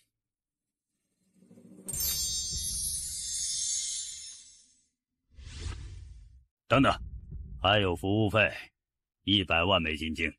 阁下，没有这个规矩。以前没有，但现在有了。最近刚出的，怎么有意见？前辈，我们只是路过此地，并无恶意。我们……哎，莫说那些，这是服务费，这是暗都的规矩。要做传送阵就缴费，若是不想就离去，莫要再次浪费老夫的时间。阁下，事情莫要做太绝。我正常收费，怎么做绝了？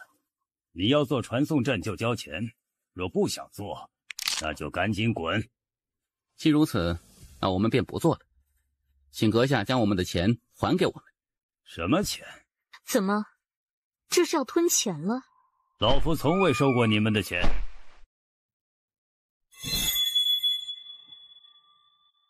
怎么，想在这里动手？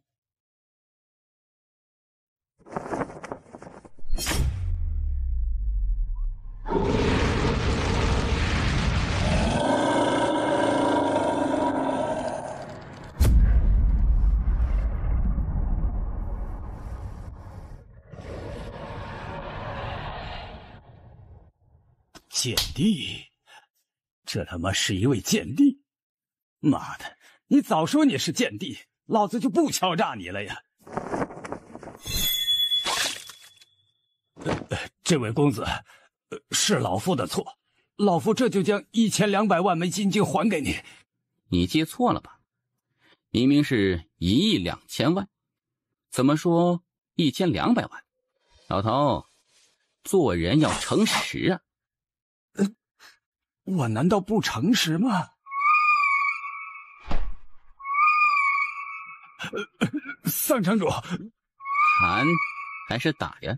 公子这么自信？打还是谈？阁下是要一直背对着我吗？你是那间帝夜观？你认识我？现在你的名气可是大得很，因为谁都知道你在挑战天命之人。这么说，还沾了天命之人的光。你的人敲诈了我1亿2000万枚金晶，对于此事，你怎么看呢？叶公子可杀了他，取回自己的东西。这么说，桑城主是不打算赔我的钱了？他敲诈叶公子，与我最都没有任何关系。他难道不是你最都的人吗？不是。桑城主，你上面还有人？你是什么意思？我想换个人来谈。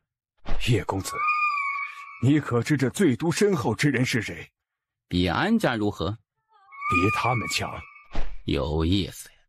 叶公子，并非是要威胁你，而是这最毒深厚之人确实很恐怖，其势力与影响力，即使是在官玄宇宙，那也是非常可怕的，而且还与曾经的人间剑主有关系。与人间剑主有关系？是的，叶公子，这事儿是我们的人冒犯了您，但这1亿枚金晶，我也确实拿不出来。这样如何？您不是要去官玄宇宙吗？我做主，免费让你们传送去，如何？如果我在这里把事情闹大，这最毒深厚之人会如何？应该说，如果闹大，你的结局会如何？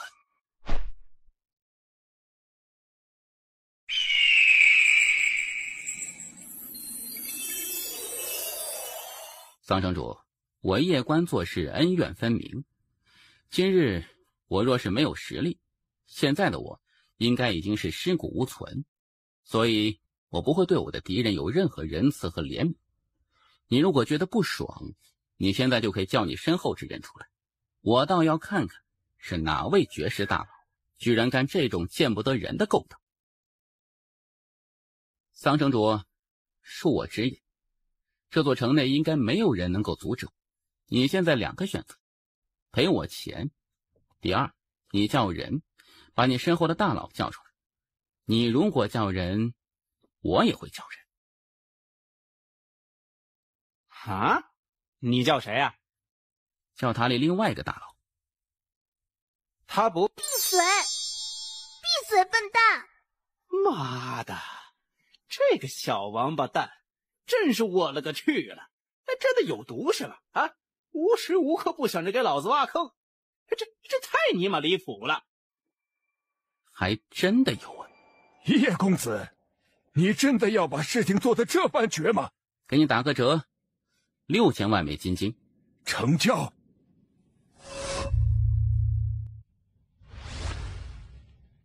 叶公子，你不是要去官玄宇宙吗？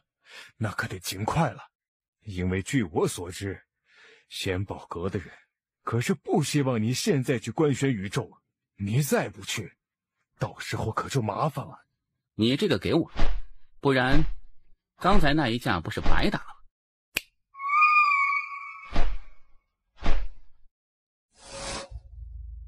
给我，见者有份。这个天之道，损有余而补不足；人之道，则不。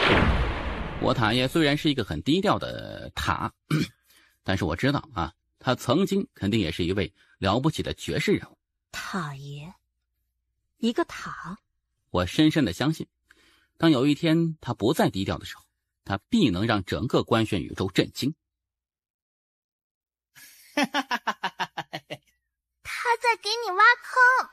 我觉得你把他想得太坏了。这个小伙子虽然偶尔调皮了一下，但做人还是很实诚的。你不要老是针对他。海爷，我说的对。哎，低调，做人要低调，知道吗？我懂，塔爷你说的，我会好好都记着的，好好遵守。等到了官玄宇宙，我给你一本很牛的心法，那边的灵气可以让你修炼那本心法。什么心法？嘿嘿，宇宙观玄法，我创造的。不是大道比主人创造的吗？我吹个牛怎么了？犯法吗？塔爷，现在可以给我吗？我现在熟悉一下，等到官玄宇宙之后，我立即就修炼。可以。天之道，损有余而补不足；人之道，则不然。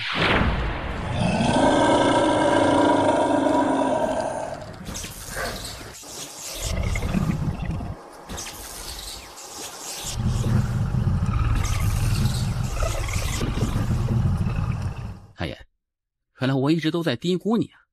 您竟然能够创造出如此惊世骇俗的功法，竟是在3000万年前那个强者无数的时代，应该也属于无敌的存在吧？嘿嘿，无敌的话有点过，不过在那个年代，不管多牛的人都要给我面子的，所以自己强才是王道。你需要更加努力，知道吗？我懂，他也是要锻炼，不想让我知道我的身世，是因为怕我知道自己的身世之后就不努力，就躺平了，我都懂的。你那是什么修炼之法？好恐怖！我塔爷创造的一部功法。你塔爷还缺徒弟吧？我也可以的。去书院吗？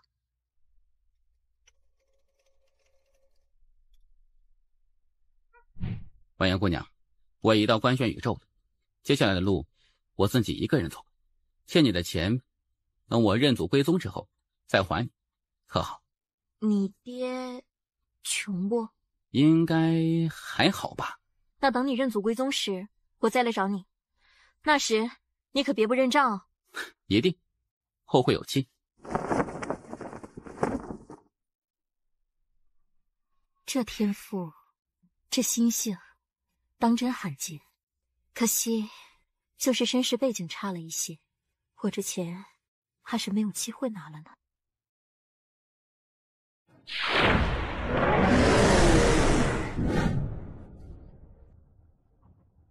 前辈，还请通报一声龙虎兄，就说叶关前来拜访。叶关，你便是来自中土神州的叶关？是的。叶公子，您稍等片刻。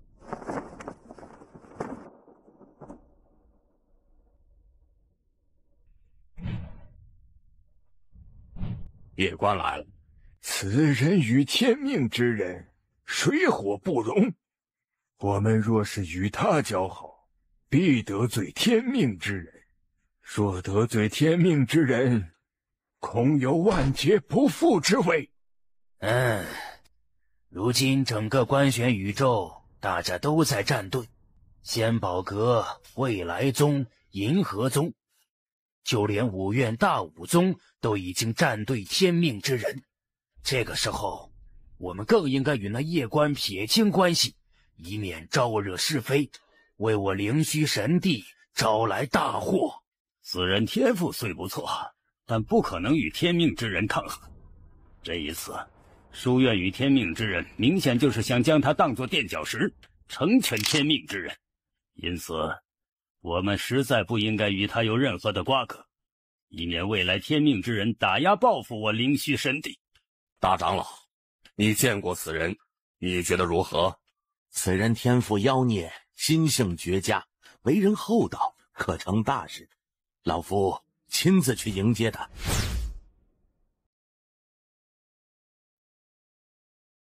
哈哈，叶兄，你真的来了！我还说过要来拜访的，这不是就来了吗？不会给贵帝添麻烦吧？叶公子，这是我灵虚神帝的祖地，也是我灵虚神帝传承的地。为了我灵虚神帝的发展，我灵虚神帝的一些先祖都在此地留了他们的传承。不过，能够获得多少好处，就看你自己了。多谢了。客气了。叶公子，你进去吧。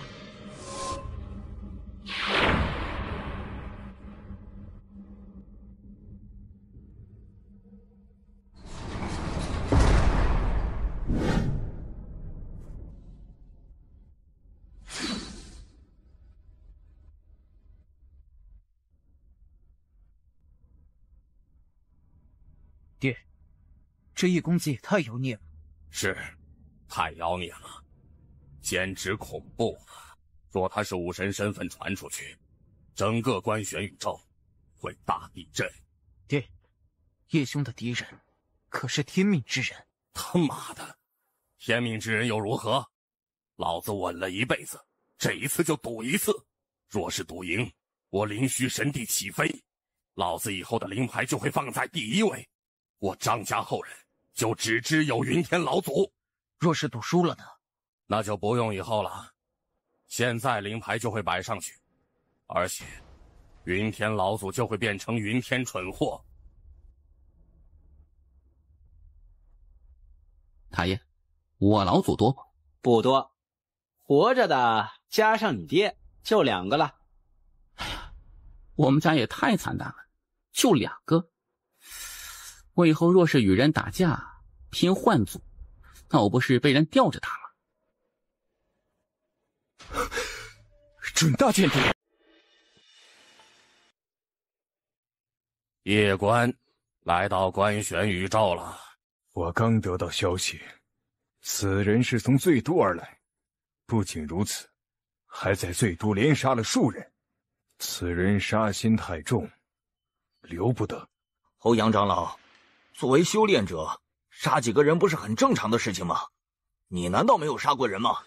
千峰，别以为我们不知道，你不仅与那夜官交好，还与其称兄道弟。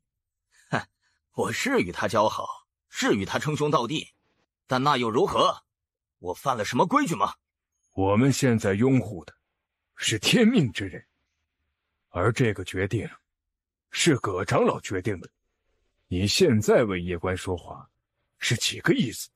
秦长老，你与夜官接触过，觉得此人如何？天赋妖孽，心性绝佳。他能够在这种年纪达到准大见地，肯定不是一般人。不过秦长老也要明白，他的敌人是天命之人，而我们仙宝阁拥护的就是天命之人。大长老，我个人的想法是，此次天命之人与夜官之争，我们完全可以坐视不管，谁胜我们再。愚蠢！秦长老，你当真是鼠目寸光？我且问你，若是我们现在坐视不管，未来一旦天命之人崛起，那时我们天宝阁再去投资还有用吗？万一夜官赢呢？秦长老，你知道你在说什么吗？当日在官玄书院，天命之人不就输了吗？若不是他身后之人出手，他当日就已经死在那夜官手中了。一时输赢算得了什么？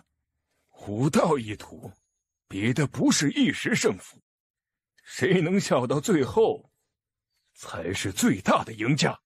欧阳长老凭什么认为走到最后的不是夜官呢？他的对手可是天命之人。当日他战胜了天命之人。秦长老，你非要杠是吧？莫要再为此争论了。天命之人已经获得道应，所以这一次我们仙宝阁当全力支持天命之人，助他继承大统。刚大武官通知我，让我们阻止夜官，让他不要在这个时间段去挑战天命之人，因为这个期间是天命之人最关键的时刻，所以我决定给夜官下一个通缉令，下个12级通缉令，如何？葛长老，下12级，万一把夜官弄死了，那时不就坏了天命之人的计划了吗？哼，秦长老，你是怕把夜官弄死？你是想为他求情吧？我去你祖宗！放肆！秦风，你还有没有素质啊？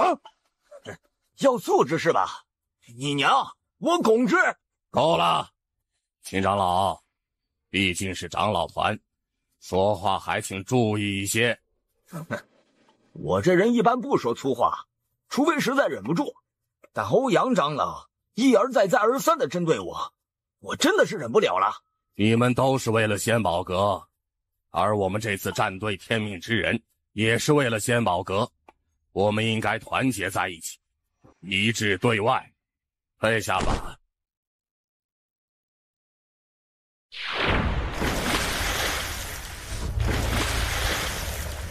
哎，我还要突破吗？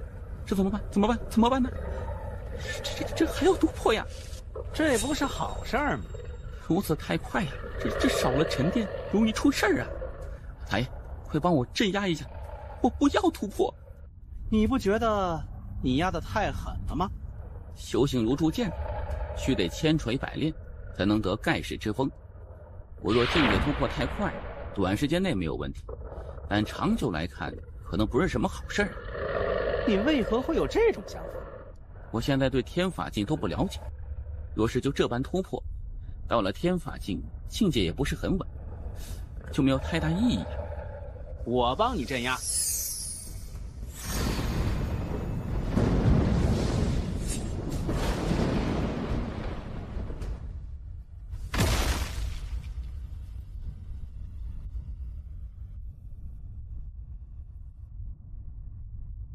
张宗主，原来是李管事，不知李管事，我来此就一件事：若是1刻钟后夜观还在灵虚神地，那么我仙宝阁将会拉黑整个灵虚神地，并且永不再为你们服务。而因为此事给我仙宝阁造成的损失，一切由灵虚神地负责。宗主、大长老，这趟浑水，我们灵虚神地根本趟不起，让那夜观离开灵虚神地吧。夜观公子虽然妖孽，但他的敌人是天命之人，而如今仙宝阁已经公然站队，若是我们继续支持叶公子，恐有灭族之危，还请族长与大长老慎重考虑。毕竟我灵虚神地有数十万族人呐。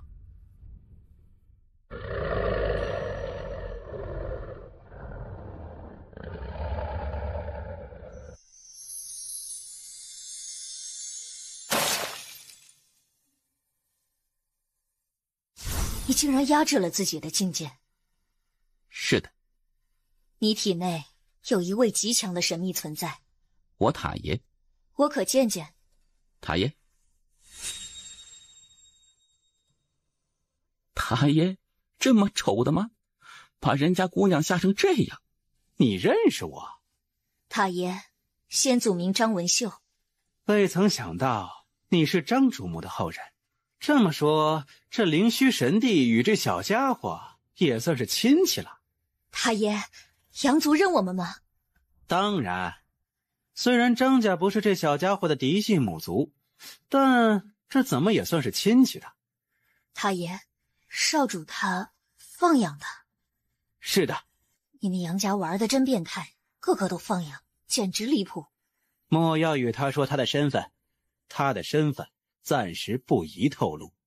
明白。你们是在说悄悄话吗？这里没有外人，你们不用说悄悄话。见过先祖。见过先祖。有事？是这样的，刚接到通知，仙宝阁已经对叶公子下了12级通缉令，而且仙宝阁还来警告我灵虚神帝，若是我们继续留叶公子，将拉黑我灵虚神帝。叶公子，我们灵虚神帝实在是有些扛不住啊。抱歉，给灵虚神帝添麻烦了，我这就离开灵虚神帝。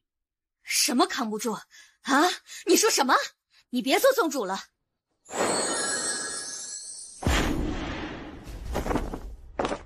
来，你来做吧，你可以的。先祖，叶公子很妖孽，但他不是我张家人呐。这少年未来前途无限，我灵虚神帝就支持他，明白吗？先祖，我知道，不过仙宝阁与关玄书院，莫要管那些，你记住我的话，就支持他。仙宝阁要打压我们，就让他们打压，他们想怎么玩都可以。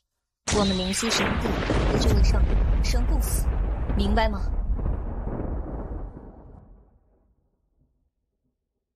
叶公子，我方才说的那些话并无别的意思，你放心，你是我灵虚神帝的朋友，我灵虚神帝虽然实力弱小，但我们不会抛弃我们的朋友。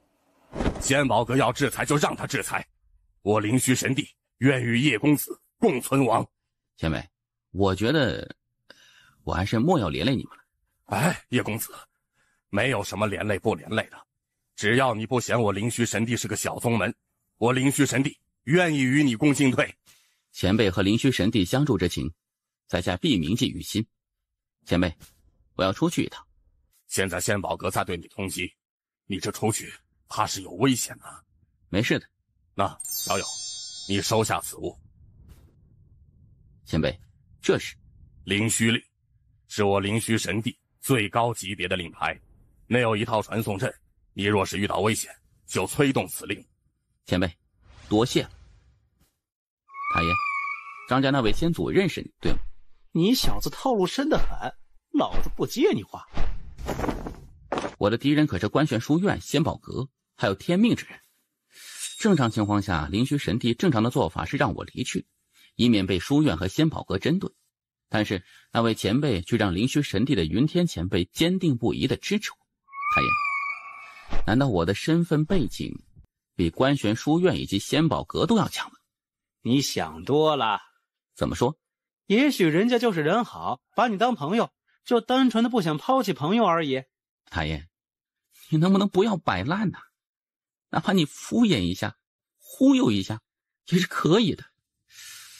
你这个理由太弱智了。你管那么多做什么？你当务之急是好好修炼，自己强才是真的强。不然，即使你家里人有点实力，那也没用。靠山山会倒，靠人人会跑，打铁还需自身硬。你说我说的有没有道理？有道理。哎，这就是了。太爷，如果我去观玄书院总院，然后把你拿出来，观玄书院能给我点面子吗？你别忽悠他了，你最好的忽悠就是闭嘴不说话，不然他快慢慢猜到他的身份了。哎呀，这小王八蛋真的是有毒。太爷，我饿了，要睡觉。太爷，我也没有想过别的，我就想着，如果认祖归宗，我每个月能有多少俸禄啊？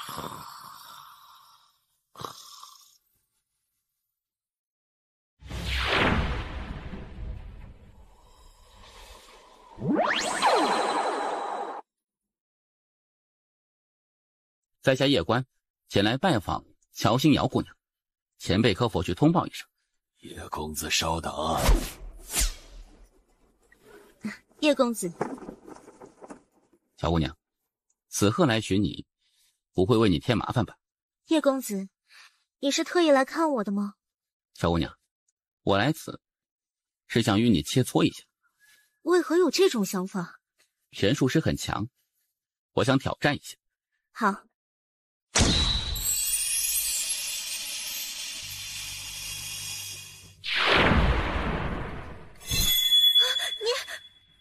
施法太慢，我有点等不及了。你欺负人，你就不能等我施法完再出剑吗？不是，这怎么还哭呢？这就有点输不起了呢。我还没有被这么欺负过呢。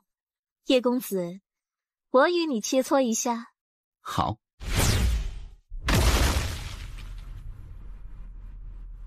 我可出手了。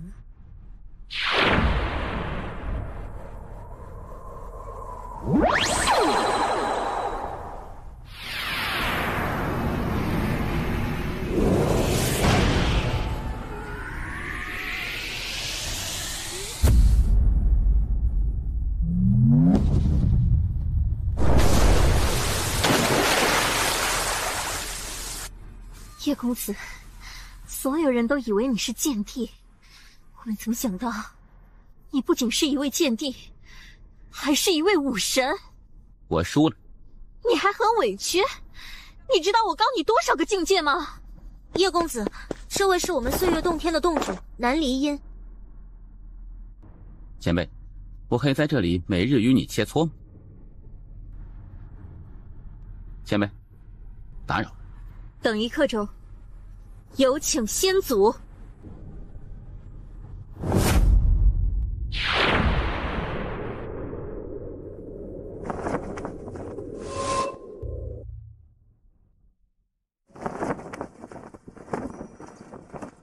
见过先祖。太爷，你认识这位前辈吗？认识。太爷，你以前是做什么的呀？感觉你好多人都认识啊。我就是个打工的。给我爹打工的吗？你一个月俸禄多少啊？你过来。我吗？是的。他应该会很喜欢你。我爹吗？你爷爷。爷爷？我操！我又冒出个爷爷来了。未曾想到以这种方式与你相遇。前辈是？我是你爷爷的好朋友。晚辈见过前辈。你现在是一个人吗？还有塔爷。原来如此。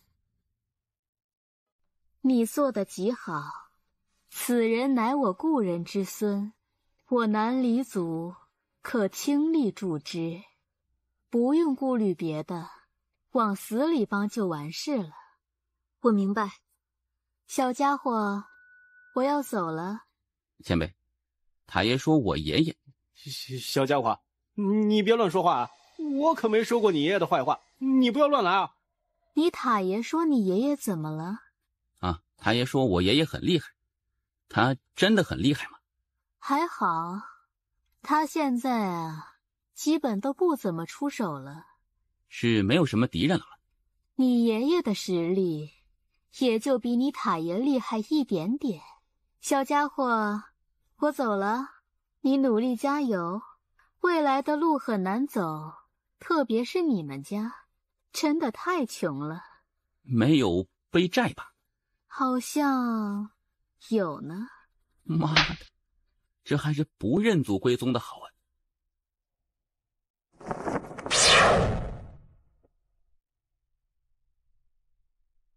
前辈，我想了想，还是莫要连累南黎族。你这说的什么话？你没听到吗？你爷爷与我先祖认识。这么说来，我们也算是亲戚了。既如此，那就是自己人了。既是自己人，那说什么连累不连累的？海燕，我现在与我爷爷切磋，几开呀？他打你，跟打孙子一样。叶公子，我必须得提醒你一件事。现在那天命之人的老师，可是大武宗，他的实力是远在我之上的。而且观玄书院总院的资源，那不是你能够想象的。因此，你虽然很妖孽，但你千万不可有轻视之心，知道吗？我明白。你是武神的事情，切莫要外传，这算是你目前最大的底牌。不过，我觉得还不够，你需要实战。但我缺合适的对手。我不适合做你的对手。现在的你肯定是无法打过我的，而我与你打，收着打，也没有太大的意思。去剑宗，叶公子与那曹白交好，只要通知曹白，他必然来接叶公子。而叶公子若是去剑宗，书院与仙宝阁都奈何不得他。曹白愿意相助吗？应该会，因为当日他与叶公子一战时，与叶公子惺惺相惜，而且人间剑主也已经为叶公子翻案，因此我相信那曹白定会相助叶公子的。再者，叶公子是剑修，若是去了剑宗，只要剑宗愿意相助，必能够大大提升叶公子的剑道。若是可以的话，我倒愿意去剑宗看看。我来联系曹白。多谢了。太爷，剑宗是人间剑主创立的？不是，剑宗创始人是逍遥剑修，一生都在追求一半，而他之后，剑宗宗主是青山剑主。青山剑主，青山剑主，逍遥剑修，天命姐姐，他们是另一个传说了。如今这时代，没有多少人知道了。也许未来某一天，这世上将再无他们的传说。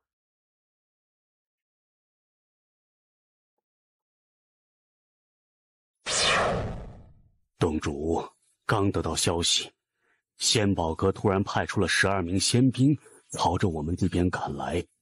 最多半刻钟就到我们岁月界。他们肯定是知道了小关要去剑宗，他们不想让小关去剑宗。传令，凡我岁月洞天内强者，立即赶来此处护送小关前往剑宗。半刻钟内不赶到，我毙了他！还愣着做什么？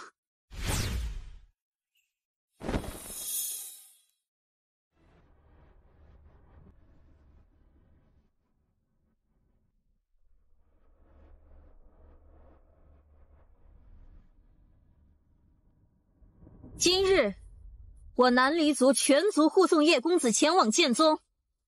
谁若是胆敢搞事情，休怪我不手下留情。南离洞主，你的所作所为让我很震惊。原来是欧阳信副统领啊，未曾想到这次是你亲自带队啊。看来你们是真的很怕叶公子到剑宗呢。南离洞主，岁月洞天发展至今实属不易，你确定你要为了一个外人而搭上你岁月洞天这无数年来的基业，甚至是他们的性命？欧阳信，3息内你不让开，就别怪我不客气了。你动手，等同于我仙宝阁宣战。宣战就宣战。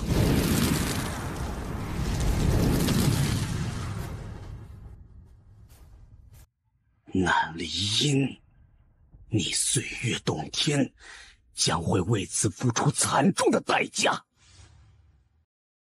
洞主，我们知道你为人谨慎，做任何事情都必有理由，但此刻族内众人都很担忧，你可以透露一点吗？大长老，这位叶公子来历不简单。来历不简单，比天命之人的身份还要不简单吗？他叫叶关，姓叶，又是绝世剑修，你懂吧？我操！他，族长，你说的是真的吗？这个可开不得玩笑啊！这是先祖说的，你觉得先祖会跟我们开玩笑吗？妈的，这家伙居然是人间剑主的后人，难怪这么妖孽。此事干系重大，越少人知道越好，知道吗？我懂，我都懂。看什么看？叶公子是我岁月洞天的朋友，为了朋友，我岁月洞天可以两肋插刀，肝脑涂地，上刀山下火海。我们都是成年人了，不要扯那些花里胡哨的，说点有用的。我与族长的为人，你们还不清楚吗？我们会害岁月洞天吗？你们尽管拼命就行了，别的不用管。老大，你能不能多少透露一点？不然老夫我这心里慌得很啊！我操！啊！我操！你仔细看他，像不像？你不说我还没发现，你这一说，我仔细一看，我操，简直太像了！这事儿干系重大，不要透露，知道吗？我懂，我都懂。看什么看？我与大长老还有族长会伤害我们岁月洞天吗？你们尽管拼命就是了，别的都不用管。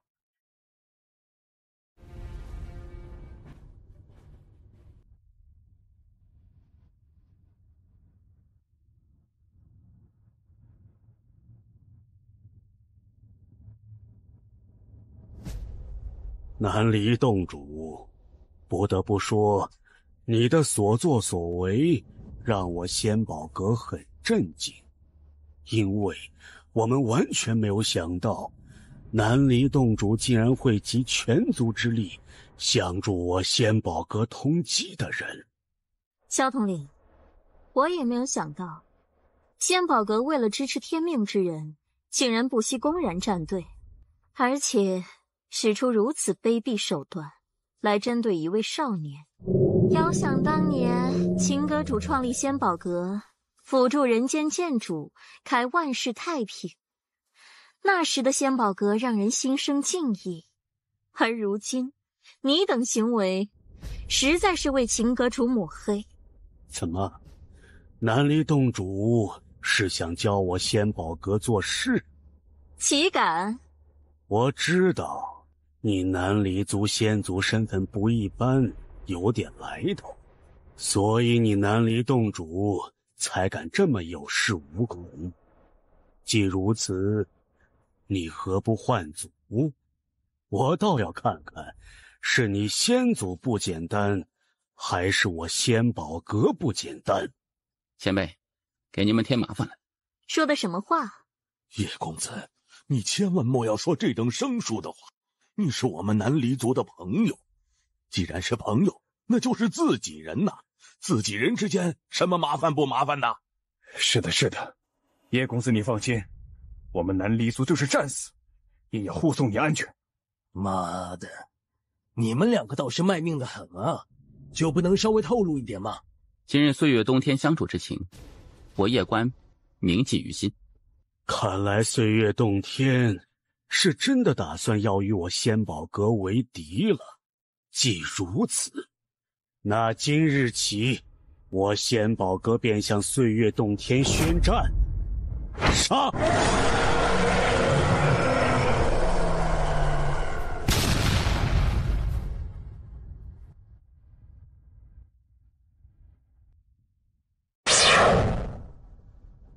怎么，你灵虚神帝也要对我仙宝阁宣战吗？我灵虚神帝无意与仙宝阁宣战，但是今日想动叶公子，不行，先王老子来了也不行。我们岁月洞天也无意与仙宝阁为敌，但今日谁动叶公子不行，人间剑主来了也不行。老子，你他妈这句话说的也太过了，你怎么想的？激动，一时转过头了。好，很好，好一个岁月洞天与灵虚神帝！既然你们要护着这叶关，那你们就与他一起消失在这世间吧。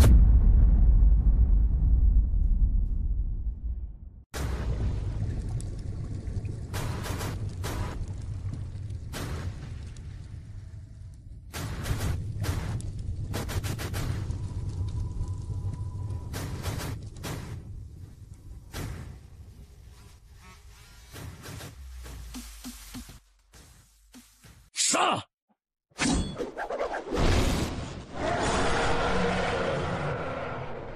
杀！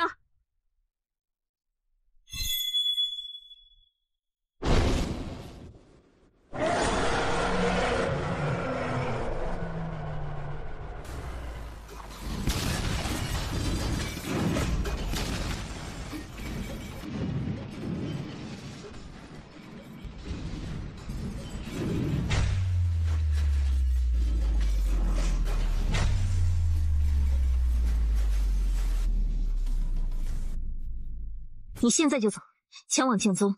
只有到了剑宗，仙宝阁与书院才会稍有忌惮。你是一个聪明人，应该明白，你在这里杀人没有任何的意义，懂吗？你们别管我们，他们灭不了我们，快走！杀！全部杀绝，一个不留！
谁敢动夜关？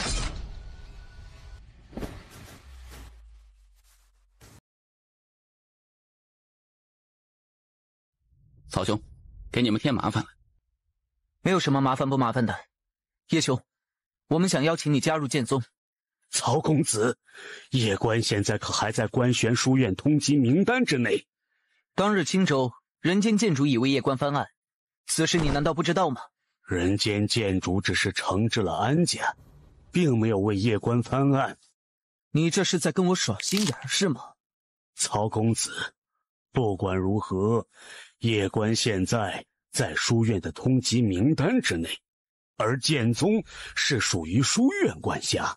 你们若是收夜关，就等于是在打书院的脸。你觉得这样妥吗？据我所知，书院已经在启动流程，取消对夜关的通缉令。但是现在并没有取消。我官玄书院取不取消通缉令，那是我们书院的事情。放肆！你是不是要战？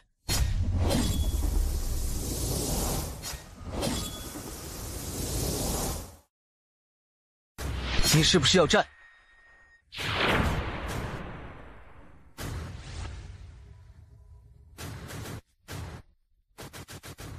既然你剑宗要战，那便战。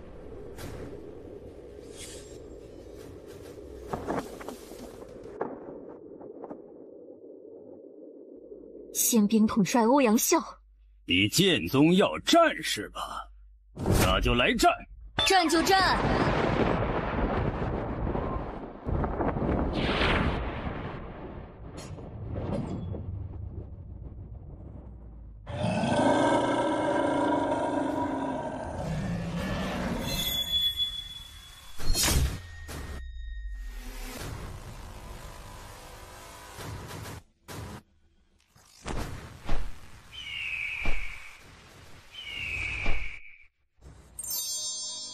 见过阿罗师姐。阿罗大剑帝，你堂堂大剑帝对一位小辈出手，未免太掉价了些。道兵统领，南宫震，若是不爽，尽管战便是。阿罗大剑帝，剑宗是特殊，但也得讲道理吧？哎，他怂了，看出来了。这夜关现在都还是书院通缉之人，剑宗如此。那是我剑宗的事，与你仙宝阁何干？阿罗大剑帝，这夜关不仅是官玄书院通缉之人，更是我仙宝阁通缉之人。你剑宗护他，是真的不将我仙宝阁放在眼里吗？你若是不爽，战便是了，何必说这些废话？阿罗大剑帝，我们后会有期。哥，眉宇间与你真像。跟曹白他们回剑宗。好，岁月洞天及灵虚神帝相助之情，在下铭记于心，大恩不言谢，来日再报。叶公子，此去剑宗好好发育，你与天命之人一战，我相信你能赢。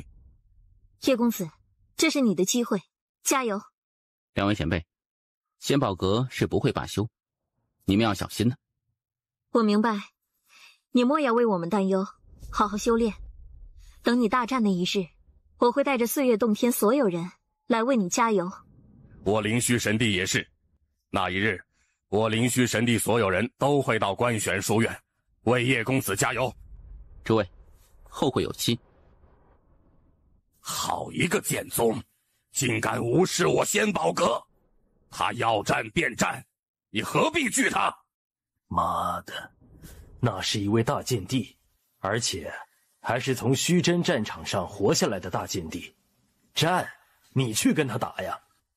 这一次，我仙宝阁在剑宗面前退缩，势必被世人耻笑。大长老，若是真全面开战，你觉得值得吗？有什么不值得的？你可知名声二字？世人都将我仙宝阁与官玄书院齐名，而此刻一个剑宗就吓退我仙宝阁强者，你让世人如何看我仙宝阁？他妈的，你该考虑的不应该是为何剑宗还有灵虚神帝以及岁月洞天如此力挺那夜关吗？妈的，老子得溜啊！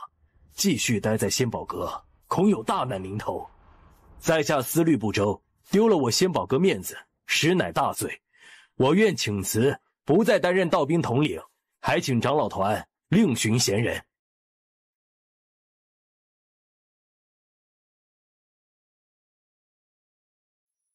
秦长老，那叶官很不简单的。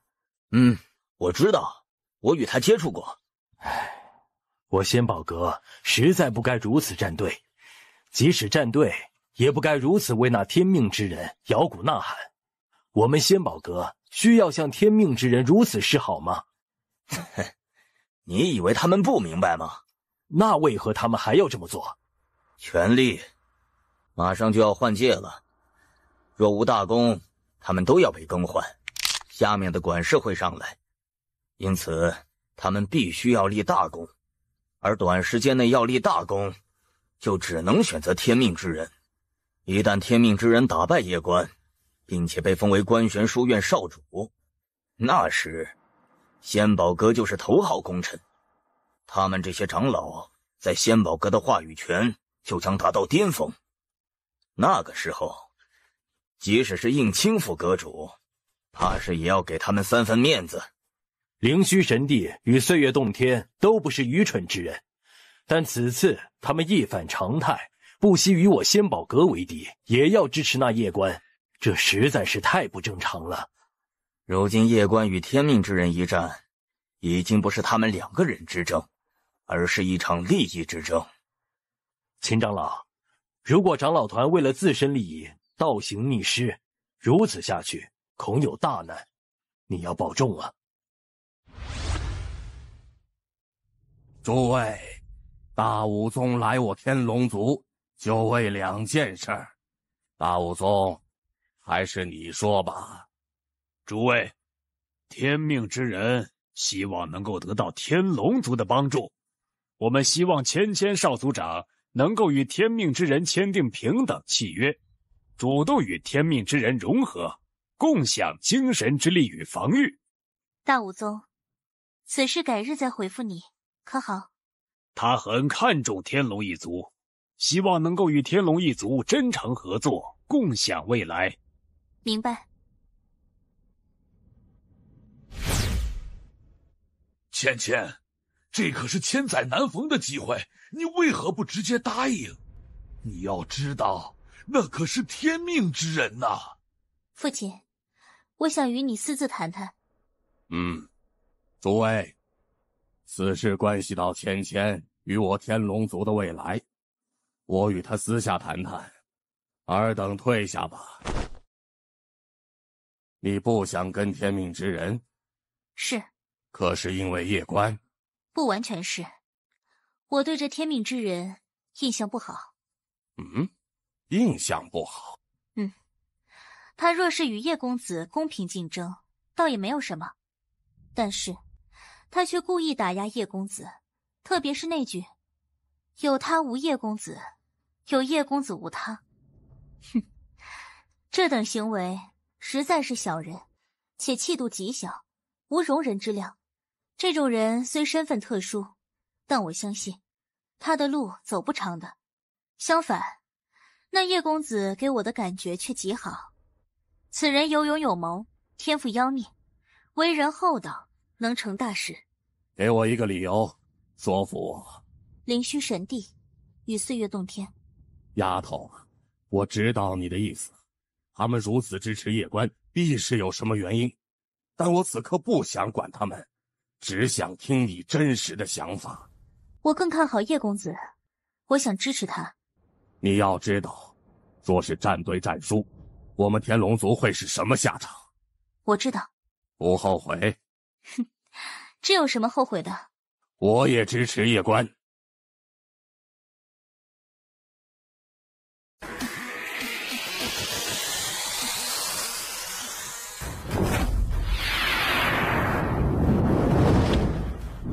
我更看好叶公子，我想支持他。叶官虽然示弱，但如今不仅有灵虚神帝，还有岁月洞天支持，还有剑宗支持，与他未必没有一战的可能啊。如果让你与他融合，签订和平契约，你愿意吗？他长得挺好看的。妈的，你这丫头不会是因为叶关长得好看，所以才支持叶关的吧？叶公子刚来官玄宇宙，没有身份，没有背景，人也穷。现在的他，修炼资源各方面肯定很困难，所以我想拿点龙晶给他。如果可以的话，天龙血也可以给他带点。天龙血比真龙血要好很多很多，对他有极大的好处。哎，你自己看着办吧。那我可以带着天龙神位去保护他吗？你干脆把你自己也送给他算了。爹，你说的什么话嘛？我跟叶公子只是朋友，没有发展到那一步呢。哎呀，真是气死人了！不理你了。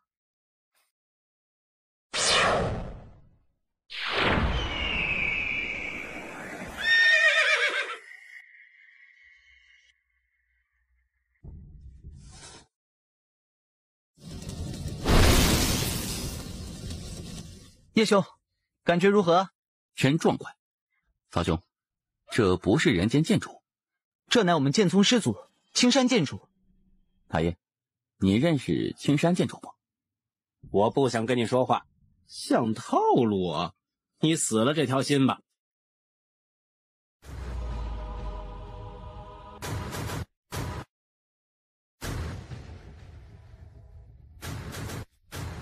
曹兄，生死战需要走什么流程？不用走流程，上了生死台就是生死战。当日一战未能杀你，实在遗憾。来，也不用等2月之后了，我们此刻便提前决斗，可好啊？哼，好，极好。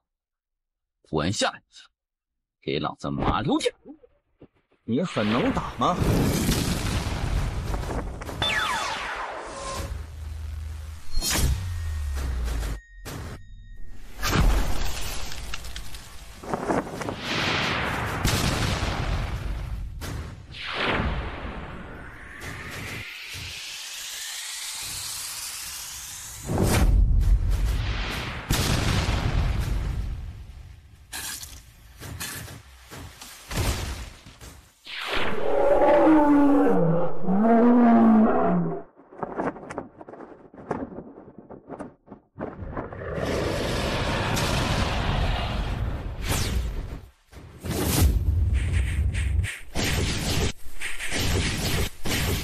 比起当初，他又强了不少。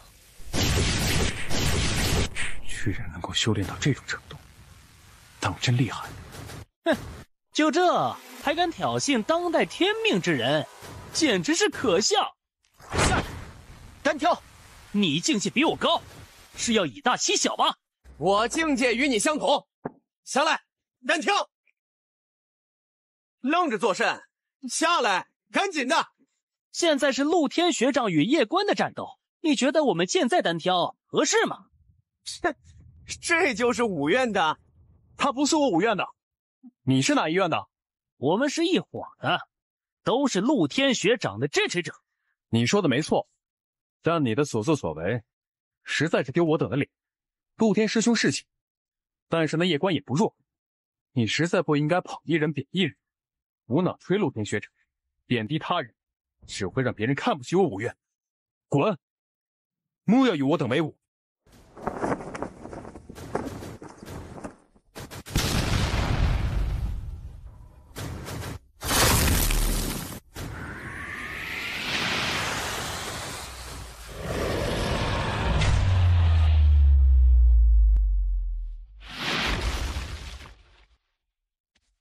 用行道剑吗？大爷。什么阿猫阿狗，都配我用行道剑。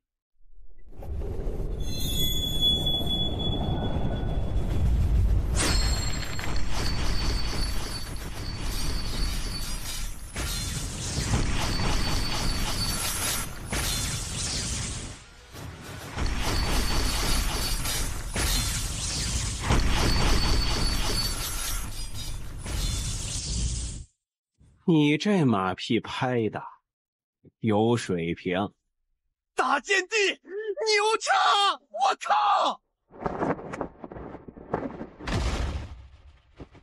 我们约定的是3月之期，还剩2月，2月后一战定生死。官玄位在暗处，打不了了，回剑宗。好。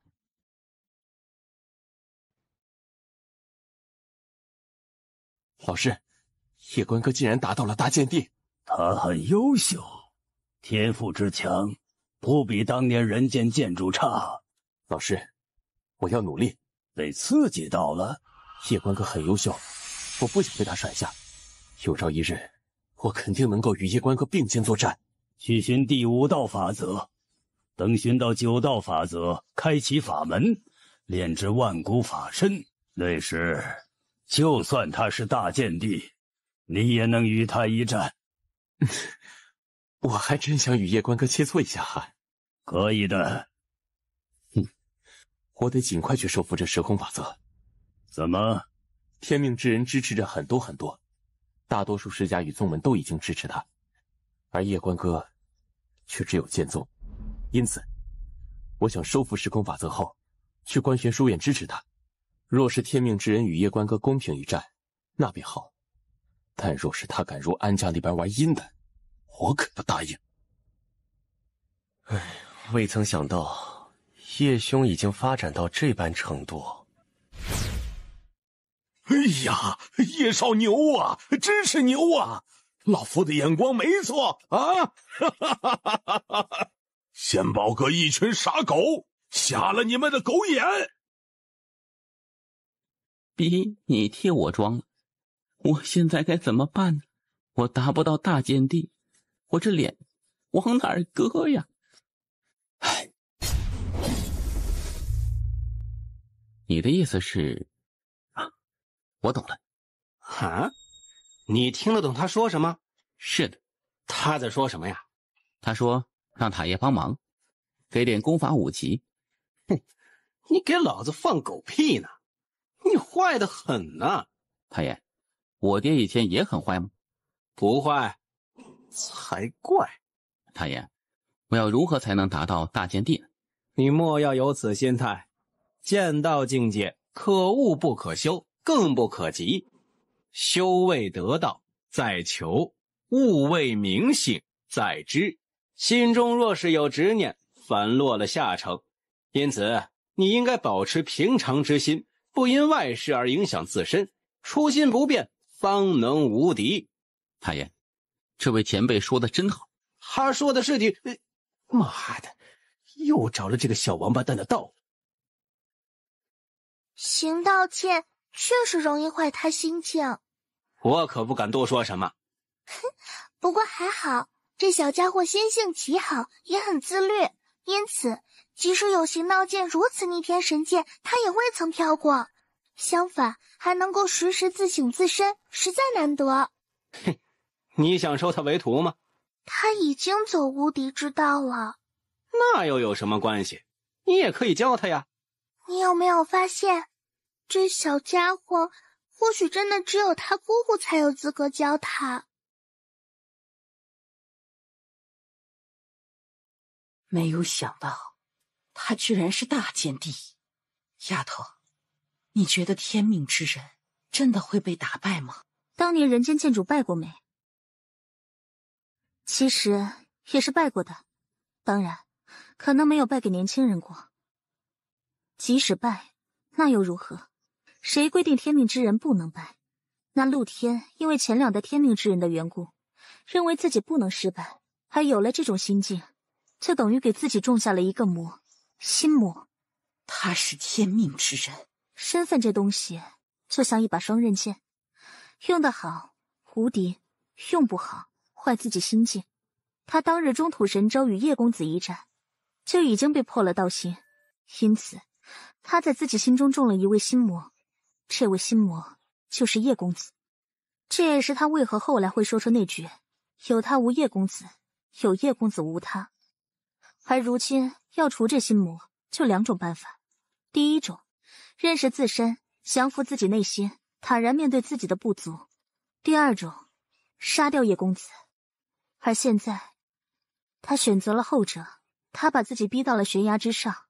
现在对他而言，进则登天，退则凡尘。你更看好谁？叶公子。为何？还记得我与他切磋的那一次不？当然。当时他败给我，却没有任何的气馁与不甘，反而是虚心向我求教。他并没有将胜负看得那么重，在他的世界里，赢自然好，输也好。为何输还好？因为输就能看到自己的问题，知道自己的不足。若是真的无敌，那还如何提升自身？真正站在巅峰无敌的人，都是很寂寞的。他们肯定不想无敌，他们想被人打败。这就是强者之心，而叶公子有这种强者之心。天命之人没有。他的身份太特殊，特殊到他觉得他只能胜不能败。我现在担心的是他身后的那些势力。他身后那些势力？在天命之人背后已经组成一个庞大的利益团体。天命之人是不能败的，若是败，他们怎么办？特别是现在仙宝阁与银河宗以及未来宗都已经下场，他现在代表的是无数个世家与宗门的利益，这些势力不会让他败。他们总不能在比武的时候动手脚吧？若是如此，那也太无法无天了。你不了解他们，当利益足够的时候，他们什么不敢做？别说玩手段，就是造反，他们也不是不敢。有书院镇压，他们岂敢造反？天命之人的身份特殊，又拥有道印，他们若是带着天命之人造反，名正言顺。内阁可还在？若是内阁之中也有人站在天命之人那边呢？其实最主要的是四大世家，若是四大世家有2大世家站在他那边，那个时候他都不需要造反，直接可以镇压内阁，控制内阁话语权。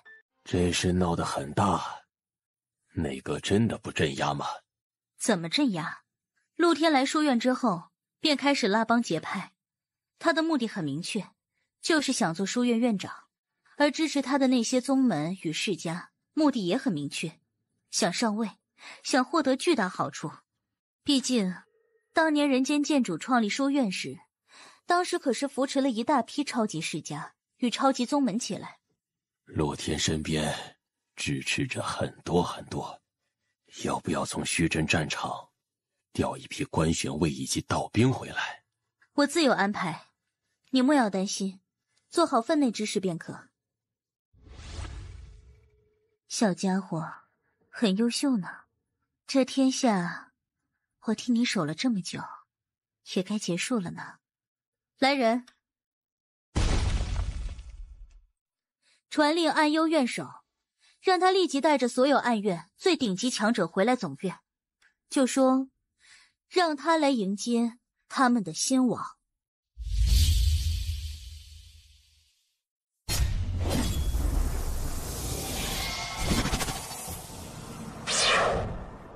大师兄，莫要多想，保持平常心。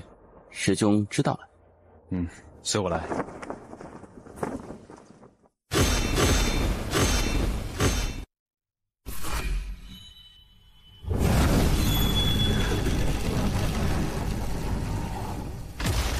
师兄，师姐，小官子来看你们了。以前我是剑宗最小的，现在我是剑宗年轻一代之中最大的。他们都陨落了。都已陨落？是的。虚真是强。自从3000万年前那一战之后，我剑宗每年开始都有师兄弟在虚真世界陨落。叶师弟，此地佩剑，你若有中意者，可取之。平时你也可来此修炼。此地100万柄剑，每一柄剑都留下了生前主人的剑影，你可以与他们交流感悟。你是我剑宗之人，先辈们会照顾你的。你在剑宗修炼，没有任何人能对你下黑手，若有，那便是我剑宗师兄弟都死绝了。剑宗晚辈叶关拜见诸位师兄师姐。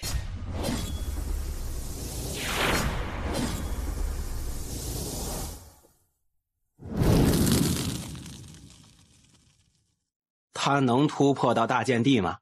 怕是有难度，光想凭借百家之长就突破到大剑地很难，除非他能够彻底融合这些剑修的剑道传承，并且还能够坚定不移地坚持自己的道，唯有如此，他才有可能达到大剑地。坚定不移地走自己的无敌之道。是的，他自己的道已经形成，他现在要做的就是学习别人的道，但始终坚持自己的道，也就是我们习武者所说的道心坚定。他若是能够做到这一点，要成大剑地境轻而易举，反之他可能就会被别人的道影响，就像你的小主后期就被影响了，直到大后期才重新坚定了道心。我相信这个小家伙能够坚持本心的。我也相信他能，此子心智坚如磐石，这些剑修的道影响不了他。我现在更担心的是他的血脉之力。血脉之力？之前纳兰家与玄机那两个小丫头陨落时，我以为他会激活自身血脉，但他并没有。他与他爹以及他爷爷不同，他太冷静了，冷静到我都感觉有些可怕。因为越冷静，到激活血脉时就可能越疯狂，就像世俗中的老实人一样，平时看起来老实，但当你把他惹毛以后，他比疯子还疯。哎呀，这天地间能够镇压疯魔血脉的真的没几个，特别是这个家伙。没事，若真有那么一天，我来镇压。你可以出手？那你还有更好的办法吗？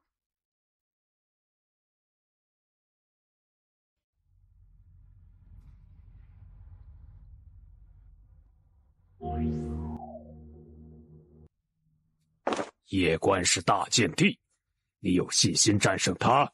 能战。我们必须获得四大世家的支持。四大世家现在都未表态，他们应该是想静观其变，等我与叶关一战，谁胜，他们就支持谁。有这个可能？老师可有办法？可知这是何物？老师，你……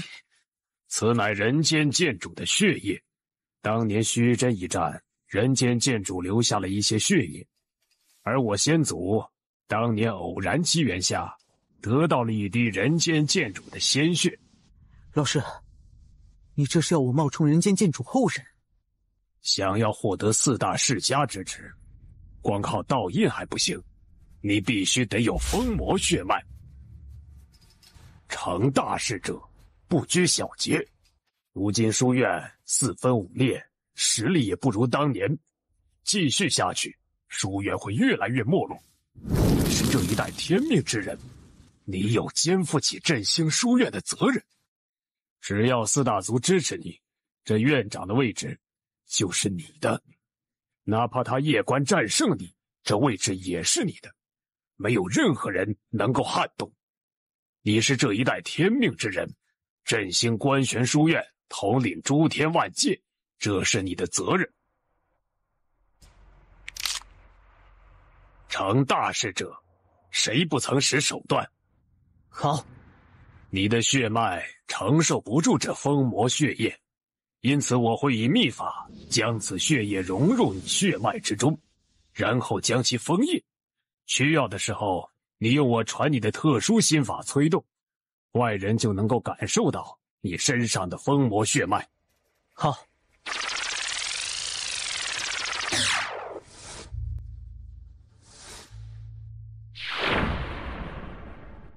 可以了。老师，外人会怀疑吗？你是这代天命之人，拥有道印，现如今还有疯魔血脉，谁敢怀疑？2月后，你与叶关一战，若是能光明正大杀他，那自然是皆大欢喜。若是不能呢？那一天，他不死，也得死。可，走，去月族。月族会支持吗？若是之前，他们肯定不会，但是现在，肯定会。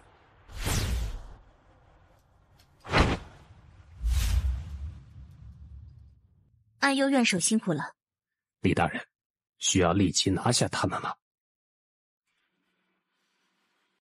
为何？陆天需要一战来名震天下，那小家伙也需要。明白了。你暗院精锐可都有调回来？暗院30万精锐已经秘密从虚真赶回来，大人放心，不会有任何人知道，因为我们的人一直都是在暗中行动，因此没有人知道我们行踪。关玄卫与道兵我暂时不敢调动，因为世家渗透严重，因此只能用你暗院的人。多谢大人信任。小家伙身边现在有多少人保护？36位智仙，18位道仙，3位岁月仙。不够，传我命令，立即让幽冥殿那几位立即赶回来。遵命。等等，你亲自去一趟虚真，找到阳族先祖，告诉他们阳族最妖孽的天才出现了，他知道怎么做。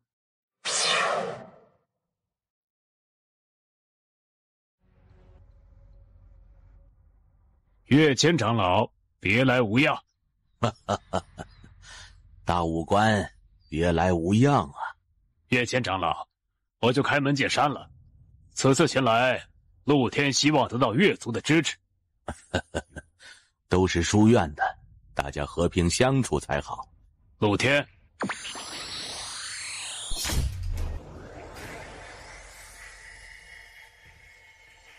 岳谦长老应该知道道印意味着什么。先祖留有祖训，我越国只能支持人间剑主后人。陆天，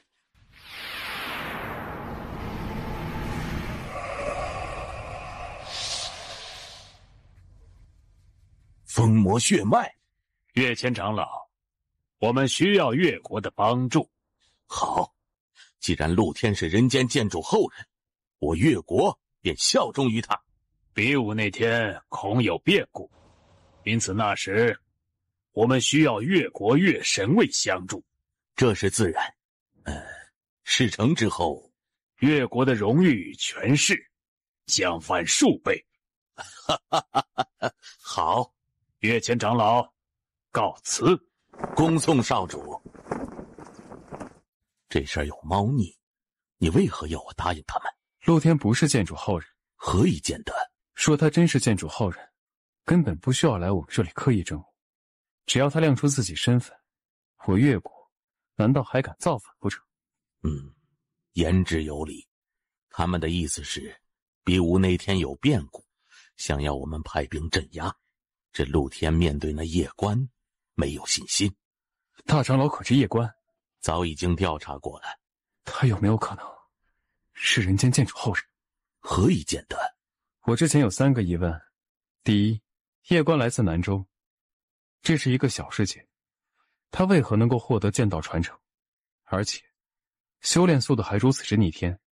答案很简单，他身后有绝世剑修，而这位剑修我越国都查不到。这意味着什么？意味着对方在刻意隐瞒夜官的真实身份。第2个疑问，夜官荆州之行，人间剑主现世，当日人间剑主现世之后，安家被处罚，人间剑主与夜官闲聊了许久，特别是人间剑主对夜官的态度。夜官倒下，他没有用剑气拖住，而是亲自去报，这很耐人寻味。最后一个疑问，至今为止，内阁首辅李大人到目前为止都没有任何动静，这是非常不正常的。陆天与夜官事情闹得这般大，但内阁却没有阻止，这是为何？大长，我猜测夜官才是人间剑主真正的后人，而李首辅也已经知道他的身份，但他没有暴露。为何？如果我没有猜错，他想借助这次机会清除世家派与宗门派，这对他而言是一个千载难逢的机会。因为这一次，所有有野心与二心的人，都将会被暴露出来。他可以趁机一网打尽。他就不怕人家造反吗？他巴不得释迦派与宗门派造反。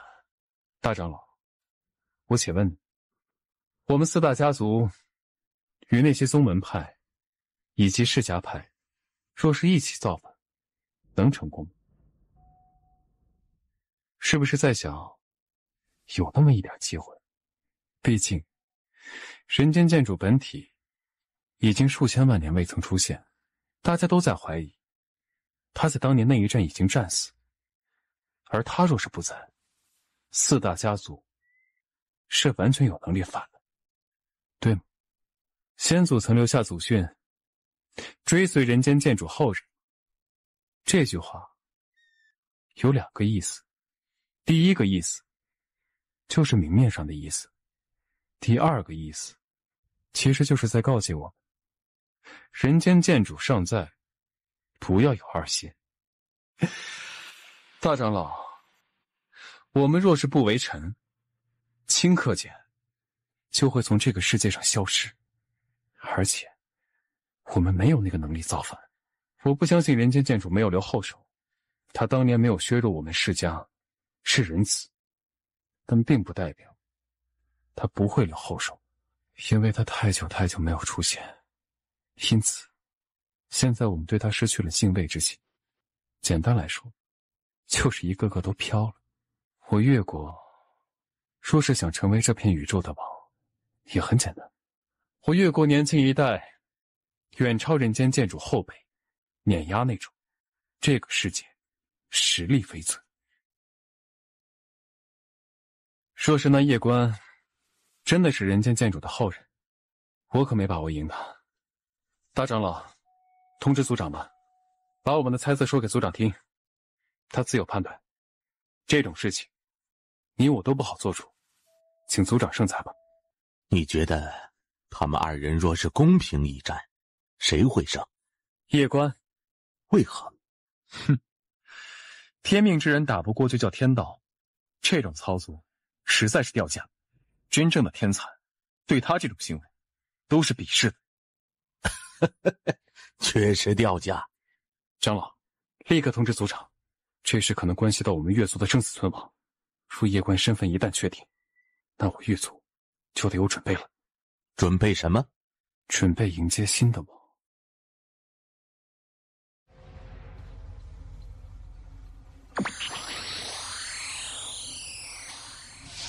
封魔血脉。是的，古宗的意思是希望我们古族能够支持陆兄。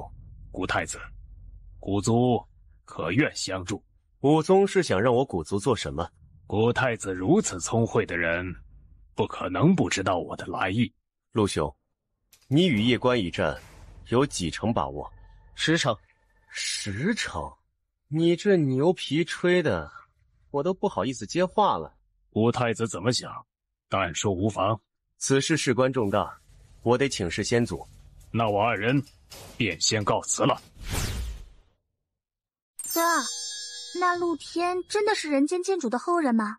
不是，他可是有封魔血脉。他这叫此地无银300两。他若真是人间剑主后人，根本不需要来这里让我们古族相助。他可是有道印，还有封魔血脉。这证明不了什么。阳族还有封魔血脉呢，他们是人间剑主后人吗？而且这大武宗与这位陆兄想走歪路。什么意思啊？若是我猜的不错，大战的那一天，这位陆兄若是胜还好，若是败，他们可能会直接强行镇压那夜观。啊，他们敢？有什么不敢的？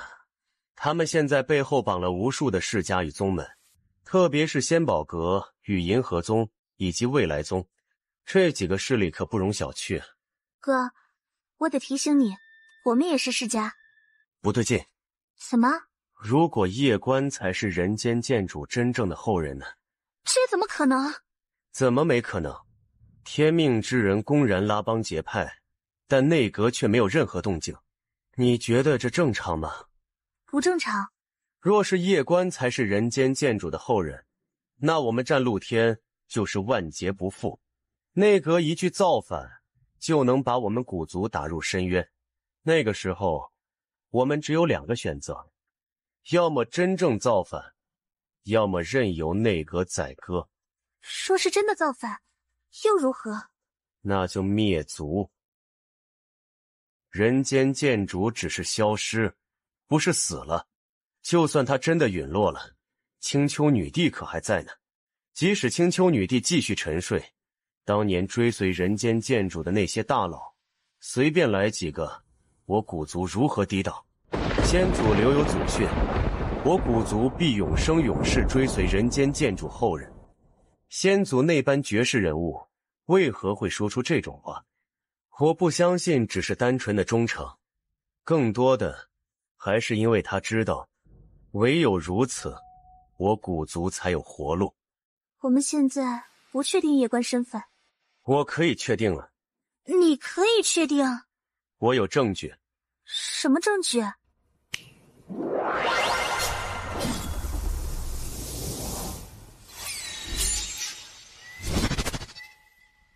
这是夜观的画像。啊，长得可真俊。你就只看到这？身材也好。你就没觉得他与人间建主很像吗？他应该就是人间建主的儿子了。哥，那我们现在该如何？待会儿我会通知大武宗，就说我古族愿意支持他们。为何？明面上我们支持露天，而暗地里我们支持夜观。到时候我们来个2极反转，直接支持夜观。若是夜观与天命之人公平一战，天命之人打败了夜观，那该如何？若夜观是人间建主后人，而他又被打败，那么就意味着人间建主的时代真正的结束了。那时谁强谁上位。我觉得我也可以试试哈。夜观若比我强，我可以如先祖辅助人间建主那般继续辅助他。没办法，人家比我优秀，背景比我强大，我辅助他也心甘情愿。但若他是个草包，那我可没兴趣去辅助一个草包。是这个理。我现在就联系先祖。5号之前为了大道气运，前往青州杀过夜观。你不说这事儿，我倒是忘记了。我不是已经下令不准掺和这事儿了吗？他自己偷偷去的。你上面那句说什么5号之前。古浩是谁？我怎么不认识啊？古族已经答应相助，你的时代要开启了。老师，越国与古国答应支持我们，不会有诈吧？他们没有理由耍诈，除非人间建主真正的后人出现，但这可能吗？虽然也有了古族与越族的支持，但是还有一个地方，我们必须得去获得他们的支持。妖域，妖域内有至少数十万种妖类，而我们不可能获得整个妖族的支持，但只要获得其中几个妖族支持，那就足够了。去吧，去妖域。好。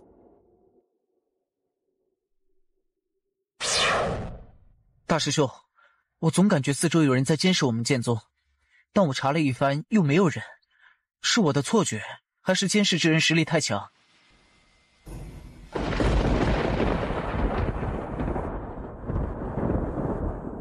大师兄，真的有人在监视我们剑宗？他们是想做什么？想强杀夜观师弟吗？莫要担忧，我守着。感觉如何呀？不要装叉了，快说。还好。什么叫还好？就是感觉很好。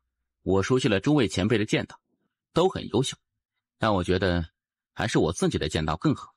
然后呢？感悟很多，也让我明白了很多，收获很多。不过我觉得我可以去学习别人的道，甚至成为武神，但我必须保持自己的本心，保持我自己的头，这才是我的核心。因此，感受了诸位前辈的剑道之后，我更加坚定了我自己的剑道。此生若是不无敌，最终都会身死道消。如果我与别人最终都要死掉一个的话，那还是别人死吧。此子心性，当世无敌。他达到大剑帝没？笨蛋，你知道什么最可怕吗？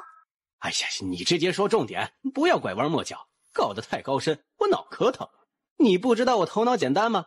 最可怕的就是一个人在经历过繁华之后，依旧能够保持本心，不被眼前繁华蒙蔽双眼。简单来说，就是一个老实人去那种不太正经的地方逛了一遍后，但依旧能够保持本心，不乱来，是这种意思吗？你不是说你以前读过书吗？哎，后来忘了。他到大剑帝没？若是我猜的不错，他应该就差一步。一步？是的，这一步我觉得他是能走出去的，但是他没有选择走。为何？这小子心眼多得很，谁知道他在想什么？对，这小子心眼多得很，很坏。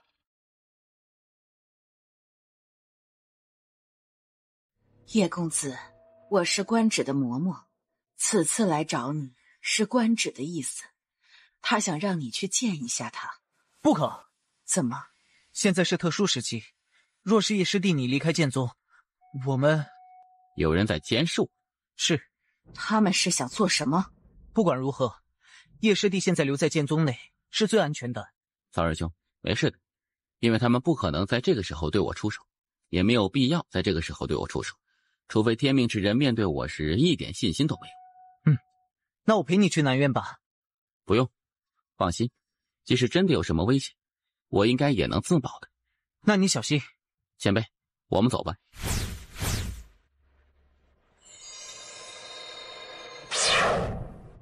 暗中那些气息好强啊，有点不正常。没有敌意，也不像是在监视，反而是在保护。难道是这小家伙的身份暴露了？不应该呀，我瞒得很好的呀。你确定你瞒得很好吗？前辈，关主姑娘在南院过得可还好啊？被囚禁，能怎么好呢？李嬷嬷，内阁在哪里？你要做什么？赵玉柱。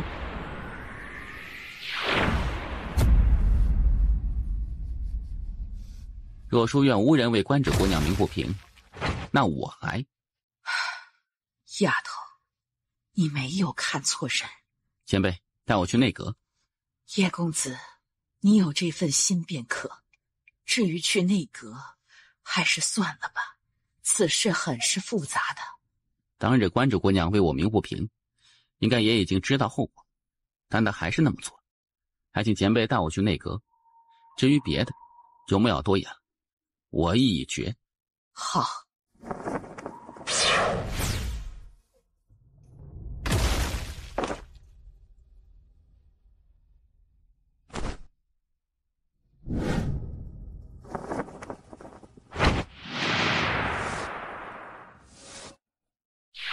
止步。何事？告御状。告谁？告内阁。放肆！你是什么人，竟敢质疑内阁的决策？你是内阁的吗？不是。那关你屁事！你放肆！老夫乃中书院长老，你竟敢藐视我！中书院是干什么的？内阁有什么决策都会发到中书院，由中书院来执行。我告内阁，关你中书院屁事？叶官，你莫要以为你有剑宗之耻就可以乱来。你别逼逼，我不想听你废话。你若是不爽，我们就单挑，我埋了你。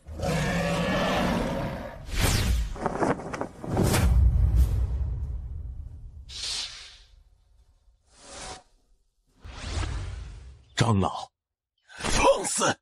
这叶官目无法纪，应该立即剥夺他书院学员身份，然后发配神诏狱。你说叶官目无法纪？那我且问你，他犯了什么法？他告内阁。谁规定夜官不能告内阁？据我所知，人间剑主好像没有这么规定过。怎么，你比人间剑主还厉害？长老，我错了。退下吧。你要告内阁？是的。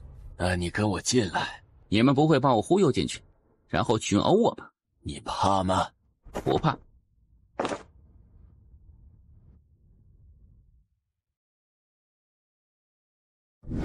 你要告内阁？是的。你现在开始告吧。前辈，叶关主姑娘何错之有？没有错。那你们为何要关她？关错了，我们已经调查清楚，她没有错，所以我们准备把她放出来。你还有什么要问的吗？你们何时放叶关主姑娘？很快就放。我们已经在收集安家与真龙一族当初的罪证，只要收集到时候我们就会放叶关主姑娘。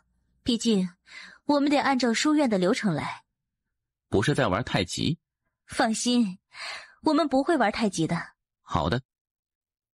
前辈，人间剑主的清玄剑在书院内吗？在。我可以借来用用。可以，不过得等你赢了比武。好。还有事吗？前辈忙，那我告辞了。你说的问题我们都已了解，你放心，我们内阁会改善，内阁人员也会自省。为了感谢你提出的宝贵意见，我们决定奖励你，这是你提供问题的奖励。500万！我操！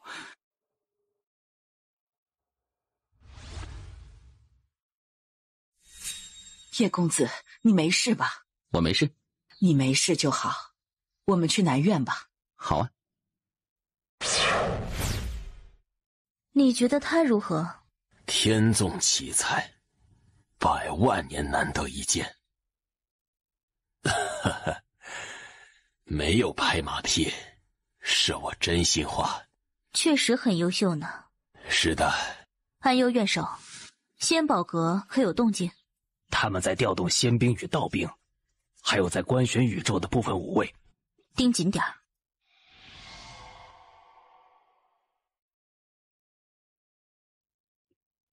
叶公子，许久不见。关主姑娘，你好。他们可都说你已经达到大剑帝了呢。只要想，随时可以。厉害。抱歉，连累你被困了这么久。没有关系的，我只是做了我认为是对的事情。这段时间在这里读书，我也收获了很多呢。比如？有些事情确实难以改变。我之前将许多事情想得太过简单了。当然，我也不会放弃。我很喜欢仙宝阁秦阁主曾经说过的一句话：路虽远，行则将至；事虽难，做则必成。我方才去了内阁，内阁那位前辈说，他很快就会放你出来了。是吗？看他样子，不像在说假。莫要说我的事情了，说说你的事情吧。我的什么事？你居然这么快就成为了剑帝，你可真是不简单呢。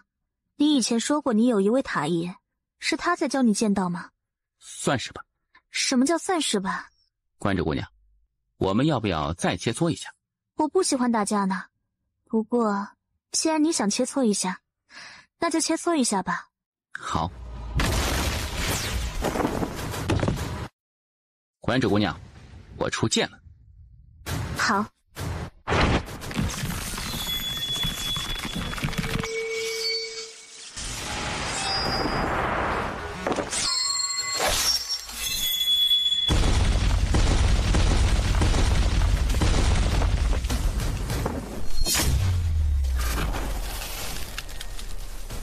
天地浩然正气，来！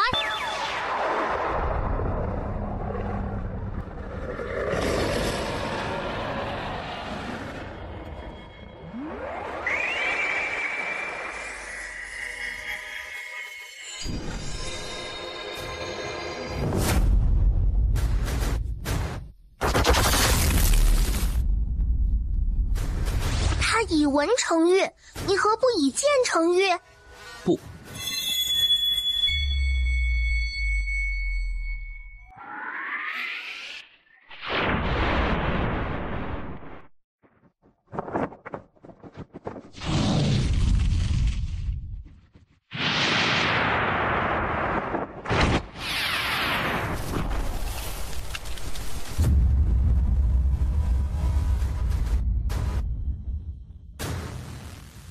以点破灭，惊世奇才，天生的修剑人。嘿，我教导有方啊，我可真是牛啊！以点破灭，刚才那招是别人教你的吗？只是我突发奇想，于是想试试。叶公子，你真乃奇才。唐嫣，我想，你想什么？我想装逼。啊！这年轻一代能打的太少了，我想被人压着打，我想被吊打，我很想被打败。叶公子，你真的让我震惊，既是剑神又是武神，实在是了不得呀！关着姑娘，你方才应该没有出全力，对吗？因为是朋友，因此我无法对你动杀心。既无杀心，自然无权利。就像你对我一般，不也没有杀心吗？也是。叶公子，你现在的实力确实很逆天，但你也有不足之处，还请姑娘指点。第一，你能破规则，但是规则之上是玉，而现在的你破玉显然很吃力。若是遇到强大的玉，你将会极为被动。感觉出来了。第二，你的境界偏低，这是你最大的硬伤。就如方才，我只要与你耗下去，半个时辰后，你玄气就会枯竭，无法再战。是。第三，你速度还不够快。很意外。你是第一个说我速度不够快的。你的速度如果再快1倍，我的玉就挡不住你。你现在境界太低，肉身也不是特别强，想要再快1倍，正常情况下确实很难。但是你可以用身法技，如果用身法技，你的速度肯定能够再次发生一个质变。身法技？是的，你现在的速度已经快到你目前境界和肉身所能承受的极限，因此你想要再提升速度，就只有2种方法。第一种，提升境界，提升肉身，然后再提升速度。第二种则是用身法技。我都听你的。你现在的速度是你的物理速度，还用身法技，就等于是魔法速度。为何？这物理一词还是秦阁主从银河系带来这边的，我初听时就为之惊奇，以后若有机会定要去银河系看看。听说那边的人都喜欢说那种虎狼之词呢，比如什么我操之类的。你说的这身法技我也曾想过，但我没有这方面的武技啊。我有。这你卖的贵不？若说钱，我可就不想与你谈了呢。若是白拿，我也有些不太好意思。没关系的呢。这是惊雷，书院之中浅见身法之中最好的。当日我见那陆天施展过，他是天命之人，书院肯定会给他最好的。书院之中简阶就是最高级别的吗？当然不是。那书院为何不给他更高级别的呢？因为更高级别的他修炼不了。为何？看来你对这境界体系还不是特别了解。确实不太了解。登峰之上是什么境界，你知道吗？我来为你解释一下，登峰之上便是造极。其实登峰与造极可以是一个境界，也就是登峰造极。何为登峰造极？便是前面所有境界都达到了自身极限，而若是能够做到这般，再往上一步，便是至境。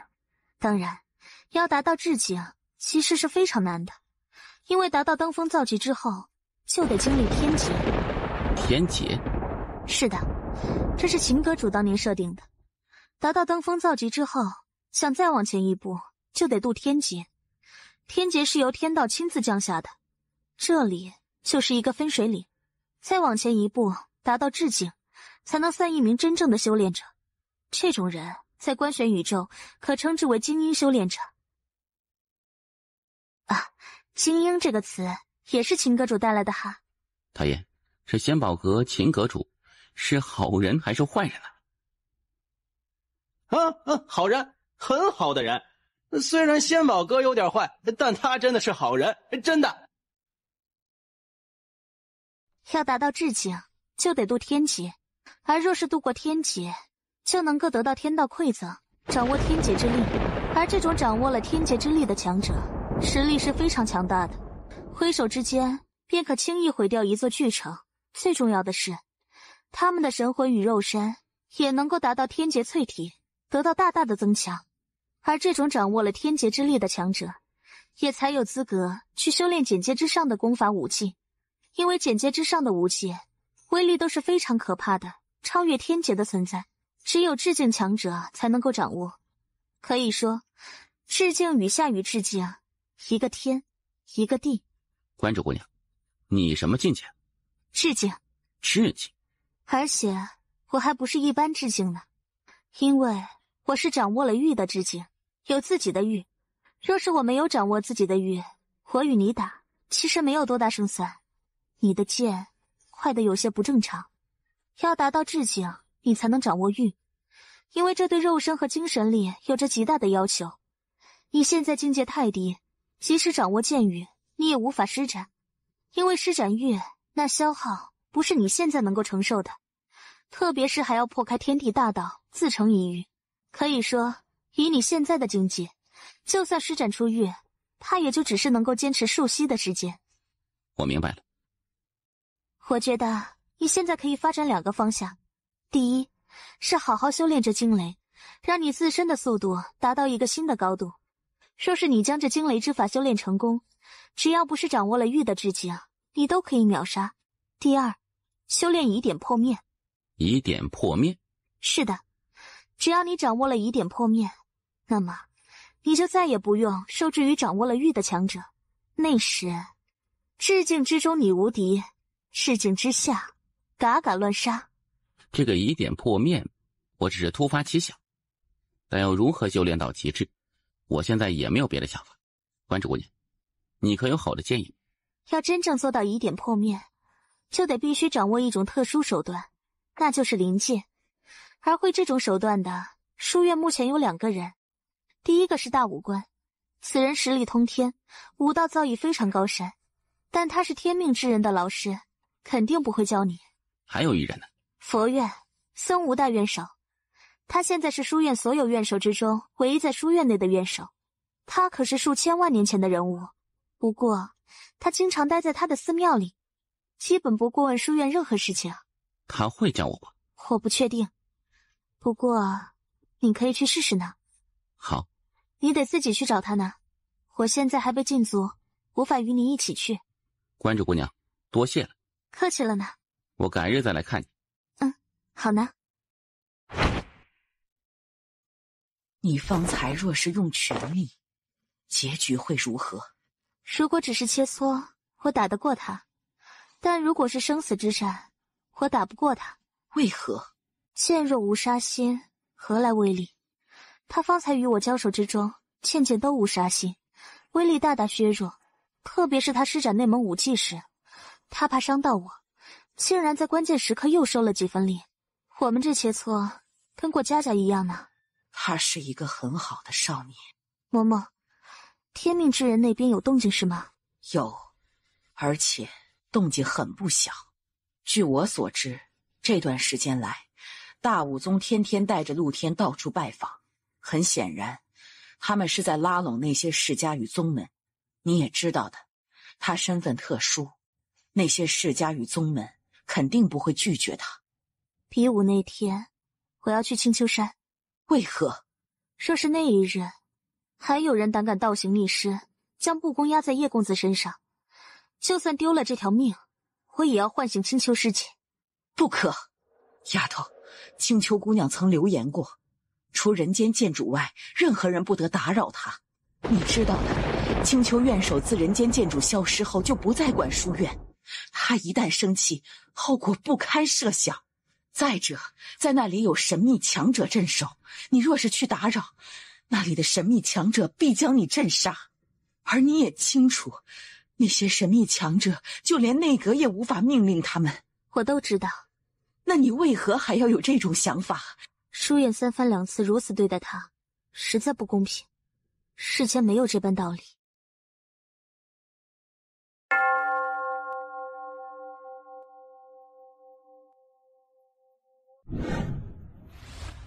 小师傅你好，有事？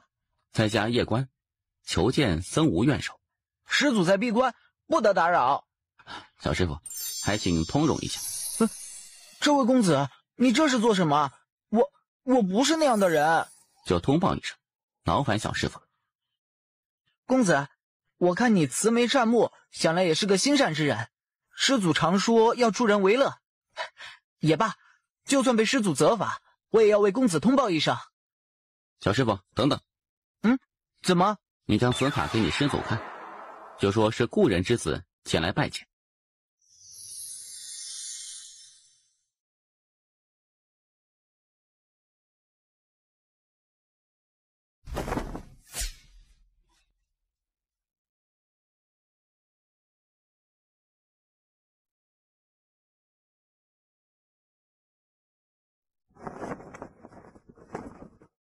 晚辈见过僧无院首。就塔爷跟着你吗？前辈认识塔爷？认识。前辈认识我父母？认识的。塔爷一直不愿意告诉我父母是谁，想来前辈也不会告诉我，对吗？你很想知道吗？自然。小时候我于南州时，与外族人争斗时，外人常骂我无父无母，是杂种，那种滋味还是不太好受的。你很快就会知道他们了，再等等。前辈，你们这件事弄得好复杂。我们没有恶意。塔爷说我父母是极好的人，对吗？很好。我不问他们身份，我就问问他们有没有给我留下什么，比如2个孽畜，他妈的，你们2个狗东西，连和尚都骗，真不是人。僧无院首，原来是人间剑主后人，失敬失敬。僧无院首，此次陆天宇夜观一战恐有变故，因此我们希望僧无院首能够相助我们。我佛院必倾尽全力相助陆天少主。僧无院首，那我们便不打扰了。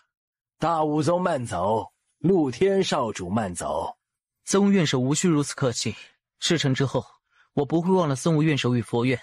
你们再不走，老衲可就要超度你们了。老师，我们走吧。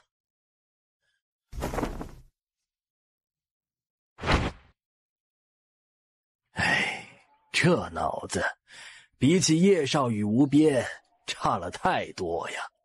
这真的是天命之人吗？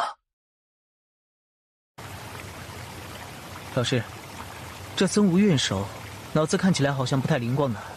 莫要轻视他，他能够被人间剑主看中，并且让他掌管佛院，肯定是有原因的。如今有了佛院的支持，我们的胜算就能够更上一层楼。师父放心，那一日，我能够凭借自身实力斩杀他，即便他是一位大剑帝。若真是如此，那自然是好。不管如何，有个2手准备总是好的。好。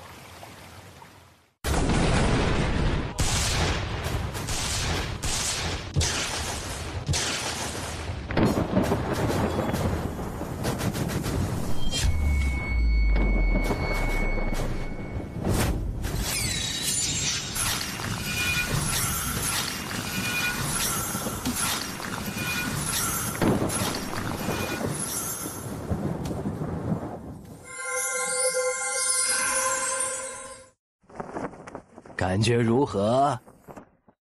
很爽。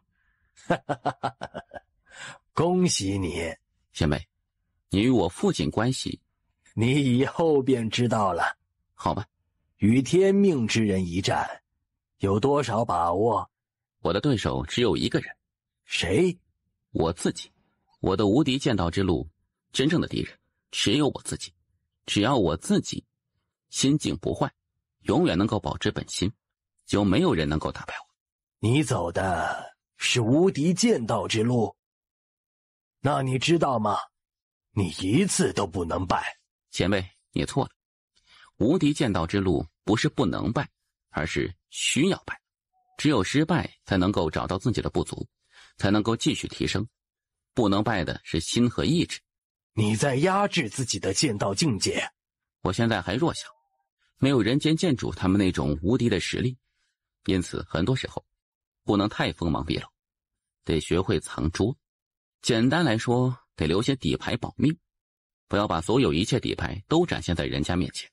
所以我的敌人只有在一个时候才会知道我的底牌，那就是我埋他的时候。你们父子都他妈不是好人。前辈，我要告辞了。你要回剑宗？是的。好，多谢前辈这段时间来的指点，晚辈告辞了。我观玄宇宙后继有人了。出了一件事，与你有关。什么事？你还记得林乾吗？林乾？上霄宗林乾。他？他现在处境很不好。什么意思？上霄宗想站队天命之人，而那林乾则公然反对。他说他与你是兄弟，就是死也要站在你这边。然后他被上霄宗直接剥夺了弟子身份，并逐出了宗门。而他是观玄书院的弟子，现在在书院内经常被天命之人身边的那些世家宗门弟子针对，日子不是很好过。这个王八蛋，你玩的是真狠的。你得管管，不然对你名声很不好。他在何处啊？就在五院。我去一趟五院。我与你一起去。好。立川，怎么要搞我？林乾，老实说，我对你还是有点佩服的，至少你真的是一个汉子。但现在有一个天大的机会摆在我们面前，只要跟着陆天师兄，我们的命运就能够被改变。若是我叶兄胜呢？你觉得可能吗？当日中土神州，陆天与叶兄一战，叶兄不就胜了吗？那是因为当日陆天师兄并未尽全力。再者，一时输赢算得了什么？当日叶兄就能胜他，你凭什么认为1月后叶兄不能再胜他？陆兄是天命之人，他既是天命之人，那当日为何会败给叶兄？你要杠是吗？哼，我与你讲道理，你说不过就说我要杠，你不觉得很可笑吗？哼，你真是冥顽不灵。我且问你，古往今来能成大事者，谁人背后不是有一个庞大的家族势力？陆天身为天命之人，身后不仅有银河宗与未来宗以及仙宝阁鼎力支持，还有无数家族与宗门支持。那叶关呢？剑宗、灵虚神帝、岁月洞天，或者天龙族，呵呵，这些在仙宝阁与银河宗面前够看吗？那我且问你，若是1月后的比武叶兄赢，那又如何？天命之人是无敌的，他输给叶兄过，那又如何？武道一途看的不是一时，看的是未来。唉，狗和狗见面，不是闻就是舔。我不讨厌狗，但我讨厌像狗一样舔的人。林乾，我真是给你脸了！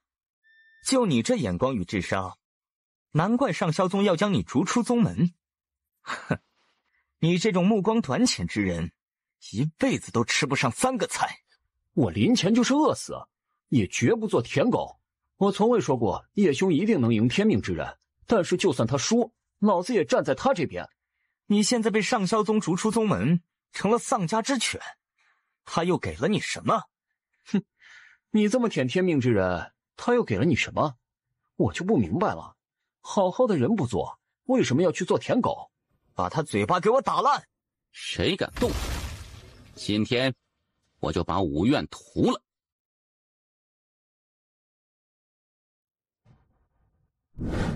你要动他？谢关，这里是5院。我知道，你大可以动手试试，你看看我敢不敢杀你。叶关，人狂必有祸，希望你1个月后还能这么嚣张。等等，怎么，你还想杀我？告诉你，在书院内无缘无故的杀人，那是要偿命的。我懂，我不杀你，但我要打你。娘的，这家伙还是那么高！谢官，你竟敢在书院内无缘无故动手！曹兄，在书院内打人会受到什么处罚呀？赔钱。赔多少？看情况，不过一般不超过30万枚金金。我厚道一点，多给你。叶关，叶关，你不要欺人太甚！今天这李川我打了，武院若是不服，随时可来找我叶关单挑，任何时候都可以生死战。我们走。林兄，你这是玩的哪一出啊？我没有恶意，我就是单纯的支持你，仅此而已。我知道。叶兄，我父亲让我提醒你一下，现在许多宗门世家都已经围在陆天身边，他们现在全都绑成了一个利益体。那天命之人不能败，他必须得赢。如果他输，我明白你的意思。叶兄放心，那一日我剑宗将为你保驾护航。这段时间你就在书院内低调一些，尽可能不要让他们找你麻烦。明白，这是我父亲让我交给你的。他说我们林家是小家族，无法给叶兄你提供更多的支持，请你别嫌弃。你们的心意我心领。叶兄，你就莫要拒绝了。我们知道你没有家世与背景，一路走来很不容易，特别是钱方面，100万枚仙晶确实不多，但也能帮你买点丹药什么的。反正你别嫌少，收着就好。这段时间我会低调一些，不让他们找我麻烦。1月后我会到场给叶兄加油。这人倒还可以。你是？我是秦风长老的人。那界内除300万枚仙晶外，还有30枚神界恢复丹与30粒神界疗伤仙丹。秦长老说他身份特殊，不能亲自来见你，希望你莫要介意。还有，他说他永远将你当兄弟。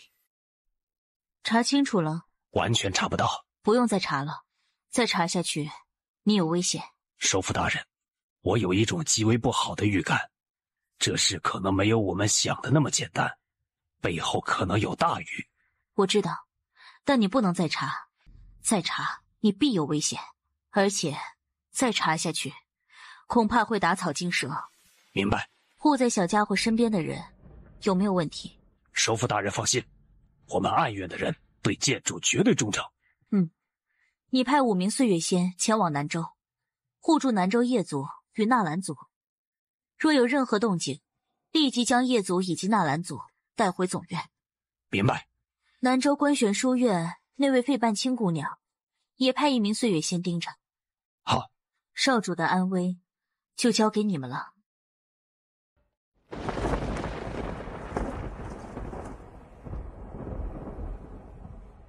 前辈是？我叫李半之。你便是内阁首辅？是的呢。见过首辅大人。无需多礼。你在幽冥殿待得可还好？师父待我很好。带我去见见你师父。行。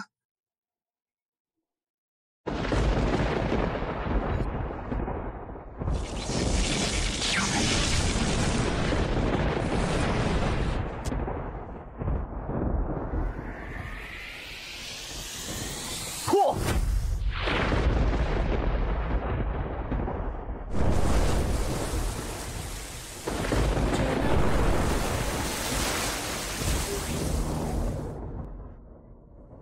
引劫致敬，陆天，你当真是绝世妖孽！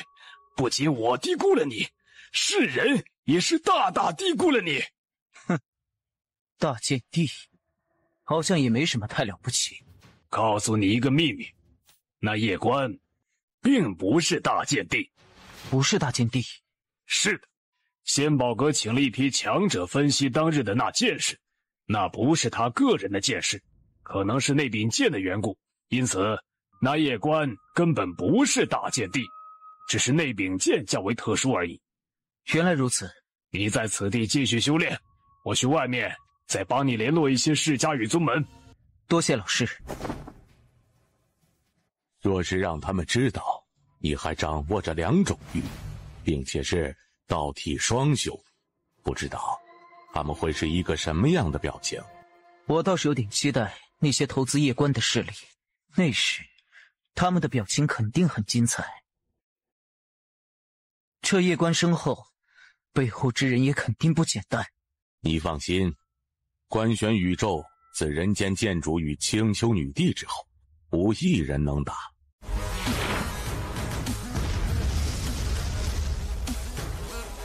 好久不见呢，谢玄姑娘。我要去虚真世界了，当然是等你明天与陆天一战之后。哎，你在想什么呢？季玄姑娘，对不起。笨蛋，你不用说对不起的。我之所以那么待你，是因为我喜欢你。若是你也喜欢我，那自然是极好的。可你若是不喜欢我，我也没有什么可后悔的。你好，便一切都好。我走了。风真大呀！我知道他的缺点是什么啦。啊？什么意思啊？一直以来，这个小家伙不管是天赋还是心性，都是世间绝顶，几乎没有任何缺陷。但现在我发现，他最大的缺点就是情。他只有在面对情字时才会低头，才会犹豫不决。可我觉得这并不是什么缺点呐。为何？若是他只知道修剑，心中无情，那才是遗憾呢。太爷，虚真世界是个什么世界？一个战场。战场？叶师弟，依依师姐，你怎么会在总院呢？当日我离开了道门，然后来到观玄书院总院，最后我被神道院收为了学生，而且还是神道院院首的亲传弟子呢。你来之前，我一直在闭关修炼，所以不知道。还当我出关后，一得到你的消息，我就来找你了呢。恭喜你啊！得多亏你赠送给我的那2本修炼之术。叶师弟，我告诉你，在他们看到我的修炼之法后，神道院的那些长老顿时激动的不行，然后就直接联系了院首，接着院首就收我为徒弟了。叶师弟，你那个塔爷肯定是一个超级牛逼的人物呢。哎呀，这小姑娘可以。塔爷是很厉害的。师弟，我走了，明天我去给你加油。好。他就是你喜欢的人。既然喜欢他，何不与他说？喜欢一个人，没有必要一定要说出来。我觉得现在这样挺好，以师姐的身份静静待在他身旁，他永远都不会拒绝我。师父，明天大战，陆天他们会动手脚吗？最好别，否则都得死。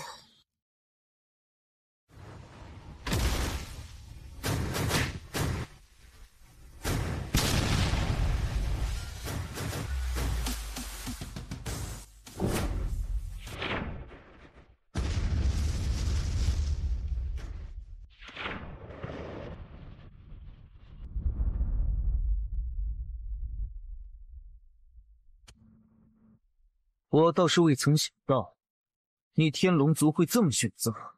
哼，你凭什么认为我天龙族要选择你？好，很好。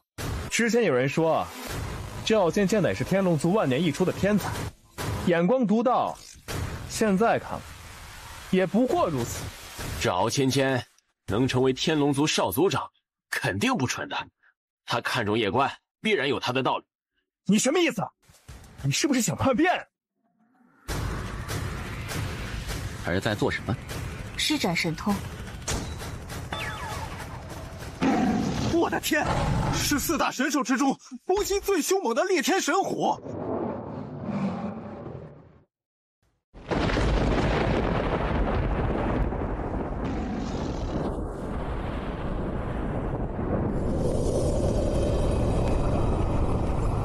芊芊姑娘，现在让你退出很不厚道，所以你愿意跟随我与他们一战吗？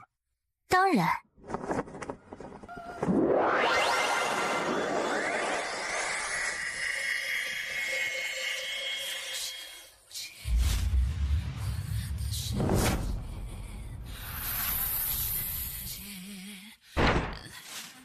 凡人蝼蚁，你瞅什么？我就瞅你，你不服啊！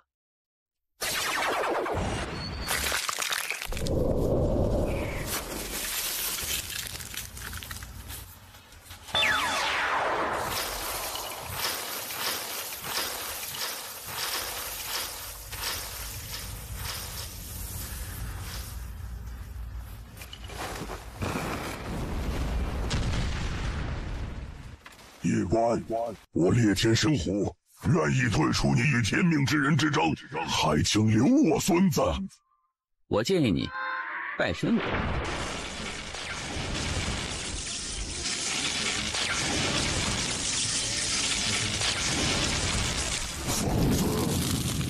今日谁敢将不公施于我师弟头上，我就斩谁。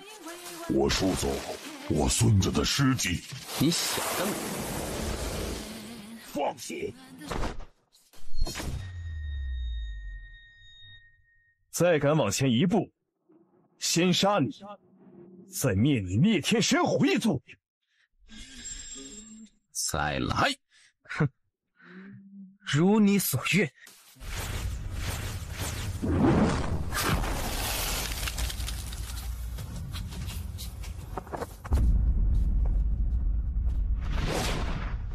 不动如山。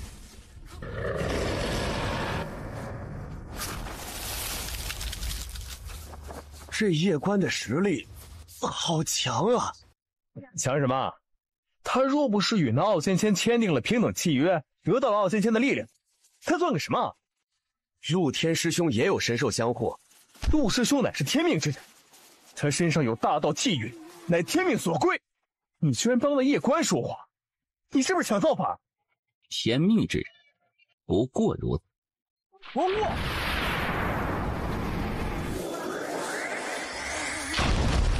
风魔血脉，这是风魔血脉，他真的是人间剑主后人。就算你是人间剑主后人，那又如何呀？今日我就让人间剑主绝后。我操！这个小王八蛋可真猛啊！让自己爹绝后。夜官，受死！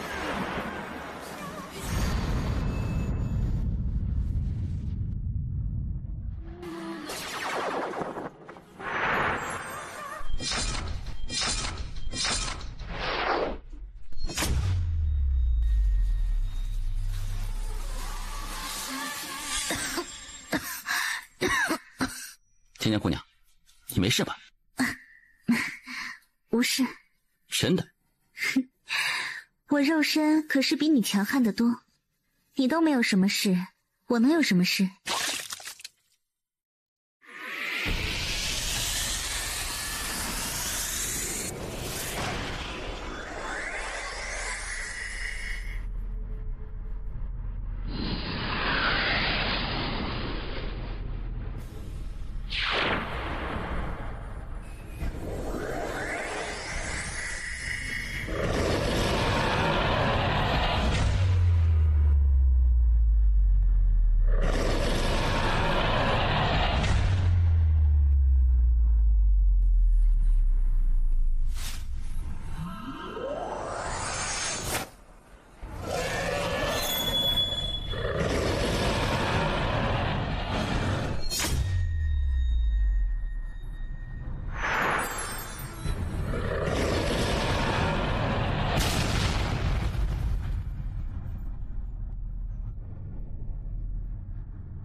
关玄神甲，太爷，我什么装备都没有，就只有一柄行道剑，是不是太寒酸了呀？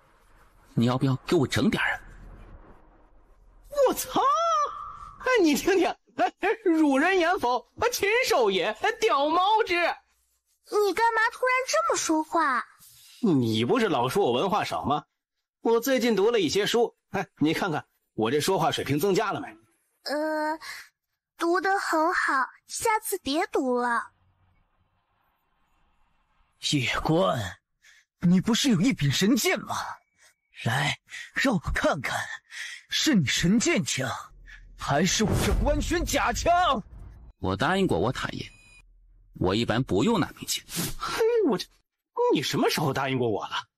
妈的，这王八蛋怎么动不动就让我来背锅呀？哈哈哈！不用，我看你是不敢吧？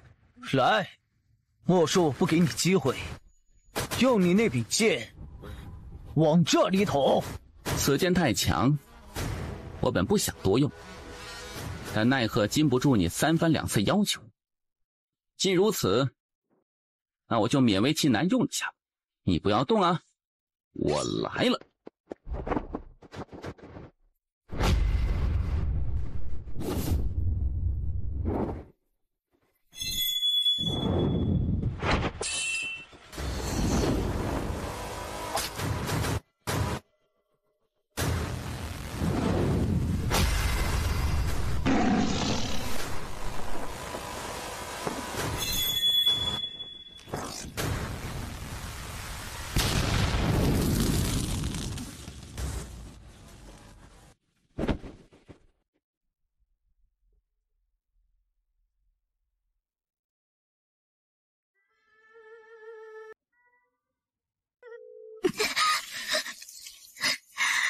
抱歉，我扛不住了呢。你先前几次之所以没事儿，是因为他帮你承受住了至少90%的力量。你没事儿，而这小丫头早已经是千疮百孔。抱歉，没关系的，我选择了你，自然就要与你同生共死的。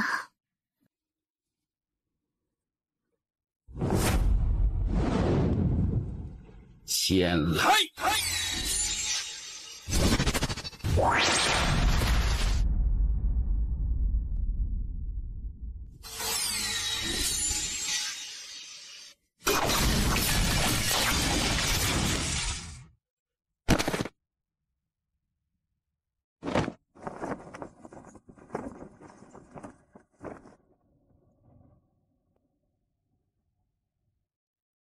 谁敢动少主？草白，大师兄有何吩咐？准备换组。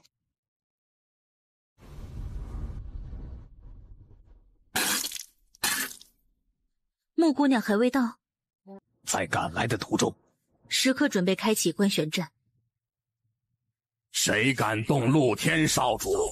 我先保阁，第一个不答应。谁敢动陆天少主？我烈天神虎族第一个不答应。动陆天少族长，我朱雀族灭了10族。谁他妈敢动陆天少主？谁敢？我们低估了他身后之人。今日我灵虚神帝与叶公子共存亡，真是不要脸！单挑打不过就玩群殴，就这还天命之人？我去你妈的天命之人！垃圾！老夫看不起你！待会儿我要让你岁月洞天所有人死绝！来，你尽管来。这位长老所言极是，本是单挑，但你天命之人却不讲武德，居然群殴，实在是丢人呐！哼，今日我天龙族与叶公子同生共死。同生共死？哼，待会儿会如你们所愿的。哈哈哈哈哈哈！天命之人就是这种货色，真不是一般的垃圾，单挑打不过便要群殴，我呸！你又是什么废物，也配在我面前叫唤？怎么，你敢做，却不敢让人说？我且问你，你与我叶关哥是不是在公平单挑？既是公平单挑，那你为何让你体内那神秘强者出手？你是不是输不起啊？放肆！你竟敢对少主不敬，实在是该死！杀了他！这位小兄弟，今日之事不简单，你且退到一边，我剑宗来处理。这位兄台放心，我实力虽然没有夜关哥那般强大，但也不弱，杀些人还是可以的。好，哈哈哈哈！你再能打又如何？这世道比的是人多，我人比你多，杀！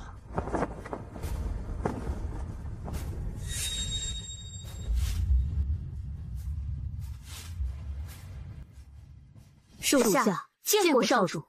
请起。少主知道自己的身份，难道是塔爷告知了他身份？我操！你知道你的身份？猜，但没有敢多想。为何？因为在见到人间建筑时，我感觉很亲切，那种亲切我从未有过。而当我试探着说以他为目标时，他高兴的不正常。那种高兴之中，除了欣慰，还带着自豪。还有就是塔爷，塔爷你从来就没有慌过，不管我的敌人是谁，即使是天命之人，你也一点都不慌。你如此镇定，总不可能是因为心大吧？可即使如此，我也不敢朝某些方面去深想。为何呀？因为有些事情我解释不了。比如人间建筑是3000万年前的人物，但我显然不是出生在3000万年前。那么问题来了，我是什么时候生的？最近才生的吗？可人间建筑已经有3000万年未曾出现过。太爷，你不为我解惑吗？此事还是让你父亲亲自告诉你吧。好。两位前辈，如今这局面是听你们的，还是听我的？听你的，你放心，我们还没有胆子敢造反。啊！怎么可能？这怎么可能？我才是天命之人！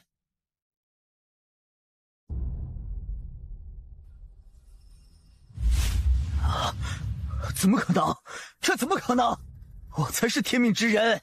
他是假的，陆天才是真正的少主，因为陆天拥有封魔血脉，而夜关根本没有封魔血脉，他是古族与星族培养起来的傀儡。这英青找的什么货色？英青应该可以退休了。此人是假的，杀了他！杀了夜关！杀了夜关！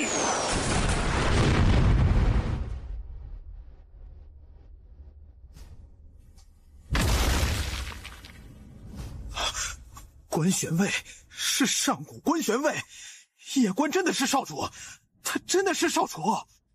关玄位统领代朕见过少主。人间建筑儿子，不得不说，这一次真的是一个天大的惊喜。小家伙，撤！撤！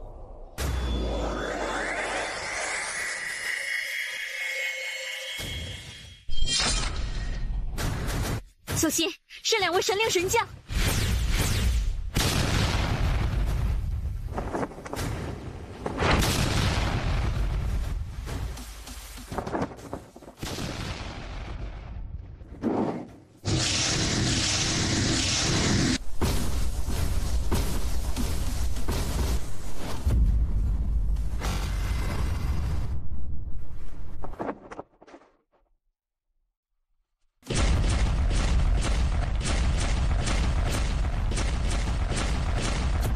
出境！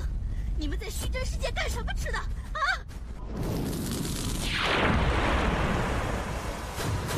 拦住他们！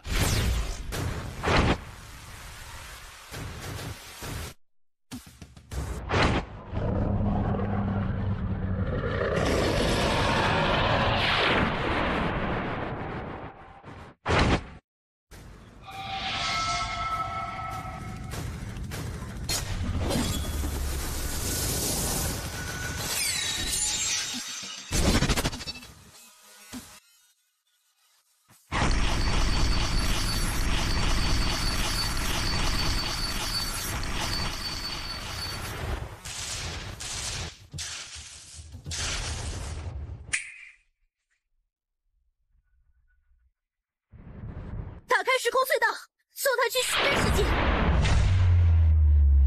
还看着做什么？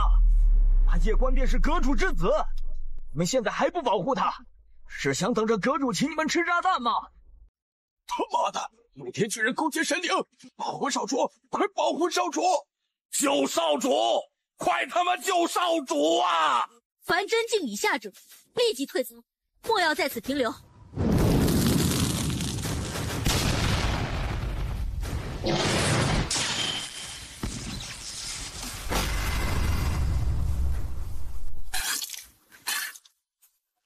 诸位，若是我们今日退走，来日必死无疑。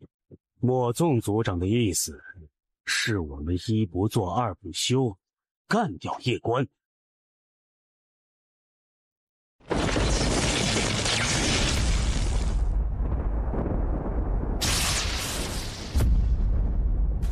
莫纵族长的意思是我们一不做二不休，干掉叶关。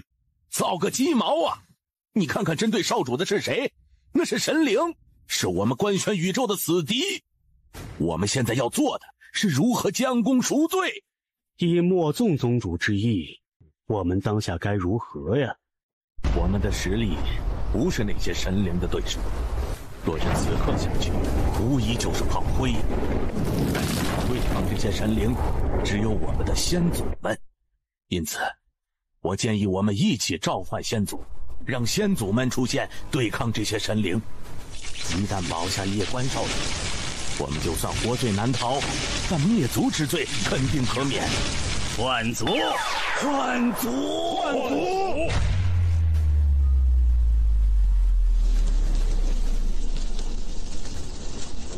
先祖，快救少主！你这龟孙子，你这个时候犯的，你是嫌你祖宗我死的不够彻底吗？先祖，如果救不了少主，我们墨家可就彻底无了呀！你们这群龟孙子哟，老子真是服了你们这群坑祖玩意儿了！我死了都不得安宁。烈天神虎老祖、朱雀老祖、神玄武老祖、凶逆老祖，你等速速护在少主身边，让他撤离此地，快！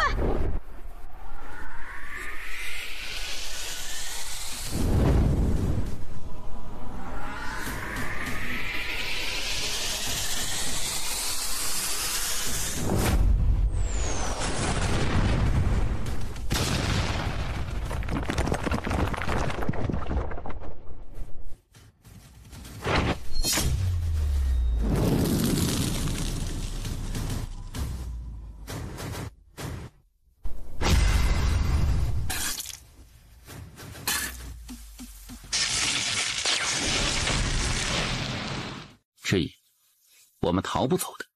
相信我，你父亲不在，我定护你周全。传我内阁令，官宣宇宙立即进入特级战士状态。凡我官宣宇宙至境之上强者，不管你在何处，不管你在做何事，请立即前来书院。书院需要你，官宣宇宙需要你，拜托了。之意，不可以召唤人间剑主了。若是无神灵便可以，但有神灵便不可以。为何？具体的我也不知道，我只知道你父亲当年杀入真世界之后，与那位真世界的真神似是有过什么约定。太爷，这位真神强吗？你无法想象的强。不行了，这得太爷扛啊！嘿，你个小王八蛋，坏得很呐！老子刚认祖归宗，你们就派出最顶级的强者来搞我，真是他妈不讲武德呀！给点发育的时间不行吗？少主，李首府，小关新域的所有时空隧道，谁敢动杨家的人？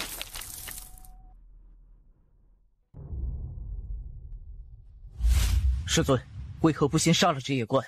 暗中有一人，自我出现时便在盯着我。对方在等我出手。暗中有一人？如何？已联系上宙界仙宝阁五阁，他们已经将五阁所有强者派来书院，最多半个时辰便可至。可有联系上虚真世界？通往虚真世界的所有时空隧道都已经被真世界强者镇守，我们的人与传音都无法传达至那边。除此之外，还有神灵强者在往这边赶。我若是没有猜错，虚真世界的太初境，他们应该已经察觉到不对劲，一旦他们察觉到不对劲，必定会不惜一切代价带人赶来书院。而在那之前，虚真世界的叛徒肯定会先到，杀我们一个措手不及。如何才知道谁是叛徒？第一个从虚真世界赶回来护驾的势力。不愧是观玄宇宙第一首府大人，今日我等来观玄宇宙，如此的出其不意，但你却能够准备得如此充足，厉害。我也很好奇，到底是谁给你们做了内应？李首府如此聪慧，不会猜不到。不对，应该说是已经猜到，但却不敢相信。本来是想直接摧毁观玄宇宙大本营的，但未曾想到这人间剑主后人居然出现，这真是一个意外之喜。我有一个疑问，陆天不是真正的天命之人，对吗？这还重要吗？想来也是，道门那2位不可能相中一位心性如此差的人。李首府，不得不说，你们这位少主真的很妖孽，比起我们真世界的那几位也不遑多让。他让我看到了曾经的人间剑主，所以今日就算是牺牲所有人，我也要让他从这世上消失。谁敢动杨家的人？黄泉天命！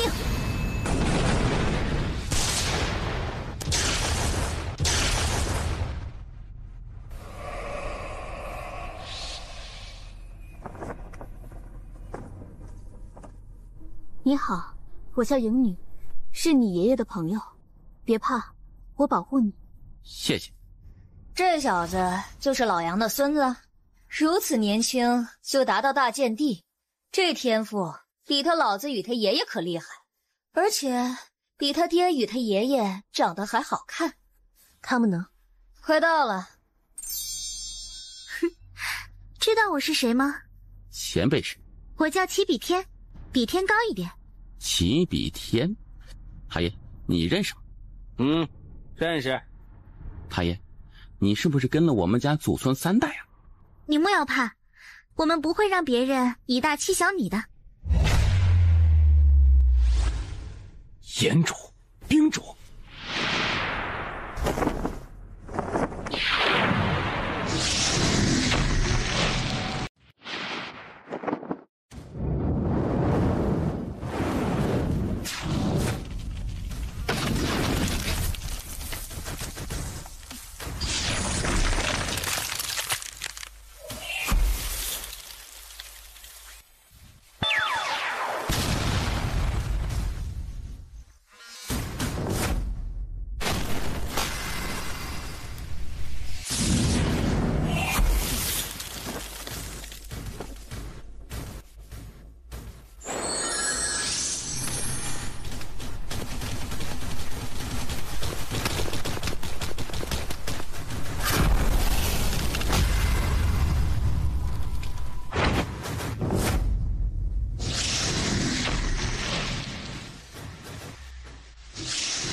这才是天地间的顶级强者，自己以前格局实在是有些小，劈座山算什么呀？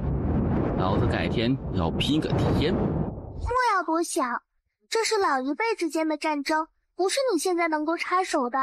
保持心态，看着就好，莫要多想。好的好的，我不多想，你们打吧，你们打。这你操什么心啊？这小王八蛋精得很，不会想不开的。是我草率了。是神帝，是神帝！少主，快撤！放心，不会让你被以大欺小。你站着，看我们表演。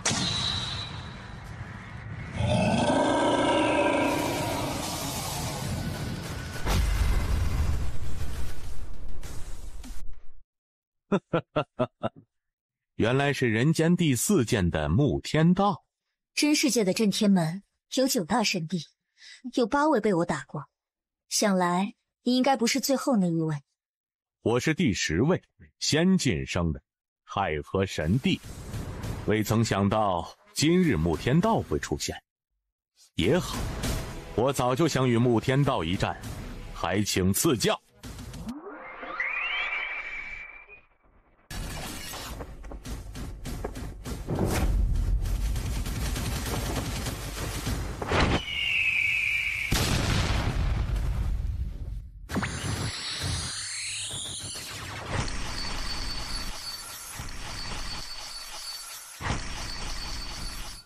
这位姐姐，我们四周还有神灵强者，而且可能比这位太和神帝还要强。怎么说？这位穆天道有数次机会可乘胜追击，但他都没有，而且他始终离我很近。很显然，他在防备暗中的神灵。如果我没猜错，那太和神帝之所以出手，是因为有顶级神灵强者来了。他想诱惑穆天道主动进攻。一旦穆天道主动进攻，暗中的真灵可能就会立即对我出手。只是他没有想到的是，这穆天道没有上他的当。暗中有神灵，感应不到。海爷，暗中那位神灵强者强不？强。大家先好好疗伤。你有什么想法？质疑。若是我猜的不错，我们可能不会有怨命。因为当得知我的身份时，真世界的神灵必定会不惜一切代价拖住虚真世界阿罗大剑帝他们。我们现在的目的地是咒界。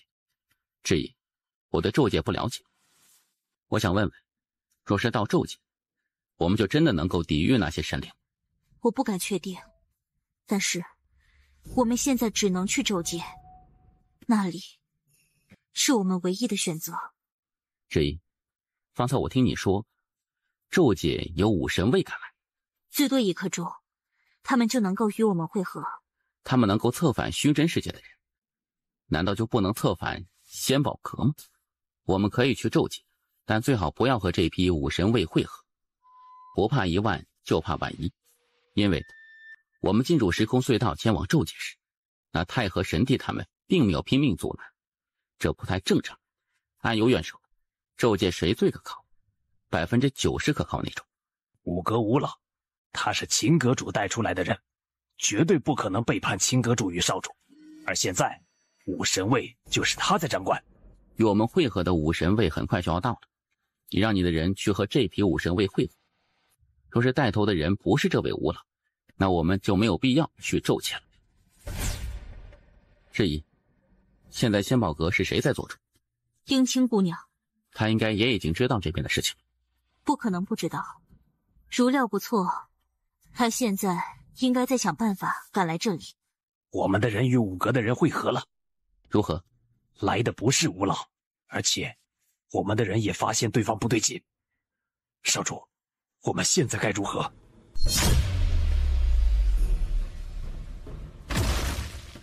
少主，他们便是来与我们结印的5神卫。拖住他们！谁敢动少阁主？我等护驾来迟，请少阁主恕罪。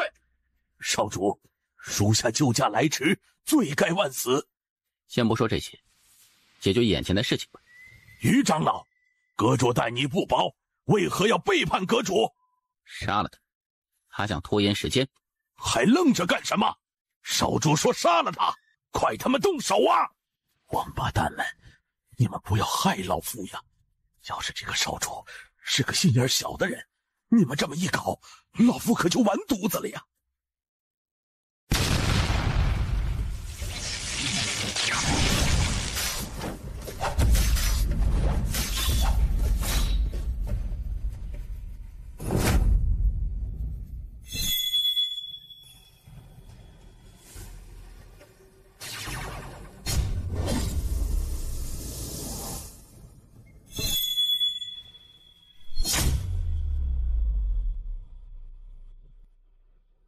神帝，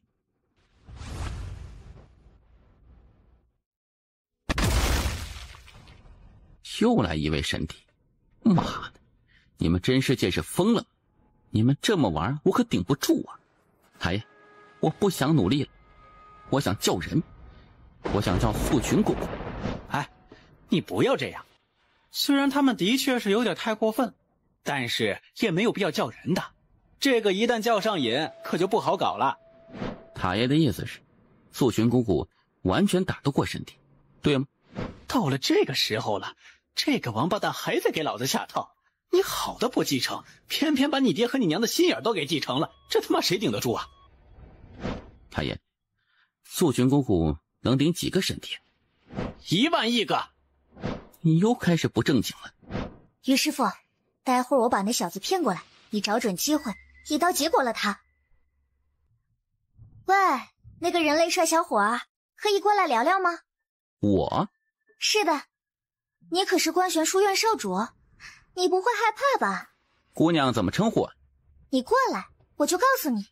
我塔爷说你有杀心，让我别过去。我听塔爷的。我不是那种人，那种卑鄙无耻的行为我可做不出来。这一次的事情是你策划的吗？你为何这么说？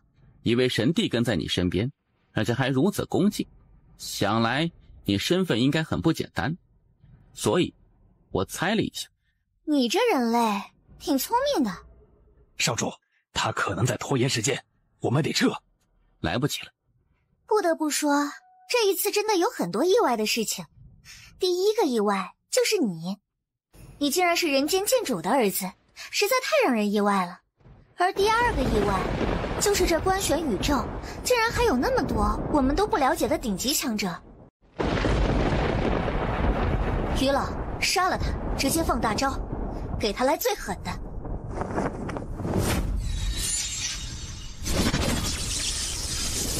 妈的，你这个女人坏得很呢。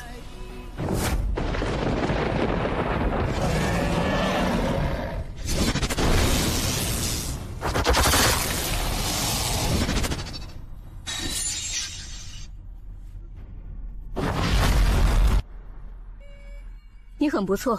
塔爷，你认识吗？认识。小家伙，商量个事情。什么事情？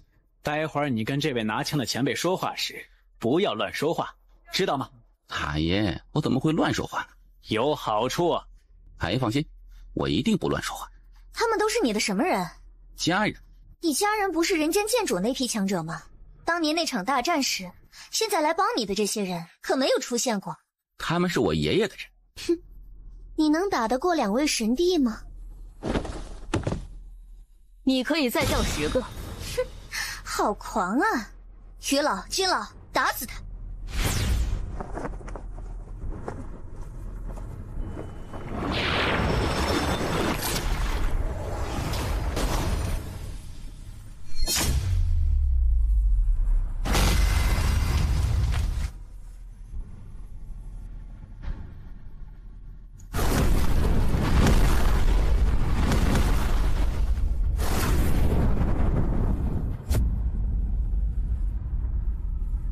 厉害！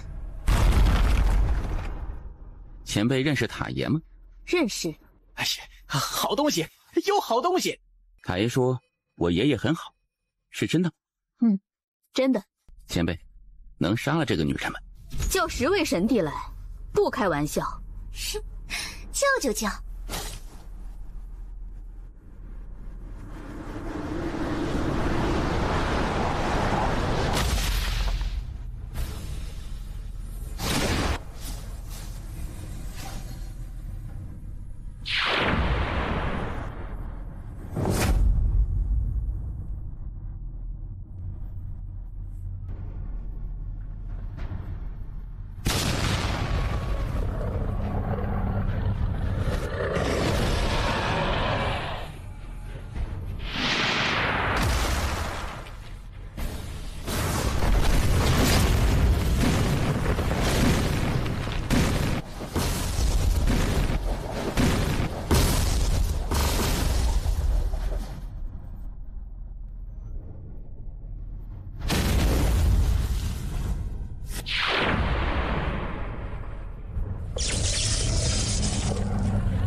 不好，这是真世界的10大真术之一的彼岸超度真术。传闻此术一经施展，可超度一整个宇宙。3000万年前，他们就施展过，当时是人间剑主用人间剑意才破了此术。此女竟然能够施展真术，她来历必定极为不简单。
以后你还会记得我吗？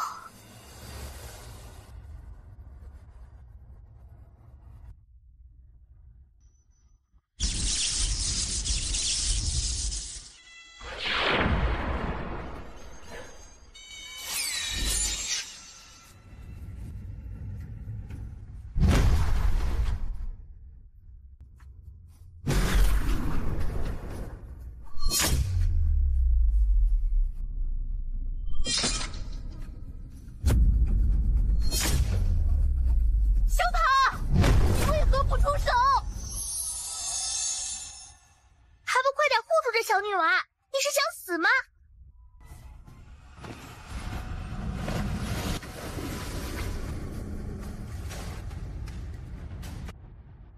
这怎么回事？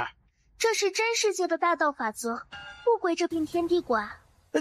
那怎么办？这个小女孩一死，这个小家伙必定恨你，恨他父母。你等死吧！我去！我能回之诸葛的，出来！出来！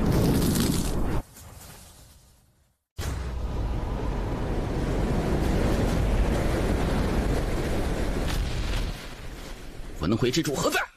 出来！出来！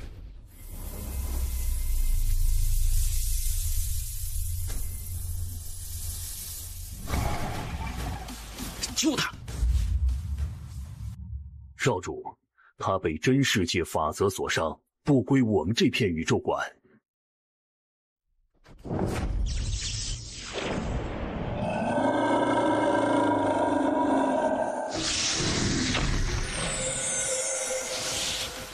封魔血脉，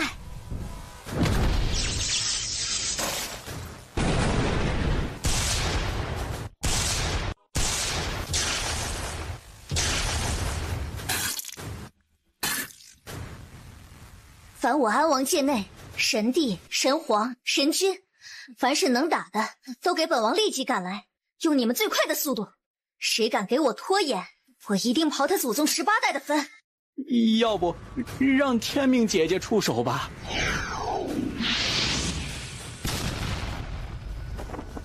你是看不起他爷爷吗？韩主母啊，你这个帽子扣下来，我小塔如何能承受得住啊？放心，他暂时没事，被小塔收到了塔内。小塔，我在。放养也要有一个限度。那神帝对他出手，你也要他自己扛吗？我忘记了。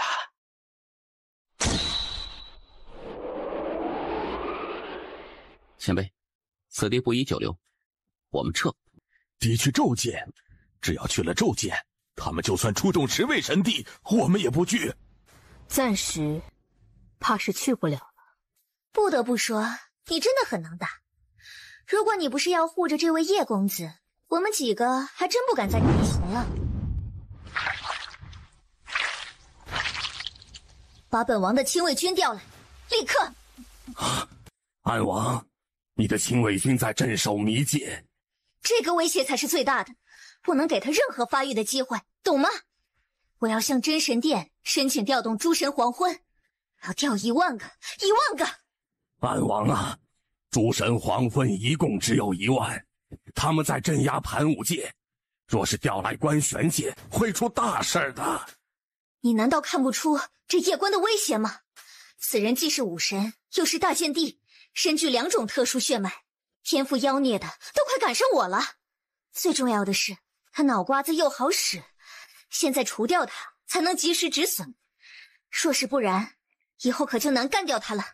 可真神殿不会答应的。吹！跟上面说，这夜关天赋远超人间建筑，简直就是亿万年来难得一见的超级天才。他不过才18岁，但我已经都不是他的对手，被他吊着打。这么玩？你这么玩，上面肯定会非常重视啊。这安王究竟是何来？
不用出手了，他是一位武神，你不是他对手。武神？哼，我在别的宇宙杀过不少武神。那你继续去上，再等等，然后我们群殴。前辈，他们可能还有神帝要来。我知道，我们的人马上也要到了。多不？不多，但很能打。你老伴儿呢？马上就到。待会儿主要先杀这个，就是长得比较帅的这个。你们都记住，我会想办法拖住那个武神，你们要给我第一时间宰了他。我们只有1次出手机会，所以你们都给我出全力，知道吗？妈，这个女人真是离谱啊！我跟你有杀父之仇吗？你要如此针对老子，太他妈欺负人了。6神帝，原本以为出道即巅峰，但现在看来，巅峰没有，疯癫倒是已经有了。太爷，我娘亲留给我的布袋呢，我给你。你暂时打不开。为何？因为里面有些东西很危险，你娘怕你不会玩，把自己给玩死了。不是，什么东西那么危险呢？一种蛋。现在局势如此劣势，就此等神物何不拿来一用啊？太爷，你帮我打开吧。那些玩意儿真不能用，真的。我们用来对付神灵也不行吗？不行，那些玩意儿的伤害是不分敌我的，一旦用出来，大家都得完蛋。太爷，你是不是又在忽悠我呀？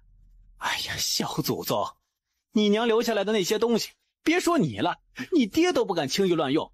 这一个不好，真的是大家都要完蛋。什么玩意儿，威力居然不分敌我呀？不能乱用，等你以后熟悉那些东西后再用。七位神帝，我拖住他，你们去把那个夜光干掉，都不要留手，给我放大招，打死他！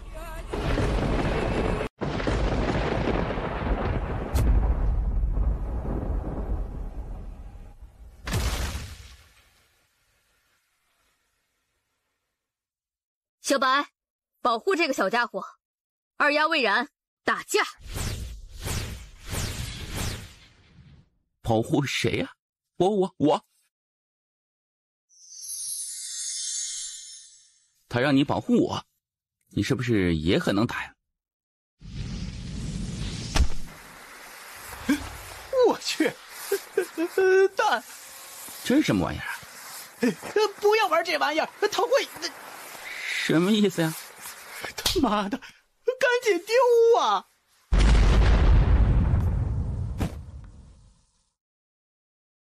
这怕不是对面派来的吧？太爷，他在说什么呀？他说：“你为什么不丢？”我他妈哪里知道你给我丢一颗会炸的东西啊！太爷，他说什么呀？他说：“这颗威力更大，可以把这片宇宙炸没。问你要不要玩？”他是认真的吗？他可能没想到你很弱。这小家伙真的是来保护自己的吗？到底谁保护谁呀？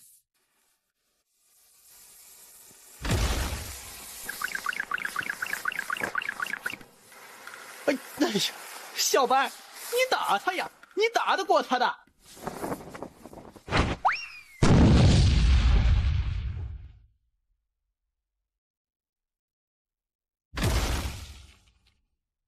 我去！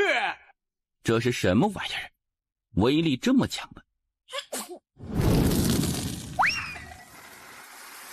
我操！这小家伙真的是对面派来的吧？所有人快撤！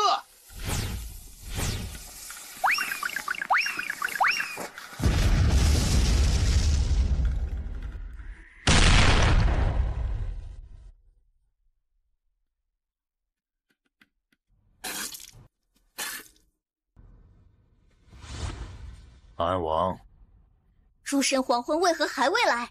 得撤。什么意思？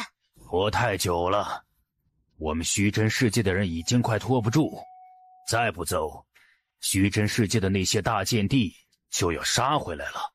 那时，我们在这片宇宙的所有神灵都得死。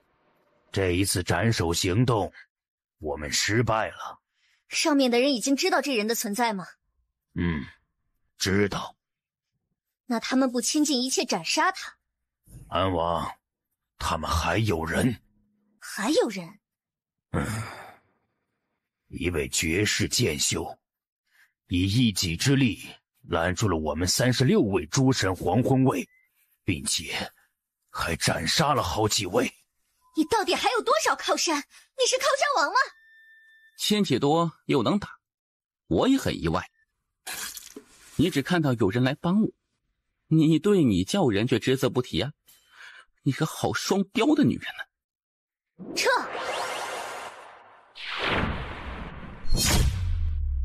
先与他们去咒界。二丫魏然，随我来。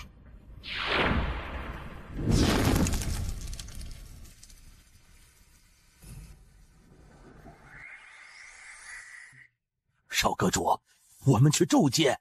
好。走吧，我们低估了夜观身后之人，越来越多的人出现帮他，只能暂时先撤。你是真世界的傀儡，你根本不是天命之人。我曾入道门过，不过后来我转投真世界。吴总，此地已经没有你的容身之处，与我一同前往真世界吧。陆天啊，陆天，你可知你有多愚蠢？吴总，我告诉你，观选宇宙永远不可能打过真世界的，即使是当年无敌的人间剑主，不也奈何不得真世界吗？你背叛自己的宇宙，你以为真世界的神灵会高看你吗？不会的，你去他们的宇宙，他们只会把你当狗，因为谁也不会瞧得起一个背叛自己国家的人。胡总，你又何必执着？以你的才能，即使去了真世界，也能得到重用。而你若是留在这里，那夜观必不会放过。闭嘴！你这神灵的狗！我告诉你，你想做狗，没有人拦着你。但是我大武宗永远不可能去给神灵做狗。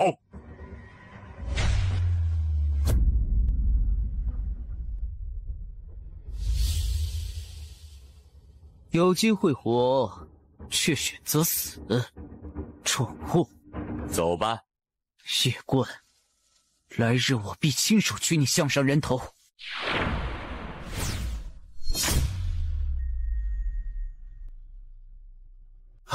救我！救我！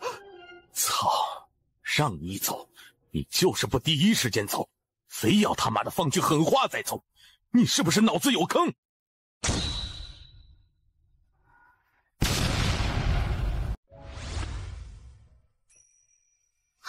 谢阁主，你不转过来看看我吗？我虽然很穷，但我真的从未想过要继承什么，不管是仙宝阁还是观选书院，我真的没有放在心上过。其实我更希望的是从小有父母陪伴在身边。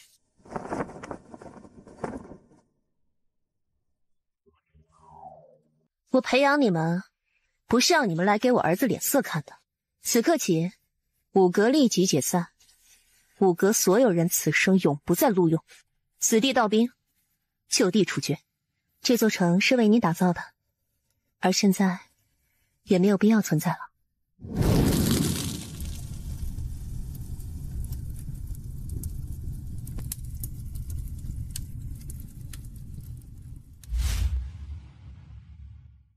你娘可能也没有想到后面会发生这些事情，毕竟人心难测，而且他已经那么久没有出现，所以许多人对他已经没有那么敬畏，对你就更没有那种敬畏之心了。这不是他的错，当然也不是你的错，只是效忠你们家的人出了问题而已。我父亲在虚真是前门，不知道，你可以问问塔爷，他或许知道。塔爷，我也不知道。哎呀，我真的不知道。后期他都用不到我了，我的存在感已经大大降低了。你现在当务之急是前往虚真战场，去那里继承你爹的遗产。遗产？家产，是家产。你真的不见你娘了吗？我跟过你爷爷，又跟过你爹，算是你长辈。我多说两句哈。我觉得还真的不是你娘的错，她是一个很好的人，真的。我现在只想复活小家，至于别的，不想那么多。哎呀，仙宝阁这些蠢货，简直是天大的蠢货！你们给这个小王八蛋下马威，哎呀，真是打着东龙进茅厕。太初神族族长，止步！李首府，你这是……你们居然投靠神灵，你是怎么发现的？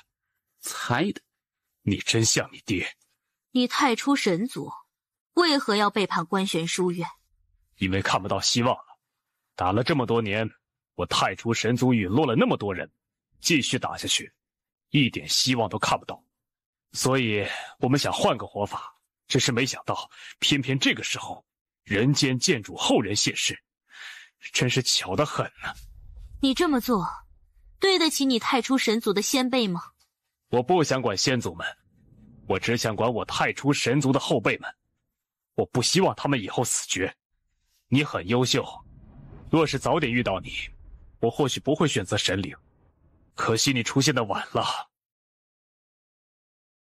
李首府，3000万年来，我们被困在光学宇宙，固步自封，而真世界却在飞速发展。你如果出去看看，你就会知道我们的差距与人家有多大。我知道我们光学宇宙与他们有差距，可是他要灭我们的宇宙啊！你太初神族曾经的先辈们为何拼命反抗？不就是为了有尊严的活着吗？当年他们的选择就错了。蠢货！太初亲，我且问你，当年若不是人间剑主挡住了虚真世界的强者，并且守护至今，真世界的人可会来与你谈，并许诺你太初神族好处，做你的春秋大梦吧？你也不看看你是什么货色！哼，你现在之所以能与他们谈好处，那是因为人间剑主挡住了他们，让他们知道了我们光学宇宙并没有那么好欺负。若是不然，你看看那些神灵会不会正眼瞧你？怕是你给他们当狗，他们都嫌你蠢。李首府，我们选择不同而已，你又何必如此言语辱人？我敬重你太初神族那些先辈们，也为他们感到可悲，竟然有你这种后人。李首府，你是在拖延时间吗？我告诉你，已经来不及了。如今虚真战场已经全面失守，夜雨大剑帝他们不过是在负隅顽抗，灭亡只是时间问题。大爷，这个爹能不能不认呢？我也没想到事情会发展成这样。大爷，这么玩我觉得我顶不住啊。当年你爹与虚真世界那一战没有打完，所以就留给我来打。你爹是苍王，你确定要等我的人都死绝再出手吗？苍王，你今日观而不帮，来日你会付出惨痛代价的。安王，这好像是你自己的问题吧？你如果一开始就出手，我们不是没有机会杀那夜官，但你却非要我与他们打得两败俱伤，想以此来消耗我的实力，然后你再来个黄雀在后。可惜你低估了这些人的实力。现在那夜官即将进入虚真世界，一旦进入那里，我们想要再杀他，会难数倍不止。我见过你所说的那夜官，的确是难得的少年天才，可我觉得安王你未免也太危言耸听了。一个少年剑修颠覆我虚真世界，大到比主人那种逗比的话，你居然也会信，简直是可笑。安王，你这次所谓的斩首行动不仅失败，还损失了如此多的强者，你就等着被审判吧。哼，审判就审判。我有个想法，你看看可行不可行？就是这样，我们联手把这位苍王与他带来的人干掉，你看如何？你发什么疯？被光学宇宙打，那是我活该，但是被自己人算计，我很不爽。老娘告诉你，老娘现在要摆烂，去你的！妈的！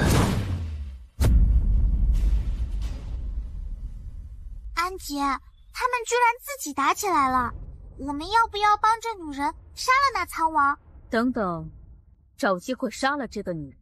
这个女人脑子比那苍王好使，她之所以这么做，是在绝地求生，因为她知道，她不这么做，她可能会被我们与苍王一起联手做掉。因为这苍王绝对不会帮她，这女人看明白了这一点，所以决定先下手为强。心眼真多，跟小玄子一样。此人不除，是一大祸害。待会儿，我们三人找准机会，先杀了他。现在为何不动手？现在动手，他们就要联手对付我们了，这也是他的目的之一啊。不知道小白那炸弹玩了没？你给他闹玩意儿了？是的，给了他几10颗。我跟他说了，一次不要炸太多，点完就得跑，不知道他记住没有？那小小瓜还活着吗？我们在这里拼命抵抗，家却被小白给偷了，那可就好玩了。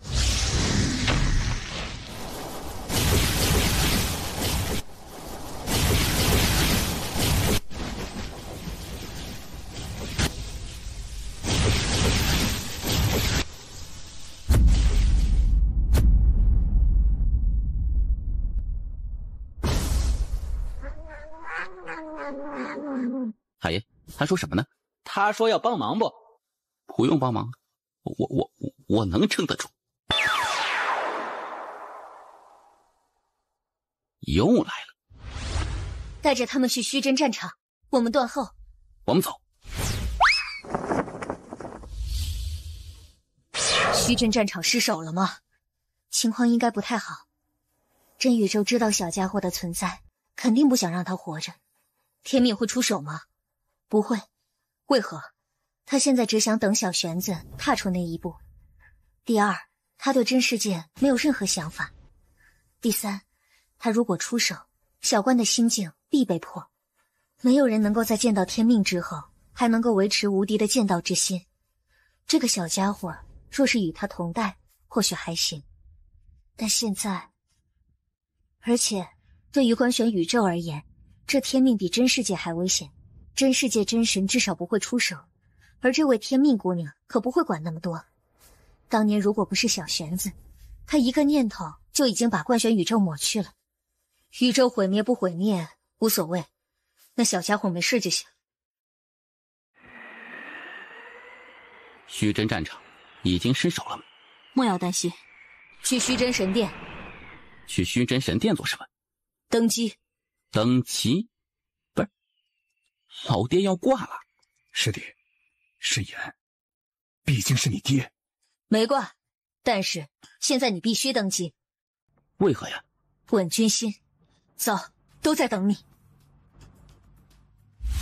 太爷，这登基，我要准备些什么呀？比如说什么话比较好呢？我没有经验呐。你想说什么就说什么。太爷，我突然有点紧张。这个小王八蛋居然也会紧张。太爷，成为观选宇宙的王，每天有多少俸禄啊？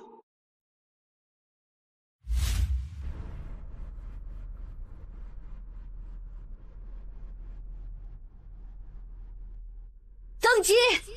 从今日起，我将竭尽全力守护我们脚下这片宇宙，直至我死去。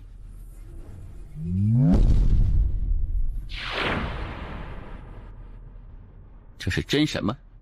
不是，是一位宇宙之灵，阴神，曾吞噬过数千轮回文明，这已经是在欺负人了，可以叫人了。阴神，太爷，你来打。我去，他让你叫人，不是叫塔，你听清楚点呀！你怎么一遇到坏事就想到塔爷呢？这要不得呀！登基，你应该是没有机会了。是吗？来动我儿子试试，他刚才吓到你们，吓到了。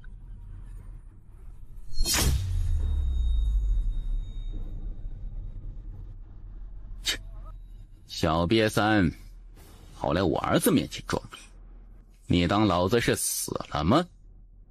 叶监主，你与真神有过约定，不得出手。好的，我下次不出手了。撤！等等，来都来了，那就等我儿子登基完再走了。人间剑主，你莫要欺人太甚！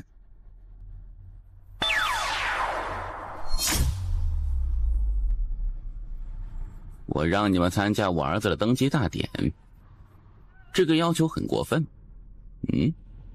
很过分吗？太爷，我这老爹好像有点……别！你怎么想的是你的事，别和我说，我什么都不知道，我就是一个塔。这塔爷的求生欲有点强啊！登基。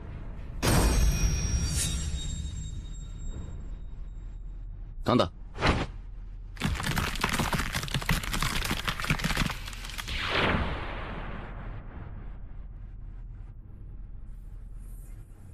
我想，我明白。来，天地之力，不仅有天地之力，还有宇宙之力。我用这些力量帮他重塑肉身，复原后，他的体质将比他原来的体质还要强大。不太够。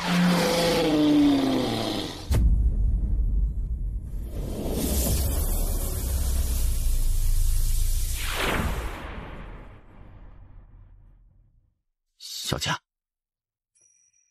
小冠，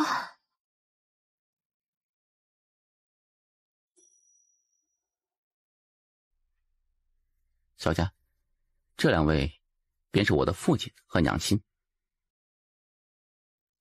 以后官玄书院的钱粮由你来管。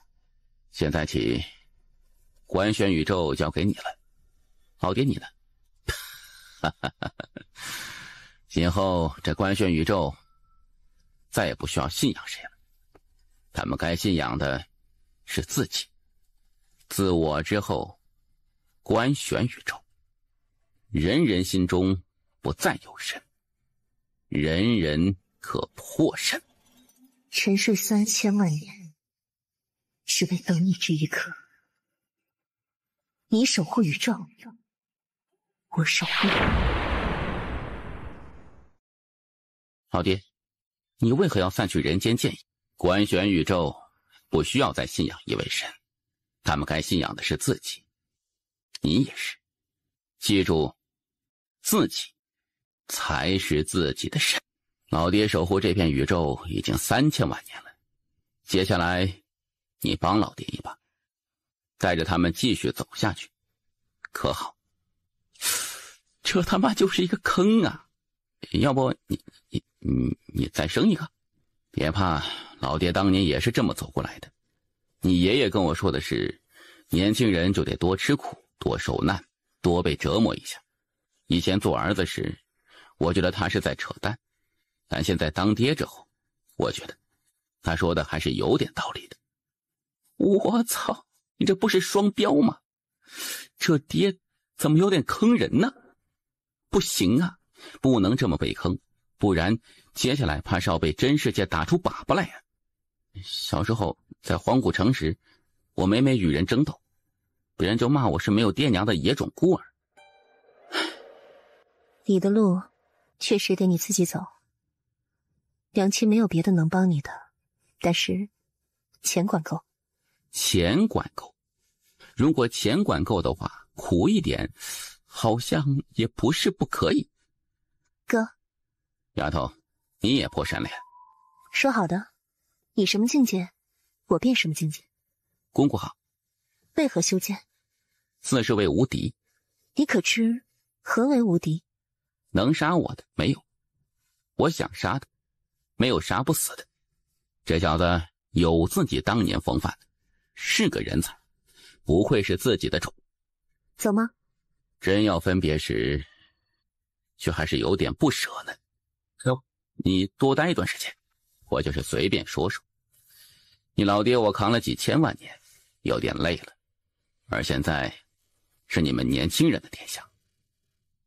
你老爹我扛了几千万年，有点累了，而现在是你们年轻人的天下。老爹，我现在还很年轻，官宣宇宙家大业大，我怕我能力有限呐。那是你的事情了，这说的是人话吗？我们的宇宙比不上真世界，这一段路会很难走，但老爹对你有信心，老爹相信你，终有一日你能带着我官宣宇宙的强者打上真宇宙。最强的那个爹先来帮你打的，剩下的你自己来。能不能都帮我打了？你想得美！我告诉你，你遇到老爹我，你就偷着笑吧。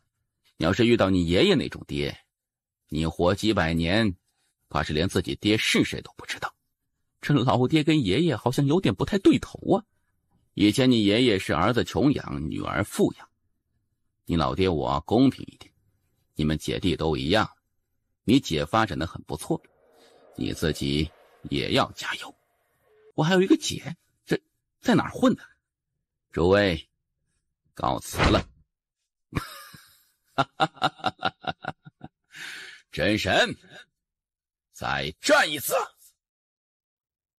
太爷，我还有一个姐吗？有。那你为何不与我说啊？你又没问。你这太爷，我不问你就不说，真的是太坑了。哎，你别想你老姐的事情了，你现在还是想想怎么对抗这些神灵吧。太爷，你能不能把我爷爷叫出来，让他帮我扛扛啊？你爷爷，你就别想了。为什么呀？你爷爷比你爹还能呢。完了，这地方只能靠自己了。安王，我爹不是在与你们真神打吗？这样如何？我们签订一个停战协议，期限就为1年，1年内双方不得大战。不过小战倒是可以，比如我很仰慕真世界的天才少年，如果真世界的天才少年愿意来此与我切磋，我是很欢迎的。你是想拖延时间，想让我们派人给你送经验？我代表真宇宙答应你的条件，以1年为期限。1年内，我们真宇宙与你们观玄宇宙互不侵犯。不过，在这期间，我们真宇宙的天才与妖孽可以来向你挑战。可以。你就不怕我食言？我努力修炼，就是为了陪你们玩。但如果你们不讲武德，不讲信誉，那我也就只能摆烂了。你们去跟我爷爷、跟我姑姑他们玩吧。不用吓唬我，我真宇宙讲信誉，1年就1年。我倒要看看1年的时间，你还能上天不成？这段时间吃了不少苦吧？还好。那兰家突然拿出秦管给他的小布袋，他看向叶关，轻声说：“仙宝阁还是给你。”给我与给你有什么区别吗？娘亲是那么聪明的一个人，她把仙宝阁给你，肯定有她的用意。好，按照婚约，我们本该早就成亲了的。成亲？成亲。成亲之后做什么呢？按照古老的流程，成亲之后是要入洞房的。其实不成亲也可以先入洞房的。这个虽然不太符合规矩，但是我觉得也不是不可以啊。你怎么可以想这种事情？要不我们试试？我随时都可以的。嘿，你是不是没把我们2个当人？小家伙，去星空海不？星空海？是的，你父亲当年在那里留了2个小千纸鹤，不想去看看吗？这不太好吧？嘿，或许有好处呢。去看看，万一老爹给自己留了什么绝世好宝贝，那可就赚大了。带你去一个地方。好。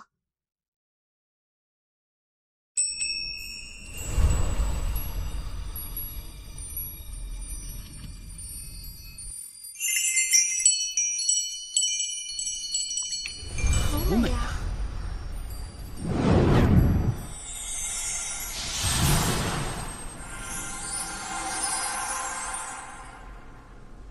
太爷，这就是我爹留下的小纸鹤吗？是的。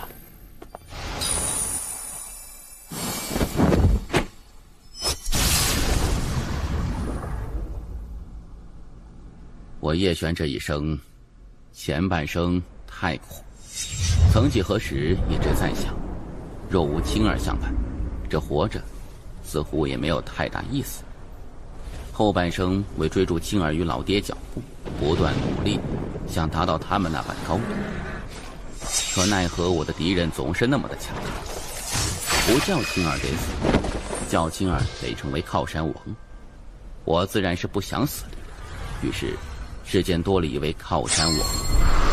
不过也没有关系，能活着，能看到此信者，为我嫡系血脉之人。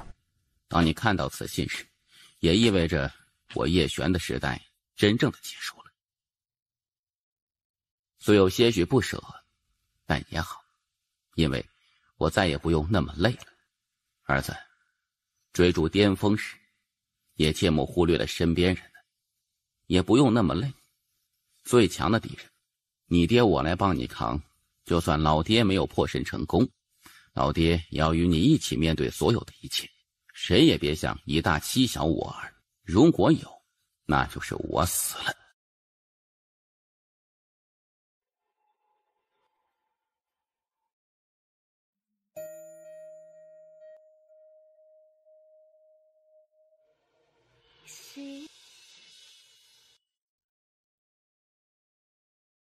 梦中有孤鸿飞翔，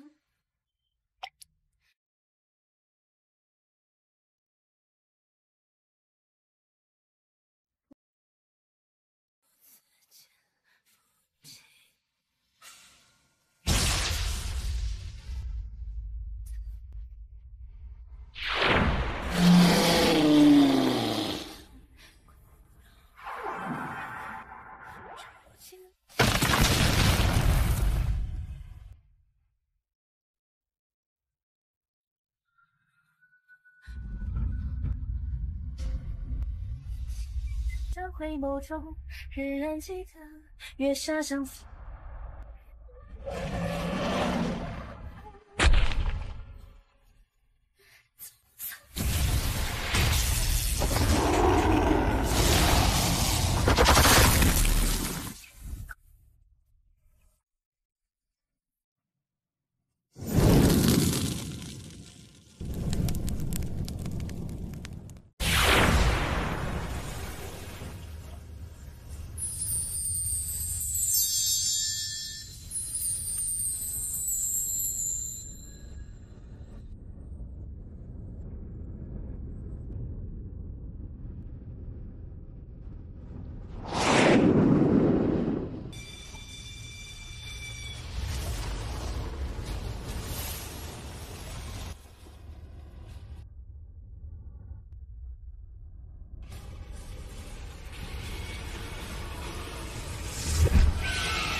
前辈，你去过真宇宙？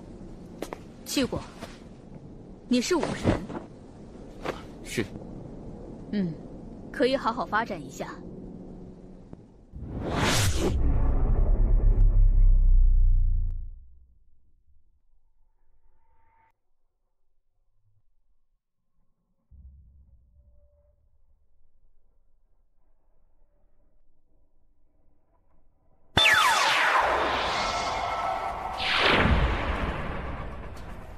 山顶葬着一位不屈大帝，此人来自1年前的不屈宇宙。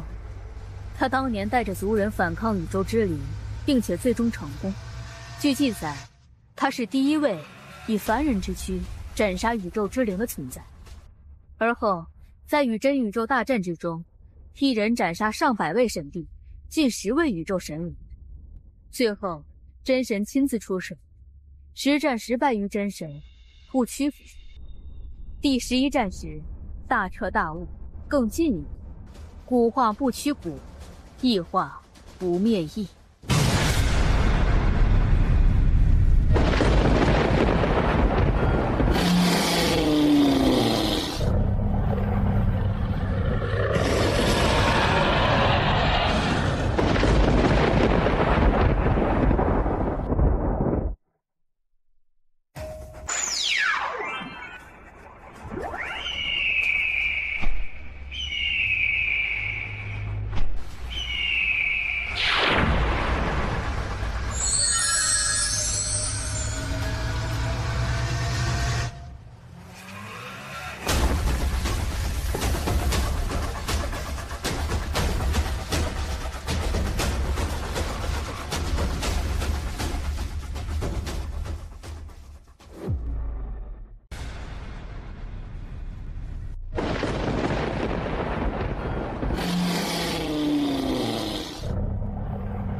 然后呢？然后被真神镇杀，骨头碎成108块，意志被无限镇压，永世不得轮回转世。太爷，你扛得住真神的大不？你不要给我想这些有的没的，赶紧去修炼你的。妈的，这小王八蛋的一些想法真的是太危险了。不要分心，听我讲。好好好。这108块不屈骨，对于这世间的修士而言，就是无上之宝。得其一者，都可凭借成就地位，甚至是正道成神。正道成神？神帝吗？神帝之上是虚神，虚神是大道比主人创造的一种境界。达到虚神，就意味着凝聚了自己的神格。这种级别的强者，仅次宇宙之灵。宇宙之灵很强吗？之前那阴神，连我爹一招都没接下呢。我说错话了。没有，下次遇到阴神，你跟他打。去吧。上去就能得到不屈骨吧？听说是的，但具体的我也不知道。太爷，不屈大帝无疑是很厉害的，但还是没有打过真神，而我老爹却能和真神单挑，也就是说，我爹比不屈大帝厉害，对吗？你想说什么？可以找我爹要点骨头吗？我不要多，就2根肋骨。我去，你千万别说这是我教你的，你太可怕了！妈的，这个小王八蛋太可怕了，感觉比他爹还可怕。他爹都没有过这种可怕的想法。其实，你爷爷也很强。我爷爷？是的，你下次遇到他，可以找他要2根肋骨，他应该会给你的。你要给他挖坑吗？切，这小王八蛋欠收拾。我劝你不要给他下套，因为你玩不过他，到时候吃亏的还是你。